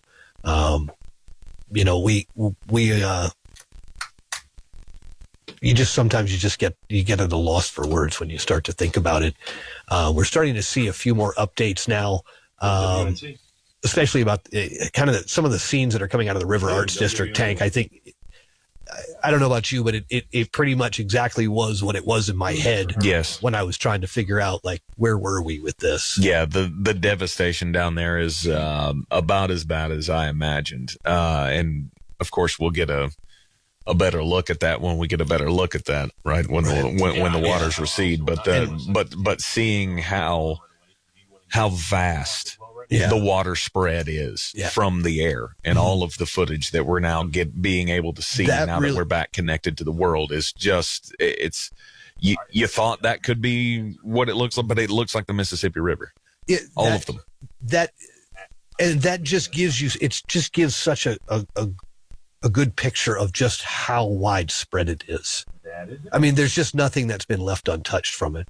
I'm just seeing this update from Henderson County.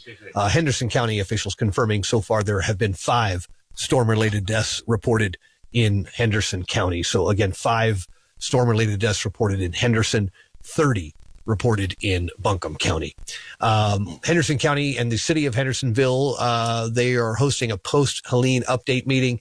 I was just on a phone call about that. They're going to get us the audio so we can play that on the radio. They're going to be sending it to Tank right away as soon as they can. Excellent. Yeah, we definitely want to get that information out there.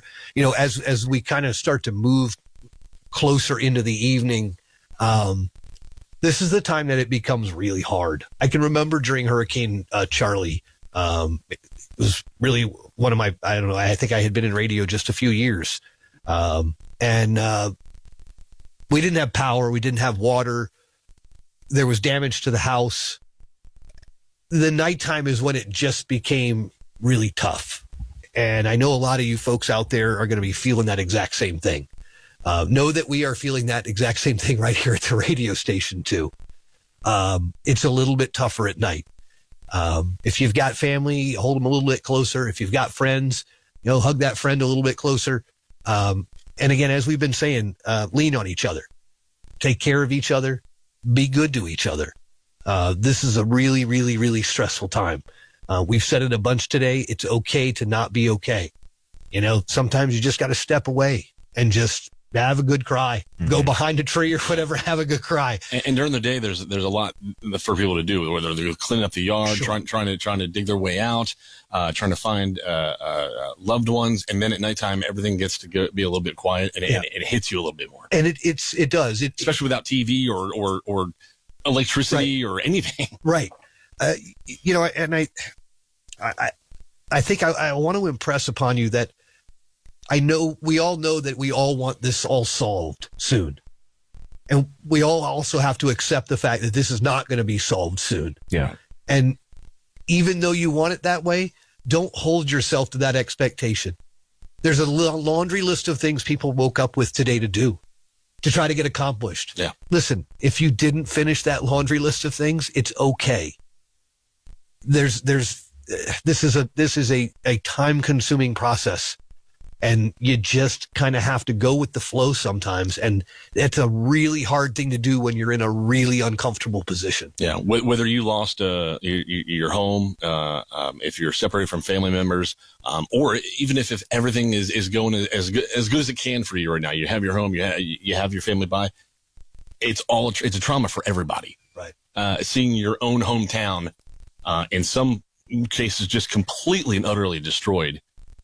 Seeing the businesses that you enjoy going to, seeing the park that you enjoy going to completely ruined, that is tough, and there's nothing wrong with that being tough. It is on anybody, and now you got to put yourself in that space, right? Where now we have to work to get through it, right? And giving up is not the answer. No, and giving into any sort of anger. Or giving into any sort of frustration, that doesn't have to be the way either. No, it's all right to have a little temper tantrum every now and then. Right. We all do it, though. Oh yeah, I've had several temper tantrums out in the field. I can only imagine the the vileness that the poor animals have had to endure listening to me have a temper tantrum out there in the field. You guys know this, and my radio family knows this. I've been on dialysis for 7.5 years. Yeah. And it's one of those warrior type things where every day you got to wake up and realize, I'm going to do what I got to do to stay alive today. Get to my dialysis, make sure that I'm doing it correctly, take the medicines, listen to doctors. Yeah. And it gets frustrating all the time. This is pretty much the exact same situation. Right. Honestly, it's a process. We're going to do things we don't want to do. It's going to be uncomfortable situations, but you have to wake up every morning and have that mentality of it's not going to beat me. Right. I'm not going to give up. And we're going and luckily we have a whole community that's coming together. Yeah, that's exactly it. That's 100% it. And just like I said, it's okay to not be okay. Yeah. Do what you need to do to keep yourself sane. Right. I mean, again, if you got to scream into a pillow, scream into a pillow. This is day 2 of what is going to be a really long trudge through this whole recovery process. Yeah. Tank, how are your boys, and how's Andy doing today? I think they're doing all right. They're just, they're like everybody else. Like supplies are running low, and what's the situation? They're right. They're wondering when Daddy's coming home, and it's just. He's coming home tonight, isn't he? He's coming home right after so. we get off the air here. I hope I am able to make that trek. As soon as those trees are out of here, tankers out of here. Well, I got good news for you. That's where my mind's at. The trees are out of here. Oh, excellent! I'm going to get my mother here. Awesome. She's been in my truck around the corner all day long. You left your mother sitting in the truck all day? Well, she couldn't climb the. I didn't want to climb the trees, and so I wanted her, and I needed somebody to be with my dog, and in my truck, and there's air conditioning in the truck. That's true love right there, and that's a mother's love. That is absolutely 100% a mother's love, and we all need that right now. Yeah, I have some really good news here. Okay, I-26 is now open east and west. Okay. Excellent. Coming up Saluda. I'm talking to a friend that just drove here all the way from Charlotte, wasn't stopped by anybody or anything. No lanes or no major ponding on the water. There's some spots where it was nasty. Yeah. But no, because earlier we were told only emergency vehicles could go up. He says there was no stopping him whatsoever. Right. Okay, so there you go. That's good. That's good one.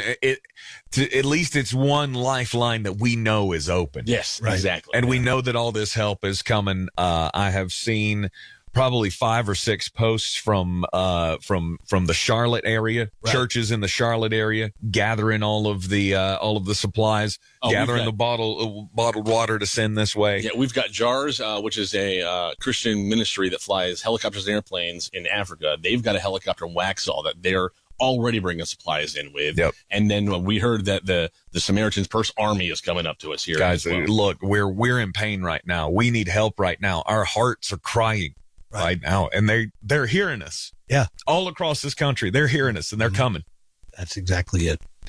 5:31. We're going to check in with the bottom of the hour news. We are at 68. Those Buncombe County and Asheville residents in need of shelters, the AB Technical Community College at 34 Victoria Road is open, as well as First Baptist Church Swannanoa on Park Street in Swannanoa, and the WNC Agricultural Center located at 1301 Fanning Bridge Road in Fletcher.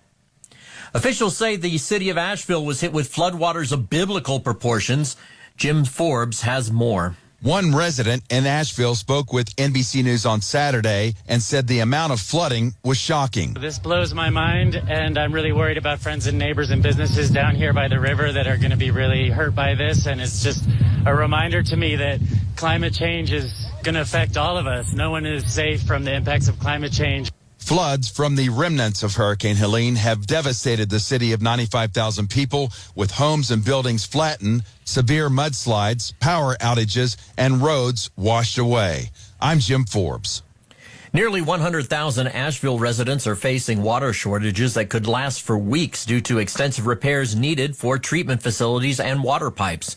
Residents are already lining up at grocery stores to purchase water and other essentials. Weaverville is also without power and water, but roads are now clear. Residents with electricity are advised to boil water before consumption. Over 550,000 locations in North Carolina are still without power 2 days after Hurricane Helene hit the state, according to readync.gov. The outage map shows the 10 counties have at least 20,000 homes in the dark, with Buncombe County and Henderson County being the hardest hit. Congressman Chuck Edwards warns residents to be prepared for potentially multi-day outages. I'm Thomas Cage. It's 5:33 at 60 and 67 degrees outside the Appletree Automotive Superstore studios. Just getting word in now to the studios that there is a water tanker station in Canton until 7 p.m. I'm just trying to get back to exactly where that is. Okay, Haywood County officials say a water tanker is now stationed at the Canton Plaza off New Clyde Highway for those in need of water. Individuals can ask, or they're being asked to bring their own containers. Again, that water tanker is available from now until 7 p.m., and that's going to be at the Canton Plaza off New Clyde Highway for folks in Haywood County. So this literally just came in. I think we've got a call on the line, Josh? Yeah, line one. We've got Tony on the line. All right. Hey, good evening, Tony. How are you tonight? Hello, sir. How you doing? As best we can, my friend. As best we can. We're making it through. I think right now there's an EAS broadcast message that's cutting across your airways. Do we need to terminate for that? Yeah, I can hear in the hallway. Yeah, let's just hold on one sec.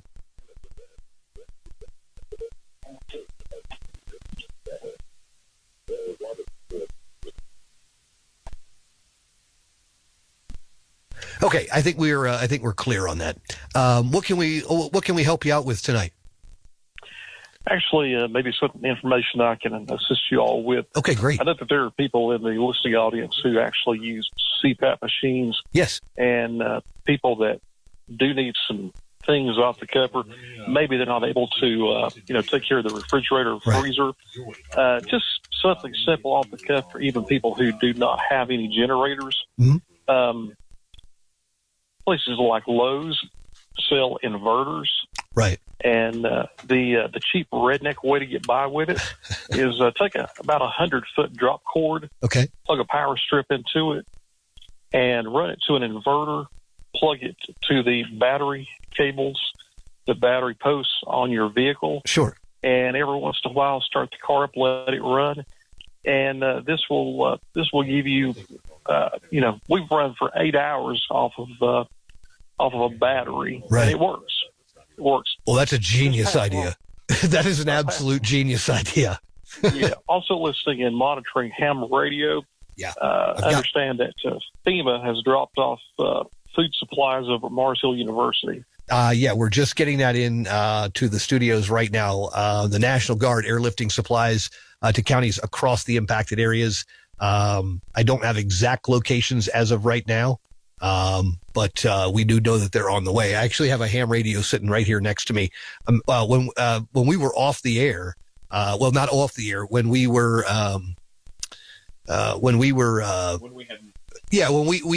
have any connectivity to the internet. We were still on the air. We were using the ham radio, and we were working with the ham radio operators who were relaying us the information so that we could get it out to everybody else. Those guys are heroes as far as I'm concerned. They were phenomenal. Yeah. True heroes. Yeah, y'all have done a great job as well. Everything. I remember everything going back from 1981, the big snow. 1993 was a big time. 2004, and now another one. But God's bringing us through it. He certainly is. It's just going to take a little time. That's exactly for sure. Exactly right. Sir, y'all have a super evening. Thank you so much. Hey, and listen, thanks for passing on that advice about the power inverter for folks with CPAP machines. We really appreciate it, brother. Not a problem, sir. You got to take care. All right, next up, we've got Joy on line 5 calling from Beacon Village. All right. Hey, Joy, good evening. How are you tonight? Hey, we are mostly above ground. A lot of the village is non-existent anymore. A lot of Black Mountain is non-existent. There's a stretch of Old 70 from Whitson Avenue. They said all the way up to the high school. That's just non-existent. There's some aid I've heard at Black Mountain, Ingalls, Swanano First Baptist. I found my cousin that we couldn't get to yesterday. I don't know if my listener can hear this, but Brian Foster Robert, Foster, Donna, Savannah, the kids, they're fine. Mm-hmm. They're okay. They're running out of water and supplies in the valley pretty quickly. 40's open both ways, bro. Right. I'm in Flat Rock. I'm calling you from Flat Rock. I have family here. I don't know how, but they've got power. They're running on wells out here. If you got family down this way and they can take you in, come on, man. If you live in the village, there's a lot of devastation, but the neighbors are coming together for one another what they can. I have a photo of there's a food truck that came down to the village to feed us yesterday, taking donations of what they could. They need some shout outs. It's the Island Food Truck. They were with us at the Shield Love Fest. They are amazing. They fed us. They're good people. They need gas, man, to run their generators so they can keep feeding people. Bring them some food. My street, there were people that had to be hacked out of their attics with chainsaws and axes because they were, but they got out. Thank God. So. Yeah, it's Joy. That's the area I grew up in. I'm from Black Mountain. Went to Owen and had a lot of friends living in Beacon Village, and my husband did too. Yeah, we're praying for y'all. It's I saw some pictures and it was absolutely devastating. That's not the area it's just not the area I rode my bike around as a kid. It's not anymore. Yeah, it's just the lower village is a lot of it's gone. Not a lot of it's flooded. The Jeep shop there, Diamondback, the building's still standing, but all those awesome vehicles are gone. It's a friend of mine's. Yeah. I know that's sad to say, but man, you see all those really cool. Oh man, just all the things. It's it's going to be a long haul, sweetheart. You know. I'm just thankful that some of our family are okay. All the family that we've heard from are okay. Good. But 40 is open from 26 to Swannanoa, all the way to Swannanoa, the exit 59. US 70 is open from Swannanoa exit down to where exit 55 is. Right. The bridge there is compromised, not connected to the highway. I got you. We haven't been down the other side of Tunnel Road. We're able to see Biltmore still under significant amount of water at the Wendy's and all that there. Yeah, it's I think so many people have that same feeling that you've got right now, because the three of us sitting in this studio have that same feeling in our gut that you have. It's a tough one. Message from Mary Karen. It really is. It's a tough one. I'm thankful my neighbors made it. I'm thankful my family made it. And I'm worried about those folks that are still missing people. And it's really hard for our little area. It's going to be a long haul, babe. And that's the only we keep repeating that and hoping that it's going to make things a little easier, and it's just not. And it's just the tough reality of where we are right now. Is there anything you guys? Can I give you one more update for you? Give me as many employees. You give me as many updates as you want. I've gotten a message. Sure. BorgWarner employees, I've gotten a message that there's no operations tomorrow at the Asheville plant. With supervisors are trying to keep in touch with folks. If you can get to somewhere where you can send a message to your supervisor, please do so to let them know you're safe. There we go. And that was for which company? BorgWarner. BorgWarner, okay. Turbos, BorgWarner TTT, whatever we are now. Okay. Excellent. Listen, you've got all the stuff that you need, right? You've got a safe place to stay. You've got the okay. All right. Yes. That's the main. That's our main concern, is that folks have a safe place to stay. Listen, you take care and you stay in touch with us, okay? Thank you. You got it. Take care. Josh, where are we going? Tank's got we've got we got word out from Ingalls Markets has issued a statement here saying that the Ingalls Distribution Center in Swannanoa and the store operations in many areas have been greatly affected by Hurricane Helene. We will keep our communities informed regarding important store information to the best of our ability. We are working with local officials, vendors, and power companies to regain normal operations and delivery to stores amidst the unprecedented flooding and the loss of road and transportation infrastructure. Stores that are able to open are doing so with our Ingalls associates, facing the same challenges, grief, and the destruction that you are. We are your neighbors. We are grateful to all of you who are already helping your communities. We thank every customer for their patience and understanding. Your friends at Ingalls Markets. I'm telling you what, with what I saw yesterday at an Ingalls, those associates weren't just working; they were working triple, quadruple overtime. I mean, it was unbelievable how fast they were going and the amount and volume of people. And as soon as those stores opened. Yeah, well, people do, but I don't think people realize just how many moving pieces it takes to run Ingalls Markets and to keep every store stocked. I did a little stint in the warehouse myself, and when things like this happen, it goes overtime. Not only do we go overtime in the radio business here, making sure everybody has what they need, but it is every shift, all hands on deck, all the pickers there. They are busting their hump to try to fill all of those trucks so that we can have everything that we need. They're not coming in from other towns. They are, like they said, these are our neighbors, our friends that are working there. And one of the things that they will struggle with a little inside baseball about the warehouse out there. Most of those guys live over in like McDowell County, up in Yancey County as well. Some guys drive long distances to get there. So, I mean, they're going to be a crunch with employees as well. Everybody is going to be working on skeleton crews right now. And it just impresses the more of the need for patience. Just real quickly, I want to stress this again. A water tanker is now stationed at the Canton Plaza off New Clyde Highway. If you need water, just bring your own containers. The tankers are available until 7 p.m. tonight. Also, I just got this in from Haywood County.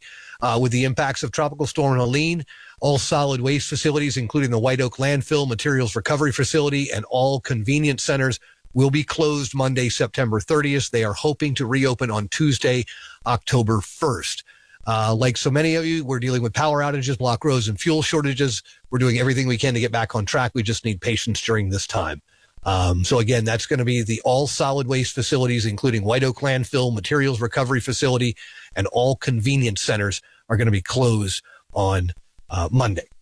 Did we? Line 2, we've got Sandra calling from Madison County. Hey, good evening, Sandra. How you doing tonight? Hey, I'm doing very well, thank you. Good. How can we help you? I appreciate y'all very much. Been listening all day. Much needed information. Well, good. I'm okay. My family's okay. We're out in a rural area, thank God. But Marshall, of course, is devastated. But my question is this, and it's minor detail stuff, I'm sure, but we have Spectrum, internet, cable, and TV. Yes, ma'am. And wondered if you've heard any idea of when they might be back in service. Honestly, we, as far as for Spectrum has been concerned, the only thing I have heard from Spectrum has been that they've opened up those 34,000 hotspots around Western North Carolina, as well as the upstate of South Carolina. As far as any estimated repairs time on any of their lines, nothing. Haven't heard anything yet. I think the power has to be to be back on first before they can even work on the line. Yeah, because they've got to run that cable actually runs on up the poles, if I'm not mistaken. Right. Mm-hmm. So they've got to have the poles back up. So I'm sure it's going to be a little bit of time. And there was a report yesterday about an optics. There was a fiber optics washout as well, and that's going to add to the issues. Yeah, a lot of the same with the cell towers and some of the transmission lines for the cell towers.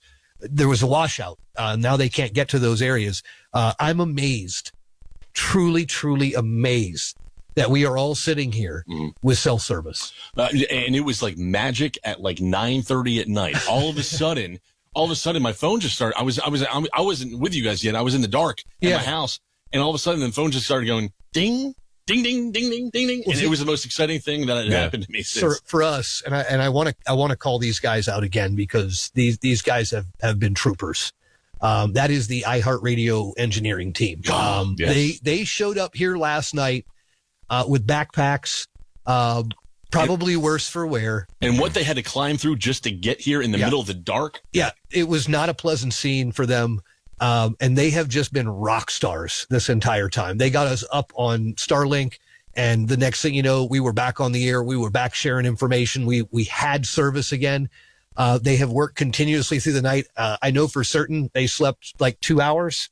Maybe. And now I'm seeing trucks driving in the parking lot. We got diesel coming into the generator. Crazy. Yeah. It is so crazy. They lined that up too. These guys are absolute monsters as far as I'm concerned. They are monsters of engineering, and we great Ben, James, Rick.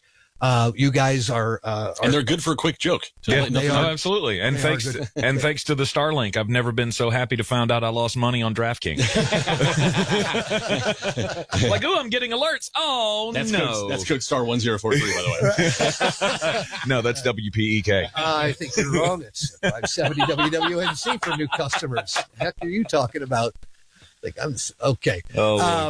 I tell you what, we're coming up on just about 5:49. Eddie Fox has rejoined us in the studio. Ladies and gentlemen, he has reappeared. Yes. Give me a Reese's cup, and I'm fired up and ready to go. Okay. Where did you get a Reese's cup? Well, I had to go to the house to get it, but I brought some. Oh, did you? I did. You brought enough for the class.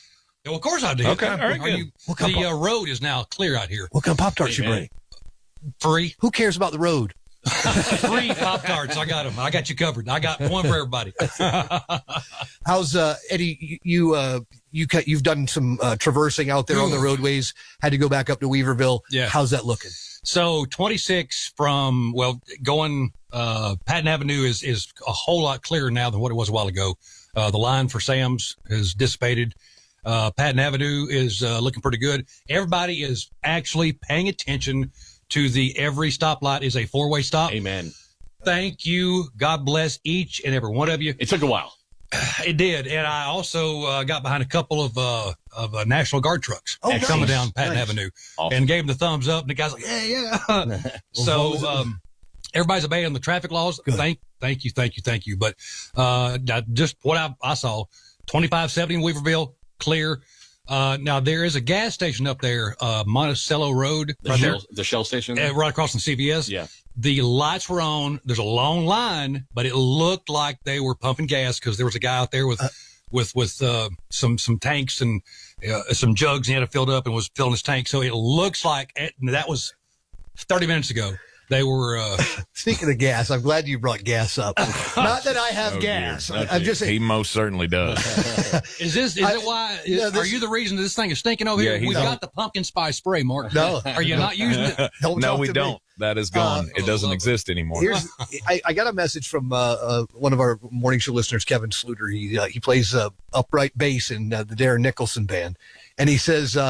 I've been hand pumping gas at my local station all day. It was a great day to help so many and just make it through today. We started with 3 rednecks and an idea. Yeah. And that's the story of how I became a man. That's weird. That's how NASCAR got its start, too. Yeah, well, you forgot the mason jar. Right. That was part of it. Right, the clear liquor. No, but that, Speaking of fuel. Listen, how great is that, though, right? I mean, making it so that people don't even have to get out of their car. I love that. 3 guys doing the yeoman's work as far as I'm concerned. Yeah, well, and you've heard stories about people losing their minds and there's been some issues and instances of people just losing their minds of being DAs of the day, but 99.99% of the people around here are stepping up and they're helping out their neighbors. And I cannot tell you how happy that makes my heart, because that's what we do. Exactly. That's why I love living in the mountains of Western North Carolina. I've tried to move away 3 times. And I can't stay away. These are the best people in the world. And to see everybody coming together and all the calls, people, I've got so many messages like, where can I bring this? How do I help? We love y'all so very much. Yeah. Listen, we're not here for our health. No, we're here because of them. Yeah. That's why we do this. Absolutely. I mean, this is, again, I can tell you guys, to strangers. I wasn't here with you guys last night. So, and I can't tell you how much hearing your voices and the info that you were giving out meant it was the only information I had. It was the only, and I'm in this business and it was killing me. Yeah. Well, I know. And the phone calls coming in, that's the point, because it's reciprocal here, right? When those phones ring and we hear your voices on the other end, that's what means the world to us. Absolutely. That's what lets us know that what we're doing is important, and that is to get you the information that you need and to make you feel a little better. Yeah. I mean, even if it is by self-deprecation. And let me tell you, you've got 4 of the best self-deprecators in here. So we got your self-deprecation. But that's why we're here. And we love hearing from you. We wish it was not under these circumstances. Yeah. We really do. But we want to know, we want to know what's happening with you. We want to know where you are. We want to know what you're seeing. We want to know what you need. We want to know if your neighbors need help. Yeah. You know, we've still got those 12 families that are trapped up on Broad River. River. You know, and we're hammering out emails and messages trying to get resources. That's what we do. This is why we are here, and we are grateful, certainly grateful to be here. Absolutely. I do want to just recap a couple of things real quickly here before we get ready to turn things over at the top of the hour. I don't even know who I'm turning it over to. I think it might be me. Okay. And if anybody wants to come help, that's fine too. I leave Amanda at the house with the baby, so we're kind of trading off. Amanda really wishes she could be here, but we got to take care of the baby. No, not a problem. Well, I mean, did you have to come? Couldn't you have sent Amanda? She could have come. I smell better than Amanda. No, I don't know about that. I do. Before we start heading out of here, I do want to correct something I said earlier. I got the rundown on all the schools. All the schools are closed for the week. Yeah, okay. Buncombe County, Asheville City, Henderson County is closed indefinitely. Haywood County's through Friday. No worrying about school and stuff. We got bigger things to worry about right now. There we go. 240-9962, 1-800-570-9962. Our phone lines are open. We've got plenty of space for you. Come on in and give us a call. And we'd love to just find out, again, where are you? What are you seeing? How are you faring out? And what supplies are you in need of? What supplies have you found? Maybe you found supplies. That information right there is gold to people, to know that they can get gas somewhere, to know that they can get some food somewhere. It is such a huge, huge thing for where we are in this situation right now. I do want to remind you that the city of Asheville has acquired a cellular satellite trailer, and it's going to provide some limited service for downtown. Obviously, with service being what it is, they've partnered with Verizon to deliver a temporary satellite trailer it's going to be parked at the Family Justice Center at 35 Woodfin Place. That'll offer you an opportunity to get cell reception within several city blocks of where that trailer is parked. Again, that's going to be at 35 Woodfin Place. It was available as of this afternoon, so it is available right now. If you do not have connectivity, that might be a good spot for you to go. If you can get there safely, please do keep in mind that there is a 7:30 curfew, 7:30 to 7:30 for the city of Asheville, 9 o'clock to 7 o'clock for Haywood County. I believe Henderson County is 8 to 8, if I'm not mistaken. So again, we really do want you to heed those curfews. They are there for your safety, for rescue personnel's safety. We are still in a very dangerous situation when it comes to the conditions outside. I mean, there's standing water. And the other thing I was thinking about, the longer that water has sat in some places, it's very toxic. It's not only toxic, but the water, the ground will give way underneath that with the wrong amount of pressure on top of it. Yeah. Like driving a car. And you've seen how some of these highways have just fallen off. Yeah. The ground underneath them just disappeared. No.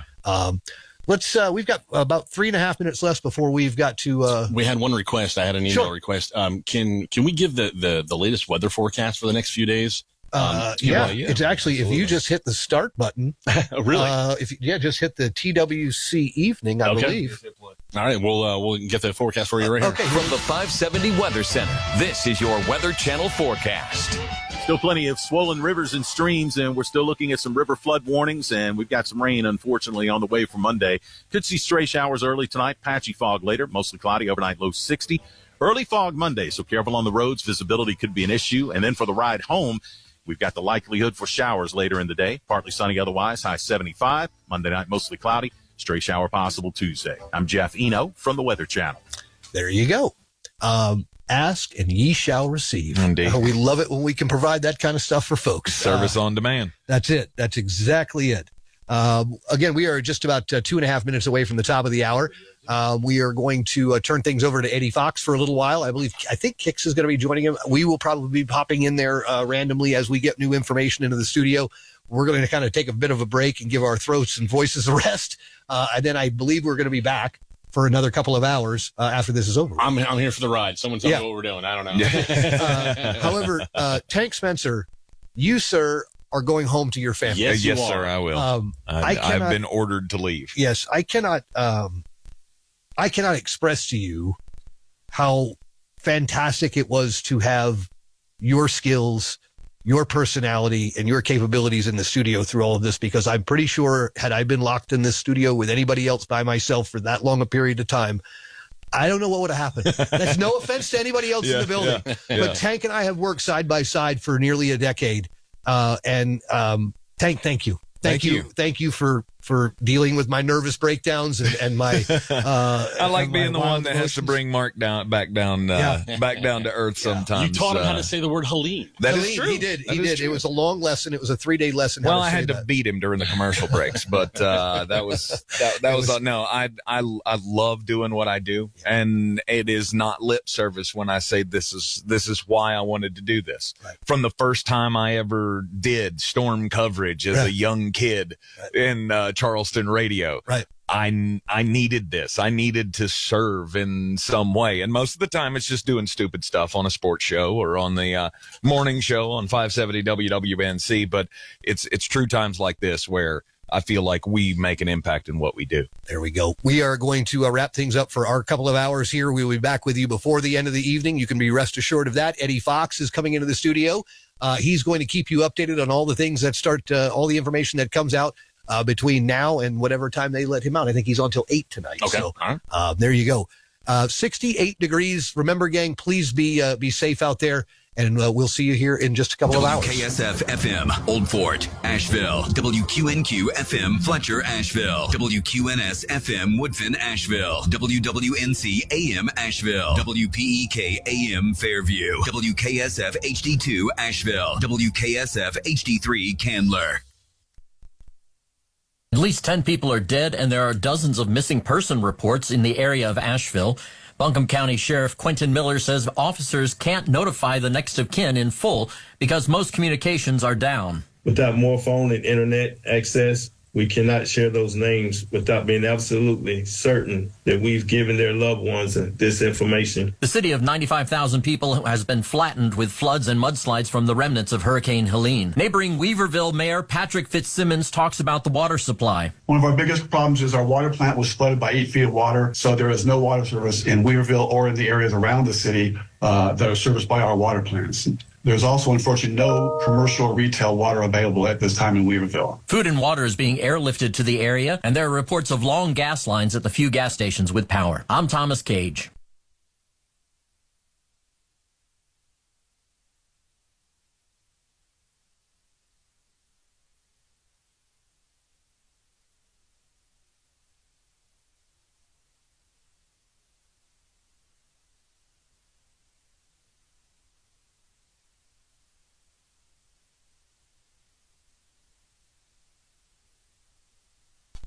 Are we on now? It is Eddie Fox with the iHeart Asheville's continuing coverage of the aftermath of Hurricane Helene. It is a lot of cleanup that's going to take a long, long time, and we're just we're making this through this together. So if you have information that you want to share, if you have information that you need, we will do the best we can to get that information to you, or at least find somebody who has that information, or maybe you have that information to share. We have got a couple of phone numbers. It's 1-800-303-5477, or locally, 828-240-5477. We're all just trying to wrap our minds around what we've seen today and what has happened around Western North Carolina. A lot of emails coming in. I got one here from Catherine looking for any information about Sandhill School Road in Asheville. I've not heard back from my sister since Thursday. Any info would be appreciated. So Sandhill Road in Asheville, you have any information to pass along, we would love to hear from you. Got a message here. I-26 is gone, coming from the mountain into Irwin. Completely gone, closed indefinitely, road gone east and west. Yeah, I've heard that area over there. As a matter of fact, my neighbor Brian went up that way yesterday and said it was just a swath of road was gone. So, look, bottom line is, at this point, if you, unless you just absolutely have to get out and about, just stay at the house. There's absolutely no reason for you to be out and about. We got some messages coming in here from one heard on the radio while I was coming back from Franklin, a question about Bryson City and Cherokee. I live in Cherokee, and all the towns are good. Major issues are cell towers and internet down. Places are taking cash, and some can run cards. That's the thing. I mean, if you have cash, try to save it, because you're probably going to need it. 1-800-303-5477 or 828-240-5477. You are on iHeart Radio Asheville. Hello, who is this? Turn your radio down. Hello. I was trying to find out if you had any information when Old Fort Mountain will be open back up. I have not heard anything official. We're still waiting on the official word to come in on that. Okay, I appreciate it. What's your name, sir? Joey. Joey, you guys hanging in there? You doing all right? Yeah, we're down in Marion. See, we've got a little place at the Moose Lodge down there, and we've seen some of the devastation, and some of our friends have lost a lot down that way. We're thinking about y'all. Yeah, it's pretty bad down here. My father-in-law had a shop up in the River Arch District. It's completely gone. Man. We're trying to get up to them. Yeah, it's pretty bad down that way, man. Well, we appreciate y'all. We love y'all, and we're praying for you. All right, thank you. All right, be careful, man. Nope, I'll go to the next one. Hello. Yeah, welcome to iHeart Radio Asheville's continuing coverage of the aftermath of Helene. Who is this? Hey, this is Ryan. Ryan, what's going on, bro? I just wanted to update you on that Sand Hill Road thing. Yes, sir. Okay, so most of all Sand Hill is clear. Okay. But there's like 2 areas that don't have power still. All right. But other than that, I mean, it's all clear. People can get in and out of their places. All right. Well, that's good to hear. You guys doing all right? Yes, sir. All right. Well, I appreciate the update. Y'all hang in there, all right? Thank you, brother. Appreciate you. Welcome to the broadcast. Hello, what's your name? Lisa Langley. Hello, Lisa. How you doing? I'm doing better than people up in western side of the state. I'm in Charlotte. Yeah, well, how's things down Charlotte way? A lot of big trees down, big canopy. Yes, ma'am. But we have power. Most of us have power, and not really any issues compared. Now, there's been a lot of people heading down 74 and through Shelby and that way to come see you guys about gas. Do you have any updates on gas down that way? Plenty of gas. One actually went on fire, but it'll be closed for a couple of weeks. But there's gas. Groceries are still here. What I was calling about is a couple guys, Adam and somebody else, were thinking about driving up. Yes, ma'am. There's an operation called Operation Airdrop. Okay. Out of the Concord Regional Airport, All right. it's a staging area for donations. They have a website, Okay. operation-airdrop.com, Okay. with a list of things that they need. And local pilots, a lot of them, if anybody has a private plane or chopper, you can either fly or donate your goods and drop it off at Concord. They don't have to drive all the way up to Asheville and clog the road. So Concord, Nashville, the local airport here. Okay. That's right outside of Charlotte. Well, thank you, ma'am, for the update. We really, really appreciate that.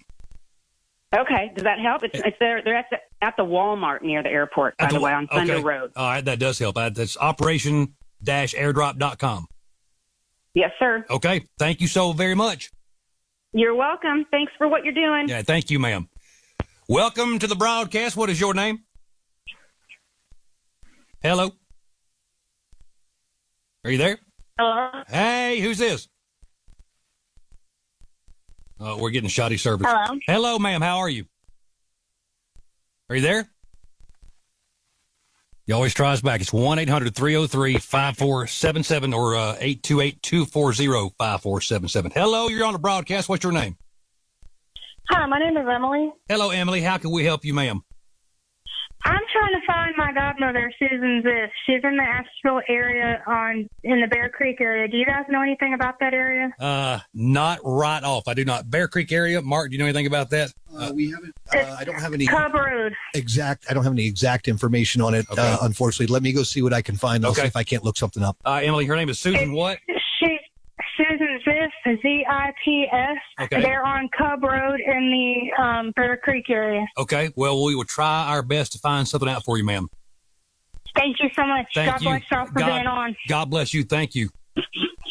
It is continuing coverage of the aftermath of Helene on iHeart Radio Asheville, 240-5477 or 1-800-303-5477. My name's Eddie Fox. Welcome to the broadcast. What is your name? Hi, my name is Sarah. How are you today? Well, all things considered, we're doing all right. How can we help you, ma'am? My daughter lives in Asheville. She has no cell phone service. I was wondering if there was any public service phone numbers you could give me so I could try to reach out to somebody to find out what's going on there. Well, at this point, we're kind of the point of contact for everyone because cell service is really not good at all. We've got a Starlink system set up here from our engineers with iHeart Radio. So we got a little better than most, but we'll try to get the word out if you're looking for anybody in particular. Well, miraculously, she did call me yesterday. She met a man who actually had cell phone service.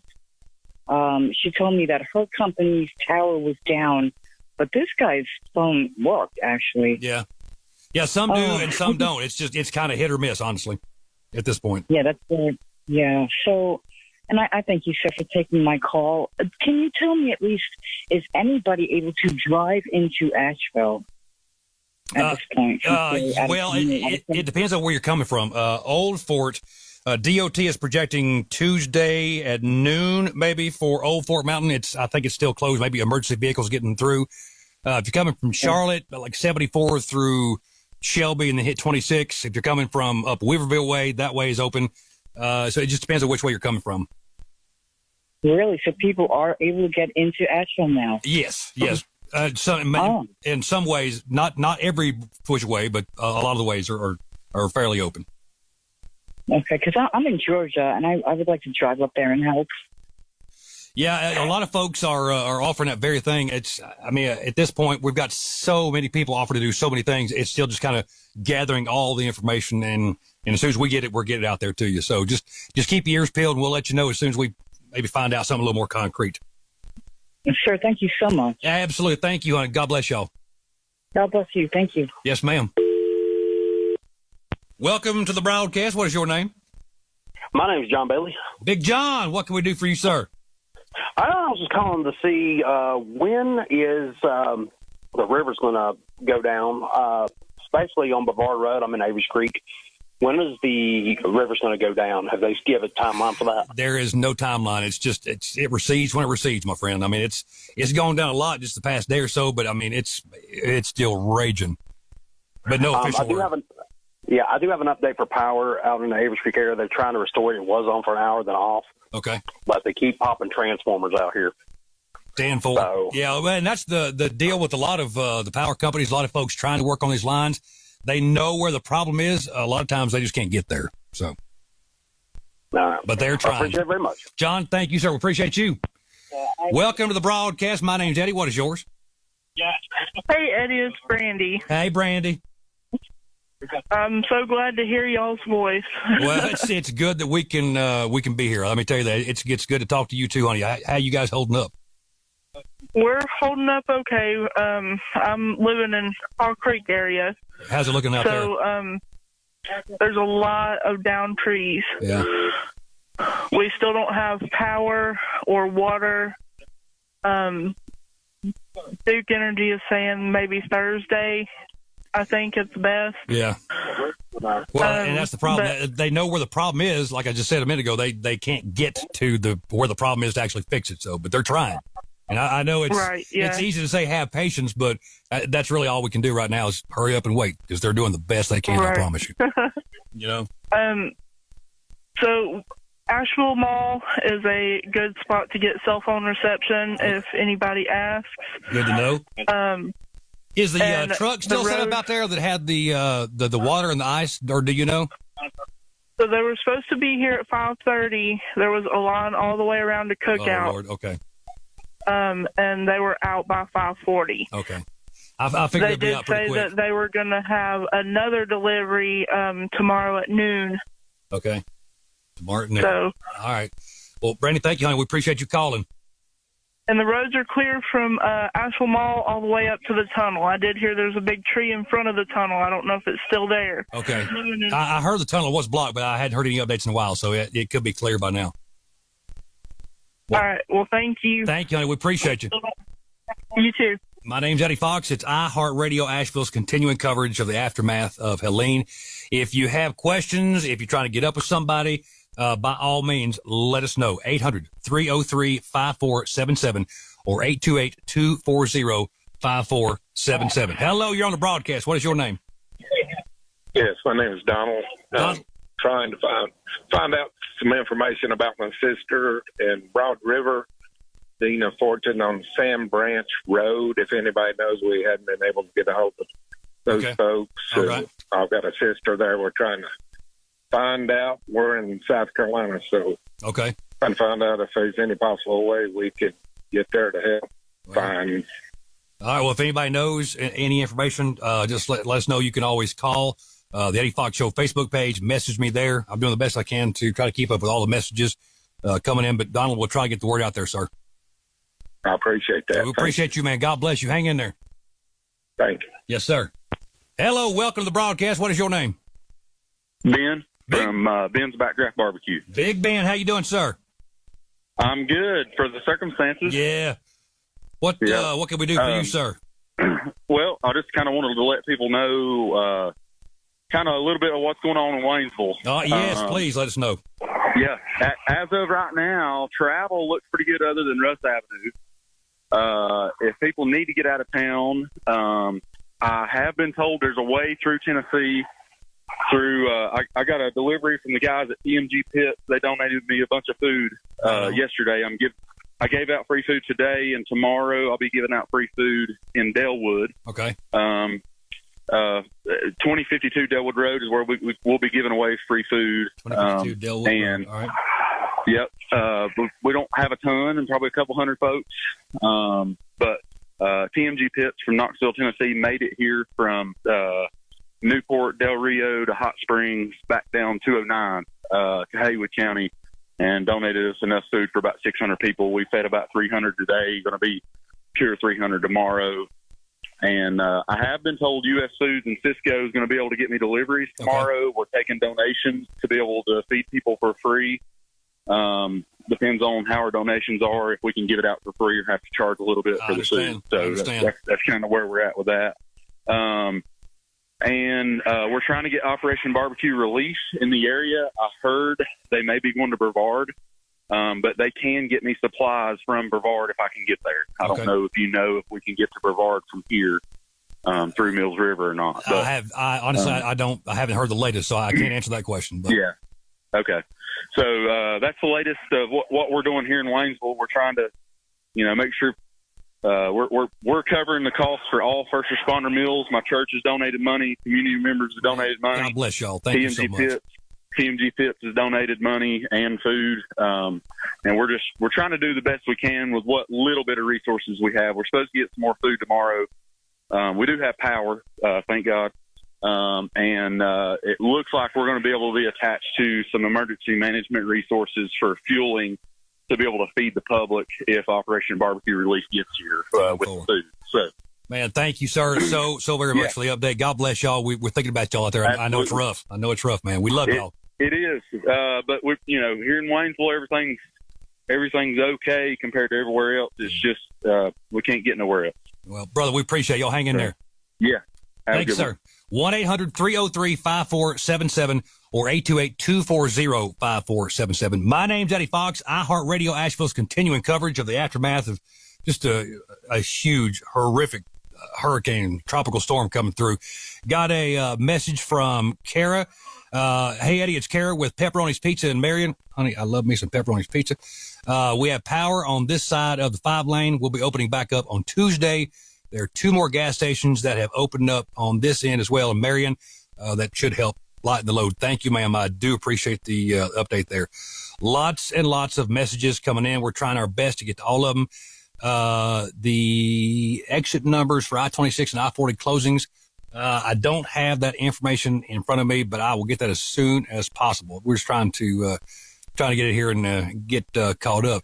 Any idea where to find out about missing friends? They live on the water on Leaf Drive. Well, I tell you what, Michael, Leaf Drive, if anybody knows any information about Leaf Drive and how that area is looking, by all means, let us know. 800-303-5477 or 240-5477. Hello, welcome to the broadcast. What's your name? Bill. Big Bill, how can we help you, sir?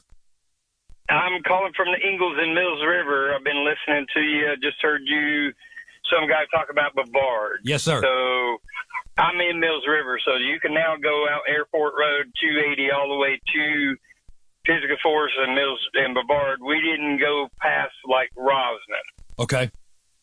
All right. Well, that is good. But everything from there, yeah. Now the only way into Hendersonville from the Mills River area is 191. Okay. But other than that, everything's pretty much. I mean, there's a few gas stations open, but obviously there are lines. But as far as the road, it's open. We even went down to Travelers Rest yesterday.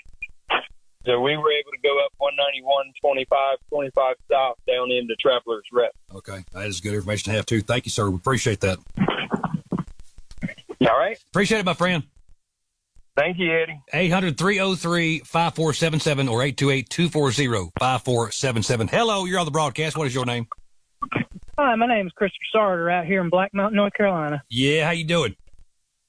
We're doing pretty good right now. It's still power and water's still down. I was just calling to see if y'all had any information on when potentially water could be restored out here, because a lot of us out here are suffering without it, especially a lot of us with medical conditions. I understand, and I don't have an answer. There's nothing definitive that we know right now. I just know that they're working on it, and I know that if you don't hear anything and you don't see anybody working on the lines, be it the power lines or the water lines, it's easy to think that they've forgotten about you, or they're not working on it, but just know that they are working on it and they're trying the best they can. A lot of the problem is that they know where the issue is. They just can't get to that spot. So, okay. But they're trying. They are trying their best. So don't think you've been forgotten, because you have not been. But I'm glad to hear your voice and glad to hear you're still kicking. Oh yeah. And just a little information about Black Mountain. All the way through Black Mountain, the roads are clear. The only place that's really bad out is right there next to what used to be Rico Depot. Uh-huh. The bridge is completely gone. Okay. Like there's no way to go turn off the I-70 going towards Ingalls Black Mountain store. Okay. So if you're going to come that way, you got to go through Black Mountain and take a right in the center and go down that way, because there is no bridge left there. But other than that, there are still trees laying on the lines and whatnot, but the main road through from about Ingalls Distributing Company to all the way into Black Mountain, the road's clear, so you can make it through there. It's just nothing's open. Okay. Thank you very much for that update. We appreciate y'all. Oh, yeah. God bless. Y'all have a good evening. You too, my friend. It's Eddie Fox, iHeartRadio Asheville's continuing coverage of the aftermath of Helene. Got a email here from Eric Byers. Said, I sent an email earlier looking for my family, Josh and Loretta in Waynesville. Your voice was heard, and they were able to reach out to me. Thank you all for doing what you're doing. Y'all are truly a blessing. God bless you, Eric. I'm so glad that it worked out. Glad that y'all got in touch and were able to make sure everybody's all right.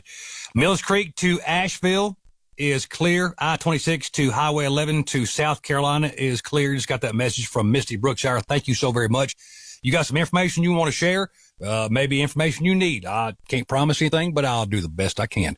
1-800-303-5477 or 828-240-5477. Hello, you're on the broadcast. What is your name?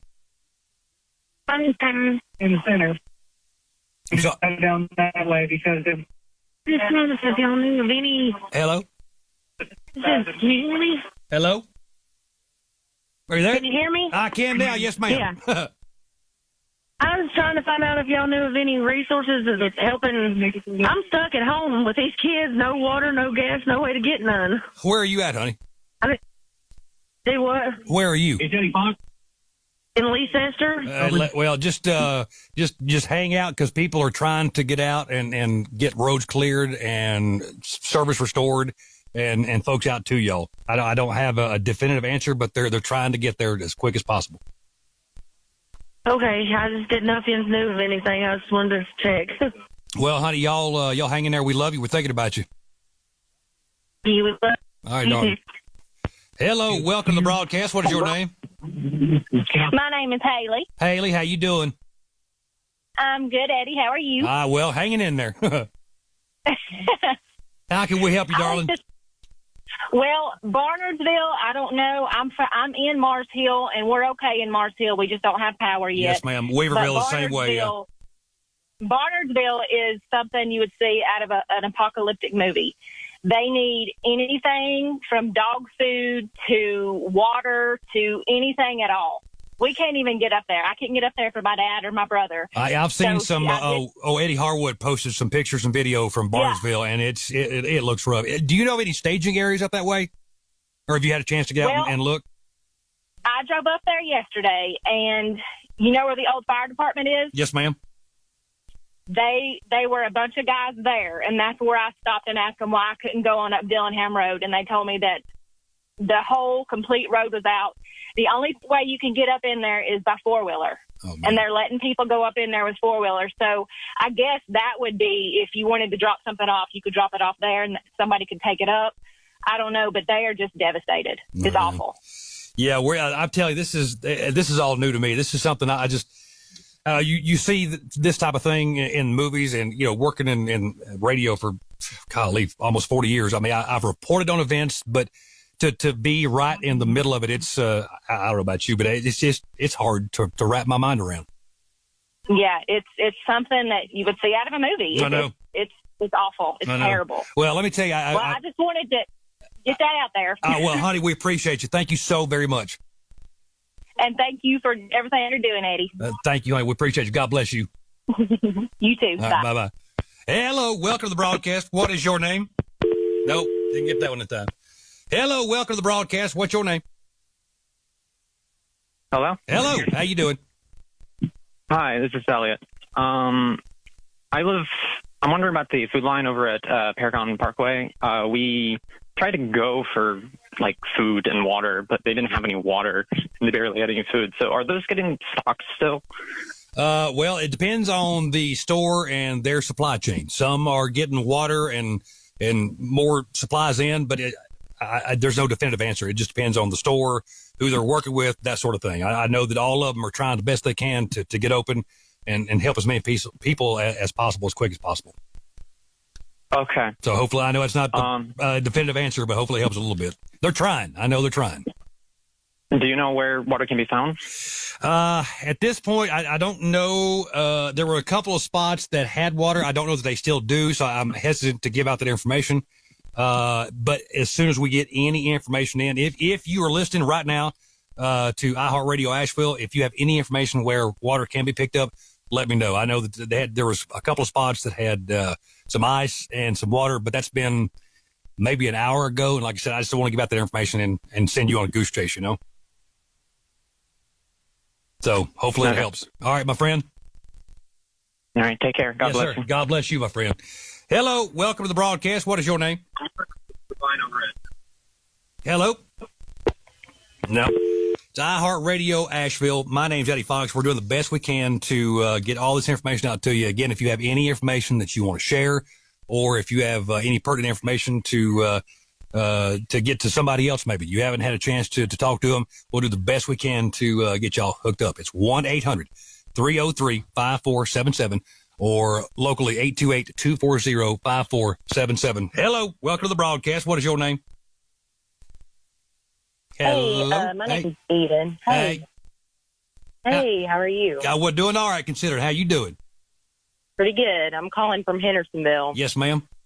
Yeah, so I worked for Party Hospital Systems, so I was calling to see they are in desperate need right now of anybody that can bring food or water to that area. To Part D? They're having, yeah. Okay. Yeah.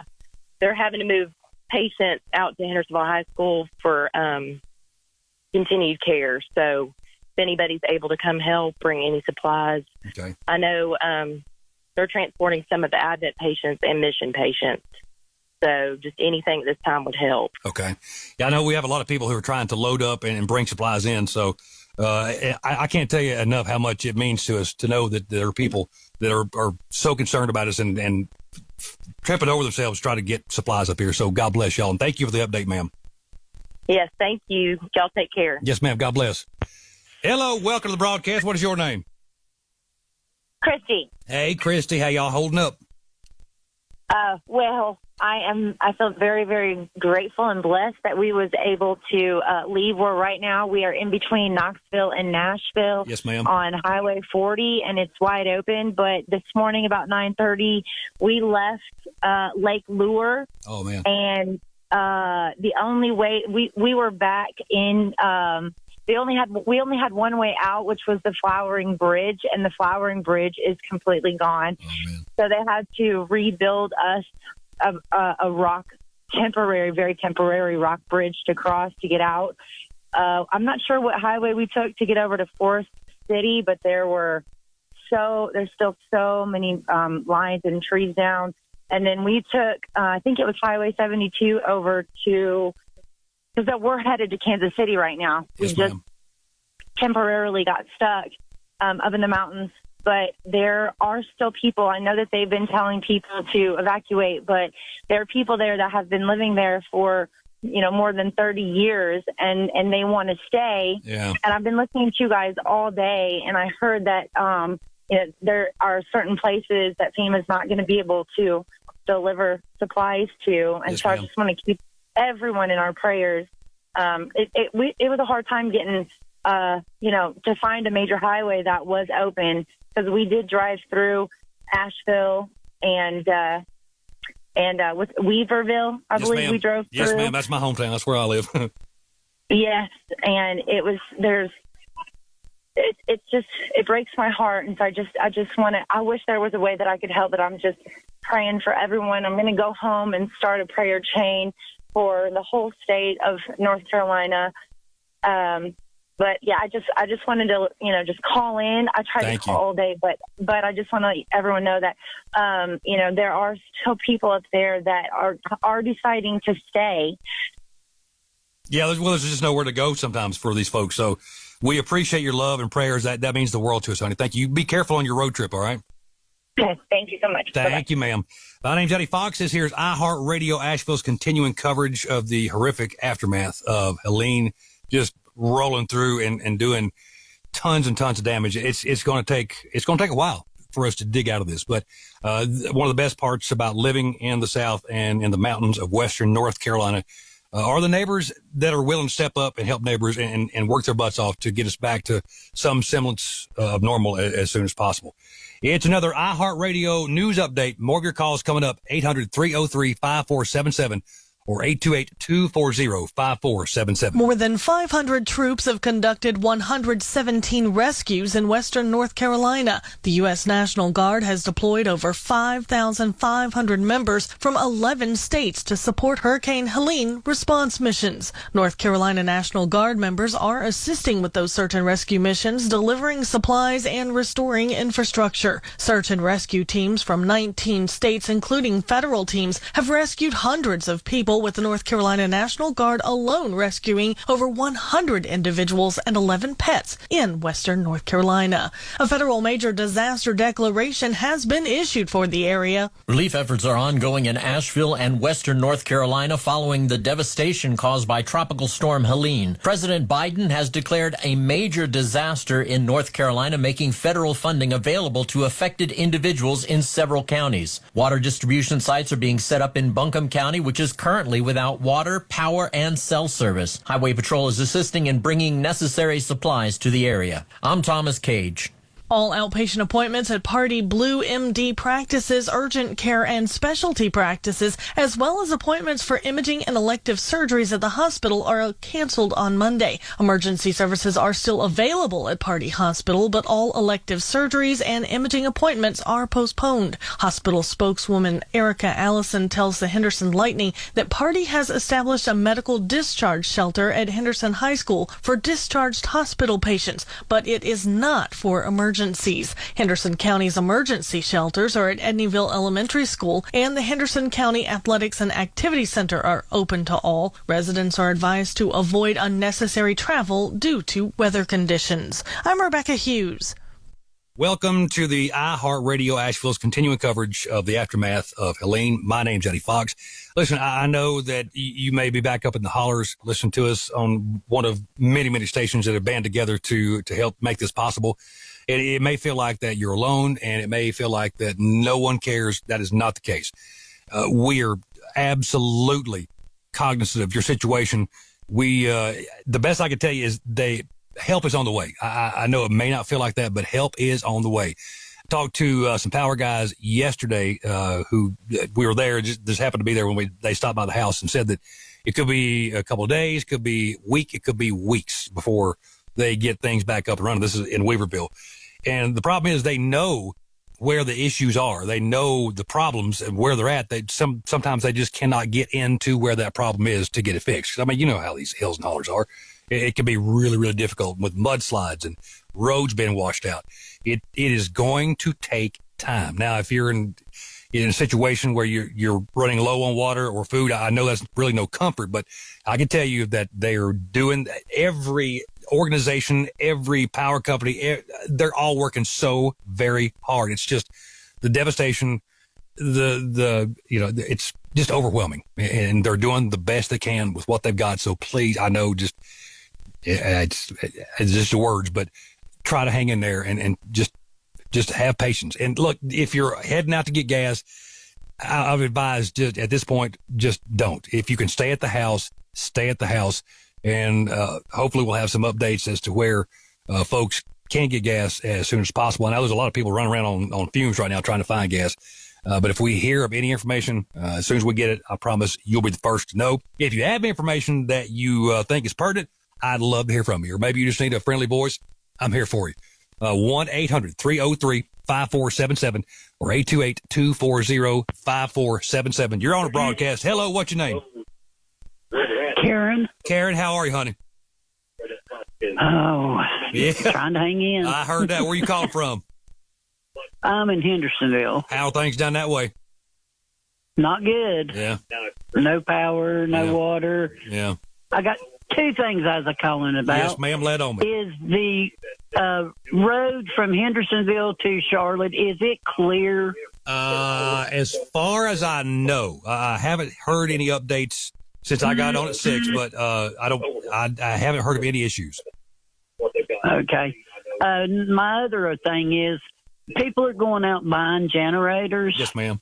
They're getting on 2 and 3 at a time, but I've been trying to buy a generator for 2 days because I'm on oxygen. Oh, bless your and heart. I can't find them because every time I go to get one from the store, here they come out 2 and 3, 4 on the buggy, and when I get in there, there's none left. Yeah, that's a problem you run into every time there's an issue like this. I feel like people stock up way more than what they need to. So, if don't try to hoard all of the products, y'all. Come on. I mean, have a big heart. One per customer. I would think that would. A lot of stores, they really should enforce that rule. If they're not, they should. But honey, they should. Yes. We're thinking about you. God bless you. Hang in there, darling. Thank you, dear. Well, we'd be praying for you. All right. All right. You have done real good keeping an eye on this. I've been listening to you for 3 days now. We're trying the best we can, darling. Thank you. We appreciate it. You bless you. Right. Take care, honey. Hello, you're on the broadcast. What is your name? Hey, Mr. Eddie, this is Aaron from Myrtle Beach. I got a quick question for y'all, actually. Yes, sir. Do you guys know of any, legit places I can donate some money or something because I want to make sure it goes into the right hands and not some shiesty crook, because we got people around to do that during tragedies. What can you guys recommend for someone? Because I don't know your area that well. The American Red Cross, hands down. Western North Carolina American Red Cross. All the funds stay right here. They need blood. They need money. That's the first thing that comes to my mind when anybody asks. Always. Yes, sir. Thank you so much. God bless. We're praying for y'all down here in Horry County. God bless you, man. Save me some crab legs. Yes, sir. Y'all have a good one. Thanks, Eric. Welcome to the broadcast. What is your name? Hello. Hello. Hey, how you doing? Good. You? I'm doing all right. How can we help you? They should. Yeah. No. All right, then. Hello. Welcome to the broadcast. What's your name? My name is Jesus. And how can we help you, sir? All right. I just want to give you an update right here on Airport Road. Uh-huh. It's now it's traffic lights. They're on. Oh, right on. Yes. They are. If you come on 25, that's the SunTrust Bank on Hendersonville Road. And after that one is the big four-way between Sweeting Creek and Airport Road. That's a traffic light. And that's the lights on businesses now. Okay. That's good to know. So that's the update, okay? Thank you. Hey, so we appreciate you, my friend. God bless y'all. Thank you, and thank you for everything that you guys doing. Absolutely, my friend. Hello, welcome to the broadcast. It's Eddie Fox. What's your name? Hey, this is Brittany. Hey, Brittany, how can we help you, ma'am? Yeah, I just wanted to let people know I am towards Fairview and some apartment complexes, and we're doing fine here. I went out to Harris Teeter today, and it took a little while to wait in the line, but they were giving one case of water per customer, and they had truckloads of food coming in.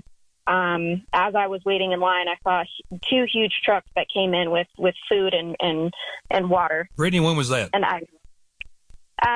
earlier today. Okay. They closed the store at about 7. Okay. So they said it was closed the workers went home at 7. I think they shut the line down at like 4:30. Okay. But things were still coming in, and they're open again tomorrow. So I just wanted to spread the word. Yes, ma'am. We appreciate it. Thank you very much. God bless y'all, Brittany. Yeah, God bless you too. Bye.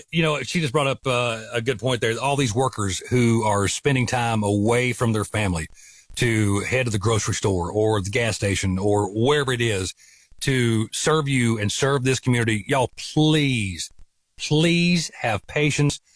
Don't just be kind. I'm begging you, be kind. These people. I was thinking about this at the Publix. Me and Amanda, my wife, co-host, went down to the Publix. It was the only thing open in Weaverville yesterday. Just trying to get some stuff, maybe some water. They were out of water. They were out of bread. But everybody there was very, very kind to all of the Publix workers. Just know that they're spending time away from their family to go to work, which, I mean, they don't really have to. I'm sure they've got some things they need to take care of and things around their house. They're without power, without water. They've got families too. I am begging you, be nice to these people at the gas stations. I know it's frustrating. I know you're scared. I know you got family you want to take care of. I get that. I do too. But just these workers are busting their butts to try to help all their neighbors. So just please be kind. Please be patient. All right, back to the phones. 800-303-5477. Hello, welcome to the broadcast. What's your name? My name is Rita. What can we do for you, ma'am? Well, I tell you, I'm an elderly woman, and I live in a complex. So I have to do what they say, Yes, so ma'am. I don't have a generator and things like that. But what bothers me and what I need prayer about is my daughter. She called me yesterday, or she called us, her father and I, and she was crying and screaming and saying that her boyfriend was lost. He was gone down the water, and oh my God, I'm she so was sorry. at her highest point, and she was scared to death. She was at her highest point, and I have not been able to get back in touch with her. And I've called her cell phone numbers of times, and it's just went straight to her her voicemail. So I have no other family out there, just her, because her family's here in Western North Carolina. Yes, she's Western North Carolina too. She's in Marion. Yes, ma'am. But that's the last phone call I got from my child, and I am worried myself sick. And what's her name again? So Amanda. Her name's Amanda. All right. Well, Amanda, if you happen to be listening, your mama's worried about you. If you can, give her a call. I know that a lot of services are down, and if you do get cell service back, it's a little spotty sometimes. It goes away again. So we're thinking about you, honey. We're praying for you. Well, I appreciate it. I appreciate everything you guys are doing. If I could hug your neck right now, I would. God bless you. I feel it. Oh, God bless you, hon. You hang in there, okay? I feel it. Thank you. Yes, ma'am. We love y'all so very much. Hello, welcome to the broadcast. What is your name? My name's Dooley. I'm from Marion, North Carolina. How about cheering us up a little bit? With that David Allen Cole song you do, man. It was all I could do to keep from crying. Yeah. You need to do that on the air. Man, I tell you what, man, I don't know that the situation that people are in right now that hear me singing, that may not help them any. But I appreciate you. That might cheer us up, brother. Y'all doing all right over there? Yeah, we got a pair, but, man, we're making it. Yeah, 10-4. Well, we thinking about y'all. We love y'all. Appreciate the call, man. We really do. All right, brother. Thank you so much. Hang in there. All right, you're welcome to the broadcast. What is your name? Hello. How you do? All right, we'll go to the next line here. Hello, welcome to the broadcast. What's your name? My name's Ron. What's going on, my friend? I'm looking for somebody that's in Swannanoa. Okay. They're on Upper Grassy Branch Road. All right. In Swannanoa, and we haven't heard from them since 10 o'clock on Friday morning. Okay. Well, who are you looking for, Ron? Their name would be. It's for a friend of mine. Okay. Kylie Hensley. Okay. And Lori Gracia and Ralph Gracia. Okay. On Upper Grassy Branch Road. All right. Yeah, they were at, I think it's 636 Upper Grassy Branch Road in Swannanoa. All right. If anybody has information about that area, please let me know. You could also message me on the Eddie Fox Show Facebook page, or it's 800-303-5477. or 828-240-5477. Ron, hopefully we'll get some information to you, sir. Appreciate you, brother. Yes, sir. Thank y'all. All right, bye-bye. Got a message here from Brandy, said Avery County is horrible. Not sure if anybody has had any info of Newland, Banner Elk area. A lot of roads washed out. I don't have much info, but it's about here too. Then she goes on to say, thank y'all for reporting. Brandy, thank you for listening, honey. Mark and Tank, let me tell you, these boys have been absolute godsends. Amanda and I were stuck at the house in Weaverville, since Friday morning, and we didn't get out and really have any touch with reality or the rest of the world until yesterday afternoon. And listen to Mark and Tank. It was a godsend, just hearing some friendly voices on. So, yeah, we were in the same spot that a lot of you are in right now, and I'm blessed now that I can get in here. Just, if nothing else, be a friendly voice. You know, my name's Eddie Fox. This is iHeartRadio Asheville's continuing coverage of the horrific aftermath of Helene. If you have something that you want to share, maybe some information you need, we'll do the best we can at 1-800-303-5477. Hello, welcome to the broadcast. What's your name? Hey, my name's Larry Harden. How are y'all? Larry, we're hanging in there, sir. Turn your radio down if you don't mind, please. Yes, sir. All right. Is that all right now? Yes, sir. That's perfect, man. How you are? You holding up all right? Oh, you're breaking up on me, man. Larry? Larry, you with me? Oh, Larry, brother, I'm sorry. I lost you, man. We'll go to line 2 here. Hello, what's your name? Hello. Hello, this is Marty Chapman. Hello, Marty. How you doing? I'm loving you guys, and I'm so grateful for you. And We I love just you, honey. wanted to tell you, we're in Rutherfordton, and we just bawled our eyes out when we heard about Lake Lure and Chimney Rock just being gone. Yeah. And we don't have any power in Rutherfordton either. There's a couple of restaurants that were able to keep the power on. Yes, ma'am. And they've been nonstop 24/7 feeding the whole county. Can you give their names? Rutherford County, Wendy's. Oh, okay. And KFC and right both on. McDonald's. Right on. Well, thank y'all very much for stepping up and helping out that community. Marty, I appreciate the info. I'm praying for encouragement and endurance and strength for you guys, and that God just gives you that peace to handle whatever comes this way so that we can be a witness to everybody that's watching. God bless you, honey. That means the world does. Thank you so very much. Thank you, honey. Bye-bye. Take care. Welcome to the broadcast. What is your name? My name is Candy. Hey, Candy, how you doing? I'm okay. A bit emotional, but I'm okay. Yeah, well, we're all emotional. Trust me. Where you calling from? Yeah, for sure. I'm actually in Bristol, Virginia right now. Well, how do, Virginia? I know. It's not too bad here. Honestly, all the other cities around me are the worst. And, of course, Western North Carolina and Erwin, Tennessee is awful. I've heard that I've heard Erwin is, our neighbor Brian was up there yesterday, I guess it was, and he said it's just, it's like a gully. It's just washed away. All of it's washed away. Yeah, and all of my family and friends that, are in North Carolina or South Carolina, and I'm like, how do I even get there without having to travel so far? But I just had a couple of things I wanted to mention. Yes, ma'am.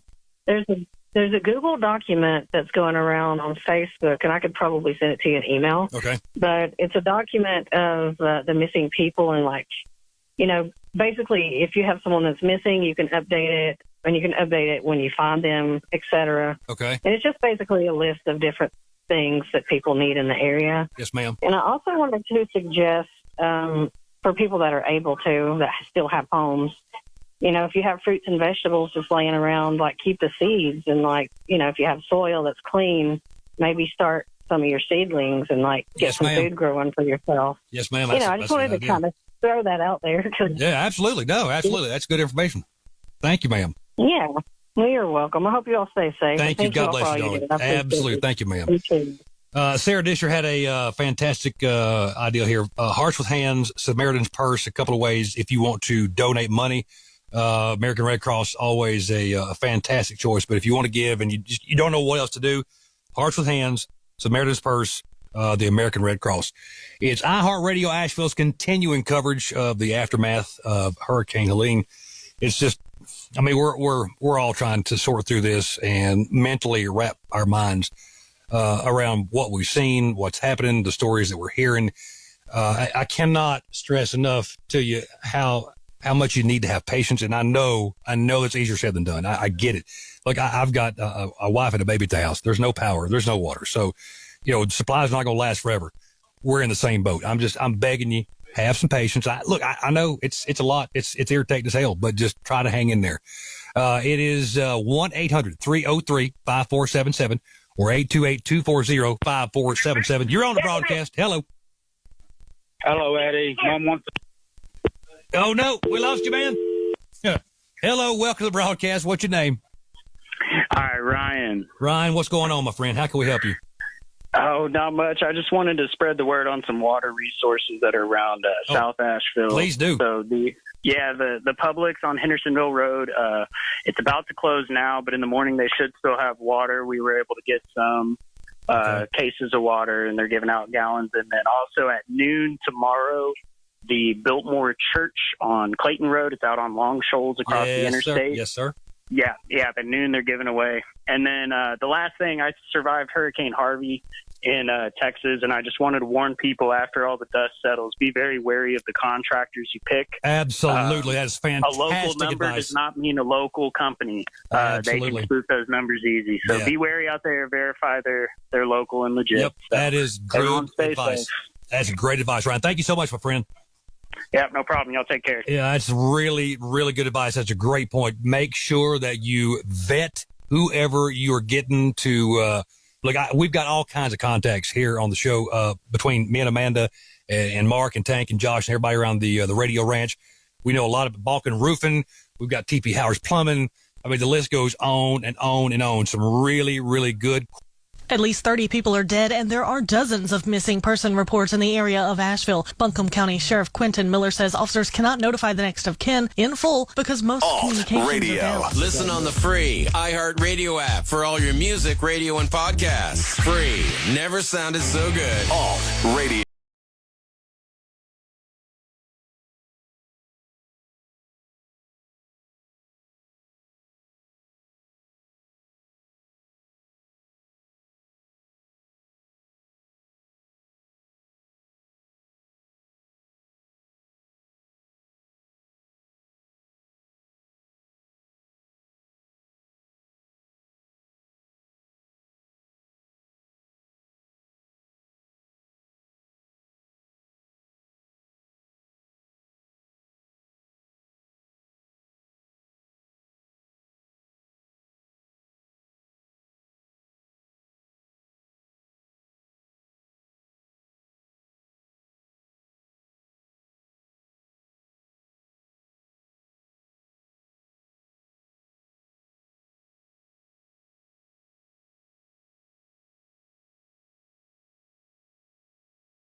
Helene. FEMA Administrator Deanne Criswell said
Did 117 rescues in western North Carolina. The U.S. National Guard has deployed over 5,500 members from 11 states to support Hurricane Helene response missions. North Carolina National Guard members are assisting with those search and rescue missions, delivering supplies and restoring infrastructure. Search and rescue teams from 19 states, including federal teams, have rescued hundreds of people, with the North Carolina National Guard alone rescuing over 100 individuals and 11 pets in western North Carolina.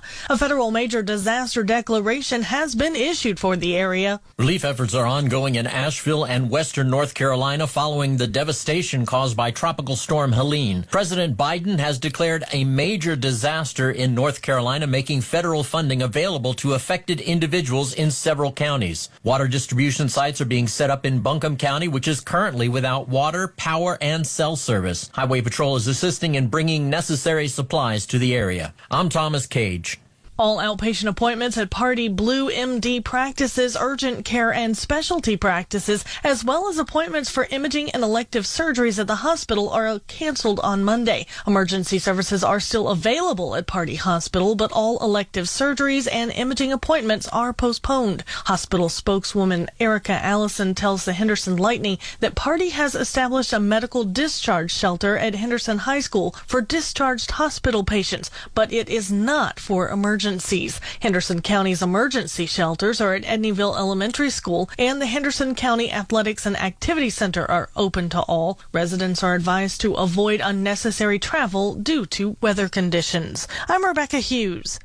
At least 30 people are dead, and there are dozens of missing person reports in the area of Asheville. Buncombe County Sheriff Quentin Miller says officers cannot notify the next of kin in full because most communications are down. Without more phone and internet access, we cannot share those names without being absolutely certain that we've given their loved ones this information. The city of 95,000 people has been flattened with floods and mudslides from the remnants of Hurricane Helene. Asheville Assistant City Manager Ben Woody says while he cannot give a timeline, he wanted to make it clear that service restoration will be an extended effort. Drinking water is being sent to Asheville by the State Emergency Operations Center. All roads are considered closed, including Interstate 40, and non-emergency travel is prohibited. Interstate 26 south of Asheville is the only major roadway in and out of the city because of the damage to Interstate 40. I'm Rebecca Hughes. Alt Radio. Listen on the free iHeartRadio app for all your music, radio, and podcasts. Free.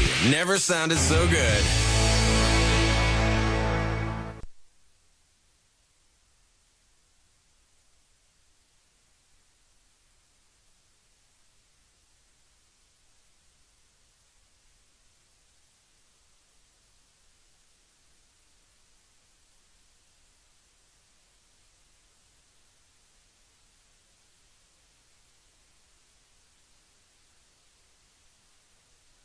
Alt.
.org, where people can put those names of those individuals into our database, and we've got a team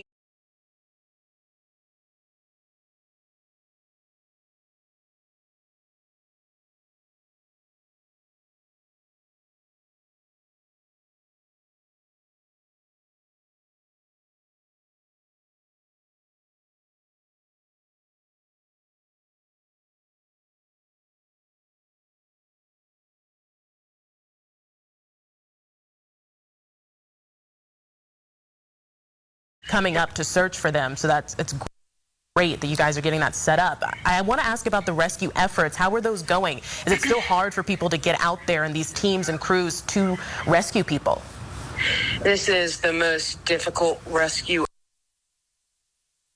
operation that anyone on any rescue crew has ever experienced in their careers, in their lifetimes. We have landslides. We are continuing to have landslides. From Barnardsville down to Fairview, that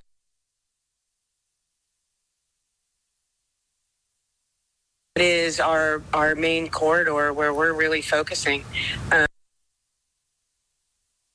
We've had some really triumphant stories of there was a woman who had gone into labor, and we were able to airlift her out and get her to the hospital and got confirmation that she and the baby are both doing well now. And so those are the things that are keeping our crews going. As we shared yesterday, this is also becoming a recovery situation, and we have had fatalities, and we'll continue to provide updates on those as we can. We have a media briefing at 10 a.m. that will stream live on facebook.com/bunkumgov, so anyone can watch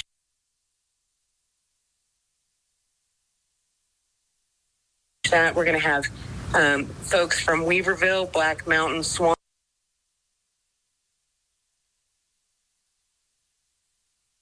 Noah on that call, giving updates in those areas to help people have a deeper look into what our rescue operations look like.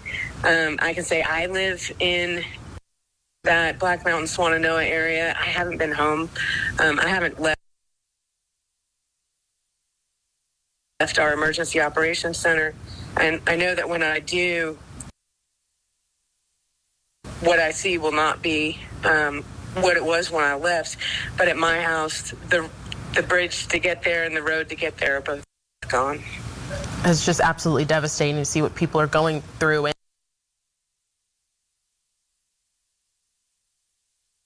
And again, if people want that live stream, we are also going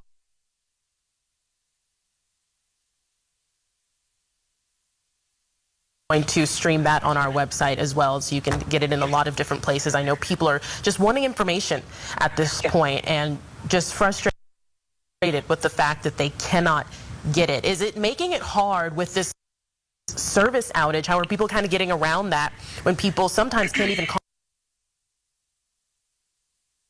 contact 911 to let them know that they are in danger? What do people do in that situation? So texting 911 is a great option. We are getting little blips of service. I got a little blip of service that let me know yesterday the husband is safe, and the relief that I felt in that moment is the relief that I would want for every single person in our community. This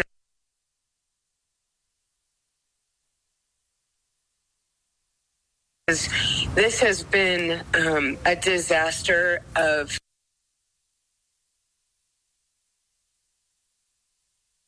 unquantifiable proportions, and this is the Hurricane Katrina of our community. We can't understate just how destructive this has been and is continuing to be. Please stay home. We have a lot of resources coming in today from the state. Finally, we've got law enforcement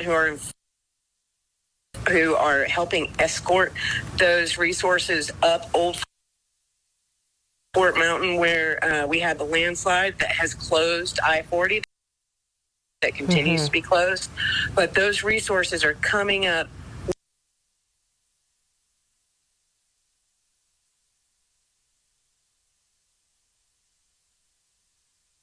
with law enforcement support, navigating that landslide to get to us, so that today we can be sure to get as much out into the community. We need folks to be good neighbors. I know lots of people are gathering at places that have a little bit of food and can share, and water. But we're going to be getting more out today, and we'll be sharing updates on that.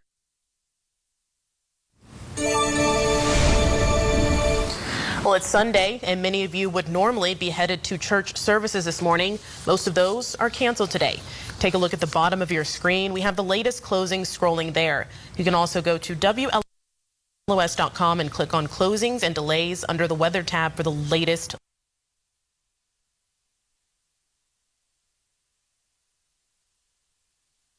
list. We'll be monitoring these throughout the day and bring you updates on the schools that will be closed Monday as well. And we have an update this morning on school closings due to Helene, Buncombe County, and now Asheville City Schools have both announced they will be closed Monday and Tuesday. For Buncombe County staff, both days will be annual leave days. Both school systems say they will continue to update closures as they assess the situation.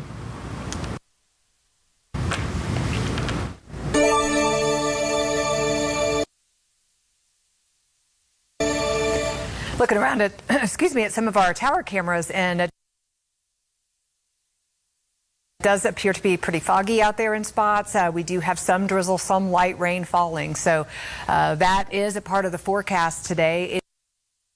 It is still moisture wrapping around the remnant low that is Helene.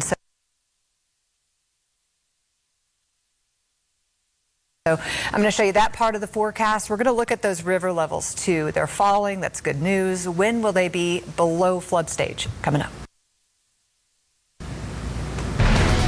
Just ahead, more Skyview 13 drone footage. And now your News 13 Skywatch weather.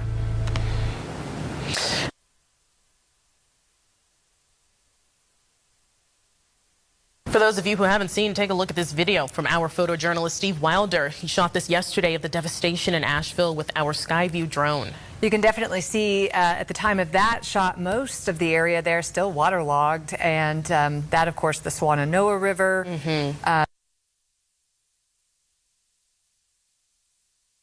Just exploding out of its banks, cresting at almost 6 feet above the old record high. That's in light rain falling. So that is a part of the forecast today. It is still moisture wrapping around the remnant low that is Helene. So I'm going to show you that part of the forecast. We're going to look at those river levels too. They're falling. That's good news. When will they be below flood stage? Coming up. Just ahead, more Skyview 13 drone footage. And now your News 13 Skywatch weather. For those of you who haven't seen, take a look at this video from our photojournalist Steve Wilder. He shot this yesterday of the devastation in Asheville with our Skyview drone.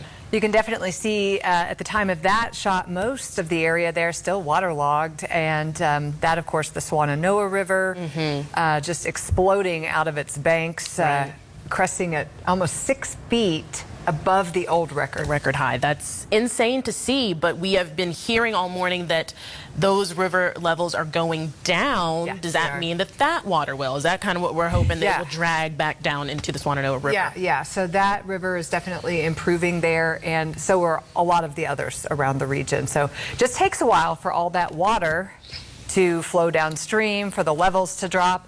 The French Broad in Marshall still at moderate flood stage there, coming below flood stage this evening. You can see Hot Springs there in minor, and the Linville River around Nebo is in minor flood stage this morning.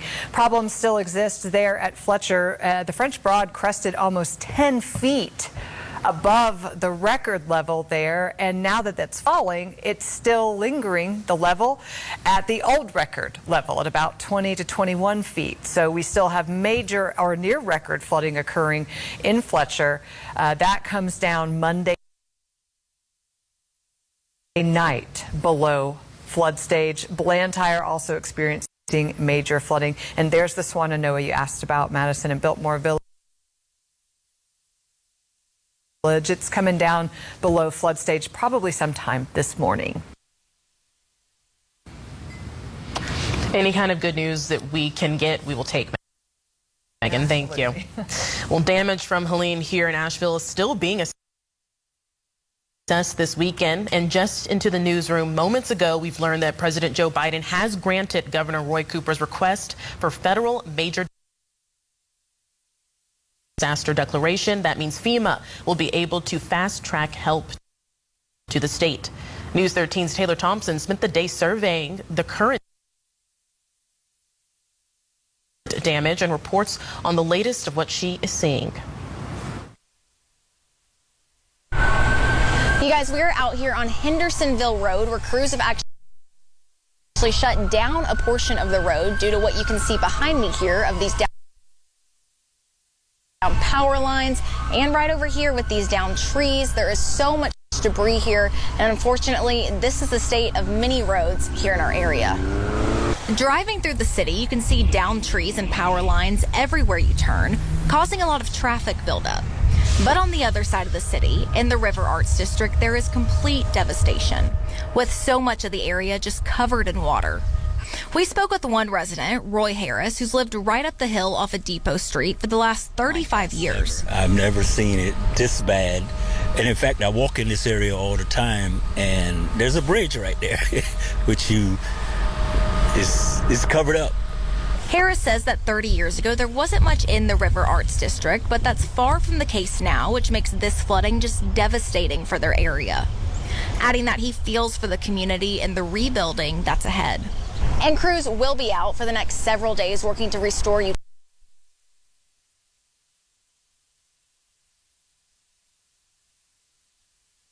utilities all throughout our county. And as a reminder, if you do see any downed power lines or downed trees like the ones here on Hendersonville Road, do not attempt to drive through them. In Asheville, I'm Taylor Thompson, News 13.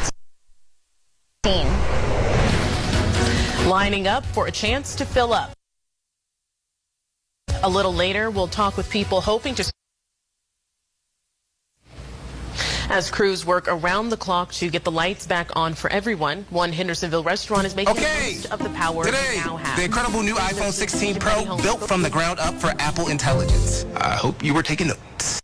Go ahead and get started. Sorry for the delay. My name is Stacy Wood. I'm the Public Information Officer for Buncombe County Government. We are here today at the 4 p.m. media briefing, September 29th. We have representatives from Buncombe County Government,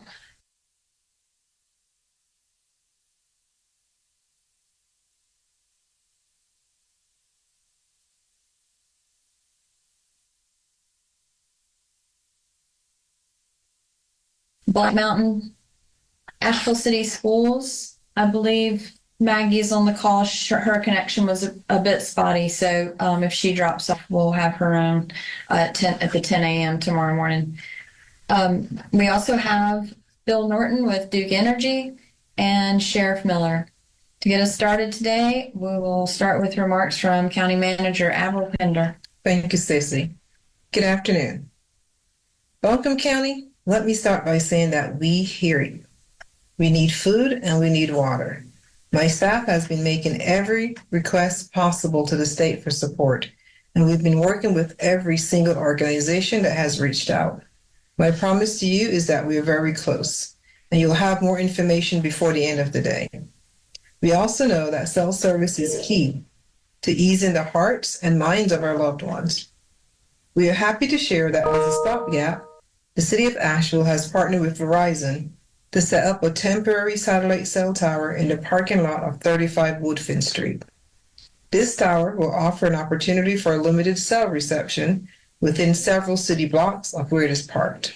Again, that is 35 Woodfin Street, and it would give cell reception within several city blocks of where it is parked. So thanks to our partner at the City of Asheville. There's a danger of more landslides today. Go to a designated public shelter if you have been told to evacuate or you feel it is unsafe to remain in your home. Our search and rescue crews are continuing to work. We know that we have areas in Fairview, Black Mountain, Swannanoa, and Barnersville where the devastation is unthinkable. Those communities no longer resemble what they were a week ago, and loved ones are still trapped. Our search and rescue crews will not stop. There's a general population shelter at the AV Tech Conference Center located at 16 Fernandhurst Drive. That's in Asheville, zip code 28801. 16 Fernandhurst Drive, and you can please use the Victoria Road entrance. We also have a medical emergency shelter for individuals who are dependent on medical equipment and requiring power. That is located at 10 Genevieve Circle, Asheville, North Carolina. That is 10 Genevieve Circle.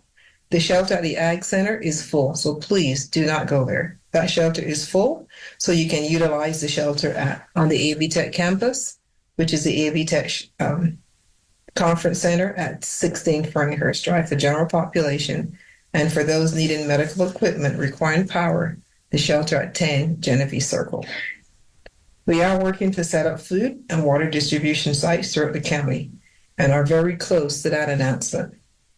To help facilitate our sheltering process, AV Tech will be closed until further notice.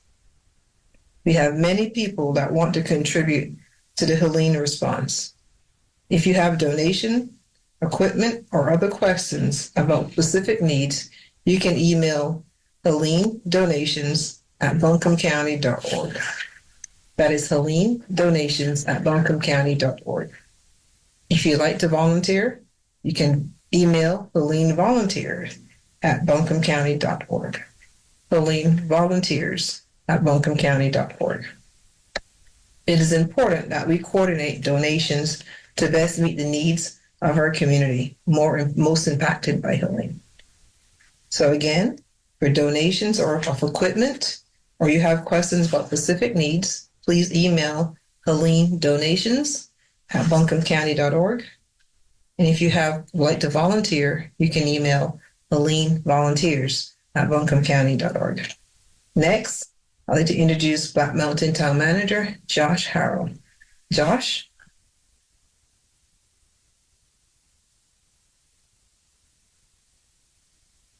Josh, are you with us?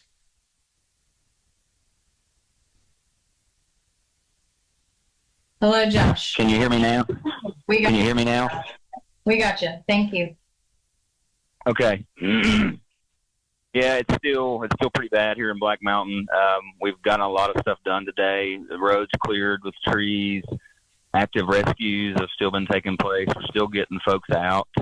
Of course, water. We did get water today. Water has shown up. We've got some potable water tankers that came in today, and we are doing some distribution at Ingles Grocery Store on Highway 9 in Black Mountain. We are still waiting on food to arrive. Curfew and extra resources from other. The sun is setting. There's really not a whole lot you can do right now anyway. But if you need a friendly ear to bend, I'm here. 1-800-303-5477. You're on the broadcast. Hello. Oh. Hey, honey. Hi, Eddie. Hey, honey. How you doing? This is Mama King. Hey, Mama King. Canton looks like a war zone. I've heard. Yes, ma'am. Downtown is still closed, and it probably will be. A lot of destruction, lots. Gas stations are open, taking cash only, no card. What gas stations are you seeing open, honey? There was Ingles, Hilltop, okay, BP, Southside. Okay. But there's lines. Right. And I mean lines. And Salvation Army is another one that people can donate. And the money goes to here. Yes, ma'am. I mean, they're a very good charitable plus church. They're also a church, too. And they helped us a whole lot more in 2004 than anybody. Okay. Let's see what else. Wi-Fi in Haywood County is non-existent. And cell service is very spotty. All right, what are some good spots for cell service over there in Waynesville, Haywood County? The hospital. Hospital, okay. The upper parking deck is turning into a parking lot, and we're taking their Wi-Fi. All right, then. And phone service. Okay. But that's the only way we can get out. All right, well, I appreciate that. So many bridges are gone. A lot of sinkholes. You just have to. You have to know Haywood County to know how to get around. Yeah. Now, Mama King, get around. we know each other for a long time. You've been through a few of these storms. I mean, you lost a house to one quite a few years ago. What can you speak to how this is different, or in your opinion, is it worse? Is it just as bad? It's worse. It's worse. It's worse. Tony wants to know when he's going to come ride a horse. It's worse.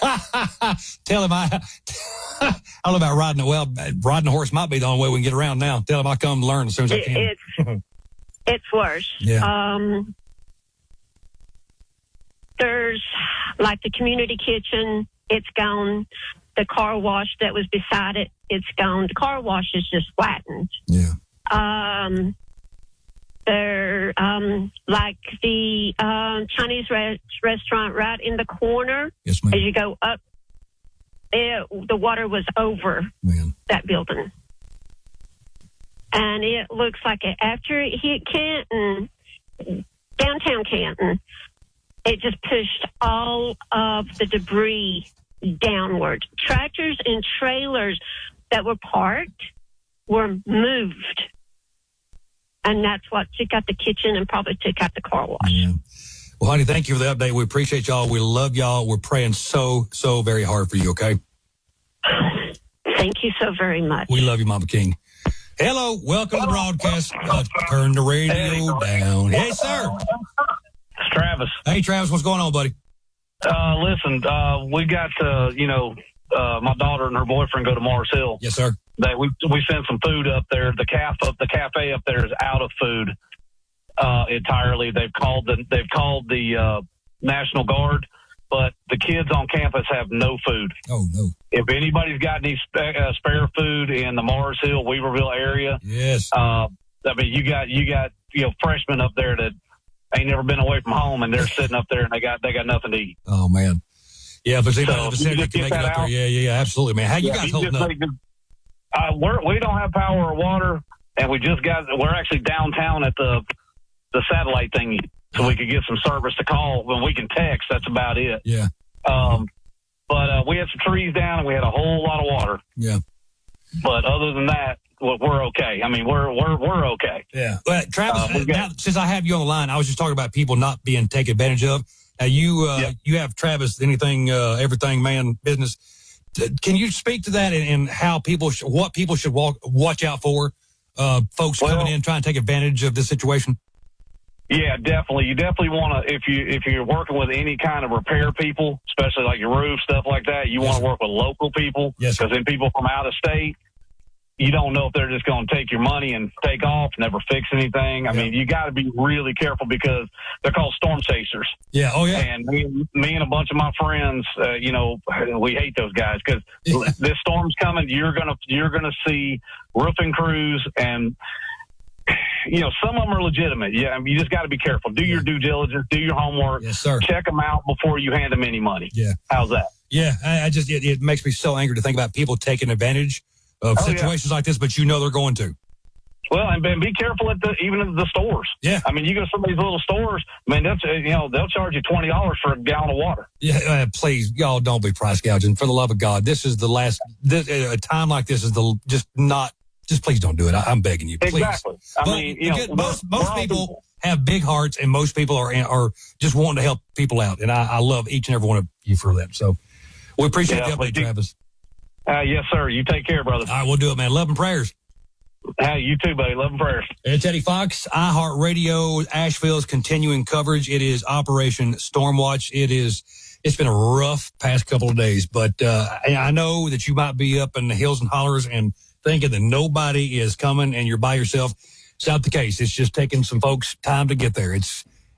We've talked to some power people. We've talked to a bunch of folks who have said, we know that there's issues. We're trying to get to you, and we'll try to make it just as quick as we can. Just know help is coming. 1-800-303-5477 or 828-240-5477 if you have any questions, if you have concerns, if maybe you're trying to get up with someone. I hate to lay even more bad news on you, but I feel like this was something I had to pass along to you.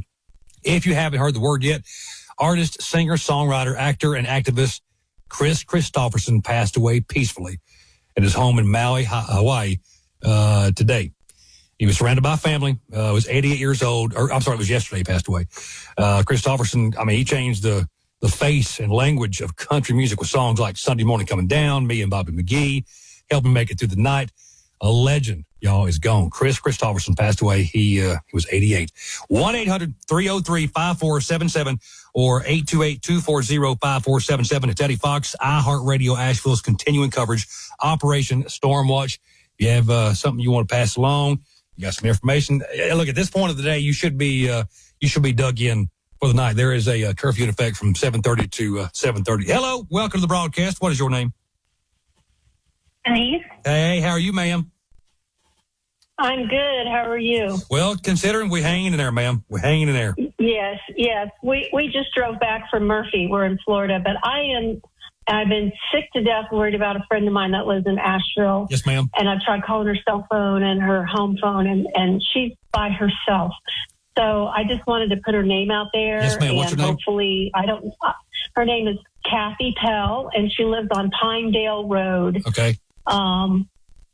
If anybody knows or whatever, I can put my phone number out there if that's okay, and they can call me. Absolutely. Sure, I don't absolutely. know what to do. Absolutely. What's your phone number, ma'am? My number is 321-795-4975. Okay. 321-795-4975. You're looking for Kathy. Yes. What was her last name? Kathy. Okay. Pell, Pell. Thank you so much for doing this. I have been searching on the internet, and I heard your voice and started listening. Me and my husband have goosebumps listening to you. Thank you. Thank you for. Well, we're just trying to do the best we can, honey. I know that in a situation like this, a friendly voice can go a long way, and that's what we're trying to be. You are, and the prayers you're offering are just, seriously, we've got goosebumps, and we just appreciate it. And God bless you and your wife. Thank you, honey. Thank you so very much. We do appreciate that. Y'all be safe, okay? All right, thank you. Yes, ma'am. Welcome to the broadcast. Hello, what is your name? Matthew. Matthew, what's going on, my friend? How can we help you? Hey, sir. I just want to put out some kind of information. I'm actually stationed in Jacksonville, Florida. My fiance lives up here in Nashville. Hey, thank you for serving this fine country, man. Thank you, sir. I appreciate it. Hey, thank you for all you guys have been doing, putting out this information. I drove up Friday and no radio station. I had no clue what was going on up here. And, once you guys got on the air and put out everything, I was like, I know where to go. I know, where we need to get stuff. And, she was freaking out. She didn't know where to go. And I've lived through many hurricanes in Florida, so it was kind of like a scary factor for her. I was like, hey, this is what we need to do. Take your time. Don't rush. Yep. People, do not rush these stores. Supplies will come. I'm on the way back to Florida, and all I've seen is this fuel and food trucks all come up. So the highway is clear. Henderson area does have gas and power. Some of the gas stations are credit card only. Some are cash only. Right. So just be mindful of that. But people, please, there are people coming to you. I was in Key West when I think it was Katie came through and destroyed it. Yeah. We lost everything. We lost all the bridges. We were like, what do? We can't leave. We can't get in. We can't get out. Just people, be patient. I know it's scary. I've been scared. It's just going to take time. Yeah. So that's just want to give out some information and tell you guys thank you for getting on the radio and just absolutely letting everybody know. Least we can do, Matthew. Thank you, sir. Hi, bro. You have a good night, guys. Yes, sir. You too. Welcome to the broadcast to Teddy Fox from iHeartRadio Asheville. What is your name? Hey, Eddie. This is Jerry. I'm actually in Hiawassee, Georgia. Yes, sir. Which, boy, I tell you, it took that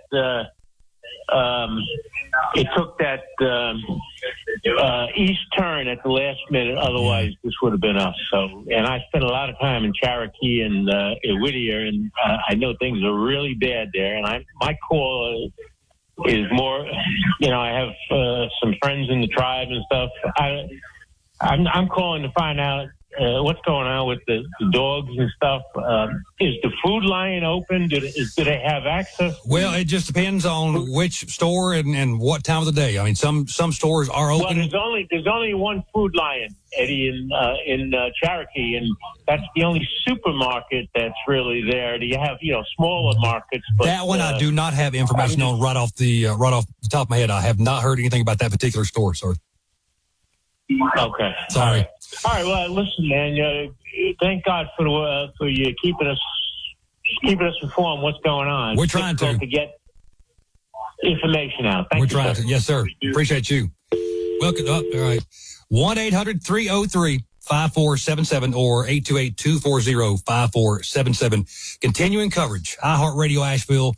Operation. At least 30 people are dead, and there are dozens of missing persons. Have conducted 117 rescues in western North Carolina. The U.S. National Guard has deployed over 5,500 members from 11 states to support Hurricane Helene response missions. North Carolina National Guard members are assisting with those search and rescue missions, delivering Infrastructure. Search and rescue teams from 19 states, including federal teams, have rescued hundreds of people, with the North Carolina National Guard alone rescuing. At least 30 people are dead, and there are dozens of missing person reports in the area of Asheville. Buncombe County Sheriff Quentin Miller says officers cannot notify the next of kin in full because most communications are down. Without more phone and internet access, we cannot share those names without being absolutely certain that we've given their loved ones this information.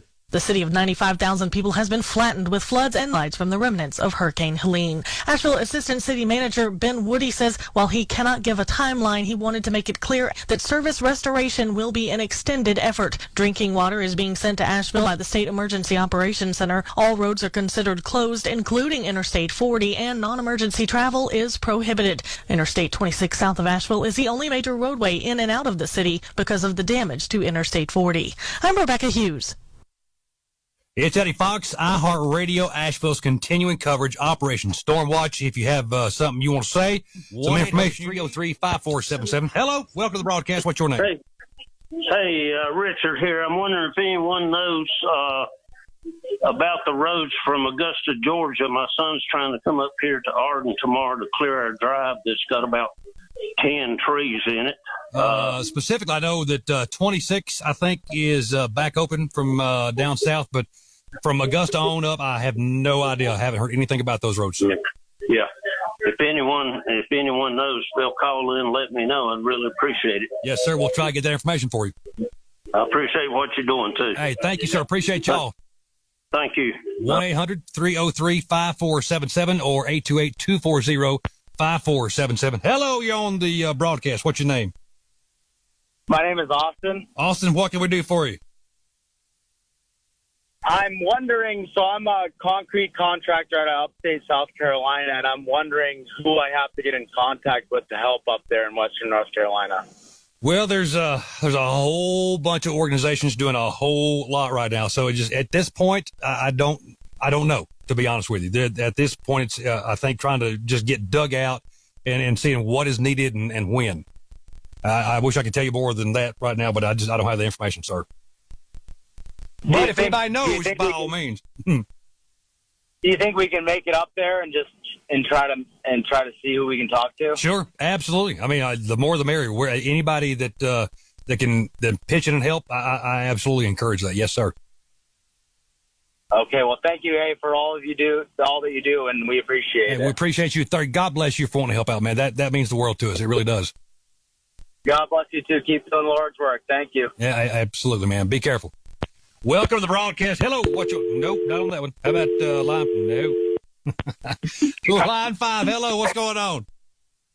Hey there. I'm Jenny. I'm actually in Woodson. Yes, ma'am. I've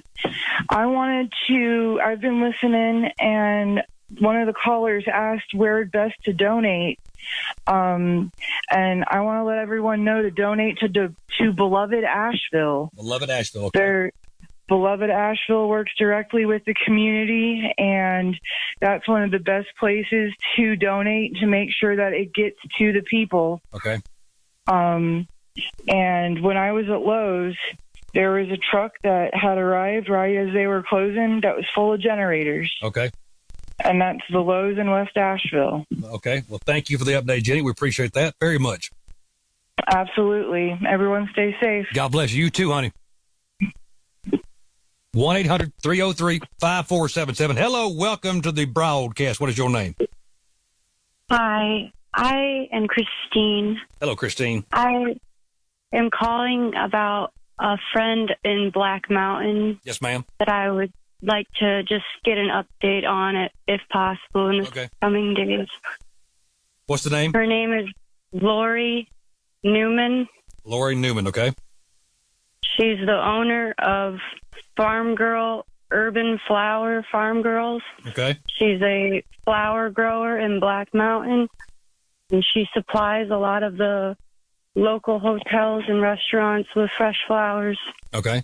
So her son lives on their property where she grows a lot of the flowers. So I know she's on the left side of where they helicoptered a lot of them out yesterday. So okay. Well, if anybody has any information about Lori Newman, please let me know. Thank you for the call, Christine. Hopefully we can get some information to you. Thank you. God bless you, honey. Have a good day. All right, welcome. Not that one. Line 3. How about line 3? Welcome to iHeartRadio Asheville's Operation Stormwatch. What's your name? Jessica. Jessica, what's going on? The guy that was asking about Augusta, Yes, ma'am. from Columbia to Augusta is okay-ish. People from Augusta are trying to get into South Carolina to get gas and stuff. Okay. But from Columbia to Augusta should be fine, but Augusta toward Atlanta is not because of the biolab fire in Conyers. Oh, man. Okay. That's good information to have. I appreciate that, Jessica. Thank you very much, ma'am. Yep. Y'all be safe. Hello. Welcome to iHeartRadio Asheville's Operation Stormwatch. Who's this? Yeah, my name is Richard, and I'm actually calling from Jackson, Mississippi, but I'm from New Orleans, and I just wanted to pass on a little tip I learned the hard way a couple of years ago during Hurricane Ida. A lot of people, they always tell you about not putting your generator close to the house, and that's absolutely true. I can tell you stories about that, but people after this storm a couple of years ago, especially old people who have other medical problems, would go sit in their car to cool off with the air conditioner running. And that was a great idea, except sometimes when they came into the hospital for something else, we do a blood test, and they all had high carbon monoxide levels. Oh, yes, sir. Now, that's not what they were there. That's not what they were there for. But I'm sure it wasn't helping them either. Right. So just be aware of that. If you're going to just sit in your car and charge your phone or cool off, just be aware that you don't want to do that for too long. You want to be moving or something like that. Well-vented area. Yes, sir. That is fantastic advice. Thank you, Richard. All right. Thank you. Yes, sir. Y'all be careful. Welcome to the broadcast. What is your name? My name is Ron. Ron, what can we do for you, sir? Well, just want to let you know what's going on around the Forest City, Ellenboro area. All right, then. What's going on down that way? Well, right now, we are still without power. We do see not necessarily Duke power trucks, but we do see power trucks around the area. We probably have a couple hundred people in the Ellenboro area that still haven't had any power or so. But outside of there, towards Shelby, we are starting to get some gasoline, and we are starting to get some restaurants open to feed some people. 10-4. Well, we appreciate the update, I hope my friend. that helps out. It does. Thank you very much, sir. Thank you. You're welcome. God bless y'all. Bye-bye. Bye-bye. Welcome to the broadcast. What is your name? Hey, I'm Shayla. Hey, Shayla. Hey, I was calling because somebody earlier was talking about water and ice drops at the mall. Is that still happening tomorrow? As far as I know, if I can go back to my notes here to find, I think I don't have the time exactly. I think it is happening as far as I know. I know Biltmore Church at noon is they've got a big truck set up. They're going to be passing out some water and some ice, if that helps. South Asheville. Publix off of Hendersonville Road is another spot you can stop by. So hopefully that helps you. And that was the Biltmore Church that might have ice? Yes, ma'am. Which one was? That's the one on Long Shoals. Okay. Right off 26, about noon tomorrow. And, yeah, I'd get there early because it's first come, first serve. I don't know how long they'll have the supplies, but that's one of the spots I'm aware of. Okay, yeah, we're really looking for some ice and a little bit of water, too, yes, if we can. Yeah. Yes, ma'am. Right. Supplies are limited, so hopefully that helps you, ma'am. I know. Yes, I know. Thank you so much. Yes, ma'am. Thank you. God bless you, darling. Hello, welcome to the broadcast. Teddy Fox, what's your name? My name's Juliet. Hey, how can we help you, ma'am? I just wanted to put something out there with my voice to my stepson. He actually lives in Burnsville. He lives on Blue Rock Road. Yes, ma'am. I just want. We haven't heard from him since Thursday night, and we just want him. I'm sorry. Go ahead. No, what's his name? I'm sorry. His name is Caleb Daniel Sager, and he's with his girlfriend Emily Harrison and her parents. I just want them, if they hear this or anyone hears this and might have heard them in passing, to let him know that we're praying and hoping that he makes it home safe and that he's safe and that him and his girlfriend and their parents are safe. Juliet, thank you so much, honey. God bless you. Thank you so much. Yes, ma'am. Hello, welcome to the broadcast. What is your name? I'm Annette. Hey, Annette, what can we do for you, ma'am? Hey, I just wanted to let you know about Hendo. Yes, ma'am. We're like in a war zone out here. No power, no nothing. Yeah. And we have no help at all coming our way. Well, I know help's coming. I don't know how fast it's going to get there, but I do know it's coming. We hear by Friday. Well, by Friday. Just so you can let people know out there, it's by Friday before we get any help in Hendersonville. Yeah, that's the problem. Is that there's help every which way. It's just getting there and getting the resources gathered and making it through some of the obstacles to get out there. But I know, just have patience, honey. We send it all the love and prayers we can. Yeah, patience is about running out with a lot of people because it's like fighting at the gas station. I know, and I know it's everywhere. I know, and it didn't take long, did it? It did not, and it's sad that people are thinking that they're, you've got towns that are completely underwater, and there's people out here fighting over gas that are. I know, it's ridiculous. It really not is. as bad as we are. Yeah. Well, thank you for the update, honey. But y'all we appreciate stay safe. you spreading it. Oh, absolutely. Yeah, we'll try. Thanks, we can do. Thanks, honey. Yeah, thanks. That's a great point, y'all. Just listen. I get it. This is a situation that most of us have never been in, probably never will be again. Good Lord willing. It's something that it's not an everyday for us. You're seeing things, you're experiencing things that you never thought you would, and I get it. Look, I get it on a spiritual level. I've got a wife, I've got a baby, I got a family that I'm worried about.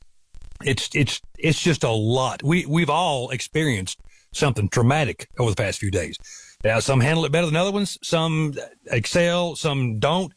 But just you've got to just take a breath and try to think logically, which I know is easier said than done. But just take a breath and know that help is on the way. It's probably not going to be as quick as you want because we're used to having things immediate. I mean, me and my wife yesterday went out to try to get some water and went to the Publix in Weaverville, and it was a madhouse. And I'll say everybody was very sweet up there, but it's only day one. Day two, day three, things get a little more desperate and people get a little crazier. Just look, we're all in the same boat together. Just try to have patience. And I know you're being like, yeah, you crazy as hell. Well, yeah, that's true, but you got to have patience. Help is coming.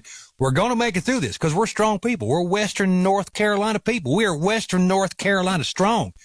But you got to have patience, and for the love of God, have some common sense. Please, please have some common sense. You got something that you want to say, you got some information you need, I'll do the best I can to get it out there or find somebody who does know. 1-800-303-5477 or 828-240-5477. Mark Starling is back on here at 8 o'clock with more coverage from the 570 WWNC News and Information Network. Let me tell you, Tank and Mark have done a fantastic job. And thank y'all for all of your love and support and prayers over the past few days. Hello, welcome to the broadcast. What is your name? Mo. Mo, what can I do for you? I'm here calling from Maryland. Yes, sir. Listening to you, watching you live, and so forth. And I got a brother down there, and we have been unable to, reach him, and we're really sick, worried with him. He's got 2 little kids and a wife. Oh, no. And we just don't know where he's at. And, I had called and left a message, from, the official website of Bocom County. They had given some numbers, and I left a message, but I hadn't heard back. And God forbid he's, we just want to know that he's okay. But if he's not, we just don't know, is he, part of that, the people that may have not survived. Is there any way that we could find out? Who do we call or where do we reach out to? First of all, what is the name? My brother's name is Omar Khan. Omar Khan. He's a pharmacist, Omar Khan, and he's a pharmacist. He worked at Walgreens in Asheville. Okay, which Walgreens? I don't know the exact address, unfortunately. That's fine. If anybody happens to know Omar Khan, know of him, a pharmacist at one of the Walgreens, if you can let us know, we'll try to get that information out there, and hopefully we can get some answers for you, sir. But there are no promises, but we'll try to do the best we can. No, thank you for what you're doing, but, the reason I'm kind of like asking that kind of question is that from his wife, we found out that his housing complex was wiped out on River Edge Road.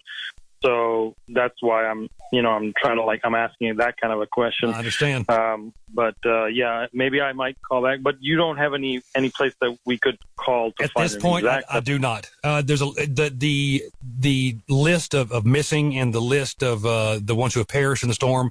They're not releasing all that information until all the family has been contacted. So I don't know that I could even get that information if I had a number 2 call. Does that make sense? I see. Yeah. Well, thank you. I hope, God forbid, I hope Omar's okay, but I just there's no information to be had right now about the missing. Okay. All right. Well, thank you again. I just thought I'd try. Absolutely, my friend. Well, good luck and God bless y'all. Yeah, stay safe. Bye-bye. Absolutely, sir. My name's Eddie Fox. This here is iHeartRadio Asheville's Operation Stormwatch. 1-800-303-5477. 828-240-5477. Hello. Welcome to the broadcast. What is your name? Mandy. Hey, what you doing?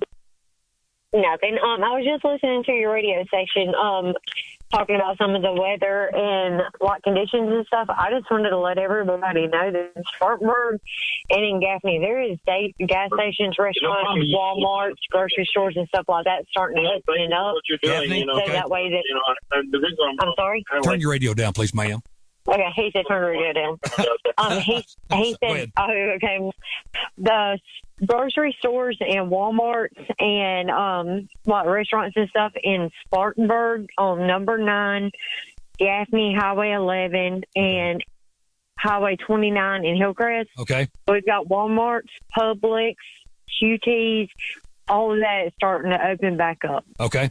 All right. Well, thank you for the update, ma'am. We appreciate that. You're welcome. God bless you, honey. Thank you. All right. Welcome to the broadcast. Hello. What is your name? Hello. Welcome to the broadcast. Hello. What's your name? Hello. This is Carly. Hey, Carly. How can we help you, ma'am? Hey, I was just calling. I run the kitchen at the Cherokee Indian Hospital, and Yes, we ma'am. will be serving breakfast tomorrow starting at 7:30. Free oatmeal, as always, Monday through Friday. Okay. Just wanted to get the word out there. And tell me that location one more time. Cherokee Indian Hospital. Okay. All right. Do you know if the food line's open over there? It is not. Okay. Somebody called about that. I'm sorry. Last I heard, it was not. Okay. All right. Somebody called to ask you about that just a few minutes ago. And I didn't know what to tell them. So thank you for the update, ma'am. Yeah, I don't think it's open. Okay. I didn't think so, but I Food didn't line know. in Cherokee. All right. Thank you, Carly. We appreciate you. God bless y'all out Thank there. you. Yes, ma'am. Hello. Welcome to the broadcast. What is your name? Hi, my name is Jamie. Hey, Jamie. How can we help you, ma'am? Hey, I'm looking for my brother. He's not been heard from, and he lives in the Hemp Hill Road area of Yes, ma'am. Asheville, What Markham is- County. What's his name? His name is Michael Michael? Hersham. Michael Yep. what? I'm sorry. Hersham. Okay. Michael Hersham. If anybody's heard from Michael Hersham, please let us know, Jamie. Hopefully we can get some info from you, honey, for you. Okay. All right. God I bless you, ma'am. appreciate that. Yes, ma'am. We love you. God bless you. Thank you so much. Yes, ma'am. Thank you. God bless you. 800-303-5477. Welcome to the broadcast. What is your name? Oh, hi. My name's Oberon. How are you? Could be better. Where you calling from? Flat Rock, over by Greenville Highway, past around where Skytop is. Yeah. How can we help you, my friend?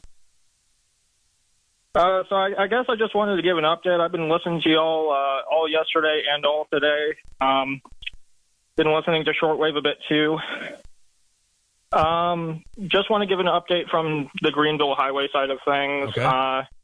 We have had power trucks in the area. They've been setting up utility lines around the St. John's and the Wilderness area. For the past 2 days, we've had people come in with chainsaw everywhere. We had a few neighbors with trees through their houses. Still no power, no water, of course, no internet. There's also very spotty cell service. It's actually a miracle I'm able to contact you through cell phone right now. Yeah. Yeah, they're trying their best to get things back up and running, my friend. I'm going to be going into Brevard tomorrow, but if there's anybody, I'm a cybersecurity specialist, if I can help in any way for networking or anything like that, I'd be more than happy to help. Okay. All right. Thank you, sir. We do appreciate you. I appreciate y'all. I hope y'all do fine. God bless just you, my keep friend. spirits up. Well, that's what we're here to do. Thank you, sir.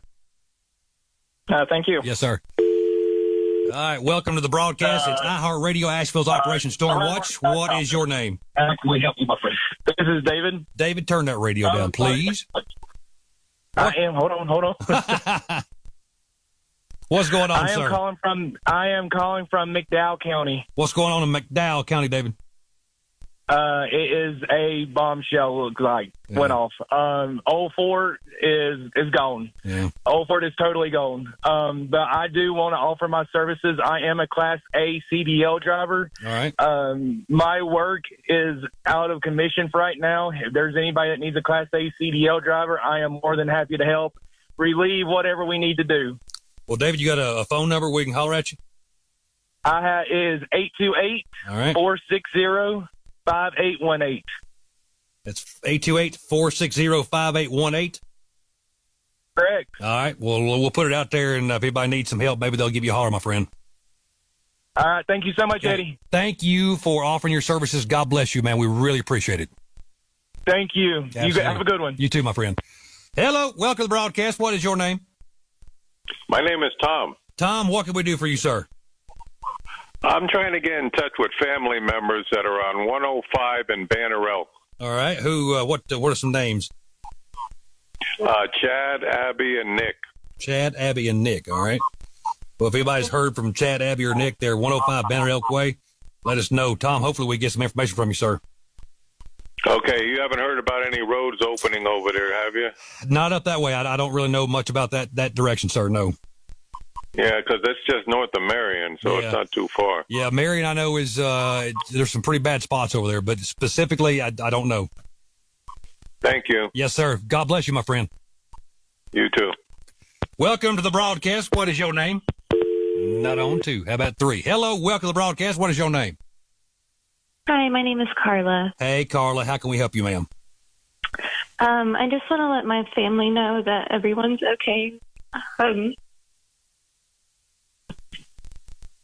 Sorry. Take your time, Carla. Take your time, baby.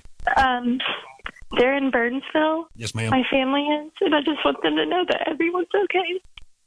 Carla, thank you for calling, honey. God bless y'all. Thank you. It's been a tough couple days for all of us. Just stay strong, Sure honey. enough. We love y'all. Yeah. Thank you. Yes, ma'am. Take care. Hello. Welcome to the broadcast. What is your name? Stephanie. Stephanie, what's going on? Hey, I'm calling from Arizona. I have a friend that lives in Asheville at the Larchmont Apartments off of Merriman. Yes, ma'am. And when I look on the map, it shows a whole bunch of Merriman's closed, a whole bunch of other streets are closed. Yeah, it's She's rough. It's rough through disabled. there. She lives alone. Yeah. What is her name? Her name is Ryl, Rhyl. Okay. Rager, Rager. Real Rager. Okay. Yeah. All right. And it's up, I'm sorry, where was that again? One more time. The Larchmont Apartments on Larchmont Road and Merriman Avenue Okay. in Asheville.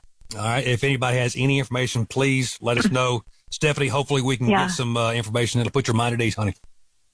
Yes, thank you. Yes, ma'am. Thank you. God bless you. You too. Thank you. Bye. It's Eddie Fox. This is iHeartRadio Asheville's Operation Stormwatch. Live coverage continues. Mark Starling is back on here in about 4 or 5 minutes or so. We'll take a couple more calls, as many as we can get. 1-800-240-5477. Hello. Welcome to the broadcast. What's your name? Hey, my name is Caitlin. Hello, Caitlin. How are you, ma'am? Hey, I am out here living. How are you? Well, just making it through, darling. We are making it through. How can we help you? I'm actually just calling with some roadway updates. My spouse works for the DOT, so we have a little bit of a, Yes, ma'am. I would say, inside knowledge. Yes, ma'am. Give us some news So then. I-26 towards Johnson City is still closed. It remains closed. They had some issues with a bridge over by Irwin. Okay. So that's why that remains impassable. But they do have a detour set up at the Wolf Laurel exit 3. Okay. That's good. It's not usable for like tractor and trailers and big commercial vehicles just because it's still a little unsteady. Yes, ma'am. We also heard from State Highway Patrol that the road from Hot Springs to Greenville is open, but again, not for commercial vehicles. Not for the big rigs. Okay. All right. That is good information, honey. Thank you so very much. Is that anything else that you can think of other than Sandy Mush community is absolutely kind of rocked and cut off from everybody right now. Yeah, that's what we're hearing, honey. Well, you tell your man to be careful. Y'all both be careful. Thank you for the update. We truly appreciate it. God bless y'all. Thank you. Yes, ma'am. Thank you so much. Hello, welcome to the broadcast. What is your name? Hey, is this Eddie? Yes, sir. Can you put me on hold and talk to me off the air for a second? I'll get to you as quick as I can, my friend. Hang tight. Hello, welcome to the broadcast. What is your name? Hey, Eddie. This is Angela. How are you? I'm doing well. I'm hanging in there. How about you? I know you're exhausted. You're about to get off the shift. Maybe Mark Starling can pick it up from here. But here's an idea my husband had. I thought was a good one. Yes, ma'am. Can y'all call out to this, do a check-in with the EMT, the sheriff's department, the hospital? My grandmother used to listen to a radio program back in the day where they would call out and contact these people and ask questions instead of waiting for them to hold a press conference or something. All right. Well, I can pass that on. I know that Mark's been doing the best he can to reach out to as many people as possible, but I'll pass that on. Yes, ma'am. Well, it might help the listeners tonight to actually, if y'all start calling out and doing, I don't know how you would connect the phone call to the broadcast, and let those officials, whoever's taking the calls tonight, give you an update from what they know, yes, instead of y'all having to try to figure it all out by yourself. And they're doing a great job. And you are doing a great job, for sure. Y'all are you're busting it. Hey, we don't know what we're doing. Mark and them were frightened being trapped up there yesterday. So God bless you all. We appreciate you. Thank you. We appreciate the phone call. Y'all stay safe, okay?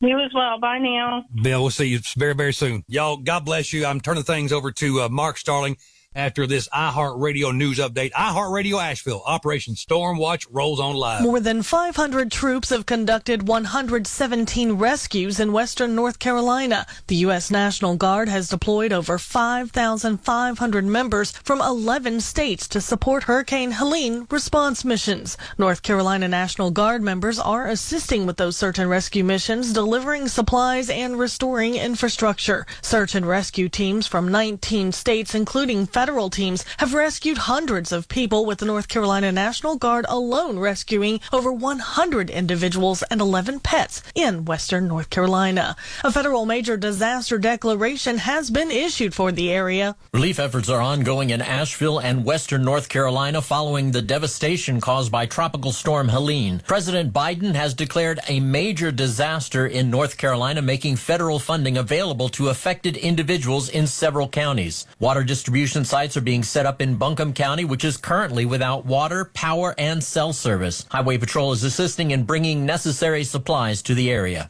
I'm Thomas Cage.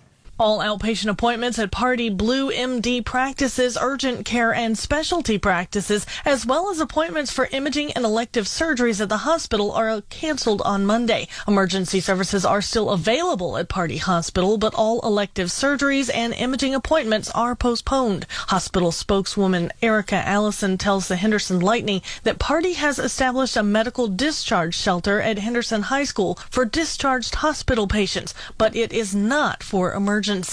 Henderson County's emergency shelters are at Edneyville Elementary School, and the Henderson County Athletics and Activity Center are open to all. Residents are advised to avoid unnecessary travel due to weather conditions. I'm Rebecca Hughes.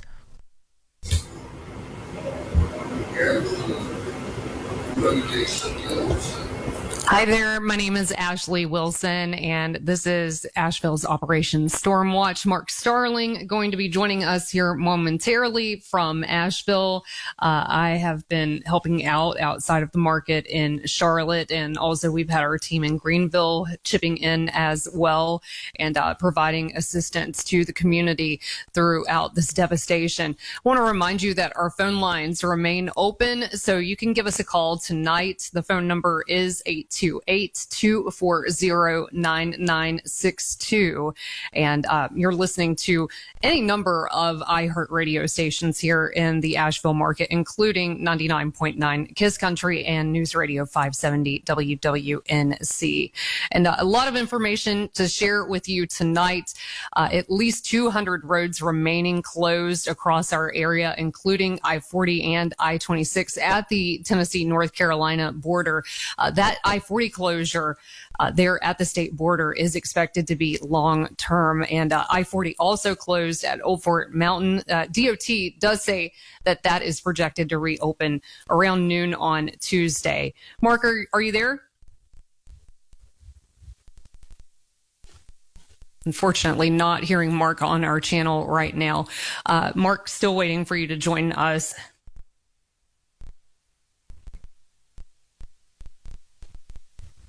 Again, our phone number is 828-240-9962. And you can give us a call tonight. Mark will be picking up your calls in the studio. And while we're waiting for Mark to join us, I'm going to continue to deliver some of the more recent information that we've been receiving. Let's start with some messages that we've gotten on the talkback mic on our free iHeart radio app. There's Mark. There you go. Hey, Ashley, how are you? Sorry about that. No, it's okay. I was just going to read back a few of the messages that we received on the talkback mic on our iHeart radio app, and then I'll throw it back over to you. So if you are listening to us on your phone and you've got the iHeart radio app, there is a red microphone there on the screen. You can tap that and send us a message. Again, we are taking your phone calls as well at 828-240-9962. And we did receive a talk back from, it looks like Rachel a little bit earlier tonight. And she says that they're with Destiny Church in Brevard. And if you need assistance, they do have food and non-perishables and water for people to take home. They're also providing warm meals tomorrow from noon to 4. They're at 48 Tip Top Road across from the Save More on Rosman Highway in Brevard. That is Destiny Church. They're going to be there tomorrow from noon to 2, giving out warm meals. Let's see. Here's another one from Martha. Looks like Martha. 64 from Rutherford County to Morganton is now clear and open for you to drive on. Of course, we are under curfew right now, so you should not be out of the house or wherever you are taking shelter if you can help it. And if you want to continue to send us those messages, you certainly can using the talkback mic on our free iHeart radio app, or call the studio. One more here. Corey sent us a message earlier today. Corey Goodridge trying to get in contact with his mom. She's in the Brevard area. Her name is Sandy Jenkins. Just wanted to let her know that if she's listening, that he loves you and he is waiting for your call. Mark, how are things going over there? Well, it is slowly but surely, unfortunately. It's the supply chain is probably the most difficult portion of all of this because of the logistics of getting it here. And basically we're kind of like an island in Western North Carolina right now, unfortunately. We've got communities that are islands within islands, and it's just getting to all of the problems to be able to fix all of the problems. That's really the hard part. I mean, we heard from an engineer with Duke Energy today saying, we've got everything we need to fix it. We just can't access it because of rock slides or mudslides. It is really, when we say it's a monumental challenge, that doesn't even bring justice to it. As to what we're seeing here in Western North Carolina, we've certainly never seen anything like this before. And, it's interesting because I spent a lot of my time in broadcasting in Florida. And so covering hurricanes was kind of like old hat for me. And it was like, okay, well, there's a storm coming. Then you add the mountains and you add the rivers and you add a whole different level of life-threatening flooding to it. I've never seen anything like it before. I'll be honest with you. It is just mind-boggling in every way. I will say one thing, though. Western North Carolina is resilient, and Western North Carolina we will rebuild this. And it will be bigger and better and safer. And we'll have to figure out a way that we know how that if God forbid something like this happens again, we've got a foolproof plan. Yeah. Well, Mark, I've been listening to our coverage all day long and just have to give a huge shout out to everybody that's been a part of everything as far as our broadcast today and yesterday and throughout the weekend. And thanks a lot to all the callers too. So many people have been calling in with information, and the wildest thing about this whole situation is that many of us, we've become so dependent on our cell phones, and a lot of people were out of communication completely. Still a lot of people out there without a way to communicate with the outside world right now.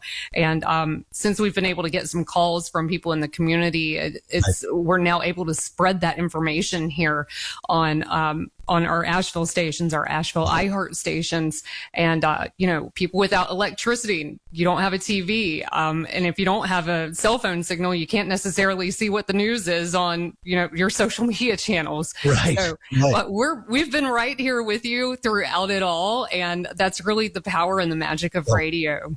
It truly is, and believe me, we feel that here, right? We know that we have a team that is supporting us.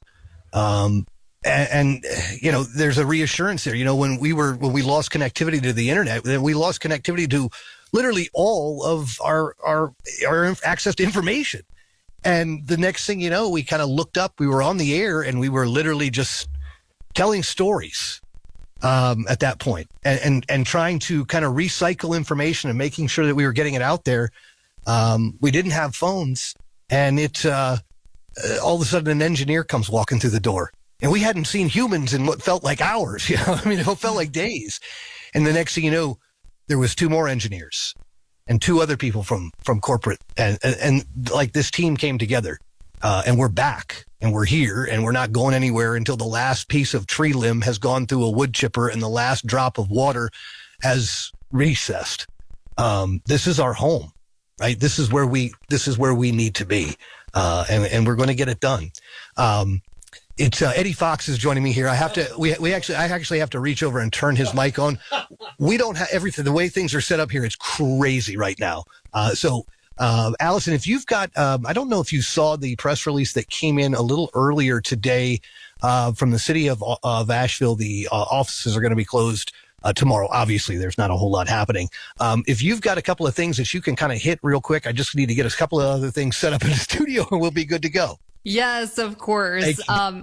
So state emergency officials, they are warning you not to travel in or to Western North Carolina. Again, we are under a curfew across all of our listening area right now. And I know that there are a lot of people listening that have been listening to our stream all day long from outside of the area. I've had people reaching out to me all day, how can I help? The best thing that you can do is I would recommend providing a monetary donation to one of these reputed organizations that has volunteers that are trained up and are able to go in and activate in the disaster area, because a lot of people really want to help, but they don't have the training to do so. Right. I've volunteered with the Red Cross. I can't say I can speak volumes about what they are able to do in these emergency situations. And so if you want to help out, donate supplies in your local community. If you're listening from outside of the area, do a monetary donation. Now, if you're in the area, the best thing for you to do is help your neighbors in your direct vicinity instead of trying to travel out. There's a lot of people suffering across the area, and many of them may be right next door to you. So go and check on those folks. All schools are closed for the week. And Duke Power is saying that they are expecting to restore power to most of the area by Friday. Now, the larger issue that we're experiencing across the area is the loss of water. And there is no projected time for when that is going to return. So water and access to potable water is the biggest issue impacting us in Western North Carolina right now. It is definitely one of the top priorities to get in here as far as resources. Ashley, I had a chance literally just before we went on the air. I got a phone call from Allison Richmond from Haywood County, And she just called in to give me she's the public information officer for the county. And she said, hey, I just figured you guys could probably use an update before the lights go out, basically. So I thought what we could do is we could take a listen to that now. There's some great information. And it sounds like they actually made some great progress in Haywood County today. There's a long way to go. But I thought we could just dip into that interview for a few minutes here. And joining me tonight for a evening update from Haywood County Public Information Officer Allison Richmond. And Allison, really good to hear your voice again tonight. How are things in Haywood County from the 30,000 foot perspective right now? We made a lot of good progress today. I think we got a lot of systems back online. We've got some water coming to the county for folks who still don't have water service. We have fresh water for families in Canton.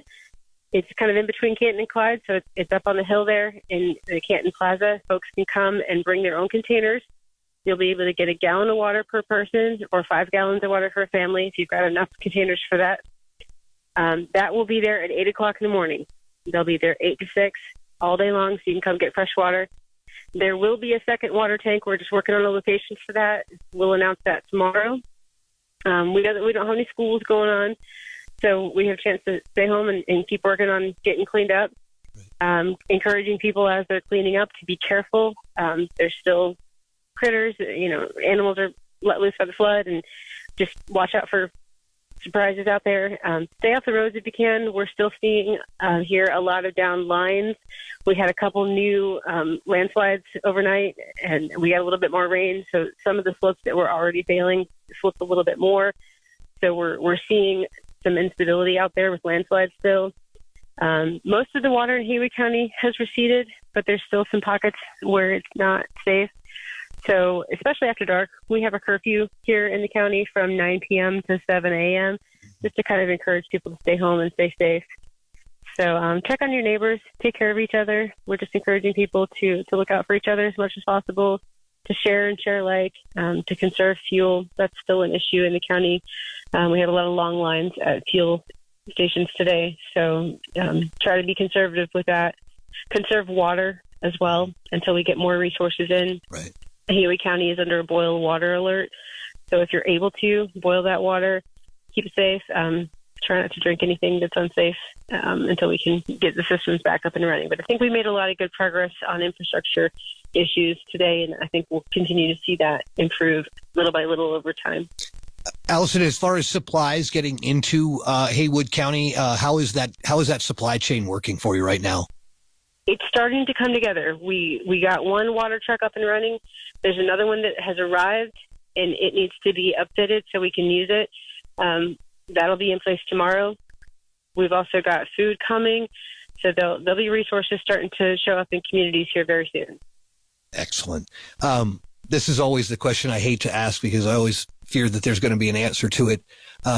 Do we have any idea yet, Allison, of any number of casualties or fatalities? I don't have confirmed numbers for you. I'm sure that there will be. I don't have that information just yet. We're working on getting some things confirmed, and we'll be publishing some information on that soon, I'm sure. Unfortunately, we're much like other counties. We've suffered some losses. We just don't have firm numbers yet on how many. It's difficult. We're hearing an awful lot about little tiny areas that have literally just been decimated and wiped off the map. And Haywood County seems like it was kind of an epicenter for that, unfortunately. A lot of little areas that don't normally get hit were just hit hard. Maggie Valley has had some significant slope failures. I know there's been issues up Lake Logan that weren't there during Fred. A lot of damage in areas that a little bit more unexpected than usual. We know that we're going to see flooding in Crusoe and Canton and Clyde and down the Pigeon River, but Clyde just got walloped. I mean, they got hit hard. The water was much higher than I've ever seen it. Right. The damage is extensive. The water was quite a bit higher in Canton than it was during Fred. And then Maggie Valley and Jonathan Creek, I mean, just utter devastation out there where it's low-lying valley areas. The water just came up so fast. Right. And we're only just now kind of getting a handle on what we're seeing as teams come back from the field they're experiencing. Right. So let me just kind of ask you just one more question here. How are you doing? It's been a struggle. I'm not going to lie. I had a moment today. I haven't seen my best friend in days, and I was really worried about how they were doing. And I knew that she was safe where she was, but I'd laid eyes on her for the first time. And, you just have those emotional moments where you reconnect with somebody, and everybody's having it. Just to hug somebody familiar and, be seen for a moment, as outside of what you're trying to get accomplished. It was, I know. It was good. I heard my wife's voice for the first time and my son's voice for the first time today as well. It was, it's one of those things. And it's like, I knew they were okay, but it's like you want to just put eyes on things and make sure that it's okay. Allison, thank you so much for all you have done and all your team is doing. I know it is a monumental undertaking because it's an absolute catastrophe that has hit Western North Carolina, and it reshapes this region. Absolutely, it really does. I don't think any of us quite have a way to wrap our heads around it yet. I can't comprehend it, and I know what I'm looking at. Right. I know to expect this, and I still can't wrap my head around it. Yeah. Allison, I know we'll be in touch with you a couple of times tomorrow for sure. Hopefully you can get some sleep tonight and get a little rest. And everybody, we're all hard at it back again in the morning time. Thank you so much for all you guys are doing too. We're all doing this together. Amen. Take care, Allison. Thank you. Bye.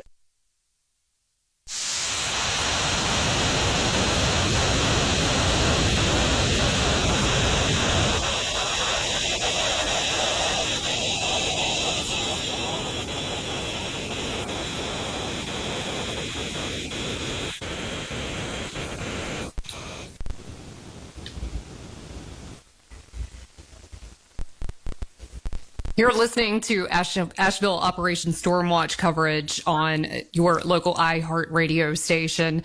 My name's Ashley Wilson. We've got Mark Starling along as well. Eddie Fox just signed off a few minutes ago. Eddie's still in the studio. Yeah, actually, he's decided to stay, Ashley. Oh, wonderful. Yeah. Okay. Yeah.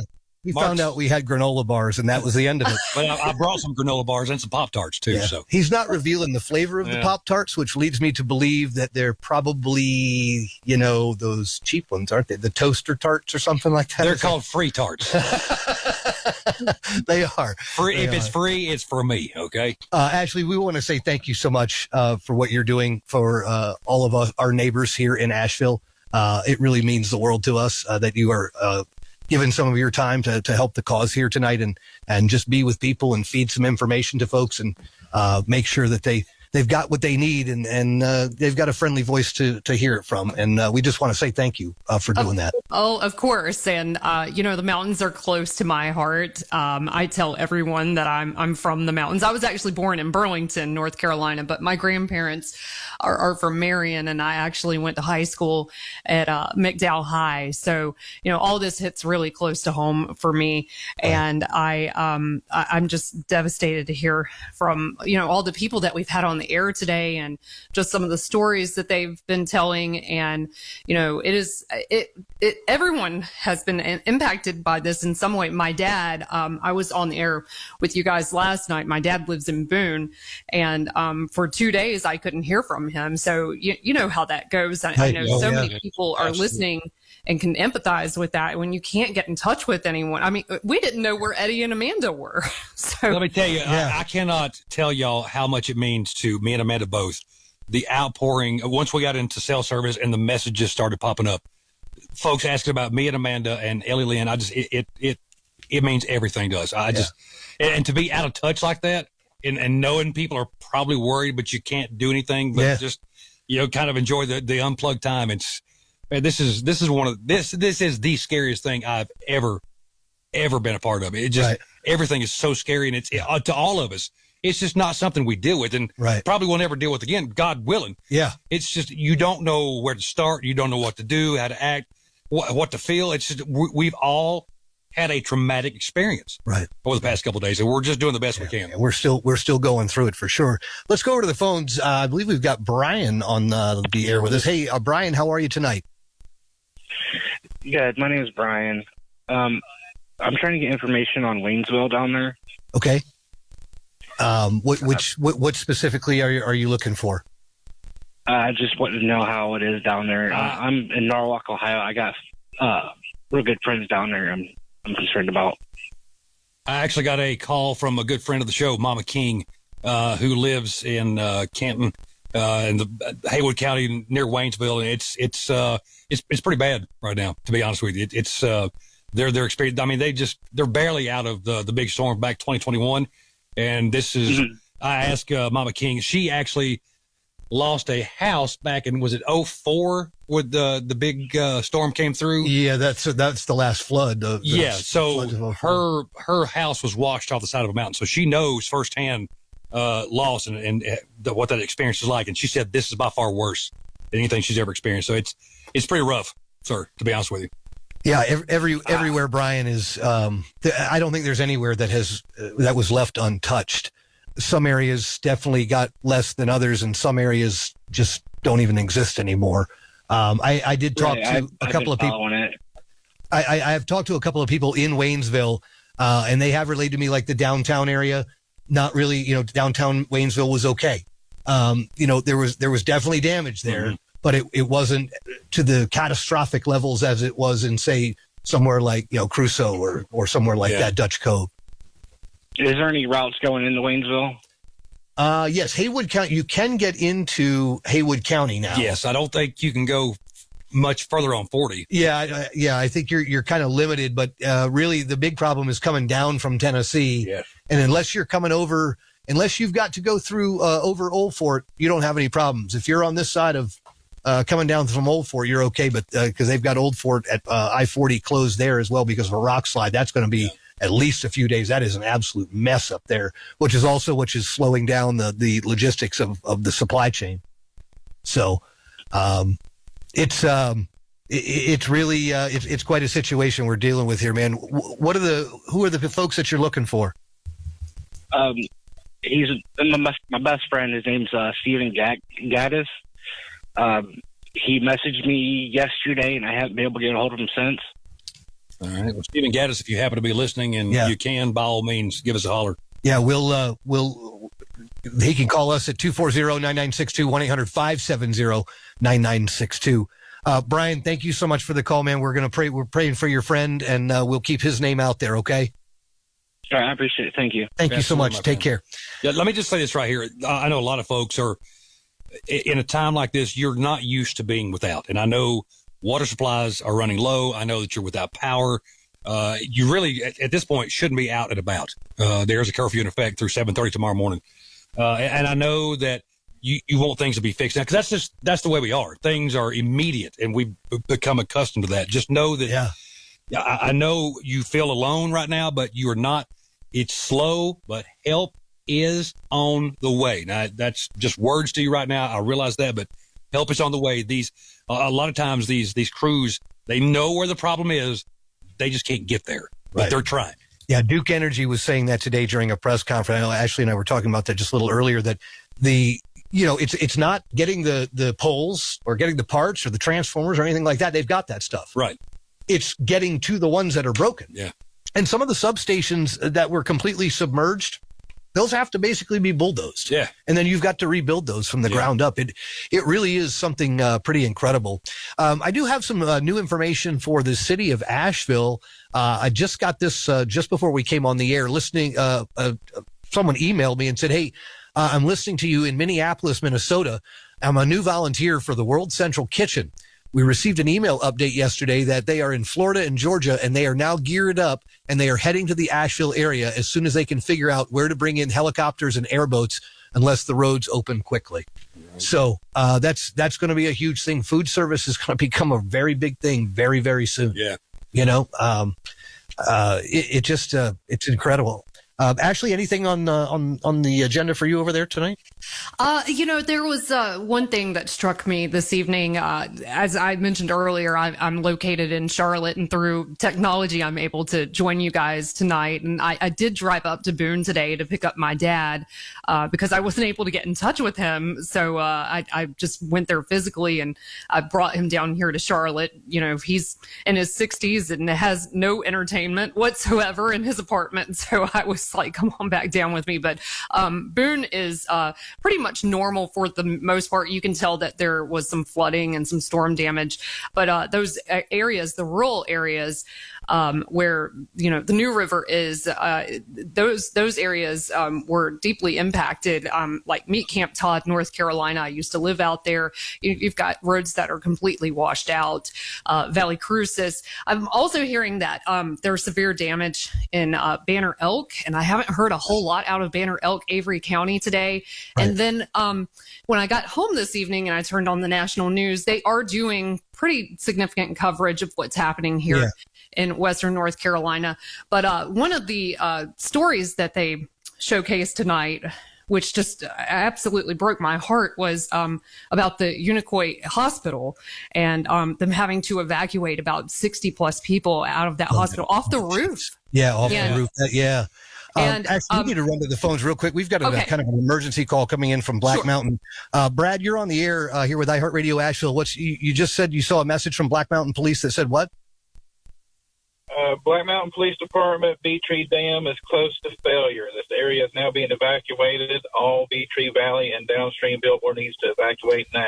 Bee Tree Valley in Black Mountain. Okay. If for folks who may not be familiar, can you give them kind of a geographic location as to where that is in the Black Mountain area? I have no idea because I'm not from Black Mountain. I just saw this and felt like it probably needed to get broadcasted. Absolutely does. Absolutely. The Bee Tree Dam. It's imminent. It's basically an imminent breach. Bee Tree Valley and downstream Biltmore needs to evacuate now. This is from the Buncombe County Sheriff's Office. That was shared by Black Mountain Police Department. Okay. Yeah. All right. So, and downstream Biltmore. So anybody in that area needs to move like now. Right. Folks, if you are in the Bee Tree Dam area, you are being evacuated probably right now. If you are not, you need to move your tail right this minute. Also, downstream Biltmore, you need to move immediately. There is an imminent dam failure in the Black Mountain area, the Bee Tree Dam. Brad, thank you so much for your call. We certainly appreciate it. We're going to try to reach out to those folks now and see if we can't get some more information.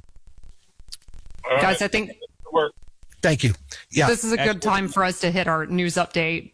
Yeah, let's do that. Let's go ahead and hit that bottom of the hour news, and we will be right back here on continuing coverage of the recovery and rescue operation for Tropical Storm Helene.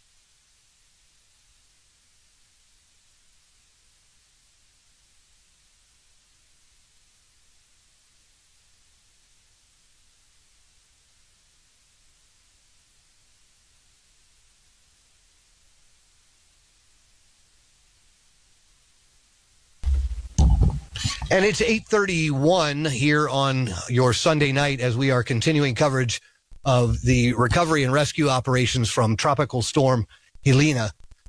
We are getting word in that there is an imminent dam failure happening at the Bee Tree Dam in the Black Mountain area. Anyone in that area is being evacuated. Move now if possible. And anybody in downstream Biltmore that has not been evacuated, you need to get out now as well. We're trying to get more information on this as the night goes on. We'll keep you afoot of anything that we find out. Matter of fact, I'm going to go ahead and see if I can't make a couple of phone calls. Right. If you guys don't mind carrying this for just a second. Thank you. Absolutely. We have a couple calls on hold here. We just pick up. Kara, are you on the line, ma'am? I am. How are you? Where are you calling from? I'm calling from Weaverville. How are you hanging in there, honey? We're hanging in. It's all black out here.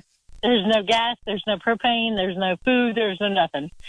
Yeah, we saw me and my wife live up in Weaverville, too, and we saw that the Shell station there across from the CVS had gas for a minute. Do you know if they still have some, or will we be back open tomorrow? They're out. Okay. I figured they would be. Yeah, they're out. Okay. And then if you go into Mars Hill, the Shell station and the one that's right above that, all of them, they all shut down at 5:30 today. Okay. So, and I also hear there's a lot of folks, a lot of kids on the Mars Hill College campus who are stuck there. They can't get out, and a lot of these kids are away from home for the very first time, probably having no idea what to do. So they have no idea what to do. Yeah. So a lot of folks are trying to get food up there and get it delivered. So yeah. Well, So I will say that the Highway Patrol and the police department, they've done everything they can there. I'm going to tell you what, and I hate to say it this way, they are running those gas lines like Chick-fil-A, like everybody in, everybody out. So, that's good, though. That's good. And we cannot stress this enough. Please have patience on every aspect of everything that's going on now and for the coming weeks. I know it's frustrating, and I know you're impatient. You need things now, but you just have to understand these folks are moving as quickly as possible. They're trying to get these supplies in as quickly as possible. So just be neighborly. That's all I can say. I would like everybody to, I mean, I hate to say it this way, but everybody give a prayer to Barnesville. Barnesville is gone. Man, let me tell you, we got some footage from Eddie Harwood this morning that broke my heart. It's just, and yesterday morning too. It's really, really bad in Barnesville. It really is. My mom lives in Tiny Farms, and it took us an hour and a half to get to Tiny Farms over there off Lester Highway. And it's nothing. Like, that's nothing compared to Barnesville. Barnesville will break your heart. Man. Going down that road and seeing the devastation, like I said, everybody just be kind to each other. Please. Understand that we're all in this together. We sat in the gas line for an hour today and couldn't get gas. Like, the cops walked up to us and said, just back out. And, we told them, thank you for your service. That's all we could do. Yeah. And well, God bless you for being so sweet about it and being so neighborly. And that's one of the reasons I love living here, that most, like 99.9999% of everybody here, they want to help. They want to be neighborly. They want to do everything they can. But then you got the few that are causing problems for everybody. Well, let me say this to you. I've heard your name more 2 nights. Everybody worried about you. So I'm so thankful to hear that you're okay. God bless y'all. It means the absolute world to me and my wife, Amanda, and Ellie Lynn. We were moved to tears more than once. So God bless you. Thank you. No, we were last night. We were sitting out here, and I will say, between Aaron Michael and Josh, yes, I'm ma'am. going to cry. Yes, ma'am. I'm not going to do it. So, Matt, everybody, like I said, you guys have given the most up-to-date information, and we appreciate it, and that's what this county needs. So we appreciate it. Mark has the information. I'm just here to look pretty. So that's what I'm saying. I'm kidding. So he failed, dear. So, he's failing. Everybody in this neighborhood has come together, and everybody's hearing y'all. So thank you so much. No, Kara, thank you. Thank you. God bless you. That means the world to us. Thank you so much. Yes. God bless y'all. Be careful. Yes, ma'am. Ashley, what are you laughing at? Hard not to laugh at the truth sometimes, Mama said if you can't say anything at all, don't say nothing. That's what it was. Yeah, something like that. Again, we have a serious situation working with the Bee Tree Dam in the Black Mountain area. It is in risk of imminent failure. Move now. Yeah, they are evacuating the Bee Tree Dam area. You also, if you are in downstream Biltmore, you need to get the heck out of Dodge there as well. Again, downstream Biltmore in the Bee Tree area in Black Mountain, there is an imminent dam failure with the Bee Tree Dam. You're going to want to make sure you head to higher ground ASAP. It is just amazing to me that we are this far out after the storm, and these floods will just not let up. Right? It's a lot of backup. It really is. A lot of pressure on a lot of dams. It really is. And a lot of banks and a lot of walls. So, yeah, I mean, we're only, 2.5 days in, really? So, yeah.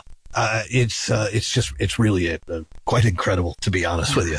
Sending some love and prayers out to the folks in Black Mountain. I've heard about Black Mountain more than any other place today. And I was listening to our broadcast earlier today, and Mark, was it you or was it Tank or somebody's wife was at the that was my wife. Wow. That was my wife. That was it was a high point, because I heard her voice for the first time since like very early Friday morning. And it was also like a low point for me. You just can't keep it together sometimes. Yeah. And I knew she was okay. I knew where she was. I knew that she was safe, but I hadn't seen her and I hadn't heard from her because we just couldn't. There was no communication. And it was about the same way yesterday when Tank and I were sitting here in the studio, and I just looked over at Tank and I see like tears coming out of his face, and he just gets up. I said, you need to go. And as I looked over my shoulder, I saw one of his sons walk by the window, and his wife and his two twin boys came here. They came to see him, and it was like, I was like, wow, I've never been so glad to see anybody else's kids before in my life, and somebody else's wife. Yeah. I was like, you realize what's really important in situations like this. And I've probably said it 100 times today. It's okay to not be okay. That is the truth. It is absolutely 100%, considering the hell that we have all gone through. It's okay to not be okay. And it's okay to ask for help. And all of us are going to have to ask for some help here in the next coming days, weeks, months. It's okay. And hopefully we can help. If nothing else, just to be some friendly voices on the radio to let you know that, look, you are not going through this by yourself. This is an experience for all of us. We're not pros at this. It's just, we're just all trying to make it through. Ashley, you're from this area. You said you went and had to pick up your daddy? Yeah. And everything was fine on 77, 421, going through Wilkesboro up into Boone. But yeah, those areas like Meat Camp, Todd, Valley Cruces, low-lying areas close to rivers and creeks, those were the areas that got the hardest hit. Unfortunately, there was one fatality up in the high country, and it was someone who was in their house that was swept away. And of course, we've had a lot more fatalities, at least 30 in Buncombe County that they announced earlier today. So Asheville, definitely the hardest hit area. But back to Black Mountain, Mark, when you were talking to your wife earlier today, I immediately posted what she said online. My dad and my sister used to live there in Black Mountain, and I'm just grateful that my dad now lives in Boone. My sister lives in Hendersonville. I've still not had any contact with her, but I do know that they're okay. But the Black Mountain earlier today, they were telling them to evacuate earlier today, were they not? Yeah, we're just getting word into the studio. I just got a call from Stacy Wood with Buncombe County, and we are learning now that is not correct. Oh, is it not?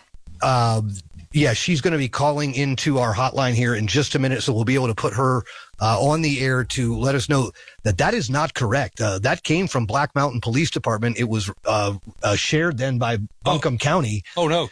And it is an actual spam post. Oh my God! So yeah, God almighty. Wow. Yeah, that is not happening so far. Yeah, that's pretty bad, folks. When we're getting bad information from info sources, or from actual sources themselves, so Stacy's going to be calling in here momentarily. Hopefully, she said she would call in. So again, that is misinformation. That frustrates me more than anything in the world. No, that just absolutely infuriates me. Y'all, come on. This is not the time for that. Please use your head. Come on, man. So. Okay, here we go. I think I've got Stacy now. I think we've got Stacy Wood, Public Information Officer with Buncombe County. Stacy, we've just brought up what you had called and said. It's hard to believe that this kind of information would get out from actual sources. Yes, so we have confirmed, and I think that Black Mountain Police Department has addressed the misinformation that was shared earlier on their Facebook page. Okay. That the city of Asheville has also shared this information. The dam at Beatree is functioning as it was engineered. Right. And the water's coming through the spillway as is the appropriate function. Okay. That clears things up much better. Stacy, how is everything as far as the county is concerned right now? I know we had a couple of press conferences today. The curfew is obviously in effect now. Things start again tomorrow. Well, it's a dynamic constantly changing situation. Right. But you never know from one minute to the next what's going to happen. Right. But we're just trying to do the best we can. Yeah. No, I hear you. It is an untenable situation at best. So, Stacey, thank you so much for calling in and clearing that up. We certainly appreciate that. Absolutely. Thanks for sharing this information with your listeners. You got it. Take care. We are at 8:43 here, 64 degrees. Well, I feel a little bit better now. I hate that we gave out the wrong information. Right. But, when it comes from an official source, you kind of got to go with it, basically. I'm so sorry that we probably scared the hell out of a bunch of people. Right. Well, it kind of scared the hell out of me, considering I live in Black Mountain. So, Ashley, you're familiar with the Black Mountain area, correct? Yeah, somewhat.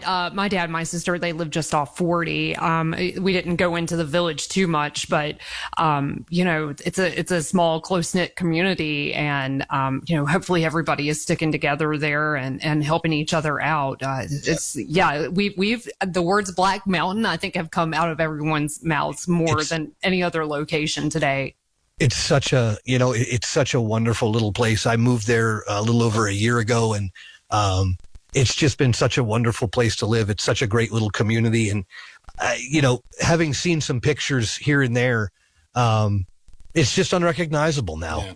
It really is and it's just like so many places, even just down the street, there's places that are just down the street that are completely unrecognizable at this point.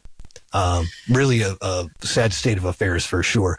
We do want to remind you are listening to continuing coverage of the recovery efforts from Tropical Storm Helene on 99.9 KISS Country FM, News Radio 570 WWNC, Star 104.3 FM, Rock 105.1 FM, Throwback 101.1 FM, The Brew 97.7 FM, and 92.9 ESPN Asheville. I'm Mark Starling. He is Eddie Fox. Hello. She is Ashley Wilson, joining us from the greater Charlotte area, if you will. Ashley, what was it like up there for you in the Charlotte area, just out of curiosity? We had a lot of rain and a lot of wind, and our power went down at the iHeart Studios in Charlotte for much of the day on Friday. But for the most part, Charlotte was okay. Sarah Lee, who does mornings with Paul Schatt here on 96.9 The Cat, she lives in Kings Mountain, and it was way worse over there in that area. Cleveland County also got hit really bad. And there was some loss of life in Charlotte, but again, nothing compared to what was seen in Buncombe County. Yeah. And that number is still expected to go up. There was some scary moments with Lake Lure and the dam there, thinking that it may breach. And thank goodness that did not happen. But yeah, guys, I want to go back to something I was talking about a little bit earlier, just seeing Unicoi Hospital on the news tonight. And I just want to give a shout out to those folks in the Irwin area, too. We haven't really heard from a lot of folks over there in that area. And I know that they can hear us. And, perhaps their cell signals are still down. There's a lot of people in very rural areas that are still completely out of touch with the world and have a complete lack of resources right now. And to that point, I got an email from Justin Fox, who said that we're in Yancey County. Please mention the smaller communities. We're in great need of supplies, water, food, gas, cell service. Please don't forget about the communities around Asheville. Yancey and Metro counties are trapped. Please help get attention to these communities. I know it's very widespread, but we have no voice at this time. Thank you very much. Justin, I agree. To all the communities affected, just know we're thinking about you, and help is on the way. I know it can be very frustrating. I mentioned this 100 times today. You feel like you're alone, but you are not. We have not forgotten about anybody, because we know there's a lot of folks cut off. And this is a very unique situation for me. I'm 51 years old. I've had a cell phone since, I don't know, early 90s, I guess, mid 90s. And, you have shoddy service, maybe a bad signal, but you've never been without cell service, completely disconnected from cell service, from internet, phone.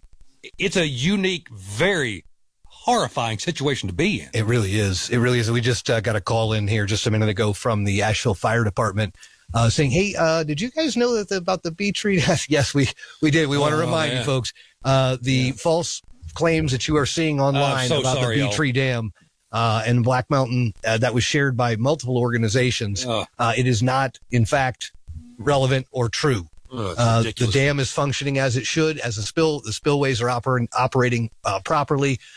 So just disregard any of that at this point. Unbelievable. Yeah. Well, it's actually, considering it's the internet, and this is 2024, it seems like it is actually really believable. It just burns me up that people think that's just nothing to play with. No. I mean, people's emotions are already into overdrive. Why don't we go over to the phones and let's see here. We will jump in on line 1 here. Good evening. You're on the air with iHeartRadio Asheville. Who are we speaking to? Hey, this is Larry Harwood. I called earlier and got cut off. Oh, sorry, Larry. That's not a big concern. I had another situation. My brother lives in Barnettsville, and that place has absolutely got wiped away. Yeah. Yeah, it's they got hit really hard. What's his name? Ronald Harwood, but he'd finally got in touch with me, so they're okay. But they're having to evacuate. But I was just seeing if you guys knew if the National Guard had been deployed out there or not. We know the National Guard has been deployed to Western North Carolina, so we have to assume that they are probably going to the hardest hit areas first. So I would imagine that Barnardsville is probably right up there at the top of the list. Yeah. I think the number I had heard was 4,000 troops or 4,000 National Guard. Yeah. I think that was the number that I saw earlier. I know these numbers, they tend to change from time to time, but we know that we've seen them here. We've seen their trucks coming in. And then Savard too has been hit hard. I'm sure they're going to be deployed out there too. Yeah, I'm not sure that there's a place in Western North Carolina that you're not going to find the National Guard before the end of the week. Another thing too, I understand people need fuel, but do you really need to fill up your 10 5-gallon cans one time? That's a good point, sir. Yep. Don't be putting gas in your milk jugs, okay? Right. Just don't be that person. Don't be greedy. Yeah. If there was a gallon of gas left, I would dispense it to ever who I could. Yeah, well, you're good people, Larry. Larry, Well, Eddie, I know your brother-in-law. I work with your brother-in-law. Oh, I'm sorry, man. I know your daddy-in-law. He's one of the best guys. Preach on. Yes, he is. Yeah, Rufus, we love you. Rufus is one of the greatest. He's legendary status as far as I'm concerned. Some of the legends we can't discuss publicly. Most of the legends we won't discuss publicly or in mixed company. The files have not been released yet. They have been redacted. You can't get enough Big Ronnie Luxford. Oh, all of them Ronnies are good people. There you go. Hey, thanks. Well, you married into them, so, but yeah, I just wanted to see because, man, they got hit in May pretty bad, but this here. Yeah. Larry, we appreciate you, brother. We do. Thanks for the call, man. Take care. Stay in touch. You got it. Let's go over, get another phone call here. We'll go over to, I think this is Brent. Brent, you're on the air with iHeartRadio Asheville. How you doing tonight? Doing great. How about you? Doing good. All right, sir. Doing good. How can we help you? I just wanted to call and thank y'all very much for everything y'all do, and to remind everybody here, if they're not from here, don't worry. We're locals. We're Pioneer stock. Oh, he got the bell ringing. You get the bell for that, my friend. I'll give you a Pop-Tart if you're up here, man. I'd take 2 of them, honestly. I'm in Rutherford County right now. How's it looking over there, man? I'm in Rutherford, so I'm about 15 miles from Lake Lure. We're good. Everybody around me's got power. I'm on a short little leg. I live commercial, but I'm just turning it into a camp. Both of my sons were Boy Scouts. We broke out the fire pit, sharpened some sticks. We're just camping in a house right now. Yeah. There you go. Funny story about the Pioneer thing. I was 17 getting my appendix taken out. Anesthesiologist went and asked my mom. He said he's Pioneer stock. Don't worry. That's the thing. I was raised with her telling me that for every bump and bruise, and reminding people here that, honestly, we'd still be English if it wasn't for the people in the mountains. Hey, wait a second. I've been drinking tea all afternoon just trying. Man, thanks for the call, Brett. We really appreciate it. We're going to need some merit badges for this, sir. Hey, I will bring them to you, brother. Don't you worry. And just to let you know, the Colonel Amanda is on the ticket, too. Okay. 10-4. You good people. Thank you, sir. Thanks, man. We appreciate it. Y'all have a good one. You got it. You too. You too. We got another phone call here. We'll go up to, I think this is Colby. Colby, you're on the air. Hello, Colby. iHeartRadio Asheville. That's what we are. How you doing tonight? Good. Hello? Colby. Yep. I guess right, we don't have him there. All right. All right. Let's, we need to recap on a couple of headlines here real quickly. We don't really need to talk about school because there is no school for at least until next week. I did get a message from Earl. Wanted to know if we have an updated forecast at any point in time. Weather forecast. We do. We do. I didn't mean to put you on the spot, but there you go. I will get that for you. I will pull that up and get that. Earl, for hang you. on. We'll get you covered in just a second. Don't you worry. Mostly cloudy skies. Highs about 74 for tomorrow. Right now we're about 71. Tomorrow looks like partly sunny. Monday looks partly sunny. Tuesday looks partly sunny. High for 74, low 56. As of right now, doesn't say that there's any chance of rain tomorrow. Good. So good. Yeah, I've had about enough of that. I'll be honest. For a long time. For a very, very long time. Do want to mention North Carolina residents who are trying to connect with family members. You can call NC's 211 or 1-888-892-1162 if you're calling from another state. Oh, fantastic. I had a lot of people ask me about this. Yeah, to report missing loved ones. Residents in impacted areas can also indicate their safety by checking in on Facebook's crisis response or by reporting themselves safe through the Red Cross reunification. You can call 1-800-RED CROSS. That's 1-800-733-2767. 1-800-733-2767. There's been so many people that are just want to hear their voice. Yeah. That's all they want to hear. Yeah. This post from the Marshall Tucker Band of Chimney Rock. I don't even have words for this. I mean, Chimney Rock is gone. Like, it's gone. There's just so many communities that are experiencing this very same thing. And I've said this probably 50 times the past half hour. I know it's easy to start thinking that you're by yourself. You are alone, maybe physically, but you are not alone.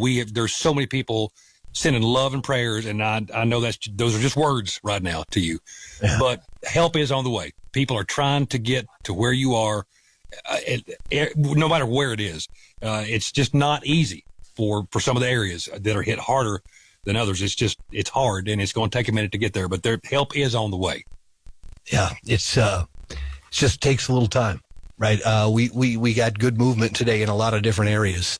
And I think that's, Haywood County, we heard from Allison Richmond. They had some good stuff happening with infrastructure today. We've got more people that have cell phones today than didn't have cell phones yesterday. Yeah. That's just, it's kind of where we're at.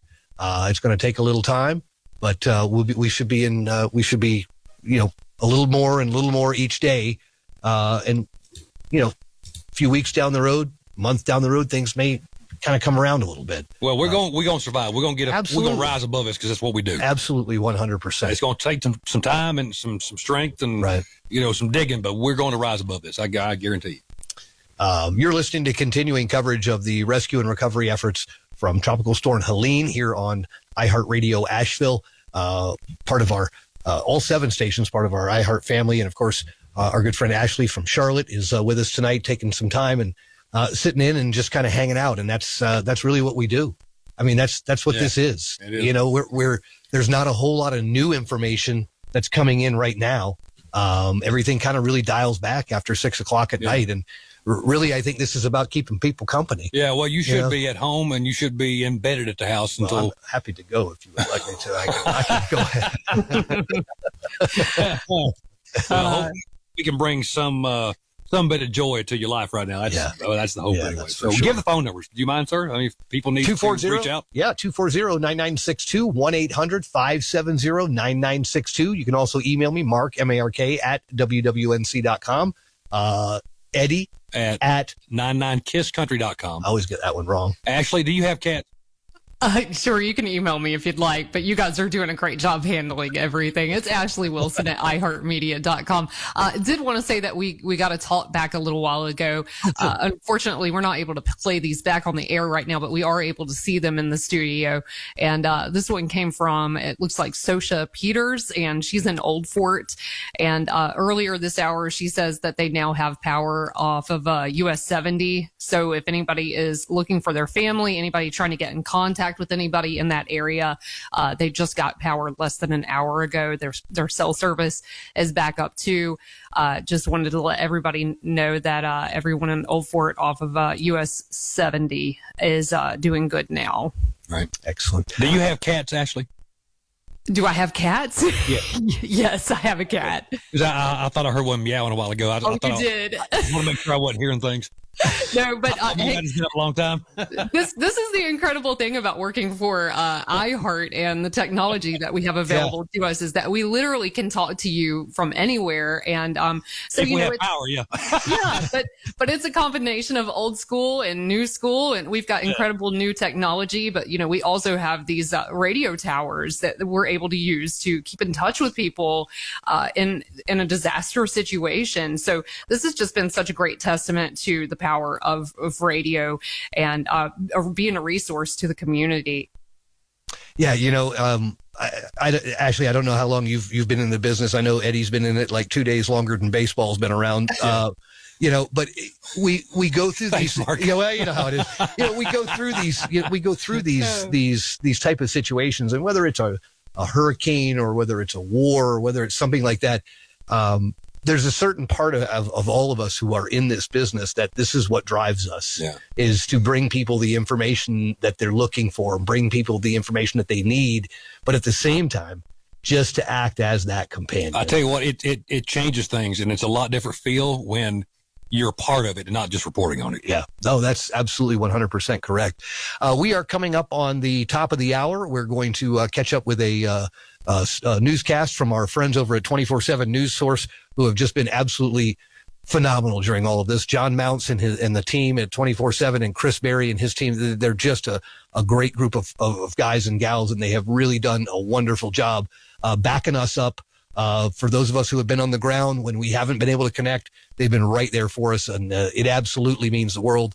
There's no question about it, and we certainly say thank you to all of them. Amen. We're at 65 degrees outside the Appletree Automotive Superstore studios. We're back after the news. Federal agencies are assisting state and local agencies in the search for missing persons due to Helene. FEMA Administrator Deanne Criswell said on CBS's Face the Nation on Sunday that the level of destruction in western North Carolina and especially Asheville is beyond what anyone could have planned for. I don't know that anybody could be fully prepared for the amount of flooding and landslides that they are experiencing right now. Criswell states that in the area of Asheville, rescue services are searching for the dozens of missing people. In North Carolina, we're still in active search and rescue mode. They're still having flooding issues and landslides, and so we're still actively working on search and rescue missions up in North Carolina. Criswell also recommends that if you are missing someone to call 211 and register the information. I'm Thomas Cage. Duke Energy says about 94,000 people in the flood-ravaged area of Asheville are without power. We're restoring power in a sequence that hits those public health and safety facilities first. Duke Energy's Bill Norton says once those facilities are back online, crews will start to restore power to other customers as quickly as they can. Asheville has been one of the hardest hit areas after the remnants of Hurricane Helene pushed through. At least 30 people in Buncombe County are dead after catastrophic flooding. Cellular providers AT&T, T-Mobile, and Verizon are working on restoring services, but no specific timeline has been given for full restoration. AT&T said it will waive talk, text, and data coverage fees for AT&T customers with billing addresses in the more than 1,400 affected zip codes from September 27th through October 27th. Payments for residential and business wireline orders placed through October 27th will also be waived. Verizon said it will waive postpaid Domestica call text data usage from September 26th through October 5th. I'm Rebecca Hughes. WKSF FM, Old Fort, Asheville. WQNQ FM, Fletcher, Asheville. WQNS FM, Woodfin, Asheville. WWNC AM, Asheville. WPEK AM, Fairview. WKSF HD2, Asheville. WKSF HD3, Candler.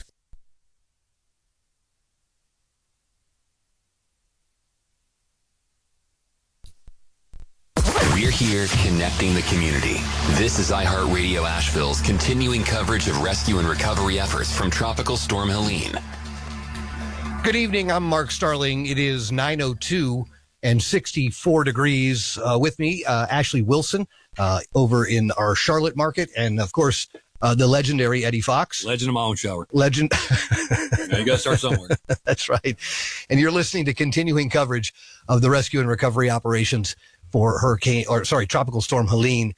It's always been so weird to me that, once a storm hits after it's a hurricane, it becomes a tropical storm. It's never known as a hurricane to the other states that it hits after that, right? It's always, so you always have to kind of go back and forth and shift gears. We just trying to keep folks up to date tonight over, some of the bigger stories and some of the bigger headlines that we have seen today and kind of throughout all through this afternoon. I think one of the biggest ones is that school in pretty much everywhere in Western North Carolina has been canceled for through October 4th is what basically the official language is on that. Also, wanted to remind folks, I got a message from Mayheck today. They would like to request they're looking for folks to make sure that they can pass the information around about a temporary closure of Mayheck due to the tropical storm.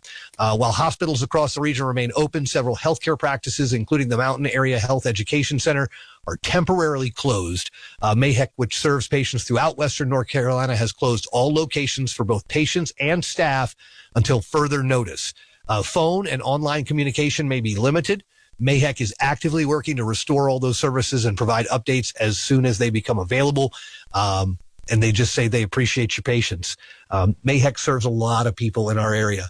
It's just it is a massive organization. There's going to be a lot of folks that are affected by that. A lot of people's doctor's appointments.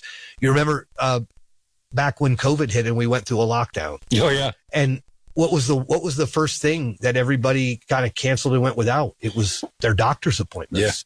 Yeah. This is a big deal. There's a lot of people that have, a lot of health concerns that need those appointments. Hopefully this infrastructure situation can resolve itself, and we can get electricity and everything else back to these folks, as well. Blue Ridge Community College will be closed to all activities through at least Friday, October 4th. Also, this came in from Advent Health in Hendersonville. In the aftermath of the hurricane and tropical storm, Advent Health Hendersonville is open to care for the community. While we're in the process of confirming water safety following the loss of service in the county, Advent Health has contingency plans in place to safely care for our patients and have received supplies including food, medicine, fuel, and oxygen. Power is on at Advent Health Hendersonville. Their phone connection has been restored. Their clinical offices will be closed tomorrow. They're still addressing some damage to those facilities, but additional updates, we will have that information for you hopefully tomorrow morning. So that will be a blessing for sure for a lot of folks. They say they're devastated by the losses that we've sustained in our community, and they're praying for everyone and hoping that everyone recovers from the storm. And I think that's just kind of the general consensus. Yeah. I mean, you hear from so many people, and it's so weird. Actually, you are only like 80 miles away, 90 miles away. Yeah. And how different everything is just 90 miles away. Yeah, absolutely. And we've been talking about those other mountain communities, Boone and Watauga County, Ashe County. They got some of the brunt of this weather, but not nearly as bad as Buncombe and the surrounding area. And we haven't been hearing a whole lot about what's going on in Avery County, Banner Elk, Beach Mountain. I did want to mention that Greg Biffle, the former NASCAR driver, he has been flying in and out of the area, and apparently has been involved with several rescues there in the Avery area. Huh. Greg Biffle, you said? Yeah. That's wild. Yeah, it is. You just never know who your neighbors are sometimes, sometimes you know way too well who they are. All too well. I'm not saying I'm one of those. I just say Mark Starling probably is one of the neighbors. Well, maybe we won't talk about that, though. We do have a curfew in effect now from 8 p.m. to 8 a.m. in Henderson County. We need to remind folks of that. There is a state of emergency that has kind of just not been end dated. It's until further notice, basically, for everywhere. I wasn't really shocked to see that today. I do want to get to this because I think it's important that we mention it, because unfortunately it is part of this story, and it's going to become a larger part of this story as the days goes on. But we learned very sad news this afternoon that some 30 people had passed away and lost their lives in Buncombe County. 5 have lost their lives in Henderson County. I'm under the understanding that in McDowell County there has been no loss of life as of yet. So we're praising God for small miracles, for small miracles there. I want to take you back real quickly to something that happened the first day that the flooding actually took place. And we got a phone call here in the studio of a 73-year-old man. He and his wife, they were up on the second floor. Oh. And their first floor had flooded. And I got a message from Roger Kumpf, who is the Deputy District Director for Congressman Patrick McHenry, North Carolina District 10. He says there's a bit of a sad reason why I asked you about that gentleman the other day. I heard his call very briefly, and I thought of him because of because of the distinctive voice, but never heard him actually say his name. I know him because he was very active in the men's ministry at my church. We just received word that he perished in the storm on Friday with his wife and grandson. Our pastor indicated that there were a few details. Anyways, I suppose I have a couple of asks for you. Is the audio preserved so that we can triple confirm that it was him? And if you would be so kind as to not to, it's just. Oh my God. Oh no. Yeah. It's Mark. Yeah. I don't have words. That breaks my heart, man. We will pull that audio for him and get that for him. Listen, this story is repeated. Oh man. Over and over and over again in the mountains. This is going to become more of a reality, sadly, as we go through these next days and these next weeks and these next months.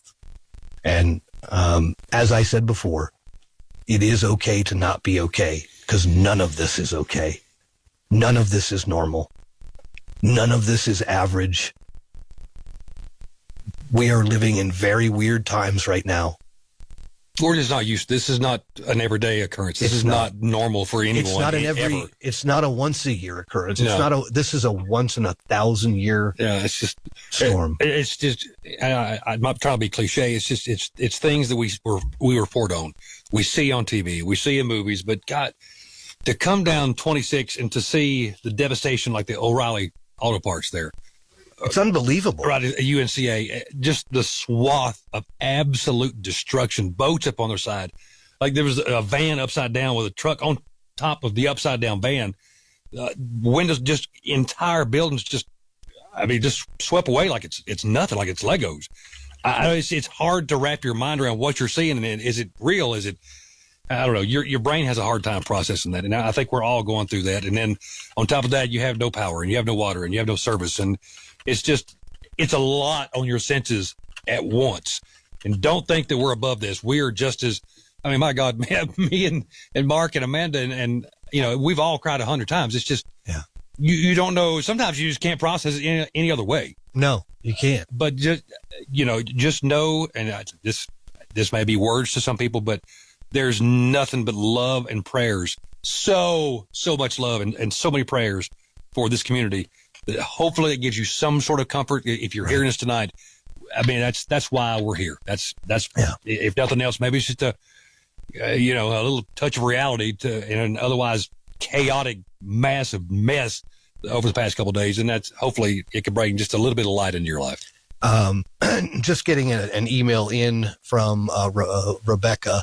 And she says, I have a friend who specifically requested that I reach out to you today to increase awareness that Mitchell County is devastated and communities are cut off. I know communication is difficult all over the mountains right now, so if you'd be able to get the word out, I believe he thought you could help. Mitchell County needs help. Yeah. listen, these resources are being directed 6 ways for Sunday. Yeah. For folks who are out there listening at our EOC centers, and we know you're out there, and we appreciate you. You have just done a knockdown, drag out jobs thus far, and we know you'll continue to. Mitchell County needs help. Yeah. Let's get some help to Mitchell County. I think that's fair enough a fair enough ask. Absolutely. Guys, we just got a talk back from Sierra Maccabee in Candler, and she says that they're off of Dogwood Road in Candler, and as of 9 o'clock, they've lost all of their water. And not sure if this is the same for everyone else in Candler, but she says that they've had water the entire time, and now it's off. So she said just a heads up to everyone to go ahead and run their water and save it if they can, but also a reminder that the entire area is under a boil advisory. So if your water is coming from the faucet, you definitely need to boil it before you use it. Yeah, if you're lucky enough to have water, if it gets turned back on, boil the fool out of it for days to come. Yeah, the last thing you want to do is God forbid, get sick because of the water for sure. Yeah. And let me tell you, I saw a picture of Lake Lure today for the first time. Have you either of you happened to see a picture of it? I have not, no, sir. I've been fulfilling messages. You ever taken like a box of toothpicks, just thrown it in a bucket of water? That's what the entire top of the lake looks like. It was the weirdest thing I think I've ever seen. That's the amount of debris was just unbelievable. I don't even know how. Well, now we can understand how dams actually do fail, right? When you have that much of a debris clog and that much of a debris flow, that's been part of such of the dangerous part of all of these floodwaters has been the debris in the water. Just absolutely awful. Absolutely awful.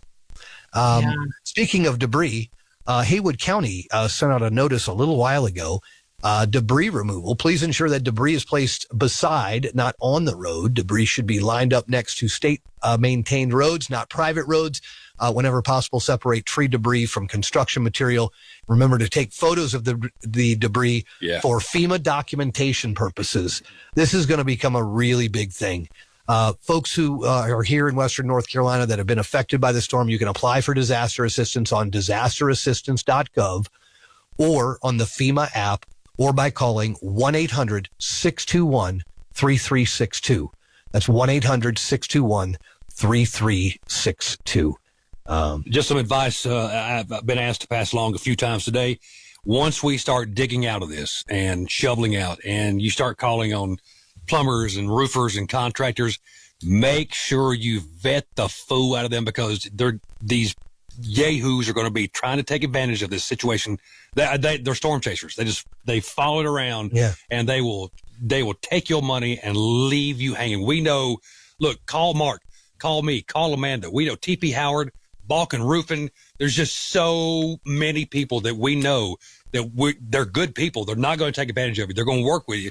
Just make sure. But you don't have to use those people. I'm just saying we have contacts. So if you have a question, by all means ask, because look, I do not want you to get taken advantage of, and people will be out there like some vicious vultures ready to take your money, leave you hanging. TP Howard, man, so that I could bathe. You know, I mean, they did. They fixed my shower the other day because, well, let's face it, I got like 4 thumbs connected to both hands, so it's like, I can't fix anything. But yeah, use the professionals, gang. And guys, I also want to throw out there that unfortunately, when disaster strikes, a lot of people, they go out there and they try to pretend like they're helping, or, they're just doing it for the glory. And, you need to be extremely careful who you give your money to, who you give your donations to. There are a ton of reputable organizations with trained volunteers that are involved in these relief and rescue efforts, and you definitely need to make sure that you know who you're supporting. And there is an organization that I just found out about today, and we have verified that they are an actual real organization. They're called Operation Airdrop, and you can check them out online at operation-airdrop.com. But this is a group of pilots and folks that are flying out of the Concord Airport just outside of Charlotte. So they're collecting resources, supplies in the Charlotte area and surrounding area, getting them all together there at the Concord Airport and flying them into the areas that they're needed in. Yeah, there was I had at least 4 calls almost back to back a while ago about that very organization, and they're ready and willing to help out. So it's, what's the website again, Ashley? It's operation-airdrop.com. And our iHeart stations here in Charlotte, we are participating with them in a big drive this week at the Walmart in Concord. I know we have a lot of people that are listening outside of the area just trying to get information and see what's going on in Western North Carolina. So that's a wonderful organization to support. They are helping directly there in Western North Carolina. Just got an email in from Bobby, and he says, guys, I just wanted you to know that Yancey County has been devastated, as well as Mitchell County. It's catastrophic damage like you've never seen before. Missing people, there's just so many of them. We just want you guys to know that we've been listening to the radio, and Yancey hasn't been mentioned much.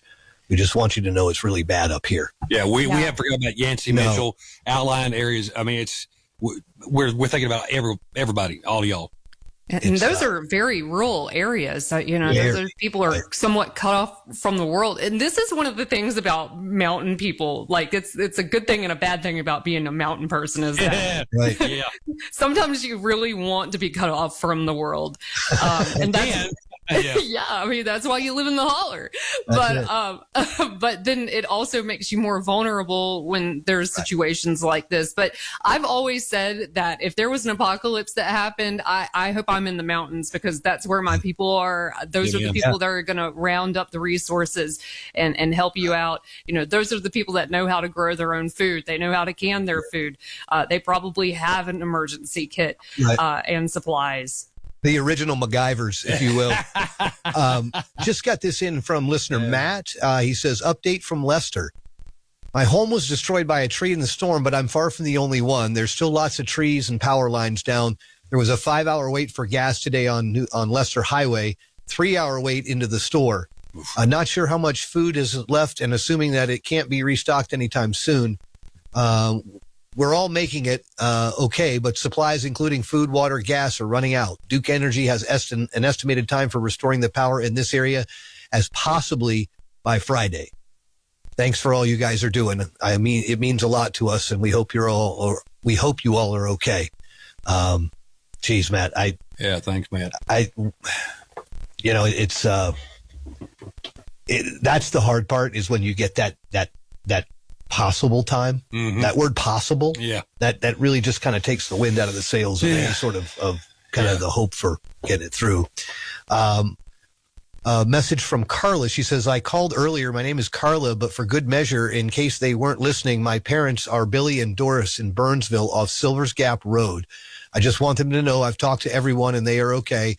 And we hope that they are okay, and we were thinking of them. Fantastic. That's great. That is great news. That is great news. You hear some bad situations, and bad people always take advantage of situations like this. But there's little moments of just, I don't know, happiness from my heart. Yesterday, we went to the Publix in Weaverville. It was the only thing open.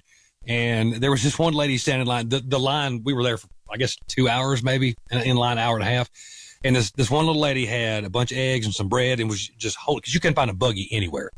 And this other lady walked up to this lady holding all the groceries and pushed the buggy up to her and said, look, you do this more than I do. Take this. Little moments like that is why I love the mountains of Western North Carolina with all I've got, because there's such good people. You talking about the hills and the hollers, Ashley, and how people are always, this is where you want to be. That's because these people have the biggest hearts of anybody you will ever find anywhere in the world. And I'm proud to call I'm proud to call you neighbors and family.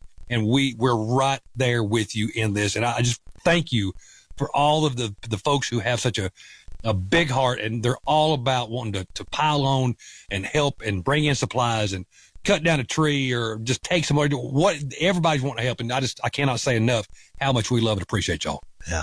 That's, the emails that I've gotten from folks who, they've just gone through the worst thing in their life, and they say, hearing your voice and knowing that somebody local was there, that's all that really helped our situation. Man, we're proud to be here. Man, I'd forego paycheck. I'm honored. I'm honored. I hope serious. the boss didn't just hear that, but We like to get paid. I got a baby, man. She's 2. She eats a lot. I truly feel that way, right? I mean, those types of things, those types of emails and those types of notes, it means the world. As much as it might be comforting for you all to be able to sit and listen to us.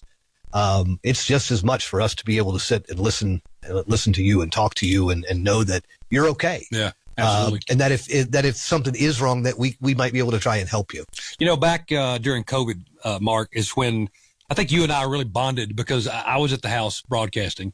You were at the house broadcasting, and we were kind of each other's lifeline for what, 8, 9 months, I guess it was. Well, it felt like that. And just to know that we were in it together, and we had, because sometimes it felt like, because we couldn't talk to people sometimes, and just to know that there were people out there going through the same thing that we were going through, and we could communicate with those folks. And then, as we got the technology situation worked out and we started talking to people, it just to know that we're all in this together. I feel like this is kind of the same thing.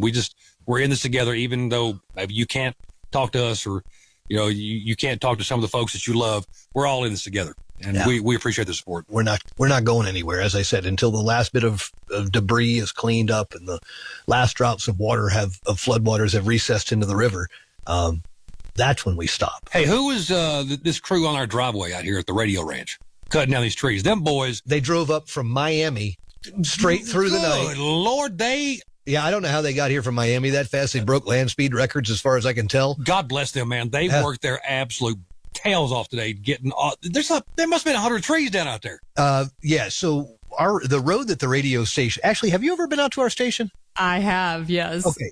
So the road that goes into the radio station, I mean, it's decent little half-lane road. Yeah, about a quarter mile long or so. And one side of it is lined with pine trees and oak trees and cedar and poplar. Yeah, they were all down.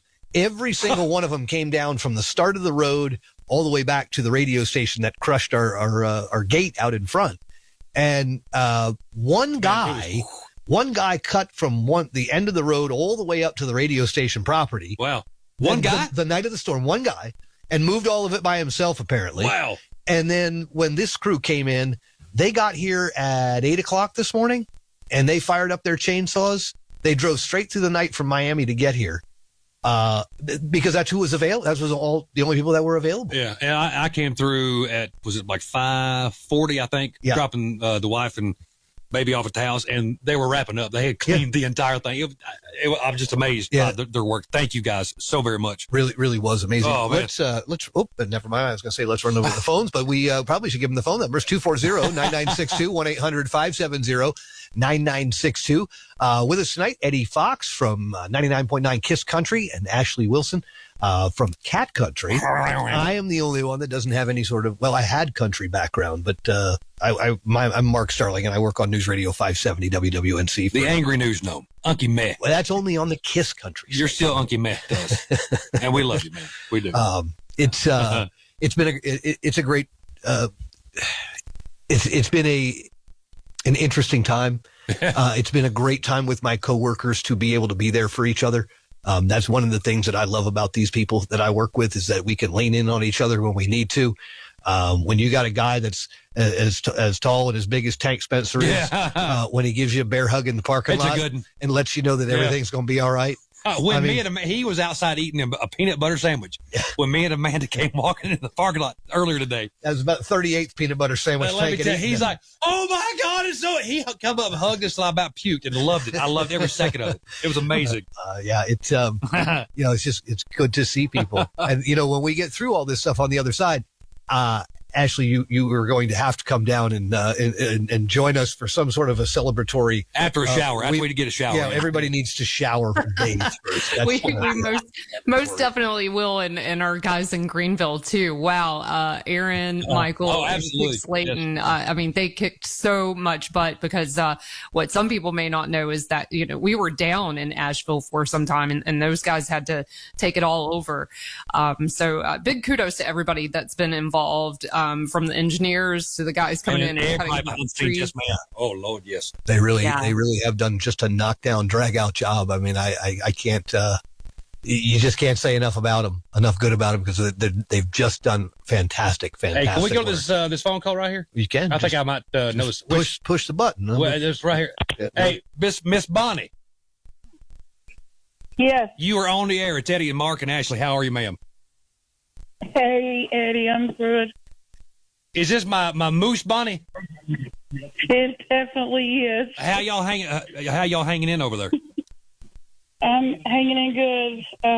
I'm trying to turn my radio down because Thank you, honey. it must be a delayed reaction because I'm not hearing myself. Thank God. I was just calling because I work. I was at the lake and rode the storm out there. It took me an hour and a half to drive what normally takes me about 35 minutes to get home in Forest City, North Carolina, which is Rutherford County. With that being said, I work at Asheville Community College, and we have so many power linemen on our campus, and I spent most of the day out there and making sure that they're good. And the 3 crews that I worked with are from Brunswick, Canada. Oh, wow. So I just want to give a big shout out to all of our linemen, not just those, but I heard earlier y'all were talking about tree cutters coming from Miami.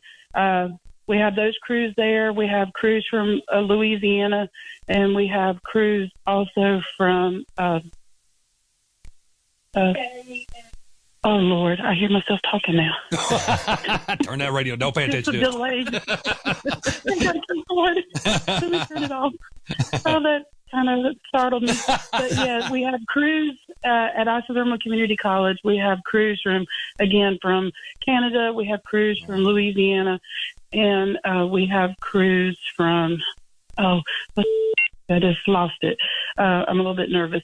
But anyway, I just want to tell other people out there that our county is hit hard, and I know there's worse devastation, but there are people here that are going to Hendersonville. They told me they have been spent hours in Morganton, Marion.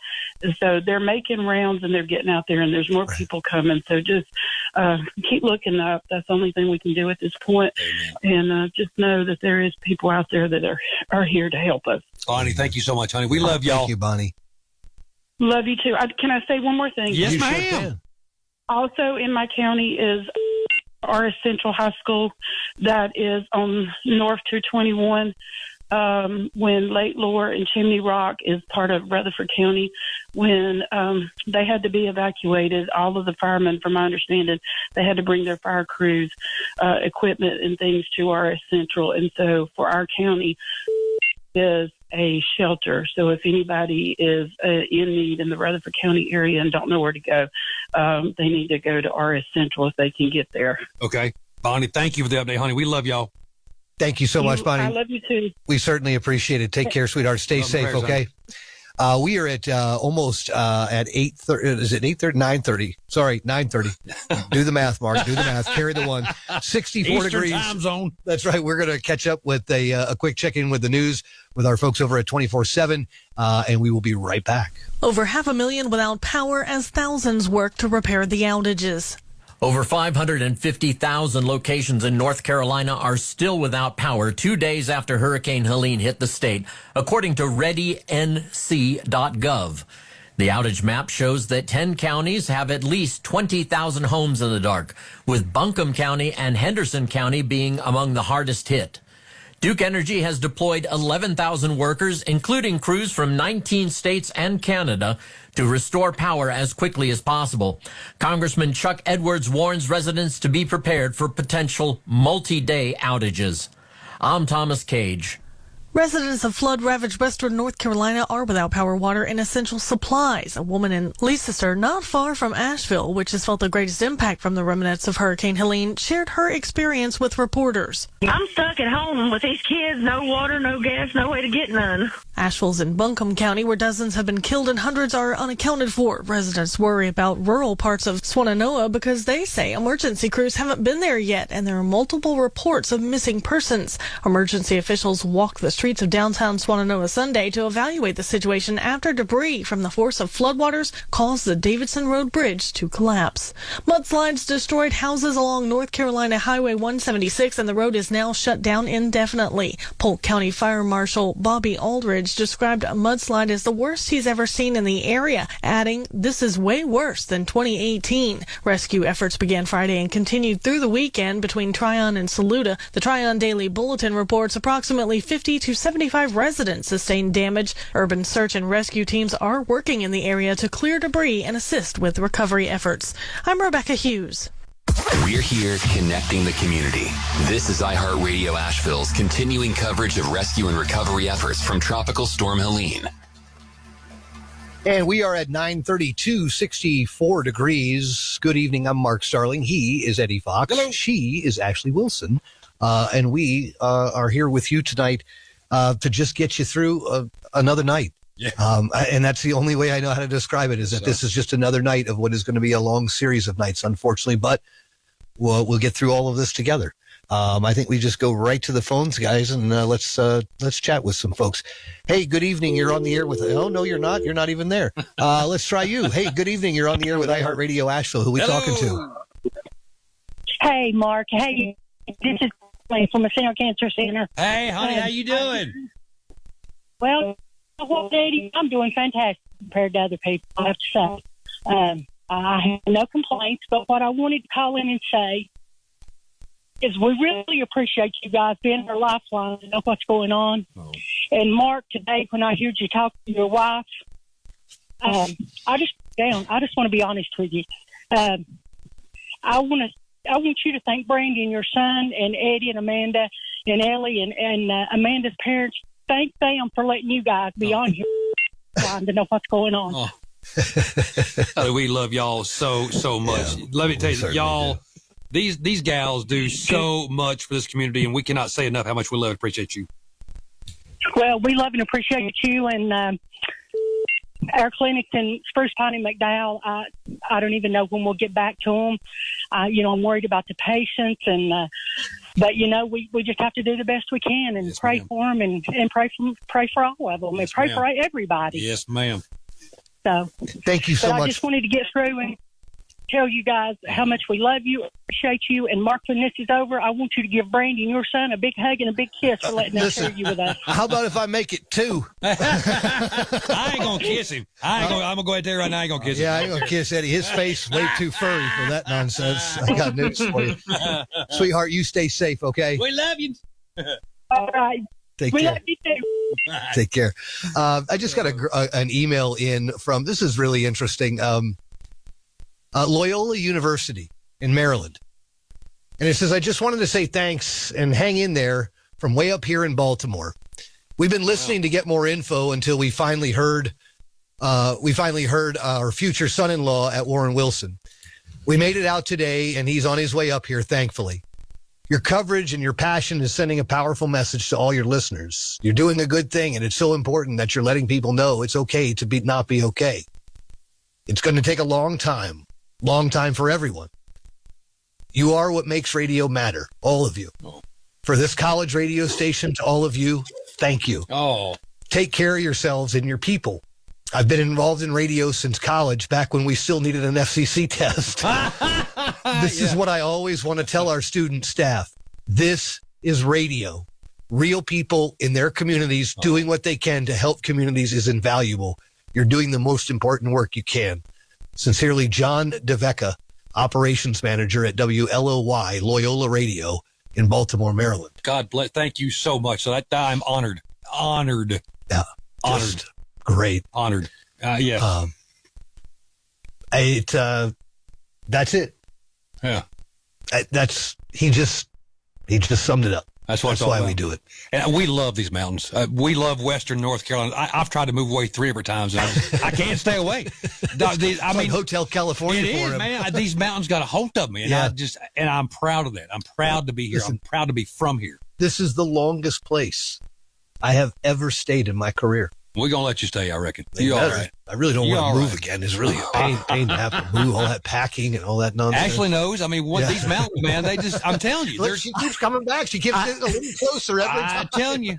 I know her mic seems a little hotter every time she comes up on I moved away and I did come back, and I'm up in Boone all the time and Asheville often. So, you know, and that. Are you peeking in the window, Ashley? That's you? Stop. But the mountains are calling. The mountains are calling, and they call it God's country for a reason. For an absolute reason. Hey, and I think that there's some other folks that we need to thank, and that is the folks that have been calling in, the listeners, yes, you know, giving us the information. We want you to continue to reach out to us because we are live right now.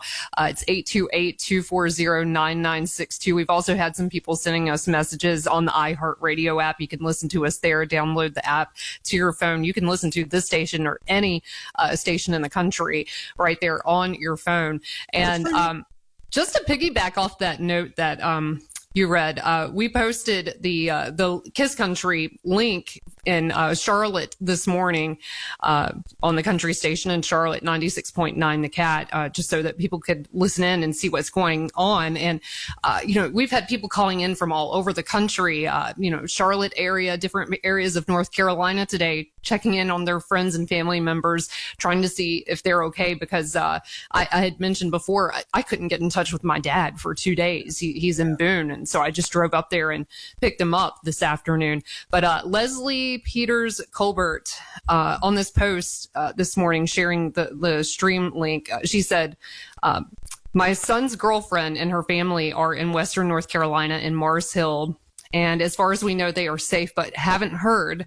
Are the radio stations broadcasting these new free ways to get phone and Wi-Fi services like OnStar and the satellite hotspots companies that are so graciously allowing in the mountains? And then she also says broadcast radio they can get with batteries and radio, and it's still the best. Yeah. And but we want to just thank you for giving us this opportunity to connect with our loved ones. There's been all kinds of advancements and technology that has come into play with folks communicating with each other. I'm talking to you guys from Charlotte. We had our crew from Greenville running things for Asheville for a period of time, and we got linked up with Starlink last night too. Oh, yeah. Yeah. We appreciate you. Let me tell you, Elon Musk, I don't care what people think about Elon Musk. I love his crazy inventions. His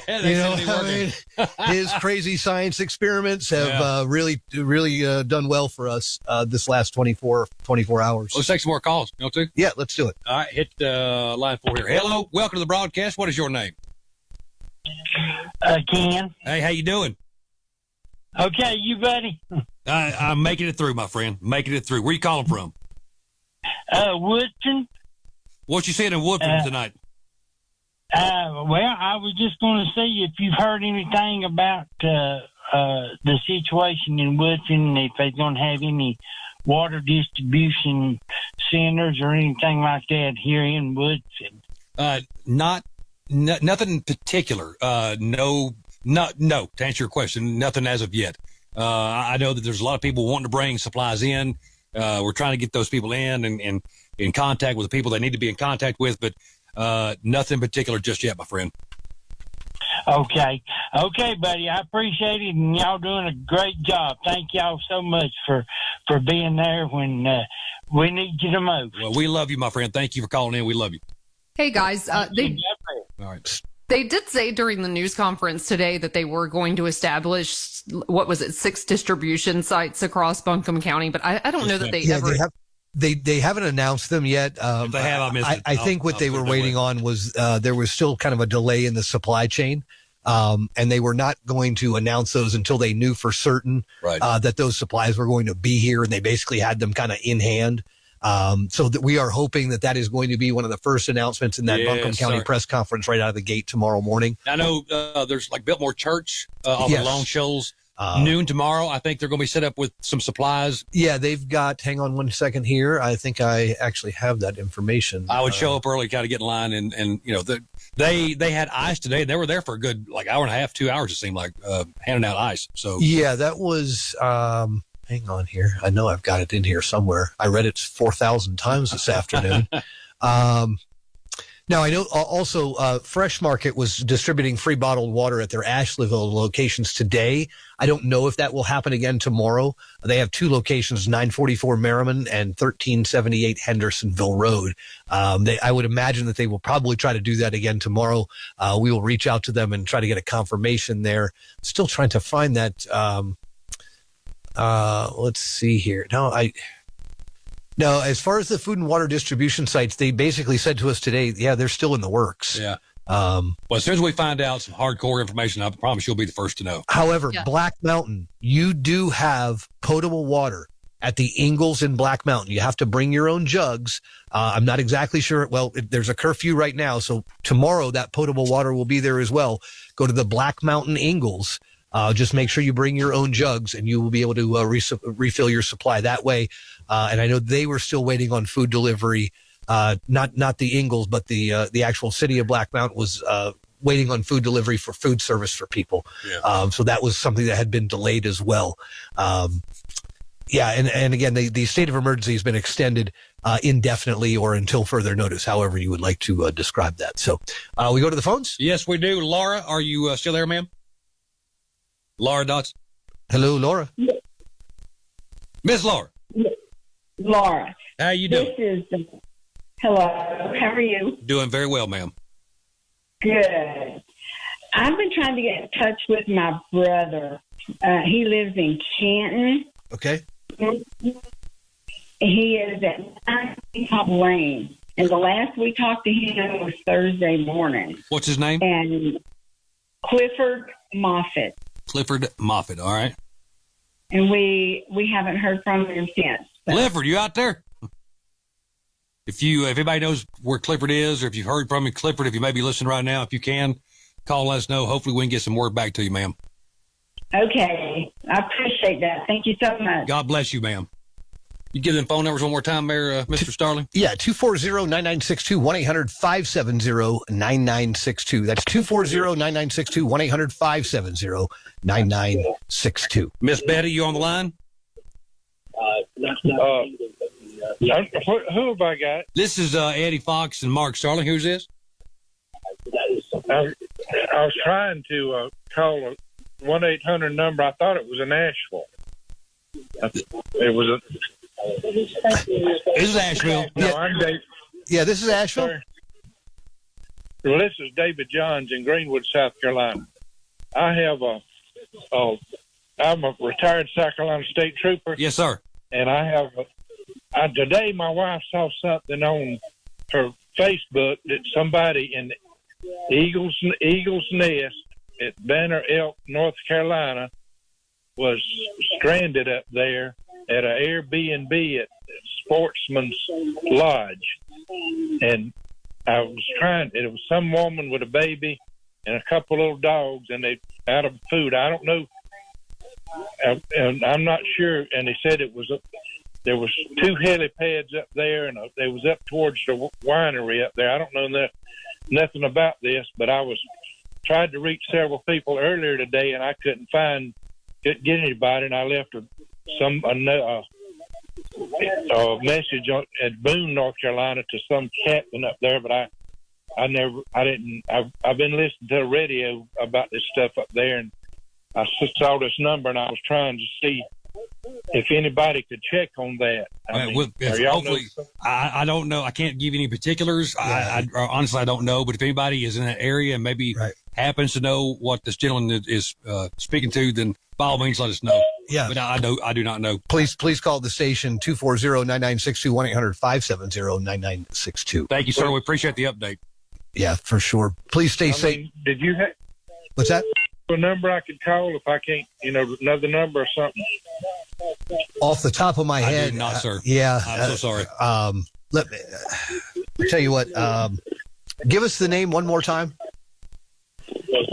My name's David Johns. Okay. I'm a retired state trooper with South Carolina. Okay. And I was just trying to see, I said, I don't know if there's anything to that, what I told you, but I said, with all that's going on up there in North Carolina, it's a possibility it could be true. All right. Well, if anybody happens to be in that area and can shed some light on this, we would appreciate it. Hey, Mr. Johns, we appreciate your call, sir. Thanks for the call, sir. We appreciate it. Guys, I did find an update on that story. The woman that put this on Facebook and was seeking rescue, she did post that she and her family were able to get in to Boone and that they are all safe. There's a good little thank you, actually. Thank you for that update. That's fantastic. All right, let's go take another phone call here. Welcome to the broadcast, iHeartRadio Asheville. Who is this? This is Paul in Swannanoa. Hello, Paul. How are you, sir? Pretty good. We just had a fire department guy come by and tell us to get to higher ground, saying that the Bee Tree Dam. No, that's not. That is not. No. That was some misinformation that was posted online by a scammer or spammer or something. Yeah, that's what we wanted to hear you guys say, man. We appreciate all you guys are doing. We're listening, thank you, sir. And thank you so much, man. Hey, if you could spread that on the, I don't know if you're allowed to tell people that, but there's still people we've been running around Swanna. Yeah, that's a good point. Okay. We'll absolutely we'll run that down again People right are now. Freaking out right now, Yeah, man. I understand. There is no Thank you, reason. guys. You got Thanks, it, man. sir. Folks, just once again, the reports that came in from multiple law enforcement agencies that there was a dam failure about to happen in Black Mountain at the Bee Tree Dam.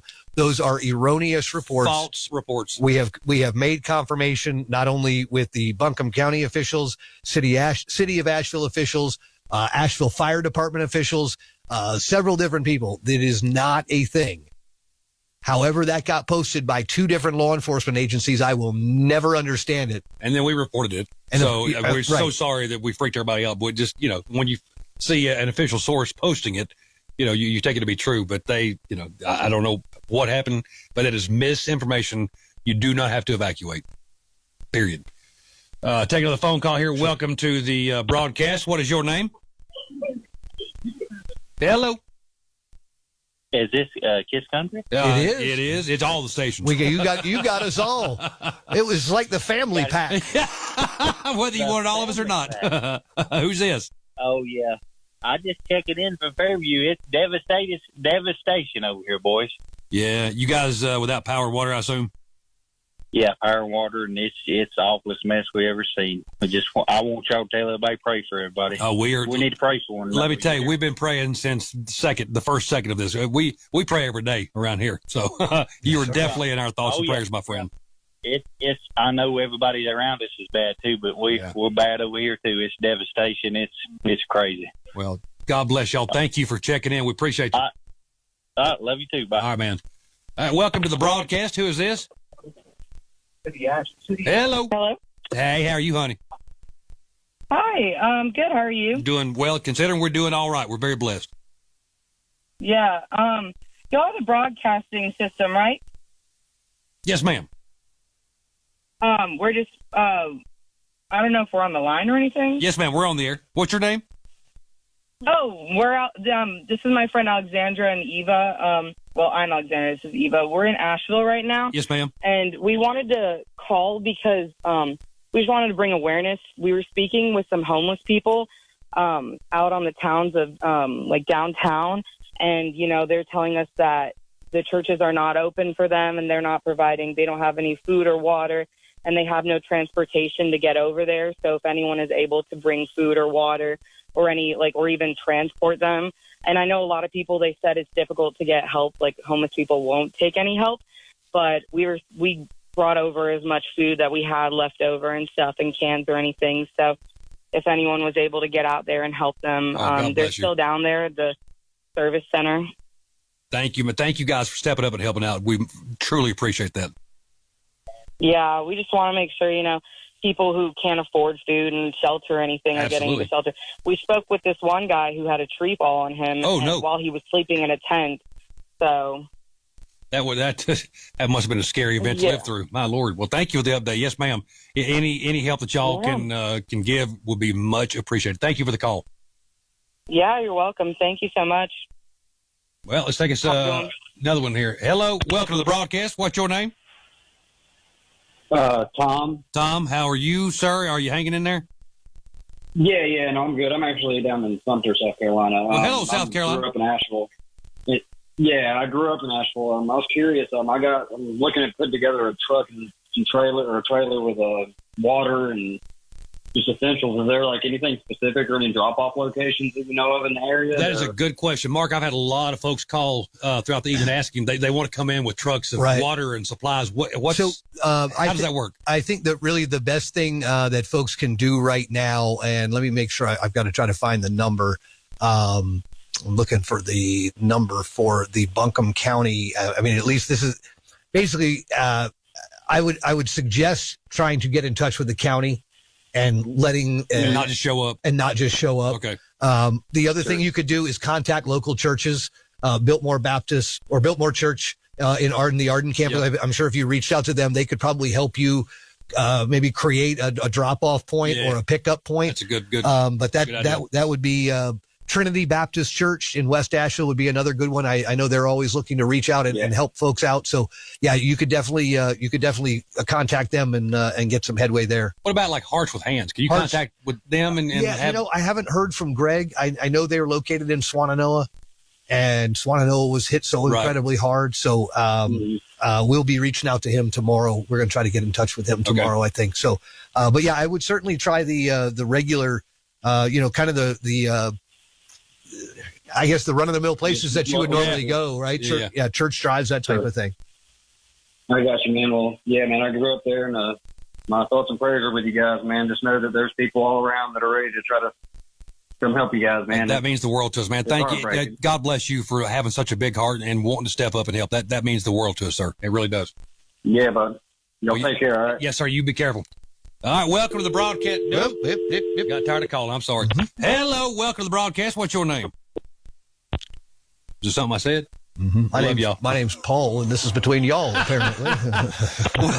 Welcome to the broadcast. Ashley, are you being mean to these people?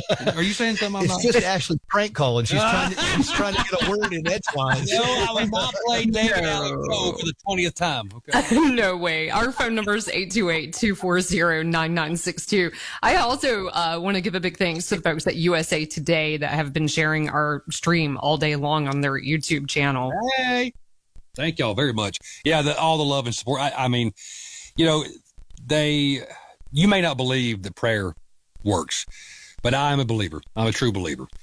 We've got a 2-year-old named Helene that is proof prayer works, because we didn't think we were going to have a youngin'.